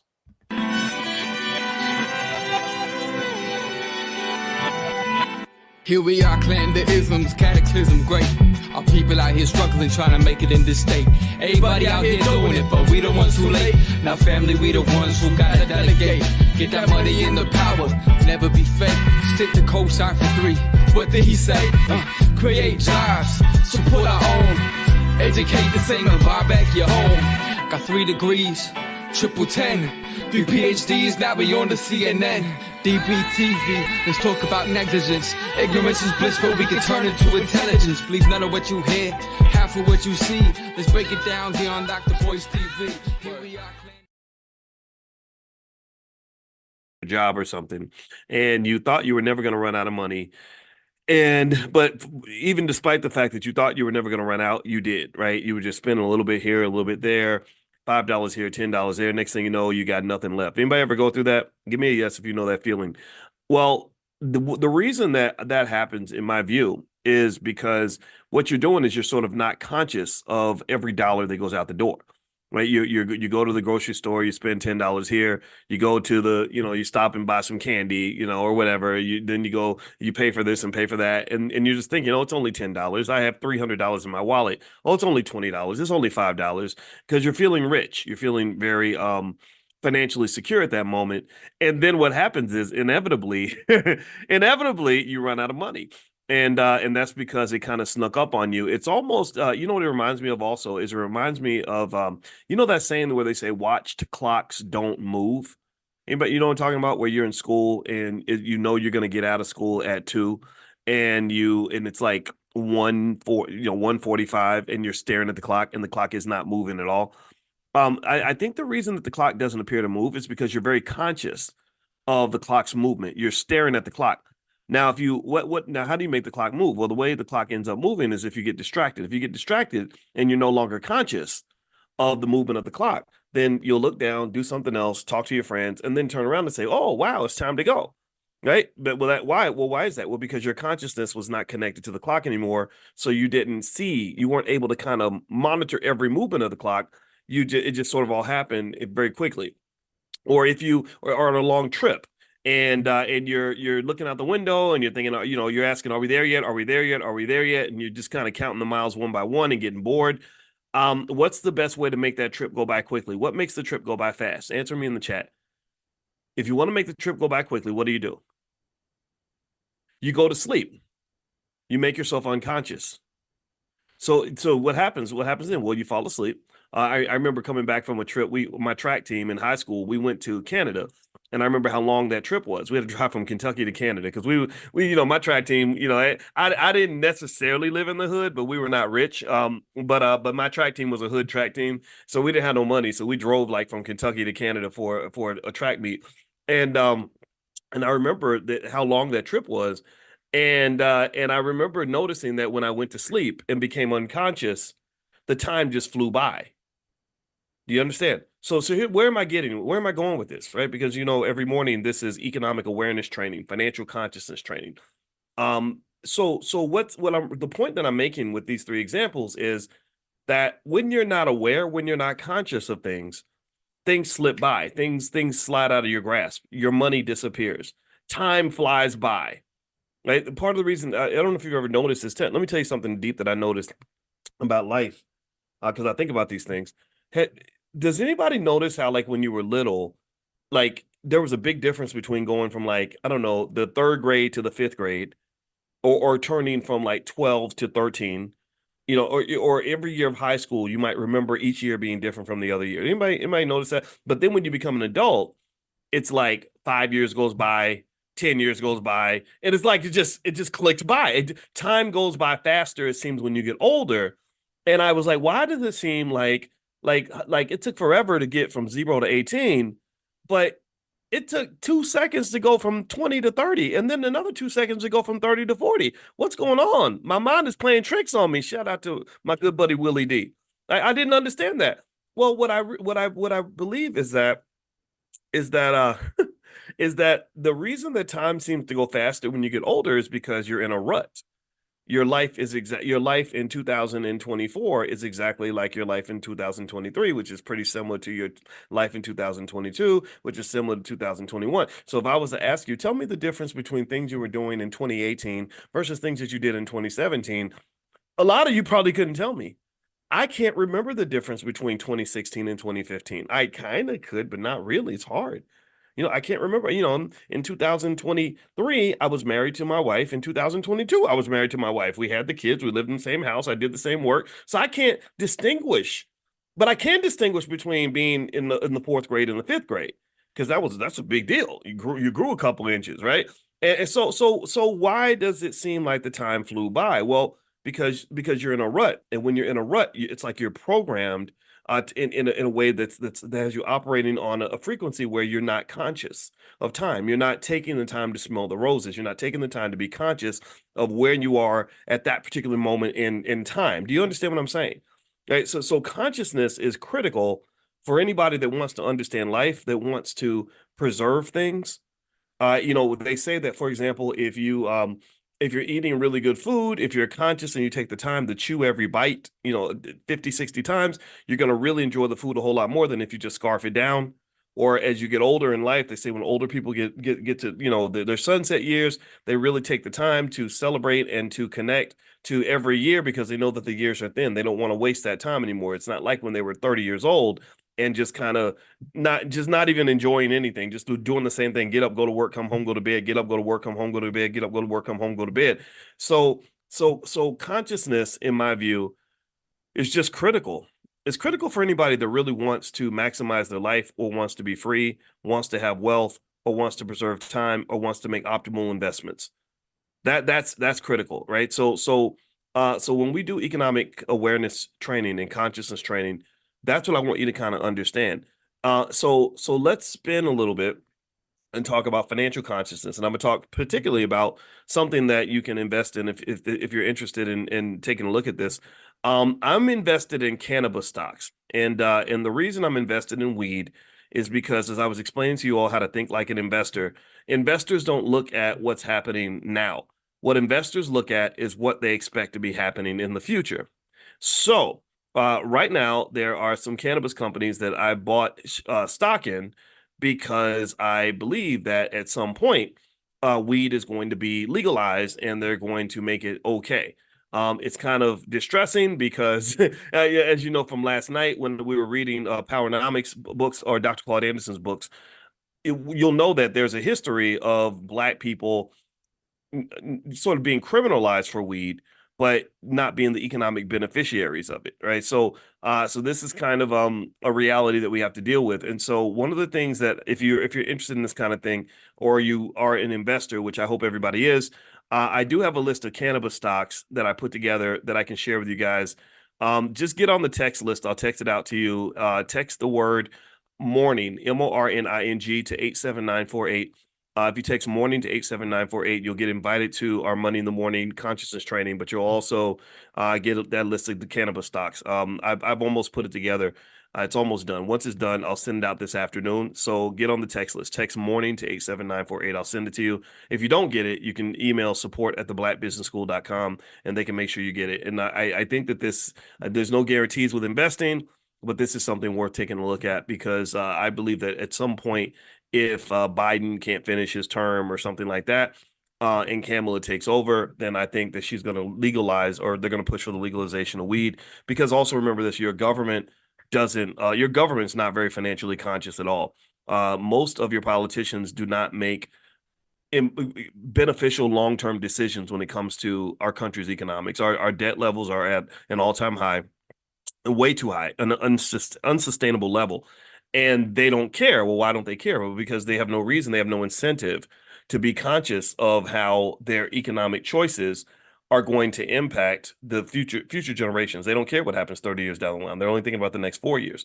And by the way, the number is 87948. Somebody type that in the chat, please. It's 87948. So you can text morning to 87948. So if anybody misses it, you can just look in the chat and it should be in there.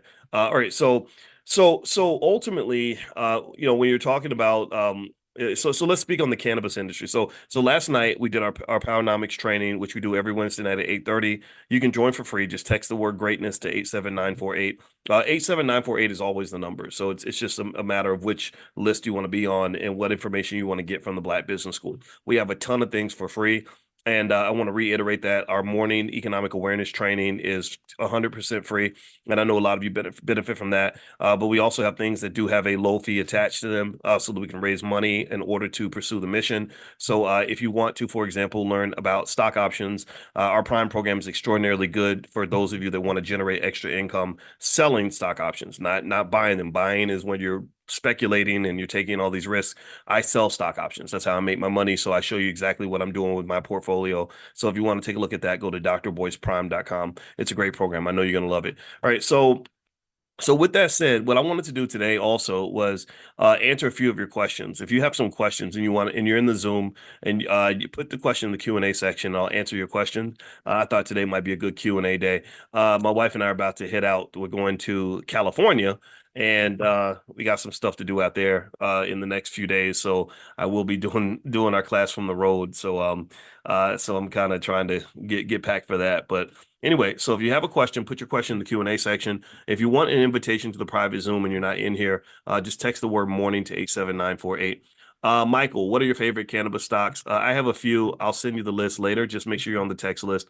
Text morning to 87948, and I'll send you the whole list later on today. Is there an app that allows cannabis stock trading? Yeah. I mean, any app that trades publicly traded companies, you can buy those stocks on publicly traded apps that trade publicly traded companies. Now, the thing you have to be careful about with buying stock is a lot of people are attracted to these little crappy stocks that cost, 47 cents. And that's not healthy investing in my opinion, because a lot of these companies are very, very bad. The markets are also very, very bad. So it's like buying a bad product in a bad neighborhood because it's cheap. I remember I went to China in 2006. I taught finance in China back then. And I remember going there and seeing that they had a massive industry of people that were selling like bootleg DVDs, like movies that were still in the theaters, and you could buy them for, $1 or whatever. And when you play them, they'd never played. They were always the screen was grainy. It was a bunch of crap. Or you could also buy like a Rolex for $5. People will come up to you on the street and offer you something that looks just like a Rolex. If you paid $5 for the Rolex, your watch would last for about a week, and then it would stop working. So generally speaking, that's what I see when I see penny stocks. It's like buying a bad product in a bad neighborhood. So just be really careful about that. I really enjoy teaching finance in China. I learned a lot about culture and economic culture. And if you spend time around Chinese students, you'll notice just instantly why it's so much easier for them to have certain types of economic success, because they're very family oriented, they're very group oriented. They work together. There's no here we have kind of what I call the shiny Negro syndrome, where you have people that want to be shiny and loud and kind of like Diddy. That's one thing about Diddy that kind of always kind of irked me. It's like you wear these big shiny suits and you always want all this attention, and people look up to that. People look up to that. I mean, if you think about Diddy. Sure, the video shows he clearly, did some things he shouldn't have done when it came to his girlfriend, but there were lots of women that wanted to be Diddy's girlfriend. And I was always the guy who said, why would you want to be in a relationship with a guy who is an egomaniac who might beat you up? I don't understand that. But then if you look at culture, you understand why. It's because the egomaniac who might beat you up, who makes 10,000 songs about how he can't stand women, right? Because that's where hip hop took a left turn, where it literally got to the point where there was a massive disrespect for women. For some reason, these guys were appealing and attractive to a lot of women. There were a lot of women that said, "Oh, I like that guy. I want to be like him," or I want to be with him." And the men would say, "I want to be like him." And I would say, "Why would you want to be like a man who's a drug addict, who beats women, who does horribly irresponsible things with his life?" That doesn't make sense to me. And what it is, though, but here's the thing. This is where economic awareness does matter. It's because of money. It's money. If white folks that run industries like hip hop, well, if they put money in the pocket of the most degenerate, screwed up human being on the planet, there'll be millions of people who will want to be like that person, who will want to be around that person, who will say that person is a black leader, that person is my hero. Because if you remember, Diddy was a black leader. Diddy was a guy that was, he did the whole vote or die campaign. He was friends with Barack Obama and all these politicians. And so ultimately, and I'm not really here to tell you if he's bad or good. I think you can still make your decision on your own. But I think that you have to be really careful about how money can blind you and make you think that something is what it is not. It can make you think a bad man is a good man. It can make you think, a terrible woman is a good woman. So just keep that in mind. All right. So if you have a question, put it in the Q&A section. If you put it in the chat, I probably won't see it. I'm staring right at the Q&A section. So I see Calvin says, what are the essential infrastructure components needed to build up the continent of Africa? There's a lot. There's a lot. There's so much there. First of all, you have to have good governance. You have all these leaders that are pretty much puppets of European countries and stuff like that. So and also European corporations. So they don't even do what's right on behalf of the people. If you go to Nigeria, for example, Nigeria has more oil than than any country on the planet, damn near. And they've got an insane amount of poverty. You should never have that much. They should be like the Arabs, they should be like the people in Abu Dhabi and Kuwait, just driving around in expensive cars or whatever. Everybody should be living good, and Nigeria has the wealth to do that. But unfortunately, so much of their wealth gets extracted, and the government officials don't have an incentive to spread that wealth, that you end up having this massive poverty class. And I think that that's unfortunate. So you're going to have better government, some freedom, liberation. You really have to break away from colonialism. Also, there are some advantages that Africa has that are tremendous, that are going to lead to a massive economic boom in the next century. Africa has a lot of young people. Human beings are a resource. Human beings are capital. We're trained to believe that babies and having kids and stuff is like a waste of time, and that it's something that just costs money, and it's just a big expense that doesn't give you any benefit. But that's not true. People matter.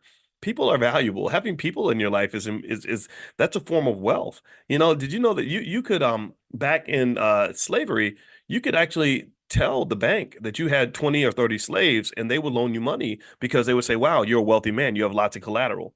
When you have 10 or 12 kids, farmers used to have 10 or 12 kids, not because they just enjoyed sex and they enjoyed kids. They would have a lot of kids because they had more labor on the farm. That was a form of wealth.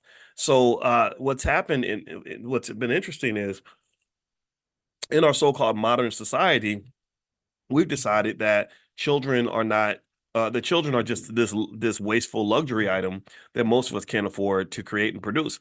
So what's happened is that in European countries and in Japan, the fertility rates have gone extremely low. Even China, that used to pump out too many babies, they had a one-child policy. Well, people adjusted to that. People got used to only having one child.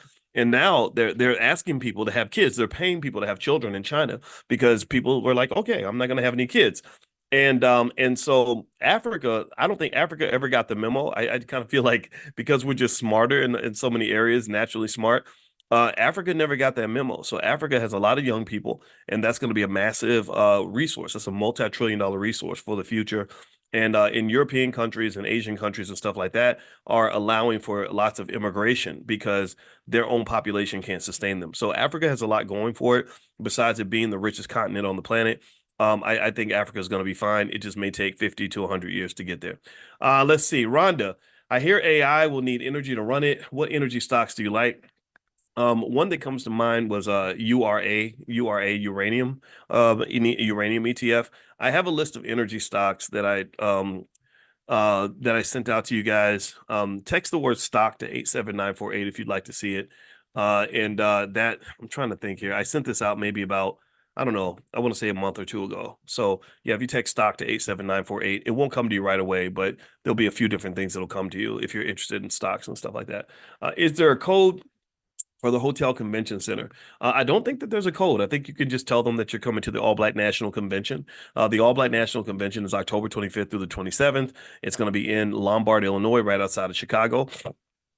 And it's going to be at the Westin Lombard, and we got them to drop the room prices to about $150, and it's a very nice, comfortable, luxurious experience, and you're going to really like it. So feel free to join us. If you want to learn about the convention, just go to allblacknationalconvention.com. That's allblacknationalconvention.com.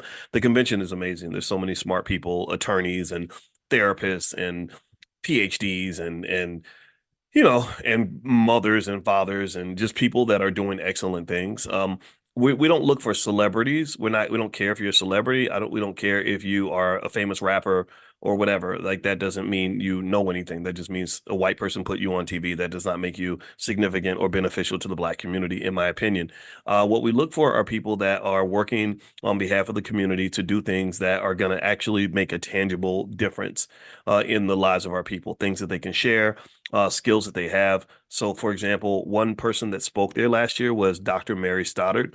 Dr. Stoddard grew up as a sharecropper in the South, and she had 17 siblings, and all 17 of her siblings graduated from college because they had a plan. They didn't sit around waiting for white folks. They didn't sit around waiting for affirmative action. Their plan was the first one that gets into college is going to help the second one. The second one's going to help the third one. The third one's going to help the fourth one. And using that plan, having being conscious, they were able to get all 17 of their kids through college. And then when Mary got married, she married Dr. Marcus Stoddard, who's a black surgeon at the University of Louisville. Everybody should know about people like this, instead of us, just honoring the Diddies of the world. Like we should be looking at the doctors and lawyers and brilliant people in our community. We got so many smart people. And so she married Dr. Marcus Stoddard. Mary got a PhD and a law degree, and all five of their kids became PhDs or MDs. Every single one of those black children, all five of those kids became PhDs or MDs, and their mother was a freaking sharecropper. Their mother started poorer than anybody in this room. It's hard to be poorer than a sharecropper in Mississippi. And yet all five of those kids are doctors right now.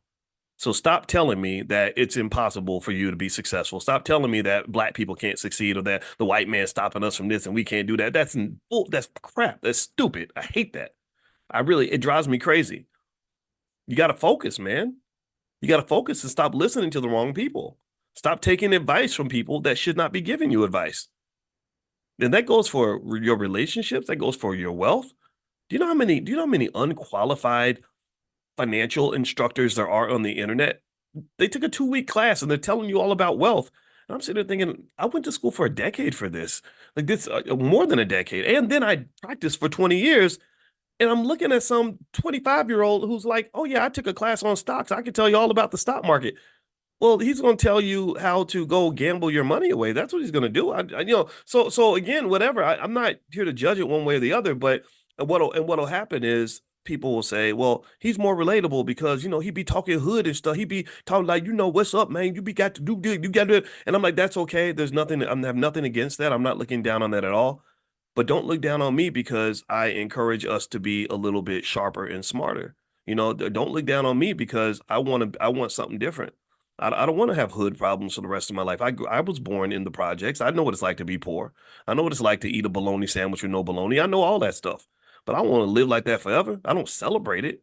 So I really just kind of think that low self-esteem kind of affects us in so many ways where we just don't believe we deserve certain opportunities and certain privileges in this society. I don't think we believe we're capable of certain things either. So like when I look at Dr. Mary Stoddard, who lives in Louisville, Kentucky, where I'm from, I'm just like, okay, hard work, just basic, simple values.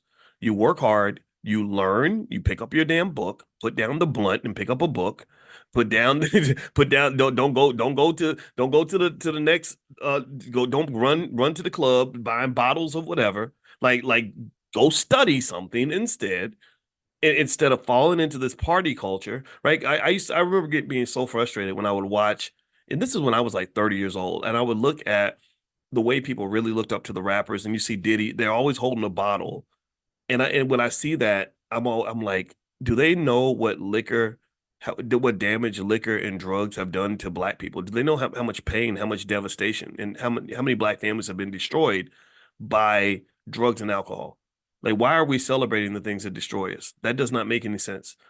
And so really what you kind of have is you have kind of this battle between maybe you could say emotion over logic or habits over choices. We have habits and we have emotional connection to these habits because our consciousness gets pushed down to record lows. So we have this emotional connection to habits that we know are not beneficial.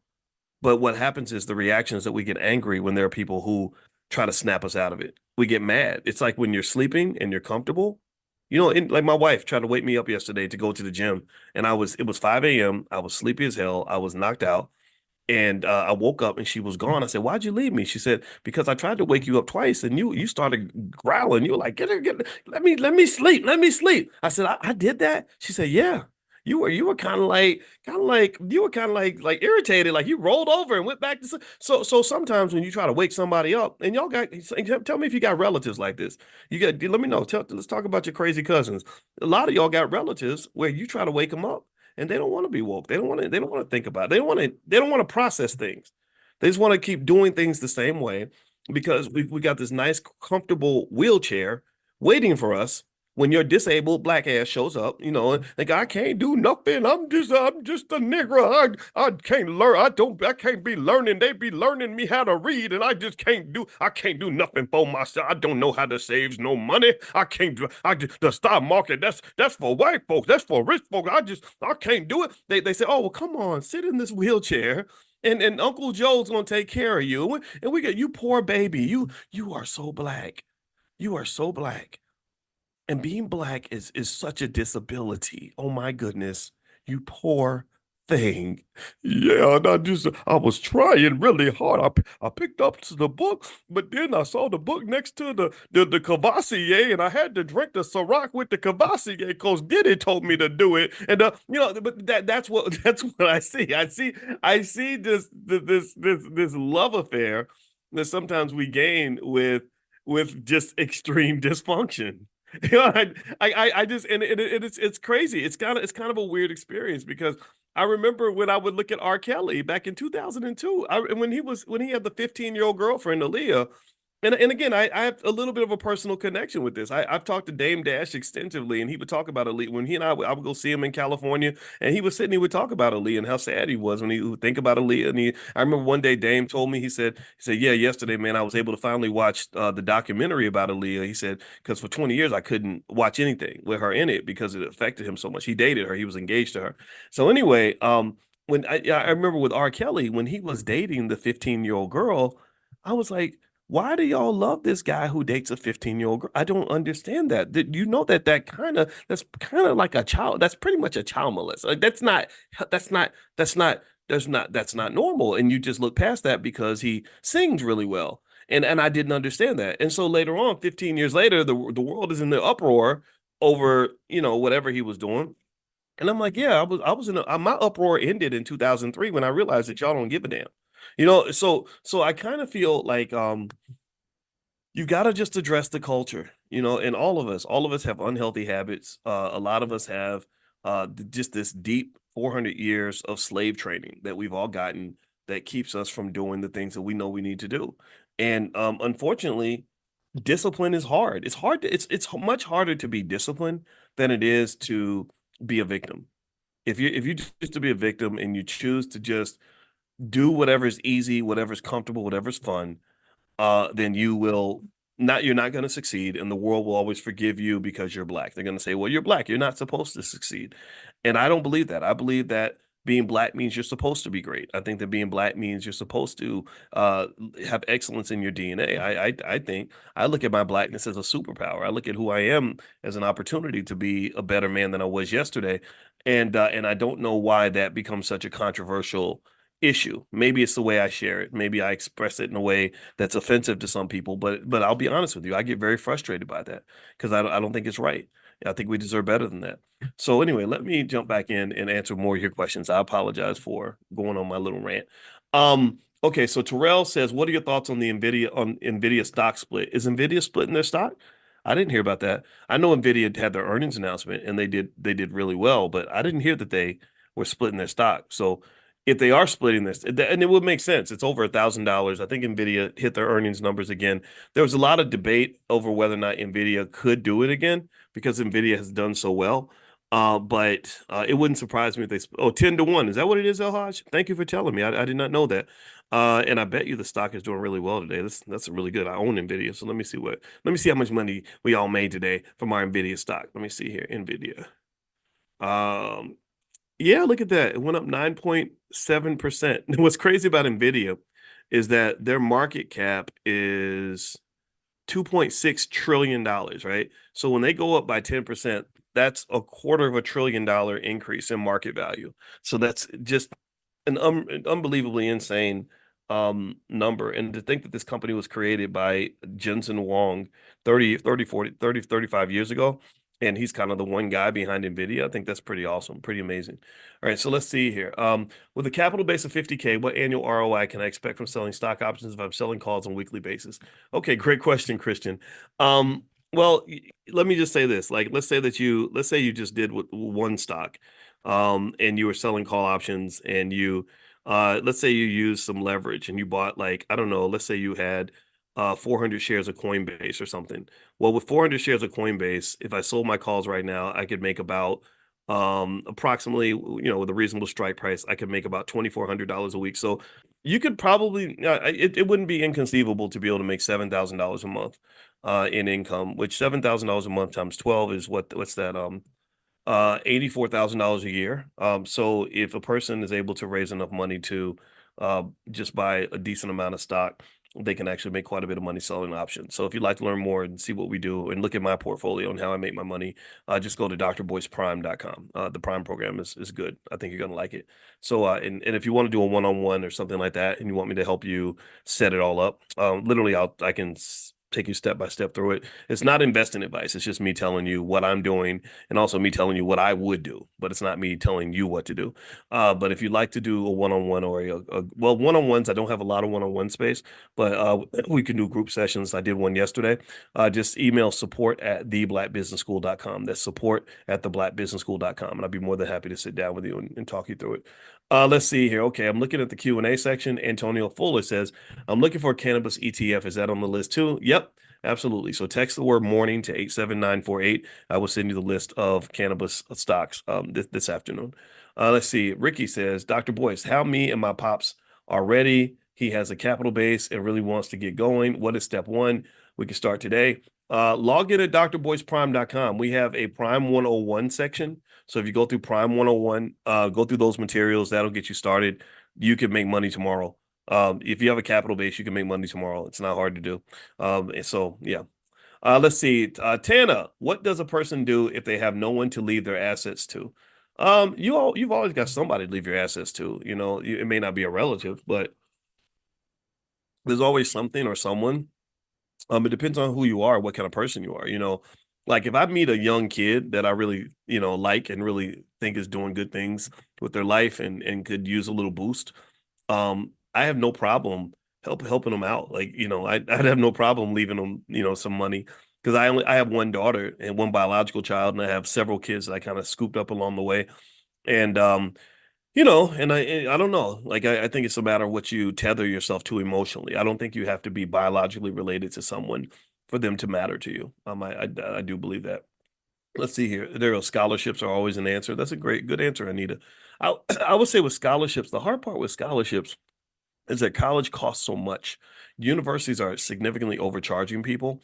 And so if you save up, say, $100,000 and put it into a scholarship, that might get a kid through school for 2 years or something. And I don't know if that's worth it. I don't really know if $100,000 is worth the cost of half a bachelor's degree. I just don't, you know.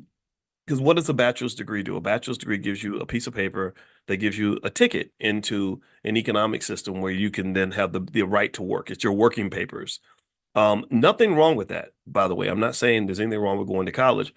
I'm just saying, though, going back to earlier when somebody asked me, what could I do with $50,000? Just with stock options alone, I would, if I had a choice, if I'm 20 years old and I have a choice between using $100,000 and giving it to a university for half a bachelor's degree, or taking that 100,000 and using that as my first capital base to sell stock options where I never have to work again for the rest of my life as long as I manage my money. Oh, you know which choice I'm taking. I can get education. I can go online and learn stuff. I can, I can go. There's so much stuff out here. Like I don't even think. I think that college is necessary if you want to be like a dentist or a social worker or a licensed professional, a medical doctor or an attorney, things like that. I don't think it's necessary if you want to learn. I'm not saying that college is bad. I think college is a great experience. I love being on college campuses. I do. I loved when I was teaching on campuses.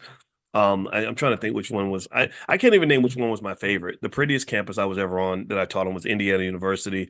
I enjoyed my time at Ohio State. Syracuse was okay. At Syracuse, I made the most money. I was making six figures when I was teaching at Syracuse. Ohio State was cool because they have a good football team. I live right next to the football stadium, but I never went to any games because I'd rather watch it on TV. Um, I don't know, but I just like them all. I like them all. I think, and I remember going to USC. That's like a beautiful campus. Like campuses are nice. It's a nice environment, but it's very expensive, you know. And when I was reading about how 60% of all Black wealth goes towards servicing student loan debt, I said, "Whoa, what the hell?" So these universities, they own Black wealth. Like the same way that when they build like a hip hop museum and they go and they buy all the artifacts from Black people, so then for some reason all this stuff that should belong to Black people is suddenly in a big white museum. Like, and they've been doing this for hundreds of years. They would go grab stuff from Africa and then put it be like in the Museum of England. Well, the same thing is true with your money, with your wealth. Like they're literally sitting on this empire built off of our wealth, and I don't like that. I don't. You know. So anyway, let me keep going. Tana says, "What does a person do if they have to?" Oh, only. Oh, you already asked that. I'm sorry. If you only have $10,000 to invest, what will be the quickest return for a senior? Well, I wouldn't look for quick money. Quick money is not always the best money, and I think the question becomes, what are you trying to do? Are you trying to have capital gains, or are you trying to have income? If you're trying to have income, there are dividend stocks. Again, if you text the word stock to 87948, I have a list of dividend paying stocks. I call them dividend monsters just because I was having fun with it. And so you can take a look at that. There's also stock options. You can sell stock options, things like that, to generate a little extra income. But if you want growth, you'd have to invest in a different way. So it would kind of depend on what you're trying to do. I think if you're a beginning investor, the best way to get started is things like mutual funds because it makes it simple and easy. A 4-year-old monkey could do it, literally, so there's no reason to be afraid of investing in mutual funds. So if you're not sure, you can go to b1investing.com, be the number one investing.com, and just take a look. And there's something there that can get you started. Let's see here. Travis, what's it like to be free and live in your purpose? It's amazing. It's absolutely amazing. It's there's a difference between getting up and going to work because you want to versus working because you have to. And I find that doing work that you really want to do that matters to you, it's really good for your mental health. I think when you're doing stuff that doesn't mean anything to you other than a paycheck, and you don't, or if you don't like the people you work with, it can make you really depressed. And I think that's why depression and anxiety is so high in the Black community. And I think that if you're a parent and you don't want your children to have anxiety and depression, then you build them some wealth so they can actually have freedom. That's what when our youngest asked me what I think she should do when she grows up, I said, I want you to be happy. Like, that's it. I don't care if I'm not going to define you by what profession you are. That's a silly European concept anyway. Or not even European. Even Europeans don't do that. It's Americans, Americans, because we're obsessed with our work. I just want you to be happy. And so we talked about the inalienable rights. I said, have you heard of the inalienable rights? And she said, no. I said, that's life, liberty, and the pursuit of happiness. So I said, well, we know what it means to have life. What is liberty? Liberty is freedom. And the pursuit of happiness, what does that mean? I said, that means that you have the ability to pursue happiness. It doesn't mean that you're going to just naturally be happy. You have to pursue it. But to pursue happiness, you have to be conscious enough to first even know what happiness is, where happiness is located. A lot of people don't even know that. A lot of people don't even know what makes them happy. They think, oh, I'll be happy if I make money, or I'll be happy if I get girls. I'll be happy if I get this job, right? They haven't even done the internal work spiritually to even know what makes them happy, what makes you tick. And so once you figure out what makes you happy, and you figure out where the location of that thing is, or whatever, what you need to do to get there, then you then have a position where you're going to go pursue happiness, right? And I said, so freedom, liberty is critical for the pursuit of happiness. Because if I know that happiness is over there, but I have to stay over here, then I can never really truly be happy because I can't pursue it. I can't go pursue it. I said, most people in this world, this is what I told her. I said, a lot of people can't pursue happiness because they got to go to work that day. Happiness for you might be sleeping in. Happiness might be spending the time on the phone with your mother before she passes. Happiness might mean taking a trip to Canada or something. And a lot of people can't pursue happiness because they don't have financial freedom. So I said, here's what I want to do for you. And I know you're not going to disagree with me. If I tell you to be a dentist or an engineer, then we might have a disagreement about that, or a debate about it, or an argument. I'm not going to do that to you. So I said, here's what I want. I want you to be happy. And I know you're not going to disagree with me because everybody wants to be happy. And I said, also, because I'm a financial expert, I'm going to position you where you have the knowledge and also some assets where you can get rid of your financial constraints that will then allow you to rise spiritually to the point where you can go pursue happiness. Right. So how you pursue it, what you pursue is going to be up to you. But I want to remove that constraint because most people can't pursue happiness because there's a financial limitation to it. And this is why, in my view, why wealth building is important. This is why investing is important. This is why financial literacy is important. This is why economic consciousness is important. It's very, very hard to pursue happiness when you're a slave. And capitalism is designed to create slaves. That's what it does. But they don't force you to be a slave. They trick you into becoming a slave. They manipulate you into slavery. That's what they do. There's a meme I saw where they had a guy sitting at a desk with a chain around his neck, and he was chained to his desk, and they said slavery, it's better when you don't tell them. Even you give them the illusion of freedom, but you really aren't giving them freedom. You're minimizing the options, because remember, this is a consciousness thing, right? So even if you think about politics, give me a yes or no. Yes or no. Do you feel that a two-party system gives you freedom in terms of choice? Do you really feel free in a two-party political system? Yes or no? Do you feel like you're getting a chance to pick the best person for the job, and you've got, these liberties that they promise you? No, none of us feels free in that system. No intelligent person feels free in a two-party system, Democrat or Republican. So by sort of elevating their consciousness to a certain point, what they're basically doing is they're saying, okay, um, our goal is to get you to play the game, but we're going to design the game. So by designing the game in a certain way and only giving you certain choices, I can give you the illusion of freedom without actually giving you freedom. And I think capitalism on an aggregate level does the exact same thing. It's like, oh yeah, you don't have to work here. You could quit your job at any time. But what am I going to do if I'm buried under student loan debt, got to pay rent, got to go pay for this car note, like, and I have no assets? Well, I have to come to work. I have no choice. So really, to understand the game, I personally think the best way to deal with a game, it's like dealing with a traffic jam, right? Like you ever like are on the highway, right? And the frustration. Imagine the frustration of being stuck in a traffic jam where there's bumper to bumper, cars aren't moving. You're sitting there, you're pissed off because you're just stuck in this stuff, cars for miles. You can't go back or can't go forward, can't go left, can't go right. You're just sitting there. Well, the best way to be able to deal with a traffic jam is if you have a GPS that tells you the traffic jam is coming, right? So you're driving and you look down the road and you look at your GPS and you see red on the GPS and it tells you that the traffic jam is coming. Well, what do you do? What do you do if you know the traffic is coming 3 miles down the road and you got two exits? What do? You get the hell off the freeway, right? You get off the freeway. You say, I'm not navigating this stuff. I'm not. What I'm saying, so why are you able to do that? Well, you have to have a certain level of consciousness to do that. A conscious person is looking at the GPS, they're processing information, they're looking around, they're trying to see what's going on so they can be aware of what's happening before it actually happens. So getting off the freeway is a preventative measure to make sure that you don't have to get in a situation where you're stuck and you have a limited number of choices. So I kind of see life as the same way. So your kid's going down the highway of life. Your child is 4 years old, your grandkid is 7 or whatever.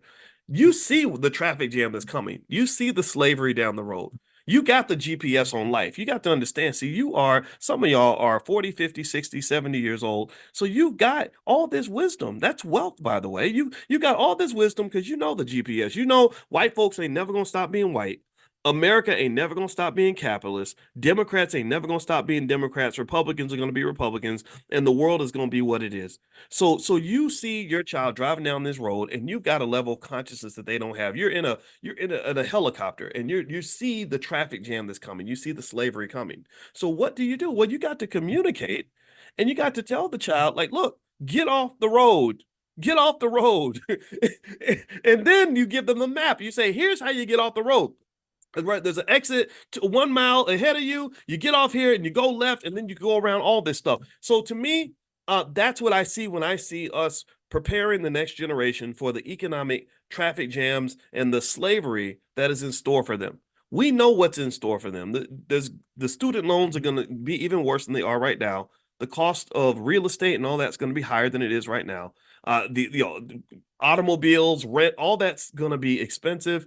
Also, America is going to be racist and it's going to be a tough place to live. So why not go ahead and use your GPS and prepare them in advance? Get them off the freeway, help them take a better route. Help them take the route that you wish you had taken when you were 22 years old. And if you do that, what happens is that you find that there are all these roads that are never traveled because everybody feels like they got to stay on the damn highway. And I'm just a guy who says I think it's okay to challenge yourself and challenge those around you to just get out of the rat race. Walk away from that nonsense. You don't have to be in that stuff. That system that oppressive system that we're always fighting against. And this is one thing I would challenge people on, because I have a lot of friends that are very radical, and they're fighting the system constantly. They're constantly fighting the system. And I'm the guy who says I'm not going to fight the system because I'm just not going to be in the system. Because my consciousness tells me that I don't even have to be here. Like, why am I trying to win a game that's rigged for me to lose? I'm not playing your game. I'm leaving. I'm out of here. And then, but you think about this. Think about how many of our folks, right? We get in corporate America and we're like, we're mad because they need to hire more black people and you need to give me my opportunities. And that's very frustrating. It's very stressful. And I think that sometimes what happens is that the brainwashing, the manipulation of our consciousness at an early age makes us believe that this is the only choice that we have, that you have to be here, you have to do this fight, and you really don't. It's almost like being in a really bad relationship where the person is being unreasonable and rude and mean and terrible and abusive. And then one day, if you're smart, you become conscious and you say, wait, I don't have to be here with you. I don't have to have these arguments with you. I could date this lady over here, or I could go be with somebody else. There's other fish in the sea besides you. And what is that? That's when you have that awakening where you wake up one day and say, I don't actually have to even be in this hell of a relationship. I can be somewhere else. That to me is a consciousness. You've gone to another dimension, because now instead of seeing your life as sort of you being inside this little bubble with another person, you're actually realizing you have options, and you're seeing the world from a higher plane. You've gone to the third dimension, and now you see your boyfriend or girlfriend or your wife or whatever. But then you see all the other people that could have been your girlfriend, or all these other people that could have been your husband. You understand, right? So consciousness is the answer to a lot of dilemmas, in my opinion. I think consciousness, which really comes down to awareness or sight, the more you see, the more you can be. And if you can't see it, you'll never be it. And so I believe that there's a deliberate manipulation of our consciousness level in this society to limit and minimize what you're able to see. It starts with education. It starts with the fact that they send millions of kids to the public school system and don't teach them nothing that's ever going to liberate them. John D. Rockefeller actually said that, he said, we do not want to develop an education system that creates millions of people who are free thinkers. We need people that are going to be limited in their thinking, so that all they know is getting up and going to work every day. That is a deliberate manipulation of their consciousness. That's what it is. Okay, a few more questions. Let me answer a few more questions. And by the way, make sure you're on the text list. Text the word morning to 87948 if you want to get an invitation to our financial consciousness training. Also, if you want to check out the All Black National Convention, you just go to allblacknationalconvention.com. I hope you all will come out there. I hope that I get a chance to hug you and see you in person and shake your hand.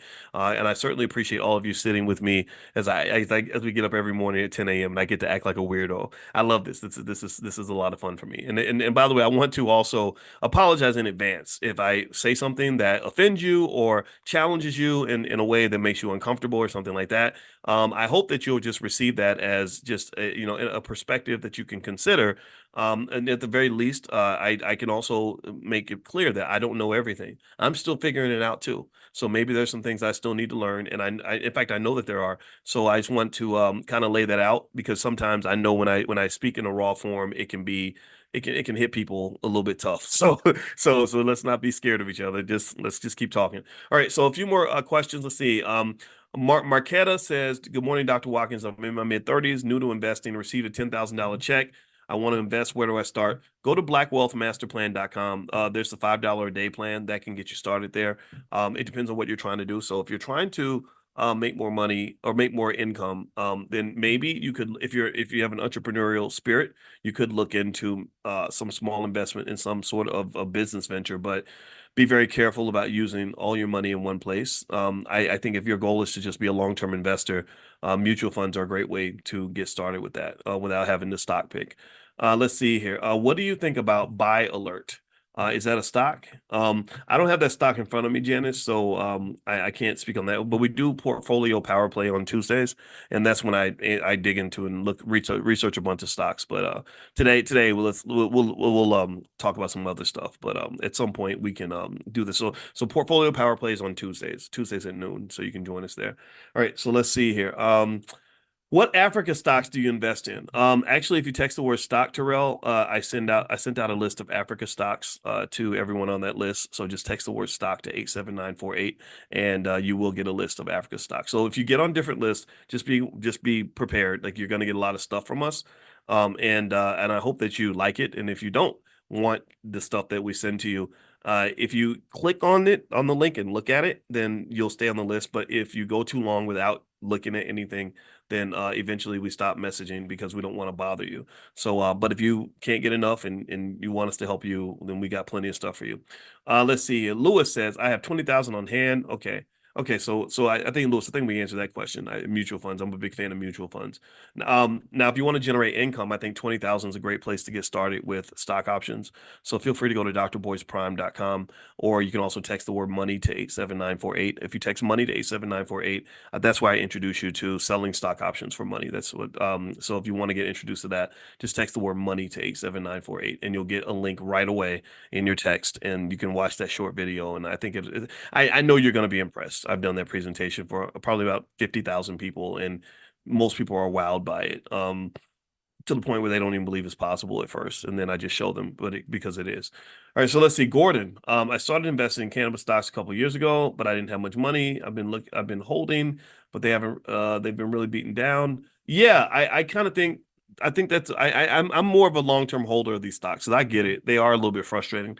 Let's see. I'm looking to get into wholesaling real estate so that I can have cash to fund my trading account. Any tips for me? Yeah, I would learn from people that know how to wholesale real estate. I don't get them to mention it much, but actually, we do have something called Dr. Boyce Real Estate, where there's a ton of content on real estate, from wholesaling to buying hotels to multifamily to all kinds of stuff that you want to do. So if you go to drboycerealestate.com, the first 30 days are 100% free. And we have real estate experts like Chalet Camilo and some others that have come through and helped us sort of develop real estate curricula in the Black Business School. So, and we did a really big conference on real estate wholesaling maybe about a year or two ago. And I think you get access to that. If you go to drboycerealestate.com, you get access. And if you don't see instant access or you can't find it, just email our support team, support@theblackbusinessschool.com, and they can get you access to whatever you need. We have a lot of good real estate material. And also we have real estate for children. That's at blackmillionairesoftomorrow.com. Or if you go to b1millionaires.com, you can start your child on that journey. That's millionaires.com. Let's see, Lydia. Should I purchase a property from my mother, inherited and paid for it, to try to generate passive income from my current residence? Okay, so you want to buy a property from your mother, okay, that's paid for, and generate passive income from my current residence. Okay. Um, I can't tell you if you should purchase a property from your mother just because I don't know the details. I think that talking to a tax expert might be important just to make sure you understand the tax implications of the transaction. I don't think real estate's the best way to make income, to be honest with you. I just don't. I used to think that, but me and my wife are selling our real estate, not all of it, but some of it. And because we don't want to, I don't like all the paperwork and the bureaucracy and dealing with the tenants and all that. It's just not, I mean, but investing is something you should do based on your preference. You should do it based on what you're comfortable with and what you enjoy. I don't enjoy real estate that much. I mean, I know a lot about it, and I worked with a lot of experts, and I believe in owning some piece of it for diversification's sake. But you can get that diversification through a real estate investment trust. You don't actually have to buy physical property, and so there's a big real estate boom in the Black community in terms of a lot of interest in real estate. And I do think real estate is important. I'm not saying that it's bad. I'm just saying that if it's not for you, then you don't have to make it for you. You can find other ways to generate income passively. I generate thousands of dollars a week in income from selling my stock options, and I don't have to talk to a single person. I don't have to fill out any paperwork. I don't have to collect money from a tenant. None of that stuff. I could just literally, if I owned 1,000 shares of Coinbase, you can literally pull in thousands of dollars a week in income just by selling those options, and it's very easy to do. All right, so let me see here. Lydia, okay. Oh, you are asking. Okay, it's on the high end of my budget, and the interest rate is 15 to 20 minimum from the current location. I would be really careful about anything that stretches your budget. Especially if also another thing about real estate is that if you're not experienced in it and you dive into it like that with a big deal, some big contract or something, it can be disastrous. Real estate's not very liquid, meaning that you can't sell it quickly. That's another reason why I like the stock options move, is because stock options are very liquid. I could go in right now and I could literally open my phone up right now and pull $100,000 out and have that money in my bank account this afternoon, right? I can't do that with real estate. You understand? So I would encourage you to just be very thoughtful about little things like that. Like, so for example, a lot of people like to invest in all these startup companies. You know, somebody creates a startup and they want to put their money in and they don't think about, they're not always conscious of like, well, how long is it really going to take you to get your money out? And is it possible for you to even get your money out? There are some investments you can make where you can't get your money out, you know, until they have an exit. Well, what's the exit look like? Well, was it when the company gets sold, when they go public? Like what? You know, I have an investment in a company called TribeVest that I made 5 years ago. I invested $75,000 in this company. 5 years later, my 75,000 I hear is worth $250,000. Hooray! Right? Ooh, tripled your money. Good job. I can't get that money. I don't know when I'm going to be able to get that money. Right. And that's one of the good ones. That's one of the successes. I didn't talk about, you know, investments I made in other places that didn't pan out to anything. You know, I put, you know, I put some money in the Tulsa real estate fund and y'all know how that ended. I was disappointed with that. There's other businesses I've invested in the Black community too, that you know, where it wasn't that they had a bad idea. It was that there was no clear plan on exactly how you were going to actually have a cash return on the investment that you made. You know, and so I'm not saying don't do it. I'm saying just think about it carefully and make sure that you understand what you're in for. Because a lot of times we don't know that, and then bad things could occur. All right, so let's see. Dwayne, what are your thoughts about China's development in Africa, good or bad? I kind of feel like it's bad overall because I want Africans to have independence, but it's better than the United States because the Chinese are just better business partners than the US, but they too have their own type of economic pimping, so to speak. They're very, very picky and restrictive about sharing technology and teaching Africans how to manage infrastructure on their own. So they'll come there and they'll build a railway for your country that's amazing and beautiful and high tech, but they won't teach you what they're doing, and they will import their own engineers and whatever and workers to work on the railway. They're not going to hire the local people, and then on top of that, when it comes to the maintenance of that railway, they're going to do the maintenance themselves, and then on top of that, they might make some pretty egregious demands, like, you know, we want a 99-year lease on all the land, you know, between here and, you know, Kinshasa or something, right? So like in Jamaica, there was this really beautiful highway that they had in Jamaica. My wife and I was there, and we drove up from Kingston up to the north. I can't remember the beaches and stuff. And so, because the kids were up at the resort, and we had to drive down to Kingston a few times because my wife was doing presentations in Kingston. And this highway was so much better than the original road. The original road was like windy 3 hour drive. It was terrible. The highway was a nice, smooth, comfortable 90-minute ride, right? But here's the problem. The toll on the highway was outrageously expensive. I want to say it was like $25 each way to ride on this highway. Most people in Jamaica cannot afford to drive on this highway. The Chinese have built this thing. Number two, the Chinese, from what I understand, they required like a 99-year lease on all the land, you know, that the highway covered. So a lot of people, a lot of local people were very unhappy with the deal that was made. So there was this nice, comfortable highway, but there wasn't anybody on it because nobody could use it in Jamaica. So that's kind of the trade-off, and that's the part that's sketchy, and I don't know how that's going to play out. Let's see. So it's a new type of colonialism without guns, really.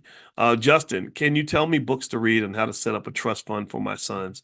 Let's see. Well, I think that I don't have any books in mind as far as trust funds. I think that research, just online research, can be beneficial. I think talking to a trust expert can be helpful too. You sit down with a trust attorney, they can answer all your questions and help you set it up. I think that might be a little bit better but there are plenty of books on trust. If you go to Amazon, just search for trust, you'll find a lot of books that'll come up. Let's see. Dr. Boyce, media rumor, banks close and to take money out. Is it true? No, I don't think it's true. I'm not saying it can't happen. I'm just saying I haven't seen any evidence of that. I mean, banks are in a little bit of danger because of the commercial real estate market, mostly regional banks, but they have safeguards that have historically always protected the banks from, any of these terrible collapses. So I wouldn't buy into that stuff. Let's see, Marcia, do you think the USA is in danger of being a dictatorship? I don't think so. What would that mean for the Black community? The only time I see the US becoming a dictatorship is if you have another crisis like COVID or something. We became a little bit like a dictatorship during the pandemic. A lot of freedoms were stripped. Um, but I don't think it comes down to like Biden or Trump being elected. I think it's like a matter of like whether or not fear overtakes the country enough to the point where people give away their liberties. At that point, then you're in trouble. Let's see. Dr. Boyce, Nvidia is up 82% today. I don't think it's up 82%. You mean $82? I think it's up $82. I don't think it's up 82%. That would be quite a bit. Yeah, I don't think Nvidia is up that much. But it is up a lot. Right now, let me see. Nvidia is up. It's up 9.5%, but it's up $90. So I think that's what you're referring to, but that's still a lot, right? So it's over $1,000 now.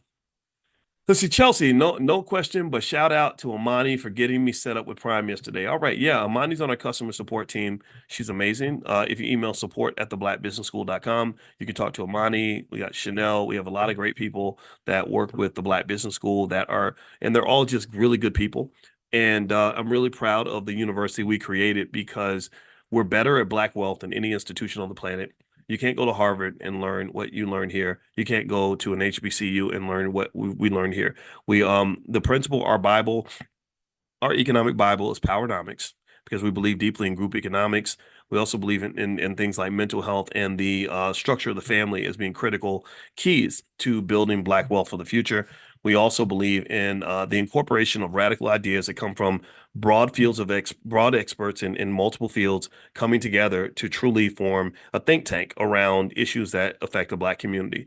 This is not. I don't think you can solve the Black wealth problem by lumping us in with everybody else, and that's what happens at other universities. We're always so concerned about trying to fit us into something else, a square peg in a round hole. And I say, no, you need a round peg with a round hole. And so, anyway, we're good at that. And another thing I'm proud of with the Black Business School is that most of the people that you talk to on our team have been here for several years. It's a great place to work, but we work with good people. We don't work with if someone's a bad person or doesn't have the right spirit, that's not a good fit. And so Amani and Chanel and some of the others that work here have been here since literally like 2018, 2019. And they know what they're doing. They respect you immensely. They will sit on the phone with you if they have to help you figure it out. And that's something that I'm really proud of. So I'm really honored to have the team that we have. Terry Wilson, where can Prime members find a consolidated list of the stocks you mentioned previously? Just log into drboyceprime.com. There should be stuff there. You have access to something called What Dr. Boyce is Buying. When you go into Prime, you'll see what Dr. Boyce is buying that's in there. If you have trouble finding it, just email support@theblackbusinessschool.com and they can help you. Keep that email address around in case you have any issues. They respond to your email. They have a requirement. They have to respond within 10 or 12 hours, and so they'll get back to you. So it's not instantaneous, but they do get back to you. Okay. Let's see. And if they ever don't get back or something ever goes wrong, you let me know and we'll be right on that. Mary Wilson, Dr. Boyce, do you know any reputable antique art appraisers? No, I do not. I'm so sorry, Mari. I wish I knew. I don't know anybody. Sorry for that. Let's see. Dorothea says, is it good to buy more shares of NVIDIA today, in your opinion? I'm not buying anymore. I'm not telling you what to do, but I'll say I'm not going to buy anymore. I'm skeptical. I really am. I kind of feel like NVIDIA. I feel like when the market starts to drop, which I believe that it's going to do at some point this year, NVIDIA is going to be one of the first casualties. I think that what happens when the market is doing this well is that you have these things, these what they call black swan events or catalysts that are sitting like demons waiting in the corner to come and disrupt the market. So I personally think that a catalyst is going to hit. I think something bad's going to happen that's going to just kind of snap us out of this euphoria that we're in, and you're going to see a little bit of a correction. It's going to broadside and body slam the stock market because right now valuations are really high. They have something called the price earnings ratio that measures the price of the stock divided by the earnings. It tells you how overinflated the price might be, whether the stocks could be underpriced or overpriced. We're in the top 10th percentile of historical price earnings ratios, meaning that stocks are very highly priced relative to what they've been in the past.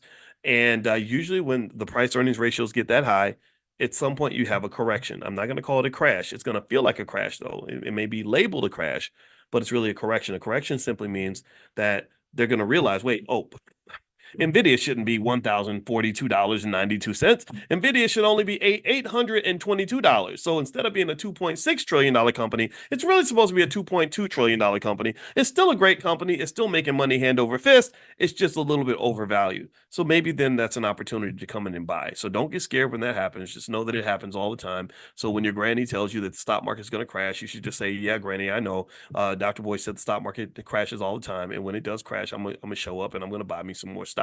That's what you do. Okay, let's see here. What is the minimum amount you need to do the Prime program? There's no minimum amount, Roxanne. Some people in there learning to prepare so that once they maybe form their family investment group or get their capital base up, they can make certain moves. And remember, there's more that you can do with options than just sell them. You can do things like call spreads and straddles and strangles and butterflies and condors and lots of other option strategies. So don't think that it's just about the selling options. I mean, the selling of options and generating income was kind of the core of the setup, but we cover everything with options, beginner, advanced, all that stuff.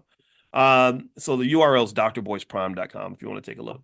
You put up a post that said leverage is how smart men lose their money. What did you mean by that? Oh, that was a quote from Charlie Munger. Charlie Munger who was this old dude who used to hang out with Warren Buffett. He was a real OG. I love Charlie Munger, one of my favorite investors of all time. He and Warren Buffett are old school. They learned investing from this book called by two people named Graham and Dodd, and it was called Value Investing, and it was written in like the 1930s during the Great Depression.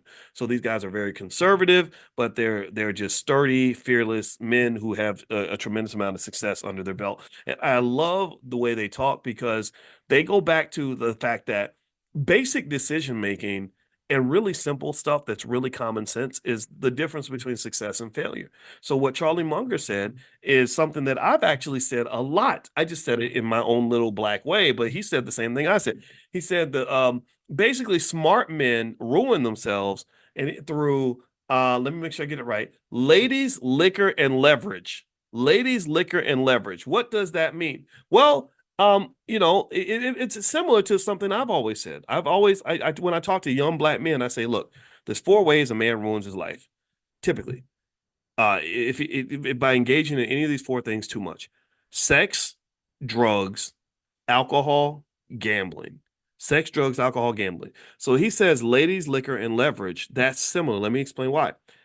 Well, the ladies part, that's basically sex, right? You see men that a lot of times, we want to be rich so that we can attract women.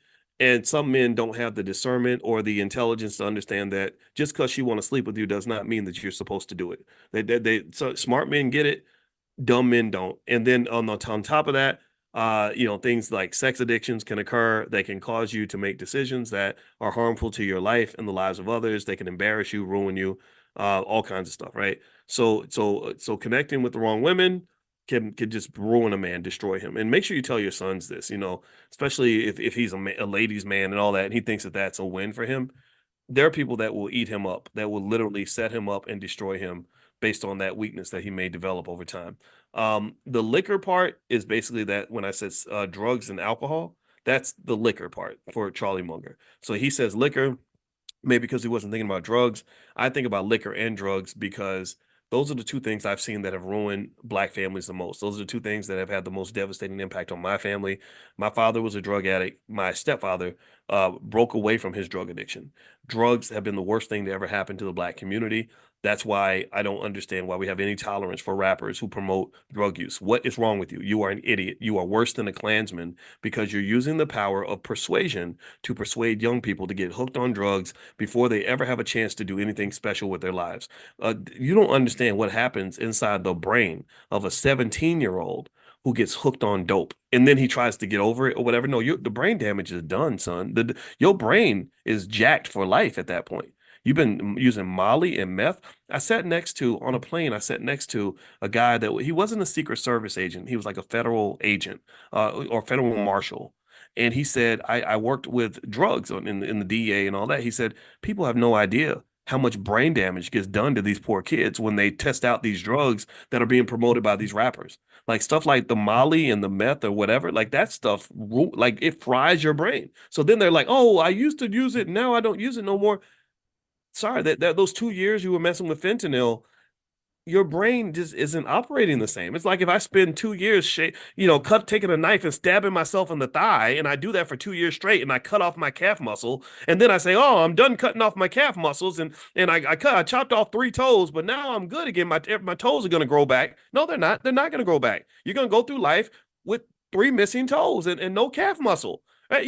So I just kind of it frustrates me. Let me say that. I'm going to stop.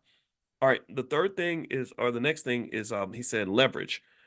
So the leverage part to me is that kind of correlates to what I said about gambling. And so for him, leverage might mean just bad financial choices or gambling in a different way. A lot of people don't know that a lot of people think that they are investors when really they're just basically gamblers.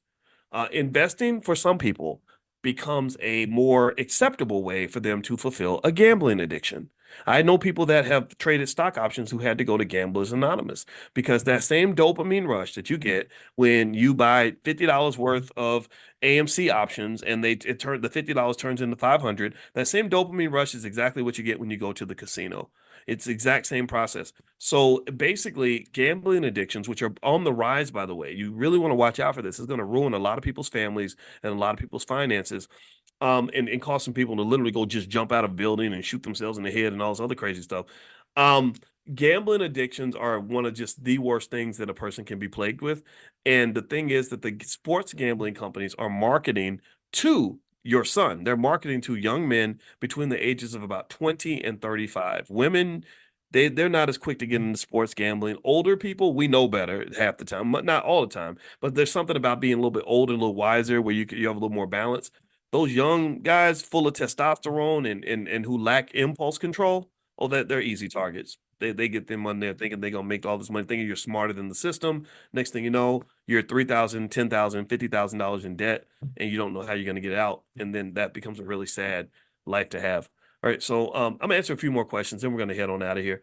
Aisha, do you have a list of the best stocks to sell options on? I'm slowly, yes. If you log into drboyceprime.com, there's something called the Dr. Boyce Moneymakers that is in there. And I update this list every 3 weeks. So you can go to drboyceprime.com and get a copy, or you can email support@theblackbusinessschool.com. They can guide you to where that's located. Let's see. Is 10K enough of a capital base? Asked Sharon. Yeah, there are some students that have 10K as a capital base for sure.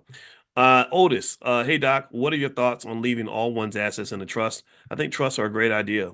Trusts are great for allowing you to transfer assets after your passing without dealing with probate or taxes in too much of a damaging way.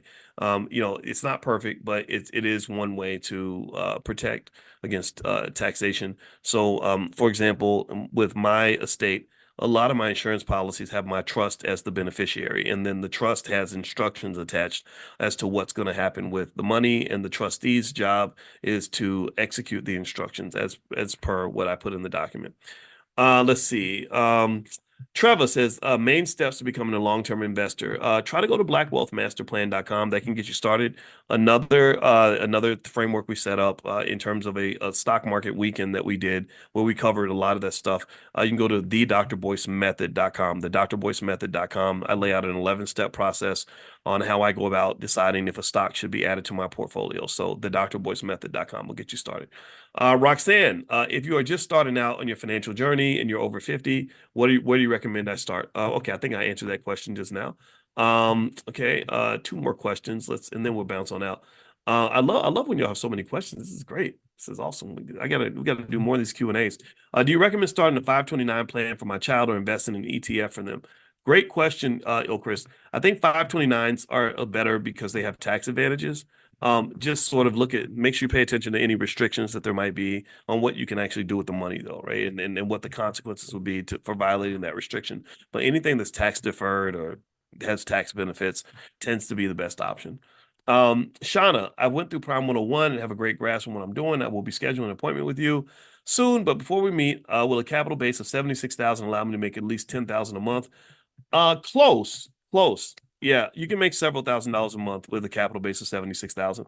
And if you are in that category where your capital base is say 40,000 and up, stuff like that, feel free to take a look. I have a mastermind for people that have a little bit more and you want a little bit more personalized attention. So you can email support@theblackbusinessschool.com. There's a couple more spots. You have to apply. You've got to pass the test. We got to make sure you're ready that in terms of understanding investing well enough to be comfortable with the stuff that we're talking about. But if that's of interest to you and you want to take a look and you want to apply, just email support@theblackbusinessschool.com. I personally think that the more you have at stake, the more you might want to just really think carefully before you make a move. I did a consultation once with a student who had just bought, he had gotten into a real estate deal for $750,000, and he put his whole life savings into this real estate deal and he couldn't get out. And he said, "Well, what should I do?" And I said, "Well, I mean, I wish I could help you get a time machine so you could go back in time and talk to me before you make this move. Because now that you've locked your money up in this deal, there's only limited things that we can think about here." And I said, "Was this your first real estate deal?" He said, "Yeah." So my thought is, if I'm about to jump into a real estate deal for hundreds of thousands of dollars, then yeah, I'm gonna pay somebody 1,000 or 2,000 if I have to, or whatever, to guide me through the process. Right? So if you're looking to make a big financial move, this will be the last point we'll make. And then we'll do another Q&A. My brain's getting a little mushy, so I'm gonna go ahead and let us out of here. But I really am an advocate before you make major financial moves. I'm a big advocate of paying for mentorship, like getting somebody that can help you to just share what they know. Like you can buy their 20 or 30 years of experience instead of learning it the hard way. Because if you don't, you're going to make mistakes and you're going to learn, but it's going to take you 5, 10 years to learn it. And you're going to pay $100,000 or whatever, to learn these things. So I would encourage you to um, find people that know how to do what you're trying to do and just say, "Hey, I will pay you for your time so that now I can have expectations of you. I can tell you what I need and expect that you're going to deliver for me. And also I get to benefit from all the years of training that you already have." And so there we go. So that's my belief on that's literally what I do. Whenever I go into something new, I'm not going to go dump a bunch of money into something where I don't know what's going on. And Warren Buffett actually talks about this. He says, never invest in something that you don't understand. And if you don't understand it, then maybe find someone that you trust that does understand it so they can tell you what's going on so you don't end up pouring money down the drain. Okay. So anyway, I'm out of here, guys. Have a good day. And don't forget, get on the text list. I'll send out that list. I'm actually going to send out the list of weed stocks this afternoon. So if you want to get that list, just make sure you're on the text list. Text morning MORNING to 87948. That's morning to 87948. And also tomorrow we will be back tomorrow morning at 10 a.m. Eastern. And we won't go an hour and 20 minutes tomorrow. We'll probably go more like 30 to 45 minutes as we always do. So have a good day, everybody. God bless you. I'll see you soon. Bye-bye. And I think one thing to kind of meditate on is sort of related to just how does a person think when they're a wealth builder? My wife and I were talking yesterday, or actually we talked this morning, and then we talked yesterday too, because I talk to my wife every day, especially when I travel. And we were talking about a couple of things. Like first thing we were talking about was this whole thing with Diddy. I don't know if you guys have been following this with Diddy and the whole craziness with there was this tape released apparently of him allegedly beating up his ex-girlfriend. Her name was Cassie. And so she actually mentioned something that I think you guys might get a kick out of, because my wife is she's B1 and she's also a therapist, and she's really deep into the subconscious mind. Like she's really extensively studied it. She's an expert on it.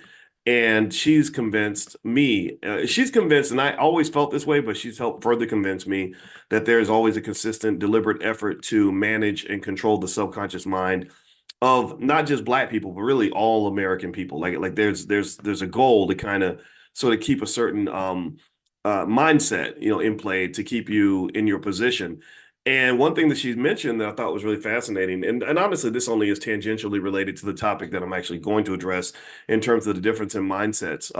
But she talked about how there's these videos that have been going around with white men, saying things about how, about like sort of being married to Black women and the Black wife effect, and Cassie's white husband basically had some things to say about domestic violence, and she said I think she said something like they're presenting the white male as the hero, as the, kind of the good guy, and the black guy as the villain, right? Because the black guy is represented by the rappers and everything else, which I've always told you all that really bothers me because most black men I know are not rappers. But she kind of felt like that there's this sort of idea that the white male is your savior, that's your hero. He's not your former slave master. He's not the guy that used to beat you and assault you and take things away from you and stole all your wealth. He's the guy that's going to help you get away from those terrible men that are next to you because they all look like Diddy and they all want to beat up black women for a living. And I said, but that's just one guy, and he was only talking about his wife because I think right after the whole Diddy thing happened, he put out a statement about domestic violence or something. And but he was only talking about his wife. What do you mean? And she said, no. That was the symbolic and subconscious message that comes out with things like this, whether it's intentional or not, is white man good, black man bad. Right? Because unfortunately, the image of the violent, irresponsible rapper who is such a savage that he wants to kill everyone and throw away all his money and remain as ignorant as possible, and who hates his own children, that has unfortunately become the image of black men, which is one of the reasons why I, as a black man, have always spoken up about this. And I don't care how many people say, "Oh, you just be hating," or whatever. I don't care. You can call me what you want, but that does not represent me. And I have a friend I have a couple friends that are rappers. One of them is a guy by the name of David Banner. And David, he's done his thing, and he's very conscious and very intelligent. I love my conversations with him.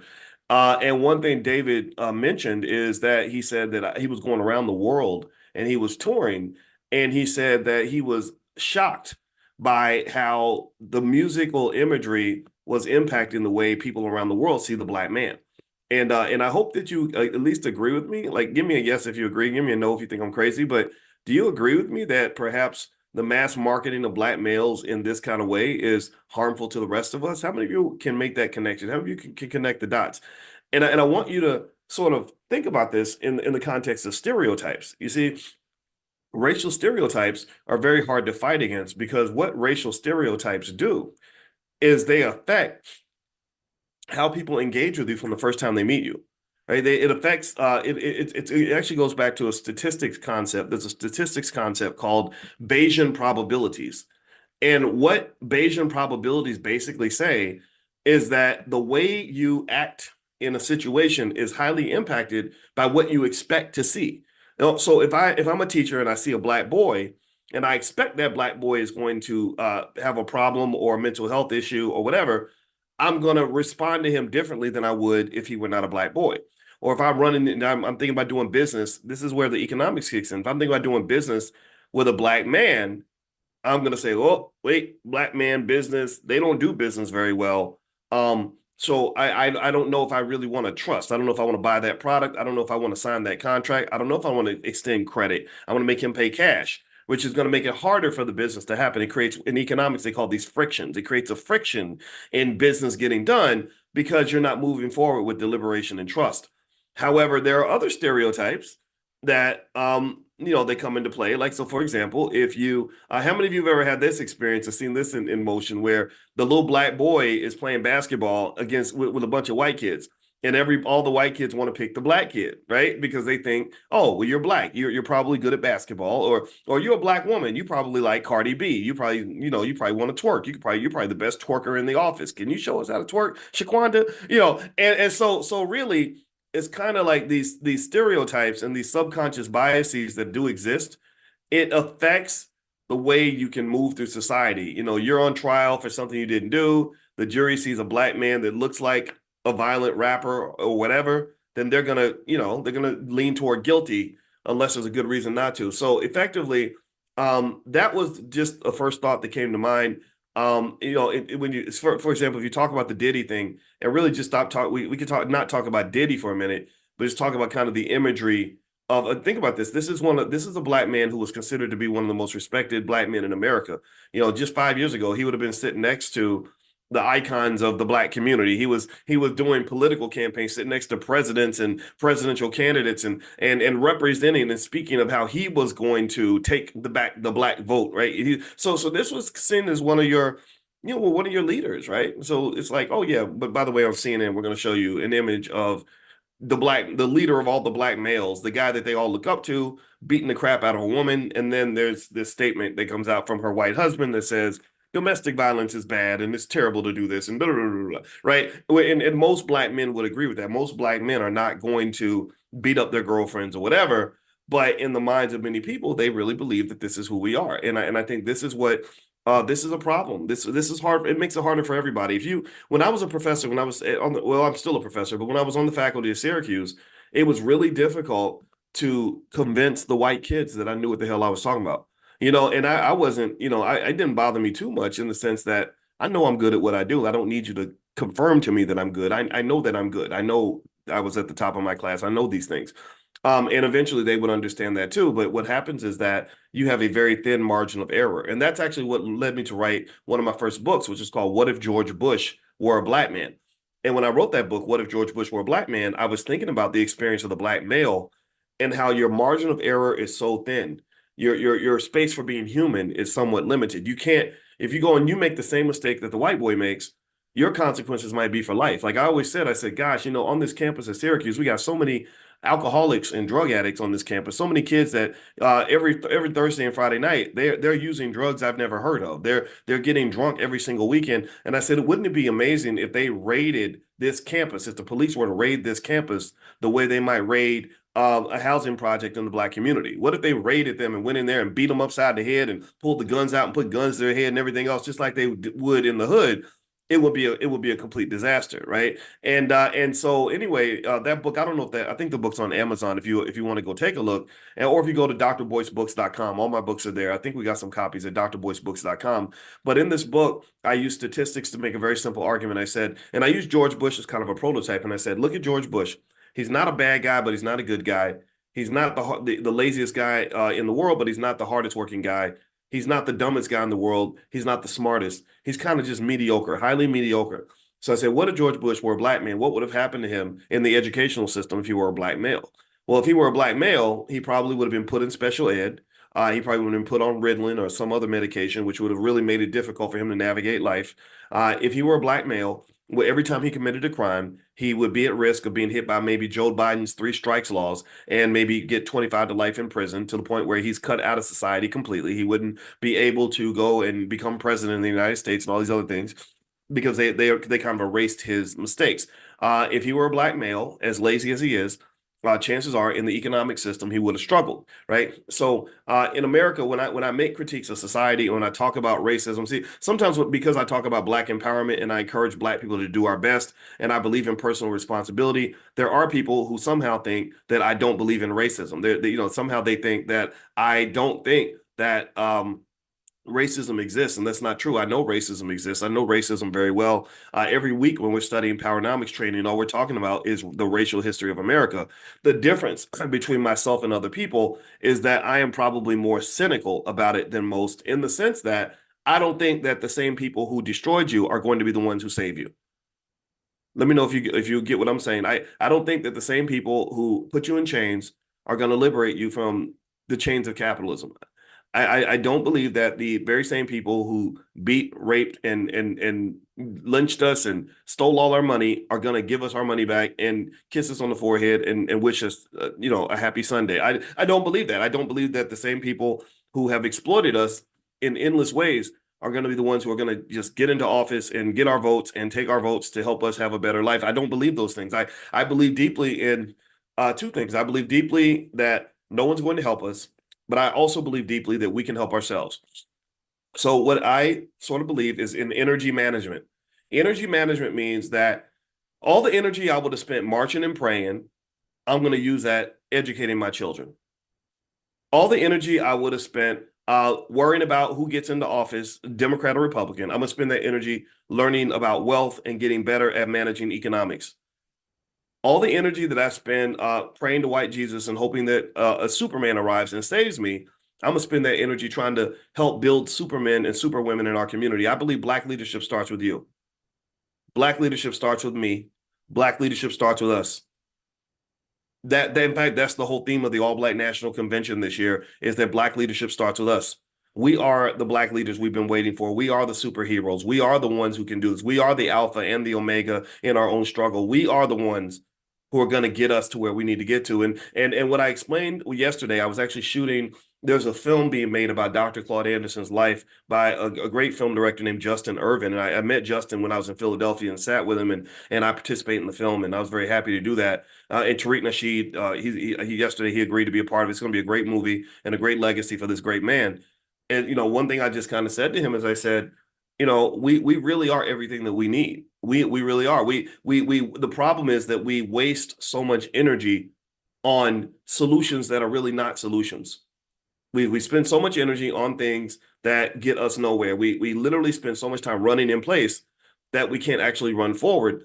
And so what I think has to occur, and this is why consciousness is so important, why we do financial consciousness training every morning, is I need you to be conscious of whether or not what you're doing is actually working. I just need you to sit back and say, okay, they're telling me to do this. Is this improving my life? Is this getting me where I want to get to? Is this building the legacy that I want? If the answer is no, then stop doing it. Is this helping me to become healthier mentally and physically, or is this making things worse? If the answer is worse, then don't stop doing it. Don't do it just because your daddy did it and your grandma did it and all. Stop doing it. Stop doing it. Stop doing it, and start doing something that's going to actually help you move forward. There must be a clear accountability. It's like a rebudgeting. When you have a company, how many of y'all run businesses? Any business owners in here? Anybody ever run a business? And if you haven't run a business, you probably manage your household finances. That's like running a business. A household is a business, by the way. You have inflows, you have revenue, you have expenses, all that, right? So how many of you have done something like that? Maybe managed household finances or run a business or looked at your budget and said, wait, hold up, something's wrong. Something's wrong. Well, one thing you can do in a business or in a household, this works in the household too, is sometimes you get to the point where you're like, wait, this ain't working. Like we are overspending. We are living above our means. We are not putting ourselves on a trajectory to get to our destination or the destination we prefer. So what you got to do sometimes, you got to go in, like they said in the Bible. I think there's a part in the Bible. Y'all got to forgive me because I ain't never really read the whole Bible, but I respect church. I respect God. I respect all these things. But I remember there was some part in the Bible where God just said, hold up, this is messed up. This whole thing, this whole project called Earth is falling apart. So what did God do? What did he do when he said that people are acting crazy? They're not making no sense. This is a complete mess. What did he do? Answer me in the chat. What did God do when he just said, man, this is messed up? He hit the reset button. He hit the reset button. He destroyed everything and said, okay, we're going to start over from the beginning. And the same thing is true when you talk about budgeting in your household or budgeting in your business. When our business got to the point where our expenses were here and our revenue was here, I said, hold on, we got to stop. I said, everything is canceled. Every contract, every financial commitment, every single thing, we're shutting it down. And then after we shut it down, we're going to have an opportunity to rebuild in an appropriate fashion.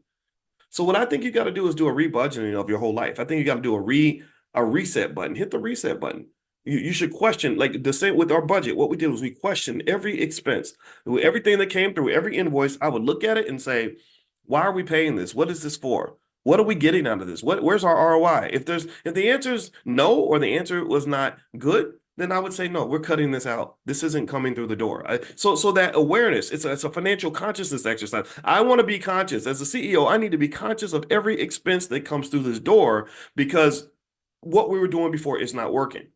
So ultimately, I would encourage you to consider doing that when it comes to where you spend your energy as you're trying to build the life you want to build the family situation that you want to create, whatever it is. Consciousness and awareness is everything, all the way down to if you're a man, the kind of women you spend time with, if you're a woman, the kind of men you let in your life. When you talk about what you do with your day every single morning, what books you're reading, what ideas you're entertaining, all these things. If it's not moving you forward, if it's not propelling you, then do not do it. So anyway, let me mention really quickly, as you guys know, the Get Money Fest is today in Philadelphia. If you want to join, you can come in for free. And that starts at noon, and we have several panels on things like what they call the digital gold rush, like how people are making money online, marketing, a lot of business marketing discussions. I'm going to do my speech is called From Cash Flow to Cash Grow. So I'm going to give a speech. And then also there's like some other really great stuff that's happening. A lot of great people there that are actually really good at this kind of thing. So if you want to join, it's fun. And then I think about 3 o'clock, they're going to have like art and music and fashion. So Philadelphia has a really great music industry. One of my good friends, Kenny Gamble, was part of the whole Philadelphia sound and all that. So there are a lot of great artists in Philadelphia. And then also they have fashion folks like this lady called the Pish Posh Girl. I'd never heard of her, but apparently she's doing really well in Philadelphia. So lots of great stuff like that, right? So if you're into that kind of stuff, and then they have artists that are painting and stuff. And I like that a lot because I want us to understand that that being economically intelligent doesn't block you from enjoying the rest of life. It doesn't keep you from being creative or to be, being an artist or whatever. Actually being financially intelligent, if you are an artist, it makes you a better artist. It makes you a better artist. And the reason it makes you a better artist is because the worst artists in the world are the ones who are working for the corporation.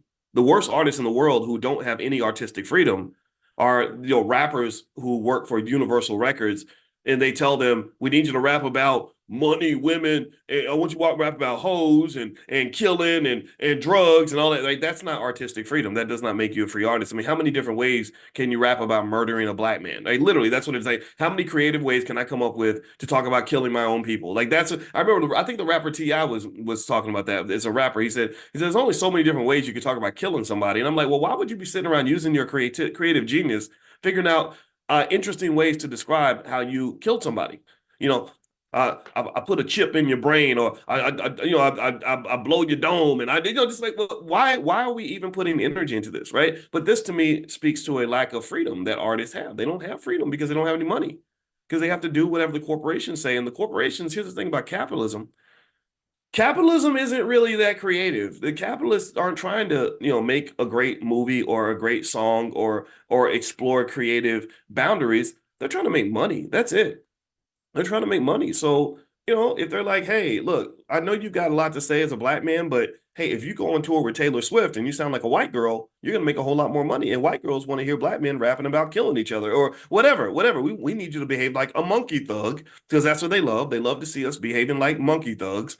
And so if you go on the Taylor Swift tour and you behave like a monkey thug with 55 gold chains, 8,000 tattoos, and rapping about how many black people you killed, then they're going to cheer for that, right? So really what I'm saying is that I would encourage anybody that wants to be an independent business owner, artist, anything like that, become financially intelligent, and then you'll be the most amazing artist in the world. Why is that? Well, because you'll be serving your craft and not serving the god of money.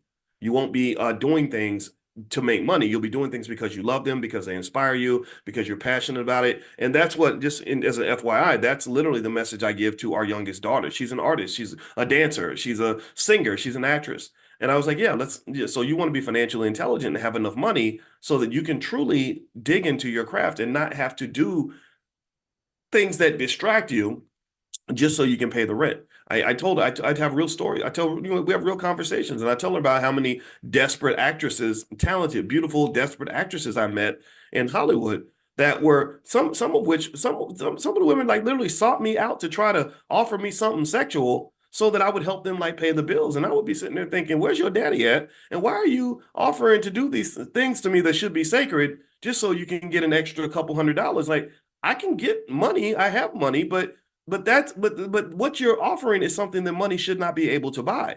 And this comes from financial desperation. Desperation will make you into something that is on a lower vibration than who God meant for you to be. God meant for you to be free. God meant for you to be capable. God meant for you to be strong. God meant for you to be happy. God meant for you to be healthy. God meant for you to have every dream that you have in your life, everything that you ever wanted. That's what I think God wants for you. And unfortunately, capitalism can be like the devil. Capitalism can come in and be like, oh, you don't have enough money to pay rent? Well, come over here and do this thing for me, and then I'll get you your rent money. And who wants their kids in that situation? Who wants anybody in that situation? That's terrible. So really, to overcome the demon of capitalism, you got to understand the demon and learn how to slay the demon. And then you have that freedom. You can operate up here where you're not even thinking about money, because you spent time thinking about money. You became conscious enough about money that now you don't even really have to be aware or think about money. You can make decisions without money being a barrier to what you're able to do with your time. Do you understand? So the reason that I think so much about money is because I wanted to create a life where I don't have to think about money. I think about money a lot because I've been studying it for 30 years and and that's what I'm good at, right? But really money's not that important to me. That's the funny thing, right? I didn't even realize money wasn't important to me until I had some. But I thought money was important to me because I didn't have any. And money was the thing that blocked me from being able to do the things I needed to do. Money kept me from being able to sleep in the morning. Money kept me from being able to do things I wanted to do for my daughter. Money kept me from being able to live where I wanted to live or spend my time the way I wanted to spend it or do the things I wanted to do. Money forced me to go be around people I didn't want to be around and participate in things I didn't want to participate in. So money was like everywhere. It's like when you don't have it, money's like, ha, gotcha. My block it. You go out the door. You better get back in the house. And money's like, get up. Like money's in your face every day telling you what to do how to live your life, and that is a terrible way to live, right? So I was really glad to really understand money because I was like, oh, now I understand it and I know how to get it. Now that I've got it, I don't have to think about it. Do you understand? But there was a time where money was the only motive behind anything I did, and that's not really. I don't think that's really how you were supposed to live. I really don't think that's who you're supposed to be. So make sure your kids understand that money so they don't have to live that way. All right. So anyway, one thing, if you are interested, we have a free thing we can offer you, a free training. It's called How to Make Money When You're Broke or How to Build a Business When You're Broke. And if you're interested in getting that, you can go to b1startup.com, be the number one startup.com. So type that in the chat, please, b1startup.com. So if you're interested in being an entrepreneur or developing multiple streams of income or whatever the case may be, you can go to b1startup.com.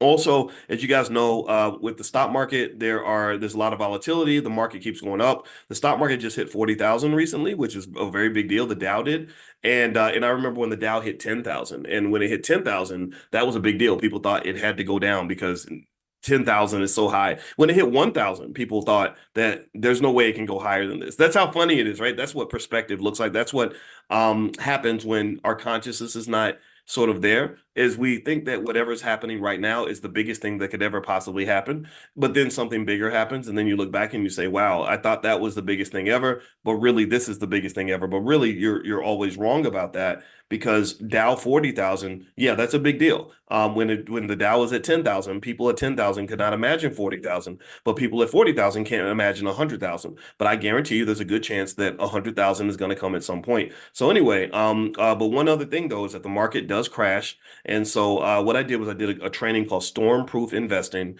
that shows you all the different ways to protect your portfolio. So if you'd like to go take a look at that training, it's heavily discounted in the Black Business School. I don't have the cost in front of me, but it doesn't cost much. It's lifetime access, less than $100, I think, and you can share it with your whole family. So feel free to go to stormproofinvesting.com. That's stormproofinvesting.com. Okay, so let me go through this really quickly in terms of, it's so funny. I always come in here and I plan to talk for like 20 minutes or whatever, and then I just end up going much longer than that. But today I really have a hard deadline because I have to prepare for the Get Money Fest. It's about to start soon. So I really am going to be efficient with time, and my time and yours. All right. So So the first thing I want to mention in terms of mindset, and this is why we created the first ever Black Financial Therapy Department in the Black Business School, is because really, if your mindset is not built in a certain way, it's very, very hard to build wealth in this country unless you get extremely lucky. But even in that case, if you gave $1 million to a person with the wrong mindset, that $1 million would disappear. Your mindset pretty much, it doesn't really reflect as much where you are. It reflects where you're going. And so if I'm a man who lucks out, let's say that I have a poverty mindset, but I somehow, somebody somehow gives me $10 million. Because that's what happens whenever we're struggling or whenever things are going wrong. We tend to believe that if somebody outside of us does something for us, or if we get a little lucky, that everything's going to change. And it doesn't work. That's why so many lottery winners go broke, because the mere act of buying lots of lottery tickets, that's a poverty mindset. That's a very bad financial decision. So money just makes you more of what you already are. So if you are a big buyer of lottery tickets when you're broke, then guess what? When you have $10 million in the bank, you're going to buy more lottery tickets, which is going to make you broker than you were. You're going to find your pathway to extraordinary amounts of debt and extraordinary expenditure levels, because that mindset never shifted. So let me give you some examples. This is based on research And you should take notes on this because I think this will change your life. This will make a big difference for you. And this is also something I encourage you to share with your children. In fact, if you go and become a premium member of Money in the Morning at drboycedaily.com, I share this with your kids. Give them, in fact, give them a summer job. The summer job could be, I want you to, I'll pay you, I don't know, $5 for every Dr. Boyce lecture that you sit through. And if you can tell me what's there or something like that, or maybe $2 or $3, whatever you can, whatever the budget will allow. And then you pay them a few $100 all throughout the summer. And I guarantee that one summer will change their whole life. One summer will change, like your kids are going to have this stuff in their head when they're 50, right? So this is cutting edge science. This is what the science says when they study the mindset of rich people versus poor people. So anyway, so if you want to become a premium member, just go to drboycedaily.com. All of these Money in the Morning trainings are there, archived. There's over 100 of them. 100 is a lot to ask the kid to go through. But then again, some of y'all have kids that are very special. Some of you have kids that are geniuses. Some of you have kids that will take this information and shoot to the moon, because this is better than going to Harvard or Yale when it comes to Black wealth and being an asset to your family and to the Black community. Harvard does not do what we do here. They can't do it. They're not qualified. So, and they don't have the desire to do it. So let me go into this. All right. So here are some differences in the mindset of rich people versus poor people. The first is long-term versus short-term thinking. Wealthy people tend to think about long-term goals. They're planning. There's a saying that says that wealthy people plan for the next generation, middle-class people plan for the next 10 years, and poor people plan for Saturday night. And let me know if you've seen this. Let me know if you've seen that difference in mindset. Some people can only see the here and now, whereas some people can see way down the road. And people who have the consciousness. Remember, I talked about going from that two-dimensional space to the three-dimensional space, right? Going from the automobile to the airplane. When you rise up and you're in the airplane, there's a lot less traffic and there's a lot more clarity. When I'm flying in an airplane, we can see 10 miles down the road. But I can't see that when I'm in a car. So wealthy people tend to have a longer term vision. Warren Buffett says that wealth is simply a transfer of from impatient people to patient people. Number two, asset acquisition versus liability accumulation. A person with a wealthy mindset tends to look for assets that are going to help them make money. A person with a poverty mindset looks for consumer products that they can buy. They look for products that they can go into debt with. They can pull out the credit card, get that nice whip, get that nice outfit. I saw the video. If you go to my Instagram, my Instagram is Dr. Boyce Finance. If you go to my Instagram, you'll see this beautiful video of all these kids showing up for prom.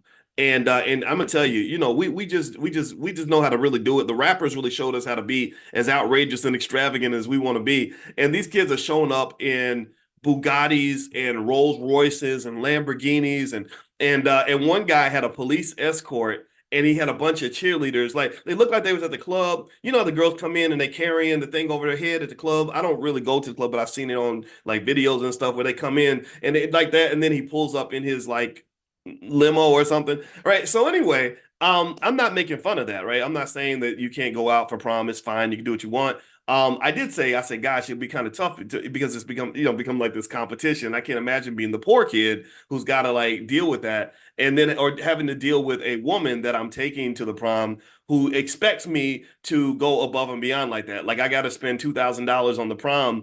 No, like I would prefer that you enjoy time with me. Like, that should be the reward, not this material stuff. However, it is fine, right? People do what they're going to do. But really, what's interesting though is, I was just kind of thinking. I said, what if we worked as hard at starting businesses and building wealth as we do, to show out for prom? Like, what if that same energy to be materialistic and fashionable was put into being educationally excellent? Like, we will compete like crazy with each other when it comes to who's dressed the best and who's got the most outrageous and extravagant get up for the prom. But I'm asking a deeper question. Are we also equally energized when it comes to competing with Indian students on ACT scores?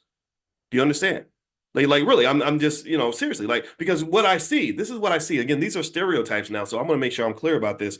But I have a friend that works at one of those educational facilities that get you ready for college. And he said that he meets Nigerian families, Indian families, and Asian families that don't have much money, but will spend their last nickel to get their child into this college prep program so they can get that really high ACT, SAT score, so they can get into the best schools and everything else and be prepared educationally. He said, we can't get the African-American parents to bring their kids. We even offer it for free. The other family paid $3,000. The black family pays, we're asking them to pay 300 or 700 or something like that. They say, well, we don't have enough money for that.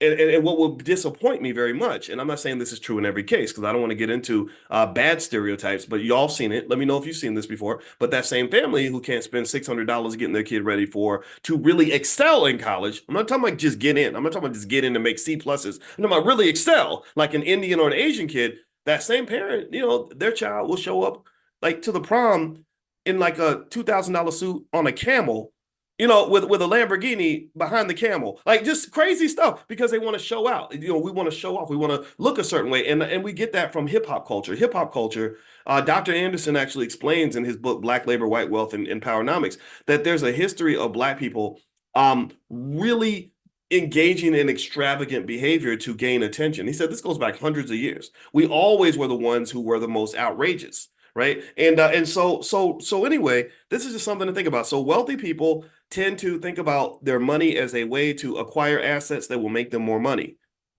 Poor people look at their money as a way to buy consumer products that will put them in debt.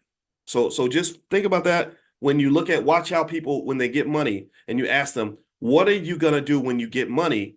A lot of people will say, I'm going to buy me this, I'm going to buy me that, I'm going to get me this, I'm going to get me that, right? But then you got other people who say, the smarter people, more financially conscious people say, I'm going to acquire this asset that is going to generate income for me or whatever. I want to get that building. I want to start that business. I want to go buy these shares of stock. I want to own more shares of Facebook so I can sell these stock options and make $10,000 a month selling the stock options or whatever it is, right? So let's keep going. Number 3, continuous learning versus a fixed skill set. Wealthy people tend to understand that learning is dynamic. It's something that happens throughout your life. I can confirm to you as a college professor, whatever you learned in college, it ain't going to be relevant 20 years after you graduate. It ain't going to be relevant 10 years after you graduate. So the continuous learning, what that does is it allows you to take advantage of the opportunities that emerge in a constantly changing world. So wealthy people tend to they tend to learn their whole entire life, and learning becomes very important. Number 3, risk management versus risk avoidance. It says here that wealthy people understand and manage risk to seize opportunities, whereas poor people often avoid risk, fearing potential losses. So in the Prime program, one thing that we talk about a lot is I talked to you guys about 2 emotions that you want to avoid when it comes to investing. Those are fear and greed. Fear will cause you to miss opportunities. The word poor stands for passing over opportunities repeatedly. So a lot of people that stay poor, they stay poor because they're afraid of certain things, like they're scared of the stock market. A lot of you have relatives that are afraid of the stock market. Let me know. Give me a yes if you do. And then let me know if you got a grandma or something who tells you the stock market's the devil and the economy is going to crash and everything, all hell's going to break loose if you buy shares of IBM stock or Microsoft, right? And this fear causes us to either not to participate in certain parts of the economy or to run when things get hard. A lot of times fear makes us run. It makes us run. Fear can make you run from a good relationship because you never had anybody treat you that well before, so you get nervous. Fear can make you run from good investments because maybe you have a tough month or two in a stock and you see it drop and you get scared, so you just sell, right? And this causes you to miss wealth because most of the wealth is made during the recovery. So risk management versus risk avoidance. Wealthy people understand the connection between risk and reward. The more risk you take, the more reward you get. Whereas sometimes having a poverty mindset can sort of scare you into doing things that you think are safe and stable, like that one job with one income stream as a source of security, when really that's not secure at all. There's nothing secure about having one stream of income, especially if you're a single parent. That means if that one stream of income is done, you're in big trouble. There's nothing secure about depending on corporate America. Corporate America does not love you. These corporations are not loyal to you. These hoes ain't loyal. Corporations do not care about how much disruption they will cause to your family when they fire you or release you from your job. So really, when you think about risk management, you got to understand that the things we used to think are safe are actually risky. We thought it was safe to depend on some company run by a white man to pay our bills and we'd be okay. And I don't think that that's True. I don't think, again, I told you I'm a cynic. I don't believe in depending on other people. I don't think Black people really have any friends. I really don't. I feel like we have to be our own best friend, which means financial security is something you have to create for yourself. All right, so let's keep going here. Number five would be networking versus doing it all by yourself. A lot of wealthy people understand that relationships are a form of wealth. They understand that team building is an important part of wealth. Delegation is an important part of wealth. I heard a billionaire say one time, he said, nobody can work hard enough to make $1 billion. He said that being a billionaire is not about how much work you do. He said it's about how much work you get other people to help you with. You can't be an expert at everything. You can't be a jack of all trades. You can't be the secretary and the CEO and the marketing manager all at the same time. That's hard to do. So one thing, this is why I've told you, if we ever built the Dr. Boyce Watkins School of Economics, one class I would give all the kids is a class on relationship management. Literally, how to network, how to delegate, how to be a friend, how to form an ecosystem around you with healthy relationships that are going to help you become successful. I would have them read books by people like Dr. George C. Frazier, who's the networking guru of Black America. He's actually joining us in the Black Business School, by the way. These are the types of people I seek out, people who know what the hell they're doing. I don't care about you making a hit record or none of that stuff. I want to know what you can actually teach the community that's going to make them better. So Dr. George C. Frazier is he's excellent at networking and helping people understand that connecting with others is how you become successful. And the reason this is such an important point, and the reason I'm so emphatic about it, is because I really feel that hip hop culture, which is the dominant culture in the Black community, does not encourage collaborative energy. Right now, for example, you have the biggest beef on earth between two of the biggest rappers on the planet, and everybody loves the beef and they want to see them go at each other's throats. And it's gotten to the point where they're punching below the belt, calling each other, pedophiles, and people, somebody got shot. There's nothing beneficial about that. This has gone beyond just a competition of who can be the best artist. It's got to the point where people have died again. And I don't know about y'all, but I saw Pop get killed. I saw Biggie get killed. I've seen all the rappers die. I'm tired of watching people get killed. I don't like that. I'd rather see Drake and Kendrick work together and say, okay, now that we're even more famous than ever before, and now that we've got everybody's attention, we're going to show you what collaboration looks like. We're going to show you what repair looks like. We're going to show you what it looks like when two men, one Black man and one Black guy who's kind of a Black man, get together and work together to change the world in a positive way and go build something extraordinary. That's what I would like to see at this point. It's like, okay, y'all done fighting. Now I want you to do what boxers do, like Tyson. Tyson used to knock all your teeth out and punch your brains out, and then he would come and give you a hug and tell everybody how great of a fighter you are and the great competitor you are and all these other. I like that part of the fight. I like when the enemies show up as friends. Or when you watch the old cartoons. Remember the old cartoons where the one like the horse and the horse and the coyote would fight the whole time and try to kill each other, or Roadrunner and Bugs Bunny, and then at the end of the day they would like get together and become friends again. I think that's okay, right? So long story short, that networking, that working together, that desire to work together, that desire to have collaborative energy, that will propel you much further than always being alone or always being combative and always being competitive with other people. It's okay to compete, and we all compete on a certain level, but you're so much better off with a friend than you are another enemy. I really just kind of think that that's something that is not cultivated enough. I really honestly think hip hop culture really adds to that because it breeds that narcissism. Like, I'm gonna make a whole album telling you how I'm so much better than you and how important I am and how I'm more significant than you. I told you when I got on the phone with Kanye and he told me that he was the most important person on the planet next to Vladimir Putin. And I literally was like, what's the point in telling me this? I do not care. Like, that's the weirdest thing I've ever heard anybody say to me. And what makes you think that that's the most important use of our time in this conversation? I don't get it. I don't get it. I don't get it. So long story short, I would say that learning that networking skill, that collaborative energy, is not just about learning the specifics of how to network with other people, but it's also about learning the specifics of what it just means to be a good person.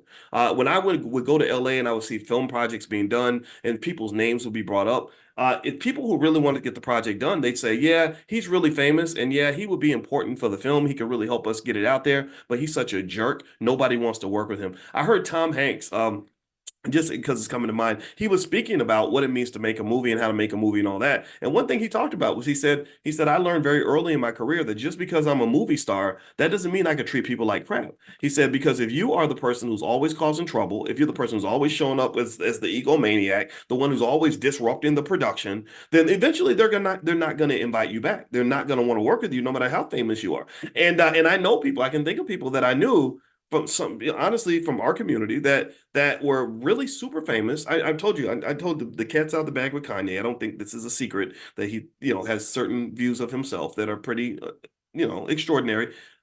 There are people like that where they'd sit there and they couldn't understand why nobody would want to work with them, and I'd be like, well, I wouldn't want to work with you either because you're kind of a jerk. Like, who wants to work with somebody who constantly reminds you that they're better than you? Like, that's terrible. What's the point in doing that? What's the point in having all these insecurities that show up as narcissism and ego? Ego is nothing more than a cover for an insecure person. I was speaking to a young guy just the other day. He happened to be a young hip hop artist, and his name's getting out there. He's getting kind of famous, and I love mentoring young people when they're on their rise. It's really fun to watch.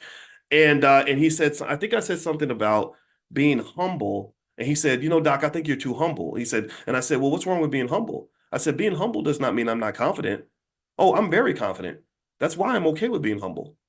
I said, it's y'all's rap. You rap dudes. Some of y'all, not all of you, but a lot of y'all just loud. A lot of you, like Diddy. Diddy was loud. Diddy wasn't really a guy who ever really accomplished a lot of the things that he said he was going to do. He would just talk. And I said, where I come from, men who talk a lot are usually the men who have no substance. I come from a place where men are supposed to have substance. And so if you're a man that has substance, you don't have to be loud. I said, I'm not going to tell you what I'm going to do. I'm going to do it. I'm just going to show up and do it.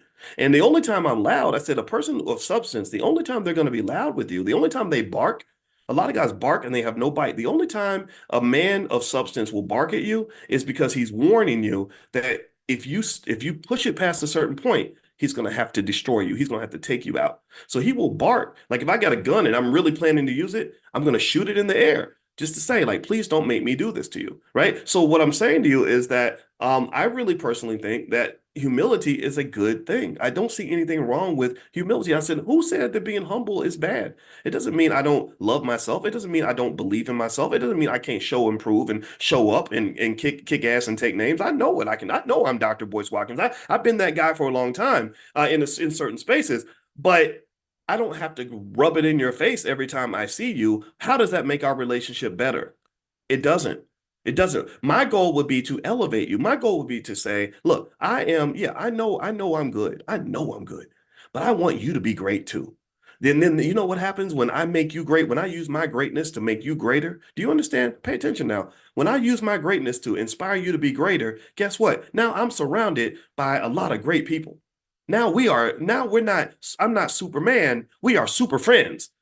Super friends can always kick the ass of Superman any day of the week. Do you know what I'm talking about? Anybody remember Super Friends, where Super Friends had all these buddies that were all like had these special powers, shape of a tornado, right? And Aquaman could go in the water, Wonder Woman was coming through with the invisible airplane, and then Superman would show up, right? That Super Friends are always greater than Superman. So don't try to be Superman. Become Super Friends. Then you can still be Superman. He didn't lose any power because he had allies. He didn't become weaker because he supported other people. There was nothing about working as a team that made him into a simp. No, Superman, he secured himself and he took the weight off of himself. He didn't have to do it all by himself. And this is what I wish we would get into when it comes to Black leadership. I don't want to see Superman. I'm tired of seeing some Negro show up. I am the leader. I am the King Kong. I'm the greatest. I don't want to see that. I want to see super friends. I want to see a big committee of trustees, 10, 20 people working together, like I saw with that image with the black men in the 1960s, where all the black men got together and put their egos to the side and did a press conference together. And that to me was a beautiful image. That to me was far more beautiful than any one guy showing up and saying, I'm going to do it all by myself. That doesn't work. All right, so let me keep going. All right, if you want to know where a good prototype of that, look at like the Anti-Defamation League. And nobody knows who the Jewish leader is in America, do we? Give me a yes if you know what I'm talking about. Like, nobody can name one guy. Oh, it's Rabbi Smith, who's the leader of the whole Zionist community. There's no one guy. There's no one guy. Nobody, you can't even name any of the guys, right? Because they're like, no, we're all a part of something bigger than ourselves. That's what real power looks like. Like, even with China, you got one guy, Xi Jinping, the president, but you know how many thousands of other leaders are aligned with him? You know how many like they got billions of people all aligned under the same mission. One China, right? That's how you get power in this world. So anyway, let me keep going. A couple more things. Difference between rich people and poor people. Rich people tend to be proactive, whereas poor people, unfortunately, are reactive. If you are proactive, that means you're investing for the future. That means you're preparing for when things are going to get bad. That means you're preparing to take advantage of opportunities. Reactive is where you wait for things to happen and then you just react to it and you get mad because you say, white people came in and took my neighborhood. Well, but they've been telling you could buy that, you could have bought that house for $10,000 for the last 20 years and you never did it. Because whatever you did other things with your money, and now you're mad because now some white lady bought the building and she's got they're building a Whole Foods and a dog park in the neighborhood and they're taking it from you, but they couldn't have taken it from you if you were the actual owner. It would have been harder for them to take it from you anyway. All right, so next, wealthy people tend to think in terms of multiple streams of income versus one stream of income. I cannot overstate the importance of making sure that you and your children understand the importance of having multiple streams of income as a source of diversification and financial security. The first place multiple streams of income can start is very natural things like marriage and family. If you have a husband has an income, the wife has an income, the oldest child has an income, and whatever, and they're all living in the same house, well, that house is probably not going to fall because you've got three people who are all bringing in money into that house. That's one example of multiple streams of income. If you can't have that situation, maybe some of us choose not to get married, which is perfectly fine. I'm not judging that. There are other ways to have multiple streams of income through side hustles or working together with family, maybe just having a regular family meeting to talk about how you can generate multiple streams of income. That's important. Investments are multiple streams of income.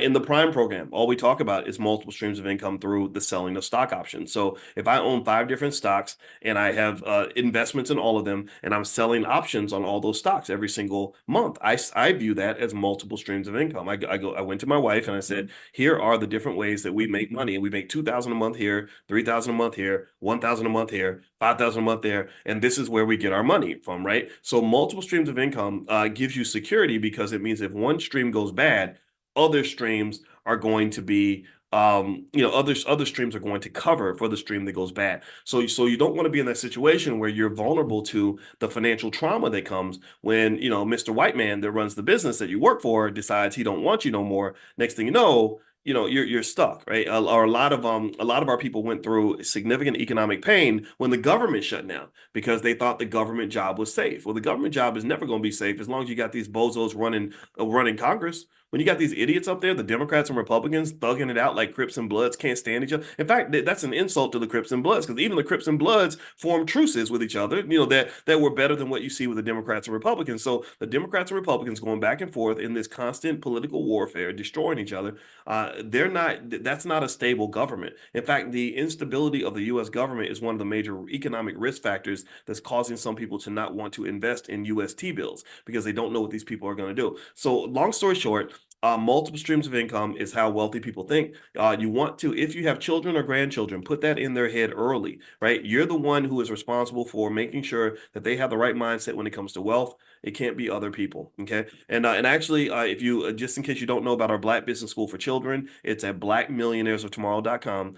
We have a series of programs on everything from real estate to stock market investing to crypto. They can get a certificate in every area, and it's great for them to do during the summer. Just give them a couple dollars of incentive to get through it. And what this will do is this will give them a financial literacy level that exceeds the average college educated adult. I guarantee, I'm not kidding. If your child is 8 years old, they're going to know more about economics at the age of 8 than most adults know at the age of 30. And so what you want to do, in my opinion, is you want to be extreme in terms of really preparing them for what's ahead because you see how much pain there is for people who are not ready. What I see when I see a 32-year-old Black man who's struggling to provide for his kids, can't pay child support or can't provide for his family, I see a person who was not prepared. They did not prepare themselves. Also, their parents did not prepare them for the world. Do you understand? Everything that's happening now is nothing more than a manifestation of what was done in the past. If you did not prepare in the past, then you're not going to be prepared today. But if you did prepare, then you're in a situation that's going to be much different from what you would be otherwise. So prepare, prepare, prepare. That's what rich people do. That's what smart people do. And so that's what we're going to do. All right. So anyway, guys, I'm going to get out of here. And again, our kids program is blackmillionairesoftomorrow.com. We also have financial flashcards. If you go to drboycebooks.com, just look up flashcards and you'll see all of our different flashcard bundles. We have a ton of stuff. We also have workbooks. So if you go to drboycebooks.com, look up workbooks and you'll see all of our workbooks for kids. And so if you want to get your kids ready, we have a whole curriculum that your kids can go through. And really, again, with kids, figure out what they want, offer it to them, give them, just again, like with our kids, if I really want them to do something, I just pay them to do it. And then they do it. Why? Well, because they want the money so they can go and shop at the mall or whatever they're going to do. And so they don't have the long-term vision I want them to have, but I have the long-term vision. Like I can see how what she's doing at 13 is going to play out when she's 33. So it is my job to have vision in the areas that she does not have vision until she gains the vision herself. Do you understand? So a lot of the things, and when I talk to the kids, I explain to them, I said, some of the stuff I say to you, you're not going to even understand any of this, but all I'm asking you to do is one thing. I need you to just listen to me, and I want you to take what I say and put it in your pocket. And I believe that it's going to activate when you're about 25 years old. When you get out in the world and you start to see the things I've seen, and you live in the life that a lot of us have lived, and you kind of get to know that the world does not love you the way we do, you're going to have this in your pocket. You can pull it out, and you know it's going to work because I'm not a failure. You know I'm a solid guy. You know I'm not going to say this if I didn't care about you. So you know that this is going to help you get through that storm. And I want you to have this because I remember when I was in my 20s, there were some things that I wish I'd had that I did not have. There were some things I didn't understand. Like I didn't understand, for example, that if you're having a bad relationship, you probably shouldn't fix it yourself. You could probably go read a book or talk to a therapist and they will make things better. I wish I'd known those things. I didn't know that there were ways to make money other than getting up and going to a job. I kind of knew it theoretically, but I thought investing was for white people. I didn't even internalize it enough. I knew it. I understood it. I could teach it, but I didn't really apply it, right? But if I'd known then what I know now, like, I don't know, the stuff I trained you guys on with stock options and all that, I would have had a whole different existence. Everything I would have done would have been different, right? So give them the information, sit there with them, become the teacher that they need, and I guarantee you they're going to be much more successful in life because life is hard, life is complicated. Most people are not prepared. I want your family to be ready. All right. So I'm going to get out of here, guys. Have a great day. God bless you. I'm going to the Get Money Fest now. If you're in Philly or nearby, feel free to stop by. They're going to be there for 6 hours. I'd love to shake your hand and meet you in person. So the URL is getmoneyfest.com if you guys want to join us. All right. So have a good day, everybody. Let me get out of here. I got let wait and so and so I have to explain to people sometimes, because when you do stuff like this, you meet all different kinds of people that might be interested in for different reasons. And sometimes I meet people that are what I might call like blackety, blickety, blickety black. And they impose certain ideas toward me like, okay, that means that white people are never, ever allowed anywhere near anything that we're doing. And I'm like, no, I'm not threatened by that. The same way, my daughter was born in Jewish hospital. They didn't tell me I couldn't be there because I was black. If I wanted to go to the Notre Dame University, clearly run by the Catholic Church or by people that are Catholic, they don't tell me I can't attend Notre Dame. So I said, we got white people in the black business school. Why wouldn't you want to learn from intelligent black people? I think that we should be leading the world. We are the smartest people in the room 9 times out of 10. We are the only people actually that can say that we survived the slave dungeons, the Middle Passage, 250 years of the most brutal slavery known to man, 100 years of Jim Crow, another 40, 50 years of mass incarceration, the war on drugs, and we're also surviving whatever they're doing to us right now. We won't know about that till for another 50 or 60 years. That's when all the FBI files will be released, and we're gonna find out what they're doing. Like, 'cause I'm still trying to figure out what happened to hip hop music, how we went from Tribe Called Quest and KRS-One to Kill Die Nigga Die. Like who did that? Who was responsible for this, right? Because we were not on that committee. This was not something that we decided to do. But I think that you have to be thoughtful about these, what I perceive to be very deliberate efforts to degrade our culture and short circuit us from becoming who we're truly meant to be. Now, first off, I want to say thank you to JJ and her vanilla milkshake. Awesome guy wearing the Black Excellence shirt. If I saw that shirt, I said, okay, he's a cool dude. And thank you so much for having me. I'm very honored to be at your event. I have so much respect for what you're doing. And I love the fact that you work together as a couple. That's what my wife and I do. And also, I want to mention that it's interesting. I was watching Asia's brilliant conversation about quantum wealth theory. First of all, I like the title. I said, wow, that's a great title. I wonder what this is about. Because quantum physics and quantum mechanics, if you study that stuff, it's just mind-boggling. Albert Einstein, he used to call it spooky math. I think that's what he called quantum physics, because it didn't make any sense. Quantum entanglement and the double slit experiment that she talked about. All that, so I'm a little bit of a nerd. So I was like, okay, let me see what she's got. And then she starts breaking down the brain and behaviors and everything. And I said, I wish my wife was here, because my wife happens to be a therapist and an expert on the subconscious mind. And she is a smart black woman. I'm very proud of her for that. She reads about 22 books a year.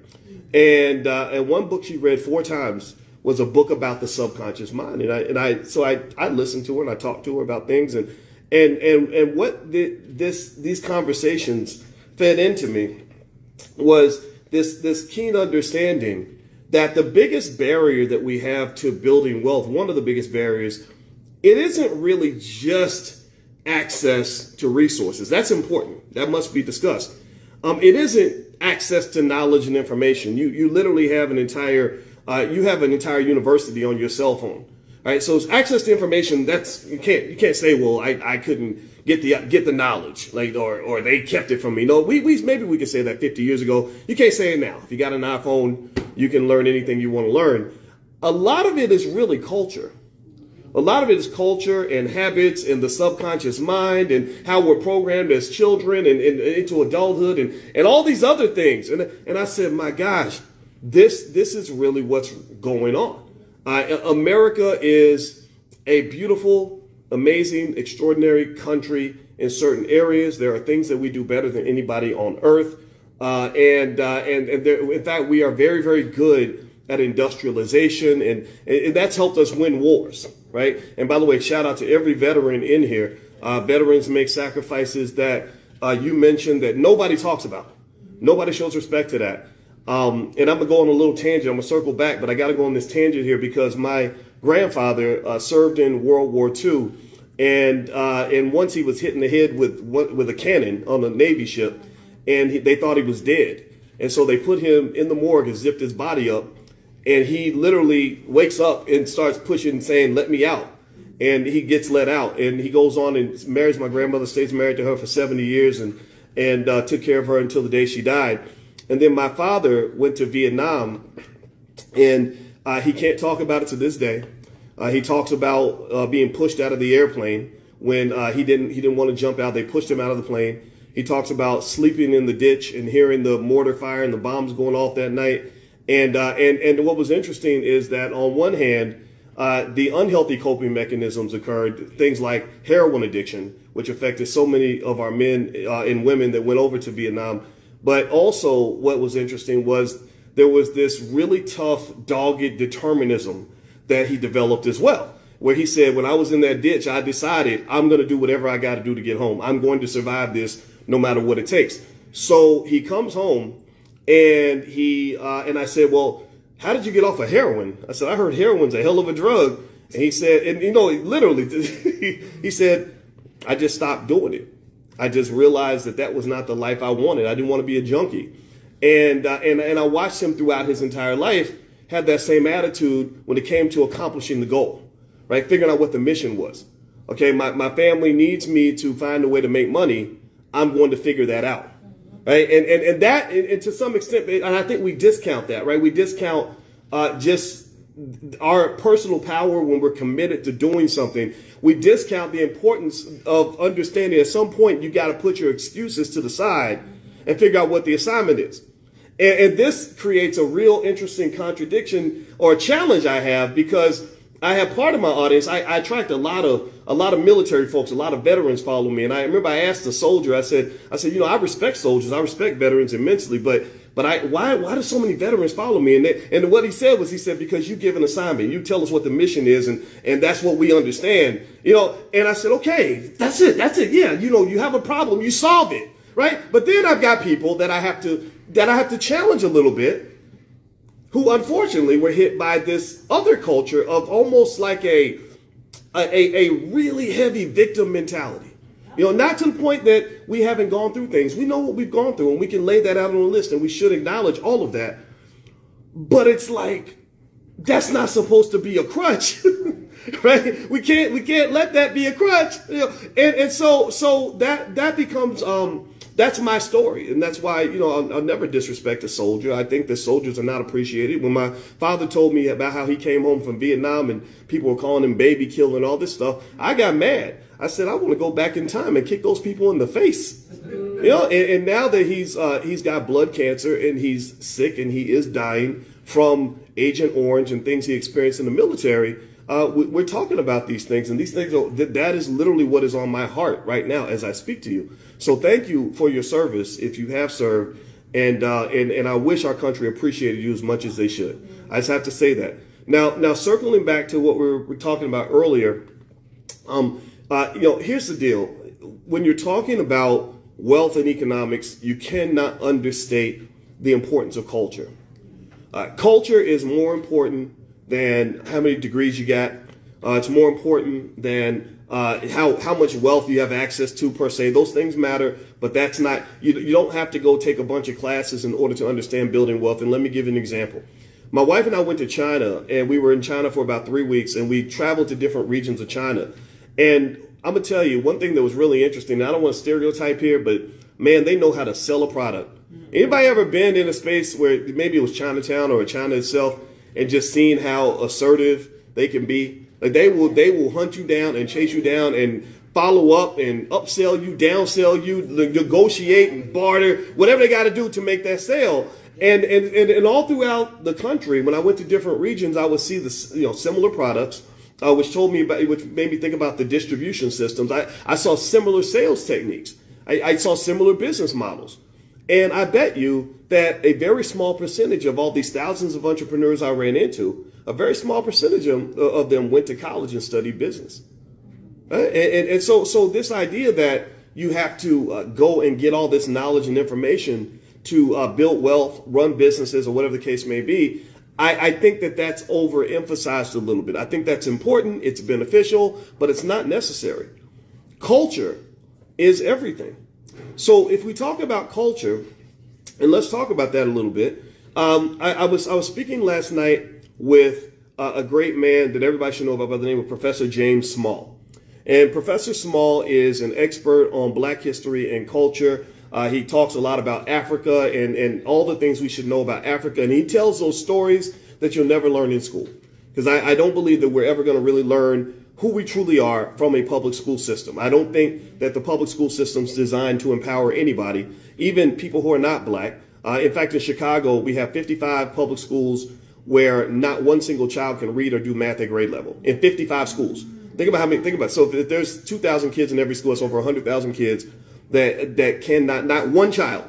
Right? So this is an issue, and it's not just an issue that affects Black people. There are lots of documented stories and information about why the public school system was designed, what it was supposed to teach you to do. It was designed to manufacture workers. It's one of the reasons that the Rockefellers poured so much money into the public school system, because they said, we don't want people thinking independently. We don't want a bunch of people that want to start businesses. We want people that are going to become cogs in a wheel, that are going to understand their part in this mass production process. So school kind of rewards you for sitting down and shutting up more than it rewards you for being creative and intelligent and taking risks and all these other things that you have to do in order to build wealth.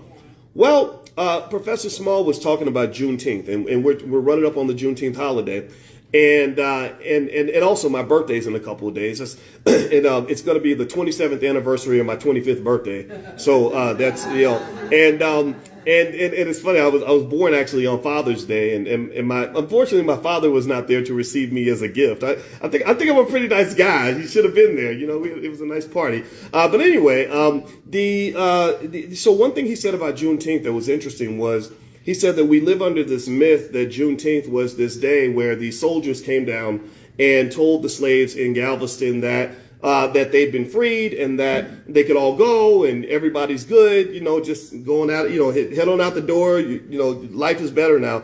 He said, actually, this is according to Professor Small. I just learned this last night, so I still have to go verify everything, but he's a smart guy. He knows a lot of stuff. He said, actually, that wasn't true.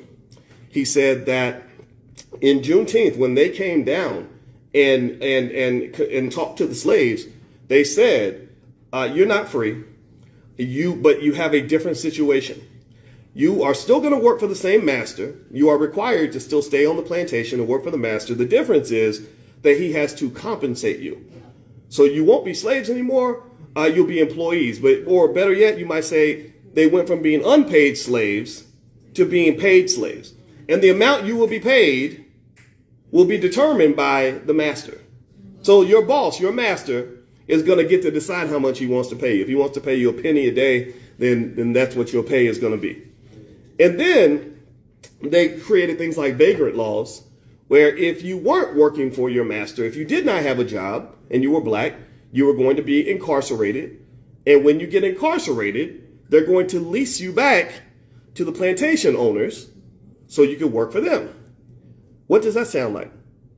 Anybody know about a system does that sound familiar to y'all at all? Is there any system where we incarcerate people and then sell them to corporations for small amounts of money? I don't know. I can't remember. It starts with a P. I can't. Not OPP. And then he said there was a third group of slaves who said, to hell with that. He said that this is, and again, this is not documented in history. He said there was a third group of slaves that said, well, you're just going to do what you got to do. I'm not going back to that situation at all. We out of here. So if you got to shoot us, you got to catch us, try to kill us, whatever, catch me if you can, but we out of here. And these were the individuals that went and set up a lot of the very prosperous black towns all across the United States, like the Black Wall Street. Remember, Tulsa, Black Wall Street was just one of hundreds of towns that were set up and one of hundreds that were burned down and destroyed. So the story, it was a systematic kind of issue. And I heard what Professor Small said, and I said, that is so fascinating how that links directly to the world that we live in today. I said, because if you think about it, we kind of have at least three broad categories of people in our community. We have those of us that went to college, went deep in debt, got our student loans, and then went to become slaves in the corporate plantation. We get stuck because we're so deep in debt, like a sharecropper, that you can't ever quit the job. And we're never given any other sort of transferable skills that would allow you to build wealth or create enough of an asset base that you could walk away from that job. That's a lot of us. That's just educated people, right? With the MBAs, BAs, BSs, JDs, PhDs, MDs, whatever other letters behind our name that make us feel like we're better than other people, right? Then you got like the street dudes, right? Some of us got people like that in our family. I got a bunch of them that didn't do all of that, but they out hustling, doing whatever. Well, eventually we know how that ends, right? Because, the music glorifies the drug dealer, but they don't show you what happens when they get locked up and get 50-year prison sentences. And then they become part of the labor lease program, which is, again, just it follows from what they did back at Juneteenth, right? And then you have that third category. You have the third category of people that said, I'm going to be free by any means necessary. And these are the people that I relate to the most. These are the people that I love talking to. These are the people that have the courage and the vision to understand the assignment, who understand what freedom actually looks like, who understand what it really means to be quote unquote successful, who are determined to get there, who are preparing their children for freedom and success. And those are those people that are fighting to get away from the corporate plantation. Doesn't mean, again, I told my daughter, I said, it's okay to work for somebody. I said, but there's a difference between working for somebody because you want to versus working for somebody because you have to. And I said, my job as your father is to make sure you always know the difference and that you always have a choice. I want you to have options. I want you to be happy. Happiness is directly linked to options. They find that, for example, when they did a study on rats and they put rats in a cage and they would hit them with electric shocks. And they had one group of rats that had no options. They had no ability to stop the shocks. They would just go through pain just randomly, and they didn't know where it was coming from or how to change it. And then they had another group of rats that learned that created learned behavior, where they gave them an option where you feel the shock, and then if you hit a button, you can make the pain stop. You can make the pain go away. You can stop the shocks. And they found that when they measured serotonin in the brains of these rats, meaning how depressed they were, they found that the rats that were in the cage that were stuck were more depressed than the rats who had options. So if you want to know why so many of our people struggle with anxiety and depression at epic levels, and we die young because of it, as Miss Asia brought up earlier today in her brilliant way, it's a lot of times because we don't have options. We feel stuck. It sucks to be stuck. So when I talk to my 12-year-old and we're talking about all the things she wants to do, she's a singer, dancer, actress. She's just got this love, and she gets up and gives Emmy Award speeches during the Emmys that nobody asked her to create, but she'll come down in her award dress and will literally give us an acceptance speech, and we're like, ain't nobody gave you nothing, girl. What you doing? But that's what she does. That's in her soul. That's who she is. She makes up dance routines and everything else. Every single day she does this. And so I said, okay, you want to be a dancer and actress and all these other things. I think that's great. Let's go study some models where you can create that life and still have options. Let's study Tyler Perry. How did Tyler Perry build his own economic empire and eventually buy BET? And I said, because Tyler Perry, he doesn't have to audition to be the star of any movie that he ever makes. No. He doesn't have to audition. He gets to pick who the stars are. If Medea's going to be the star, then Medea's going to be the star. I said, let's study that business model. Let's talk about how the economics will play a part in you having what I think is very important for you, which is options, which is connected to something that I know is important to you, which is happiness. So when we talk about what she wants to do when she grows up, I don't even talk about things like professions, or you want to be a dentist or a lawyer or a doctor. I say, no, I just want you to be happy. And I know we can agree on that. We may not agree on whether or not you should be an attorney or a physician, but we can agree that you want to be happy. So let's talk about how the economics connects to your freedom, which connects to your happiness, which also comes with things like knowledge of self. Some people don't even know what makes them happy. They watch TV and they think that material stuff makes them happy. But that don't make you happy. That gives you a temporary high, a big injection of dopamine that makes you feel like you're happy for a while. I mean, when I got my first job, when I finished college, I was literally the black sheep of my family. I was a complete embarrassment because I was in school till I was 31 years old. And if you know about anything about black families, you know that guy who's still in school at 28, 29 years old, and you're going to get made fun of. So I go to family reunions, and they wouldn't have anything to say to me all the time. They just kind of say, so you still in school, huh? So I got my first job when I was 31 years old. And as JJ mentioned, she was accurate. I was the only black person on the planet, male or female, to get a PhD in finance that year. It was really, really hard to do. Most difficult thing I ever did in my life, right? And I love it though, because it was difficult, and there was some trauma, there was some abuse. Me and my wife, we bond around the trauma we experienced going through our PhD program. It's the most petty, crazy, ridiculous space ever. But there's the bright side of that these tough experiences make you a tough person, right? So ultimately, through my therapy journey, which I think JJ was so on point about therapy. Therapy does wonders for you. I love my therapist. I was supposed to talk to her today, but I'm here, so I can't talk to her. But I've learned how you can actually take these tough experiences and sort of dispose of some of the negative pieces and really use the positives to make you strong. Because if you think about it, every superhero in any Marvel movie, he always has a terrible origin story. He or she. There's always like something horrible they had to go through to gain their superpower. And so when I look at my father, who has a horrible origin story, being pushed out of the airplane in Vietnam, the heroin addiction, getting shot at, he's had to kill people in his life several times. I also see the superhero. I see the man who can't be stopped. When my father decides something's going to happen, it would usually happen. When it came time to provide and protect his family, I didn't see some sniveling man at the dinner table complaining about how the white man won't let him take care of his kids. I saw none of that. I saw a man who showed up in the way he needed to show up for the people that needed him to show up in an appropriate way. I saw that, and I modeled that, and I love that. Right? So I went through my little version of it. I didn't go through anything like what he went through, but I did go through my own version of sort of this academic mistreatment and everything else. So I got out, and I got my first job, and I was making a lot of money relative to what I was making before. I went from making about $12,000 a year as a grad student to making $115,000 a year as a faculty member. So the amount of money I made in a year became the amount of money I made in a month. So when I got that first paycheck, You can tell me nothing. I thought I won the lottery. I wanted to do cartwheels down the hallway. You talk about money literally making you happy. It did. That day, money was my happiness. And I felt that way for about 6 months until the dopamine kind of wore off. And then at that point, you get what I would almost call almost like an addiction where you're used to the money now. Now you need the money, but getting the check, you just check to make sure it's the right amount and you put it in your account. You don't think about it anymore. And then you got the rest of your life to deal with.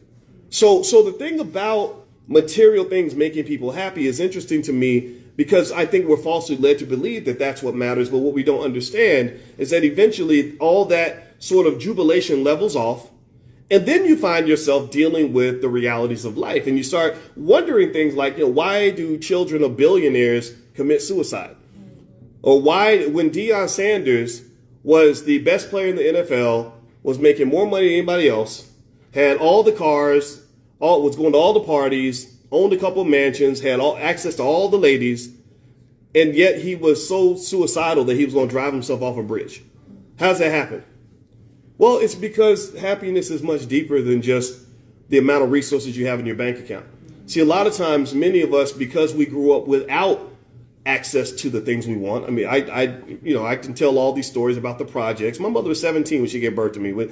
I asked my mother, I said, who was in the hospital with you when I was born? And she said, me and the nurse. That was it. I said, nobody else was there?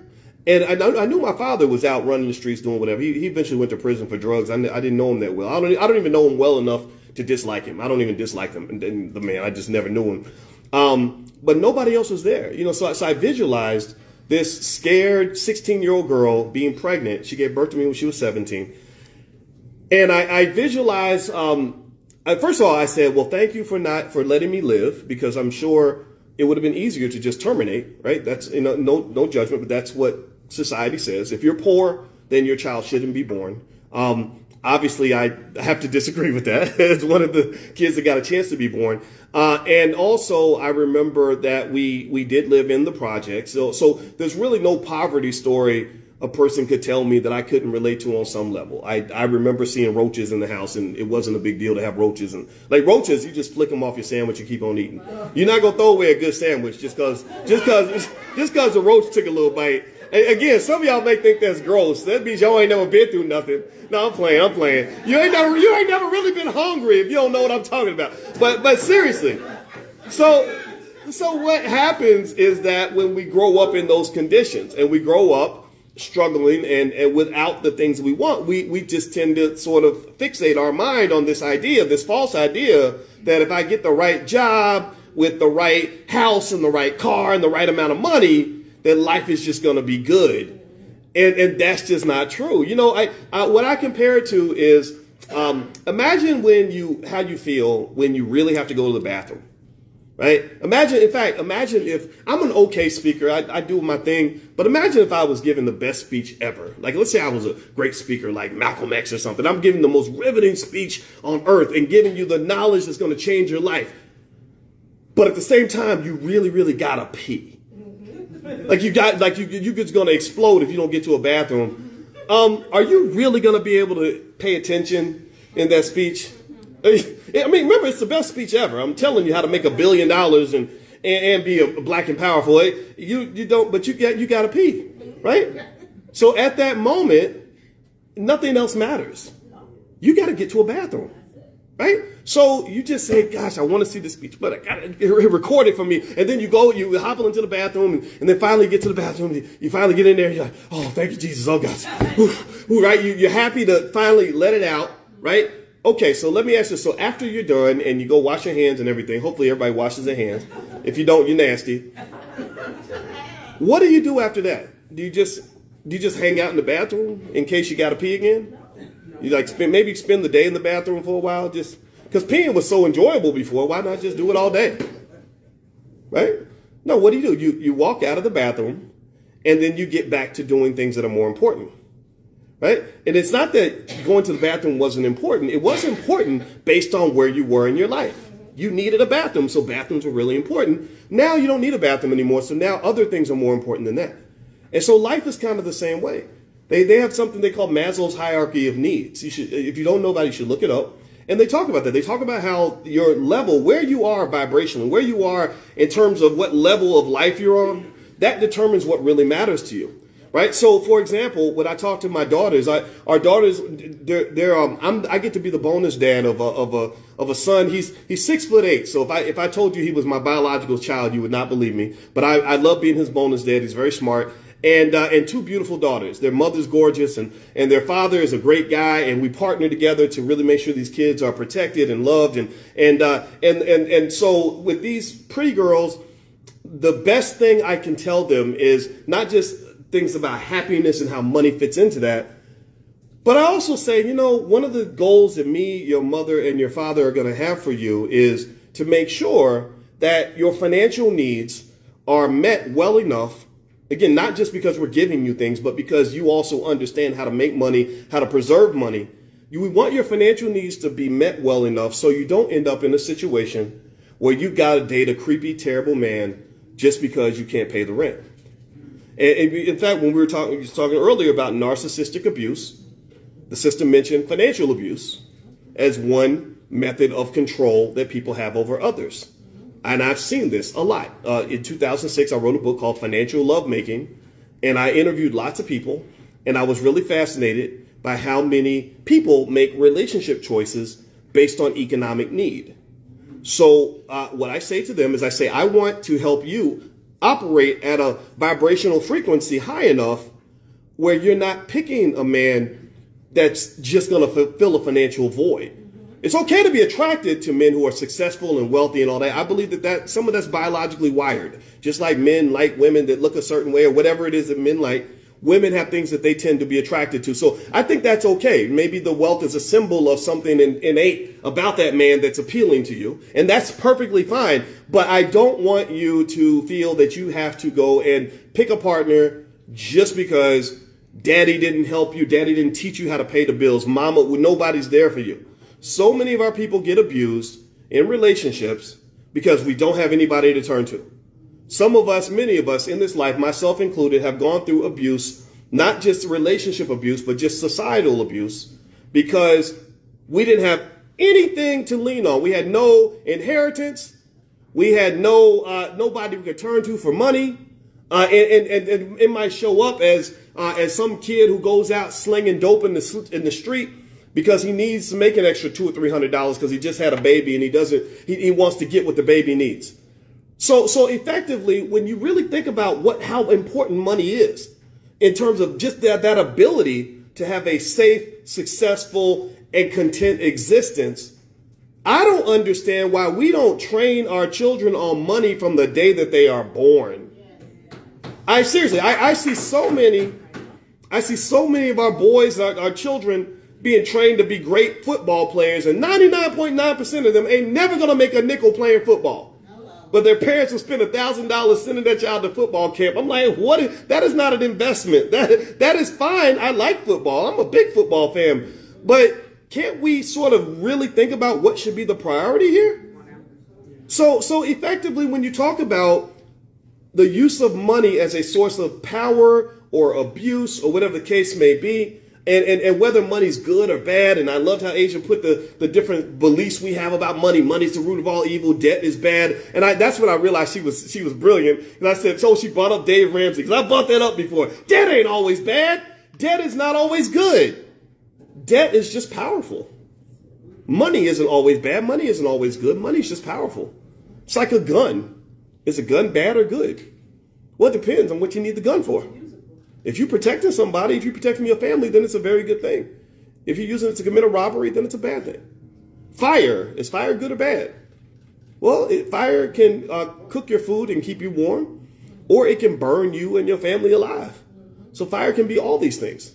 So money is very powerful. And here's the thing, here's the problem. Here's what we gotta hack into this and understand this issue is that financial abuse that the sister was talking about in terms of relationships, it doesn't just happen in romantic relationships.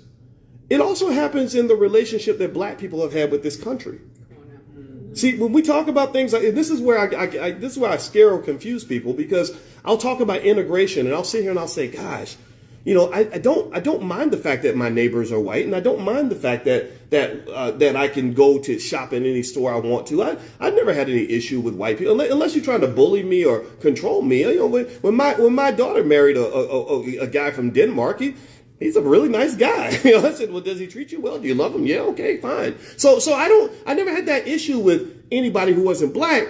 But what I do think about is I ask ourselves, I say, what did integration actually really do for us that I can really point to in terms of saying, okay, we are clearly better off after integration, right? Okay, let me see. Do we have more wealth than we had before integration?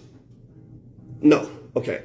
Because we own more land. We owned 100 times more land in 100 years ago than we do, or 20 times more land, or 50 times. It's some number. I got to look it up. But we owned a lot more land before integration than we do now. Do we have more businesses now than we did before integration? No, we don't. We traded our businesses in for student loans and corporate jobs. That's what we did. In fact, we used to own a sports league. We had something called the Negro Leagues. We had the Golden Glory Sweepstakes, which is basically a black NASCAR. We had a lot of stuff. Your ancestors weren't just sitting around waiting for people to save them. They were actually building things and creating things out of necessity. Okay. Are families stronger now than they were before integration? Do we have stronger families, or have we kind of fallen off the rail a little bit? No. 76% of all black kids don't even have a daddy in the house. And we don't even think daddies even are important anymore. We think fathers are just this stupid little accessory that you tack on for convenience, when we would never assume that it's okay for 76% of our children to not have a mother in the house. But why do we think it's so normal for 76% of our kids to not have a father in the house? Maybe we need to process that a little bit. So you can go down the list. Educationally, were we better educated before integration or after? I don't know. Well, we got 55 public schools in Chicago that receive probably billions of dollars in funding that don't have one single child that can read or write or do math at grade level. Nope. So when I think about integration, here's what I see. Here's what I visualize. And JJ, let me know when my time is low, because I don't want to over talk. About 10 more minutes? Is that okay? Okay, I'm going to do 10 more minutes. What I visualize with integration is a marriage, and it's an abusive marriage. And it was a scenario where you formed a partnership where perhaps we were misled into believing that we would be equitable partners in this relationship. We thought we were going to sort of split the power, split the wealth, split the possibility. And that wasn't really the plan. That wasn't the plan. The plan was not to integrate you so you could be equal partners. The plan was to integrate you so that you could become subordinates. The plan was to commodify you. To some extent, black people we're like the KFC chicken that was invited to somebody's house for dinner. So the chicken arrives at the house thinking he's about to eat good, and he don't understand that, no, you are the dinner. We're going to put you in the middle of the plate. And you're like, ooh, we're going to put you in the middle of the table. Ooh, I'm going to be in the middle of the table. I'm getting all the attention, right? And you don't understand. They're going to carve a piece of your butt off and cook you because you are the commodity. So to some extent, what happened with integration is not, again, this is important to understand. Integration was not a bad concept. Just like marriage. Is marriage bad or good? Well, it depends on who you're married to. It depends on the nature of that relationship. So integration in itself was not a bad or a good concept. But in America, where you're dealing with this concept where unfortunately many whites were led to believe that they were superior to black people. And then also simultaneously, it takes two to tango now, you have a lot of black people, even to this day, who sort of have an inherent inferiority belief. We believe that we're supposed to serve somebody else, right? So it's a perfect combination, like the pimp and the hoe, right? Pimps can't pimp everybody. A pimp would not be able to recruit my daughters because they have high self-esteem. They have fathers, strong fathers that support them. They have access to resources. So they wouldn't be good targets for a pimp. They're both beautiful girls. But if you have that little girl out there who doesn't like herself very much, who doesn't have food to eat, who doesn't have anybody that has her back, who maybe doesn't have a lot of knowledge and education, well, then she's going to be a ready target. And pimps can smell this. Predators can smell this. So to some extent in America, remember, capitalism is another one of those things that's very powerful. I don't see it as good or bad, But in America, unfortunately, we are kind of committed to the idea of predatory capitalism. We have a lot of predatory capitalism. I'm not anti-capitalist now. I think capitalism can do wonderful things, but there's some problem with a society that believes that it's okay that workers' wages have been going down while CEO pay has been just skyrocketing through the roof. There's something wrong with a society where the top 1, 2, 3% of the country is allowed to own half the wealth. Right? Like there's something wrong with a society where your government is $31 trillion in debt. And it's largely because there are people who believe wealthy people shouldn't have to pay more in taxes. I looked at that. I saw exactly when the U.S. debt started skyrocketing. Around 2000, President Bush pushed forward tax cuts. And he did that because at the time things looked good and there was a government surplus. And right after that happened, 9/11 occurred, which led to the Iraq and Afghanistan wars, which cost several $1 trillion. The big financial crisis of 2007 threw us further in debt, because remember, the first thing Obama had to do when he got into office was write a big check for about $700 to $800 billion to bail out the banks. Not to bail out the American people, but we bailed out the banks, we bailed out Wall Street, right? And then a few years later, you have the pandemic. Now the debt to GDP ratio, which is almost like a debt to income ratio. So think about a debt to income ratio if you're trying to buy a house. So the debt to GDP ratio went from maybe about 50% in the 1960s to being 165% today. So effectively, if you think about it like this. The U.S. government has $31 trillion in debt. Annual tax revenue is about $4.5 to $5 trillion. That's like a person making $45,000 a year being $300,000 in debt. So if you had a friend that was $300,000 in debt, but they were making $45,000 a year, would that person be financially secure? Would you say that that person's in a good financial situation? No, you would not. So that's what your government looks like. So effectively, to some extent, America is a country that has this interesting history where not only do we have the racism, but it sort of bleeds into the capitalism, and the predatory capitalism just kind of says we're going to prey on anybody who's weak, not just because you're black. We don't hate you just because you're black. We might hate you because you're poor or because you're not one of the wealthy and powerful in this country. So what is the solution? What's the best way to kind of look at this? What does this mean? Well, I do have this book. Feel free to take a look at it. It's called The 10 Commandments of Black Economic Power. Now, I wrote this book mainly because it is my firm belief that in order for us to improve our economic condition, we must address the economic culture that exists in our families. We have to stop raising our kids to make them believe that the highest height they can ascend to is to get a nice job with a nice office and then go run off and live in a white neighborhood. That can't do. Now, that's okay if that's what people do. I'm not judging that. What I'm saying, though, is that you have a lot of people, a lot of children that are so smart that they could become the billionaires that fund and create thousands of jobs. They could become the captains of industry, but instead, the little kid is 16 years old and he's good with computers, and somebody, what do they say? Oh, you're going to get you a good job. Right? That's what they used to say to me. And so here's the thing you got to understand is that if you look at Elon Musk, one of the richest men on the planet, Elon Musk is pretty much just an engineer who also learned how to be an entrepreneur, who took some risks and took his engineering skill and scaled that up into something where he's been able to create over 500,000 jobs, mostly for his community. If you look at the history of Jeff Bezos, another man who's worth over $100 billion, who created Amazon, if you look at his history, I've studied these guys because I like to reverse engineer. If you're doing something that's working, I'm gonna study that. Well, Jeff Bezos was just a techie kid, like a lot of our kids in our community, who then decided to take a chance to become an entrepreneur. He walked away from a very good, high-paying job. People told him he was stupid for doing this. And he went and he sat in a training class, a free class on how to become a librarian, how to run a bookstore. So he's sitting next to these librarians taking notes on how to run a bookstore. I kid you not. And that is literally the origin of Amazon. So my point is to say this, and this is what we'll end with, is I think we can do so much better. Yes.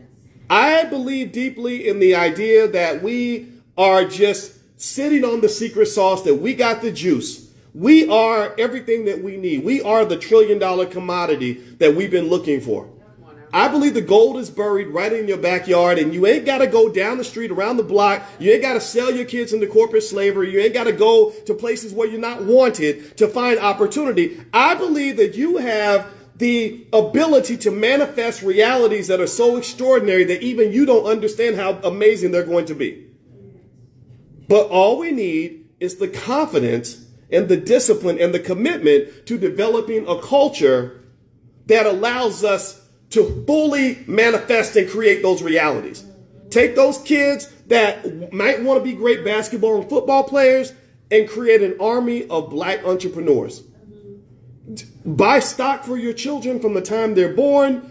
And then if you do that, and they will have so much money by the time they're 25 or 30. If you consistently buy them stock from the time they're born, by the time they're 30, they'll have so much money they'll never have to work for anybody. If you don't believe me, go to my website, boycewatkins.com. I have something there called a $5 a day investing plan. I had to create this because I had so many people that were giving me pushback because they've been led to the false belief that black people can't build any wealth, that black people don't have enough money to invest. So I said, okay, well, can black people afford chicken? They said, yeah. I said, absolutely. If I put a Popeye's chicken in the poorest neighborhood in America, in one day, there'll be a line out the door, around the corner, down the block, full of people that shouldn't be eating chicken. You know what I'm talking about. So let's pick $5 a day, which you can't even buy a Popeye's chicken value meal for $5. So if a person invests $5 a day consistently in any S&P 500 index fund, Victor Oscar, VOO is one that you can pick if you want one, if you want to start that for your child, or SPY, that's another one. If you do $5 a day in any S&P 500 fund as a gift to that newborn baby, by the time the child is 10, they have approximately $21,000. By the time the child is 20, they have approximately $102,000. By the time the child is 30, they have approximately $250,000. By the time they're 40, they have approximately $750,000. At that point, you're not poor anymore. In fact, after the first decade, you're not poor anymore. There's nobody that's liquid that has $20,000, $30,000, $40,000, $50,000 in the bank that could call themselves poor. What does that do? That changes the game. That means they don't have to spend their lives in slavery. That means they don't have to spend their lives doing work they don't want to do. They don't have to spend their lives in places that they're not wanted. They can actually go be free and manifest and live the life they're supposed to live. So let's do that for our kids, and let's make our people great, because that's what we deserve. And I believe it to the core of my heart. Thank you all very much for listening. I appreciate it.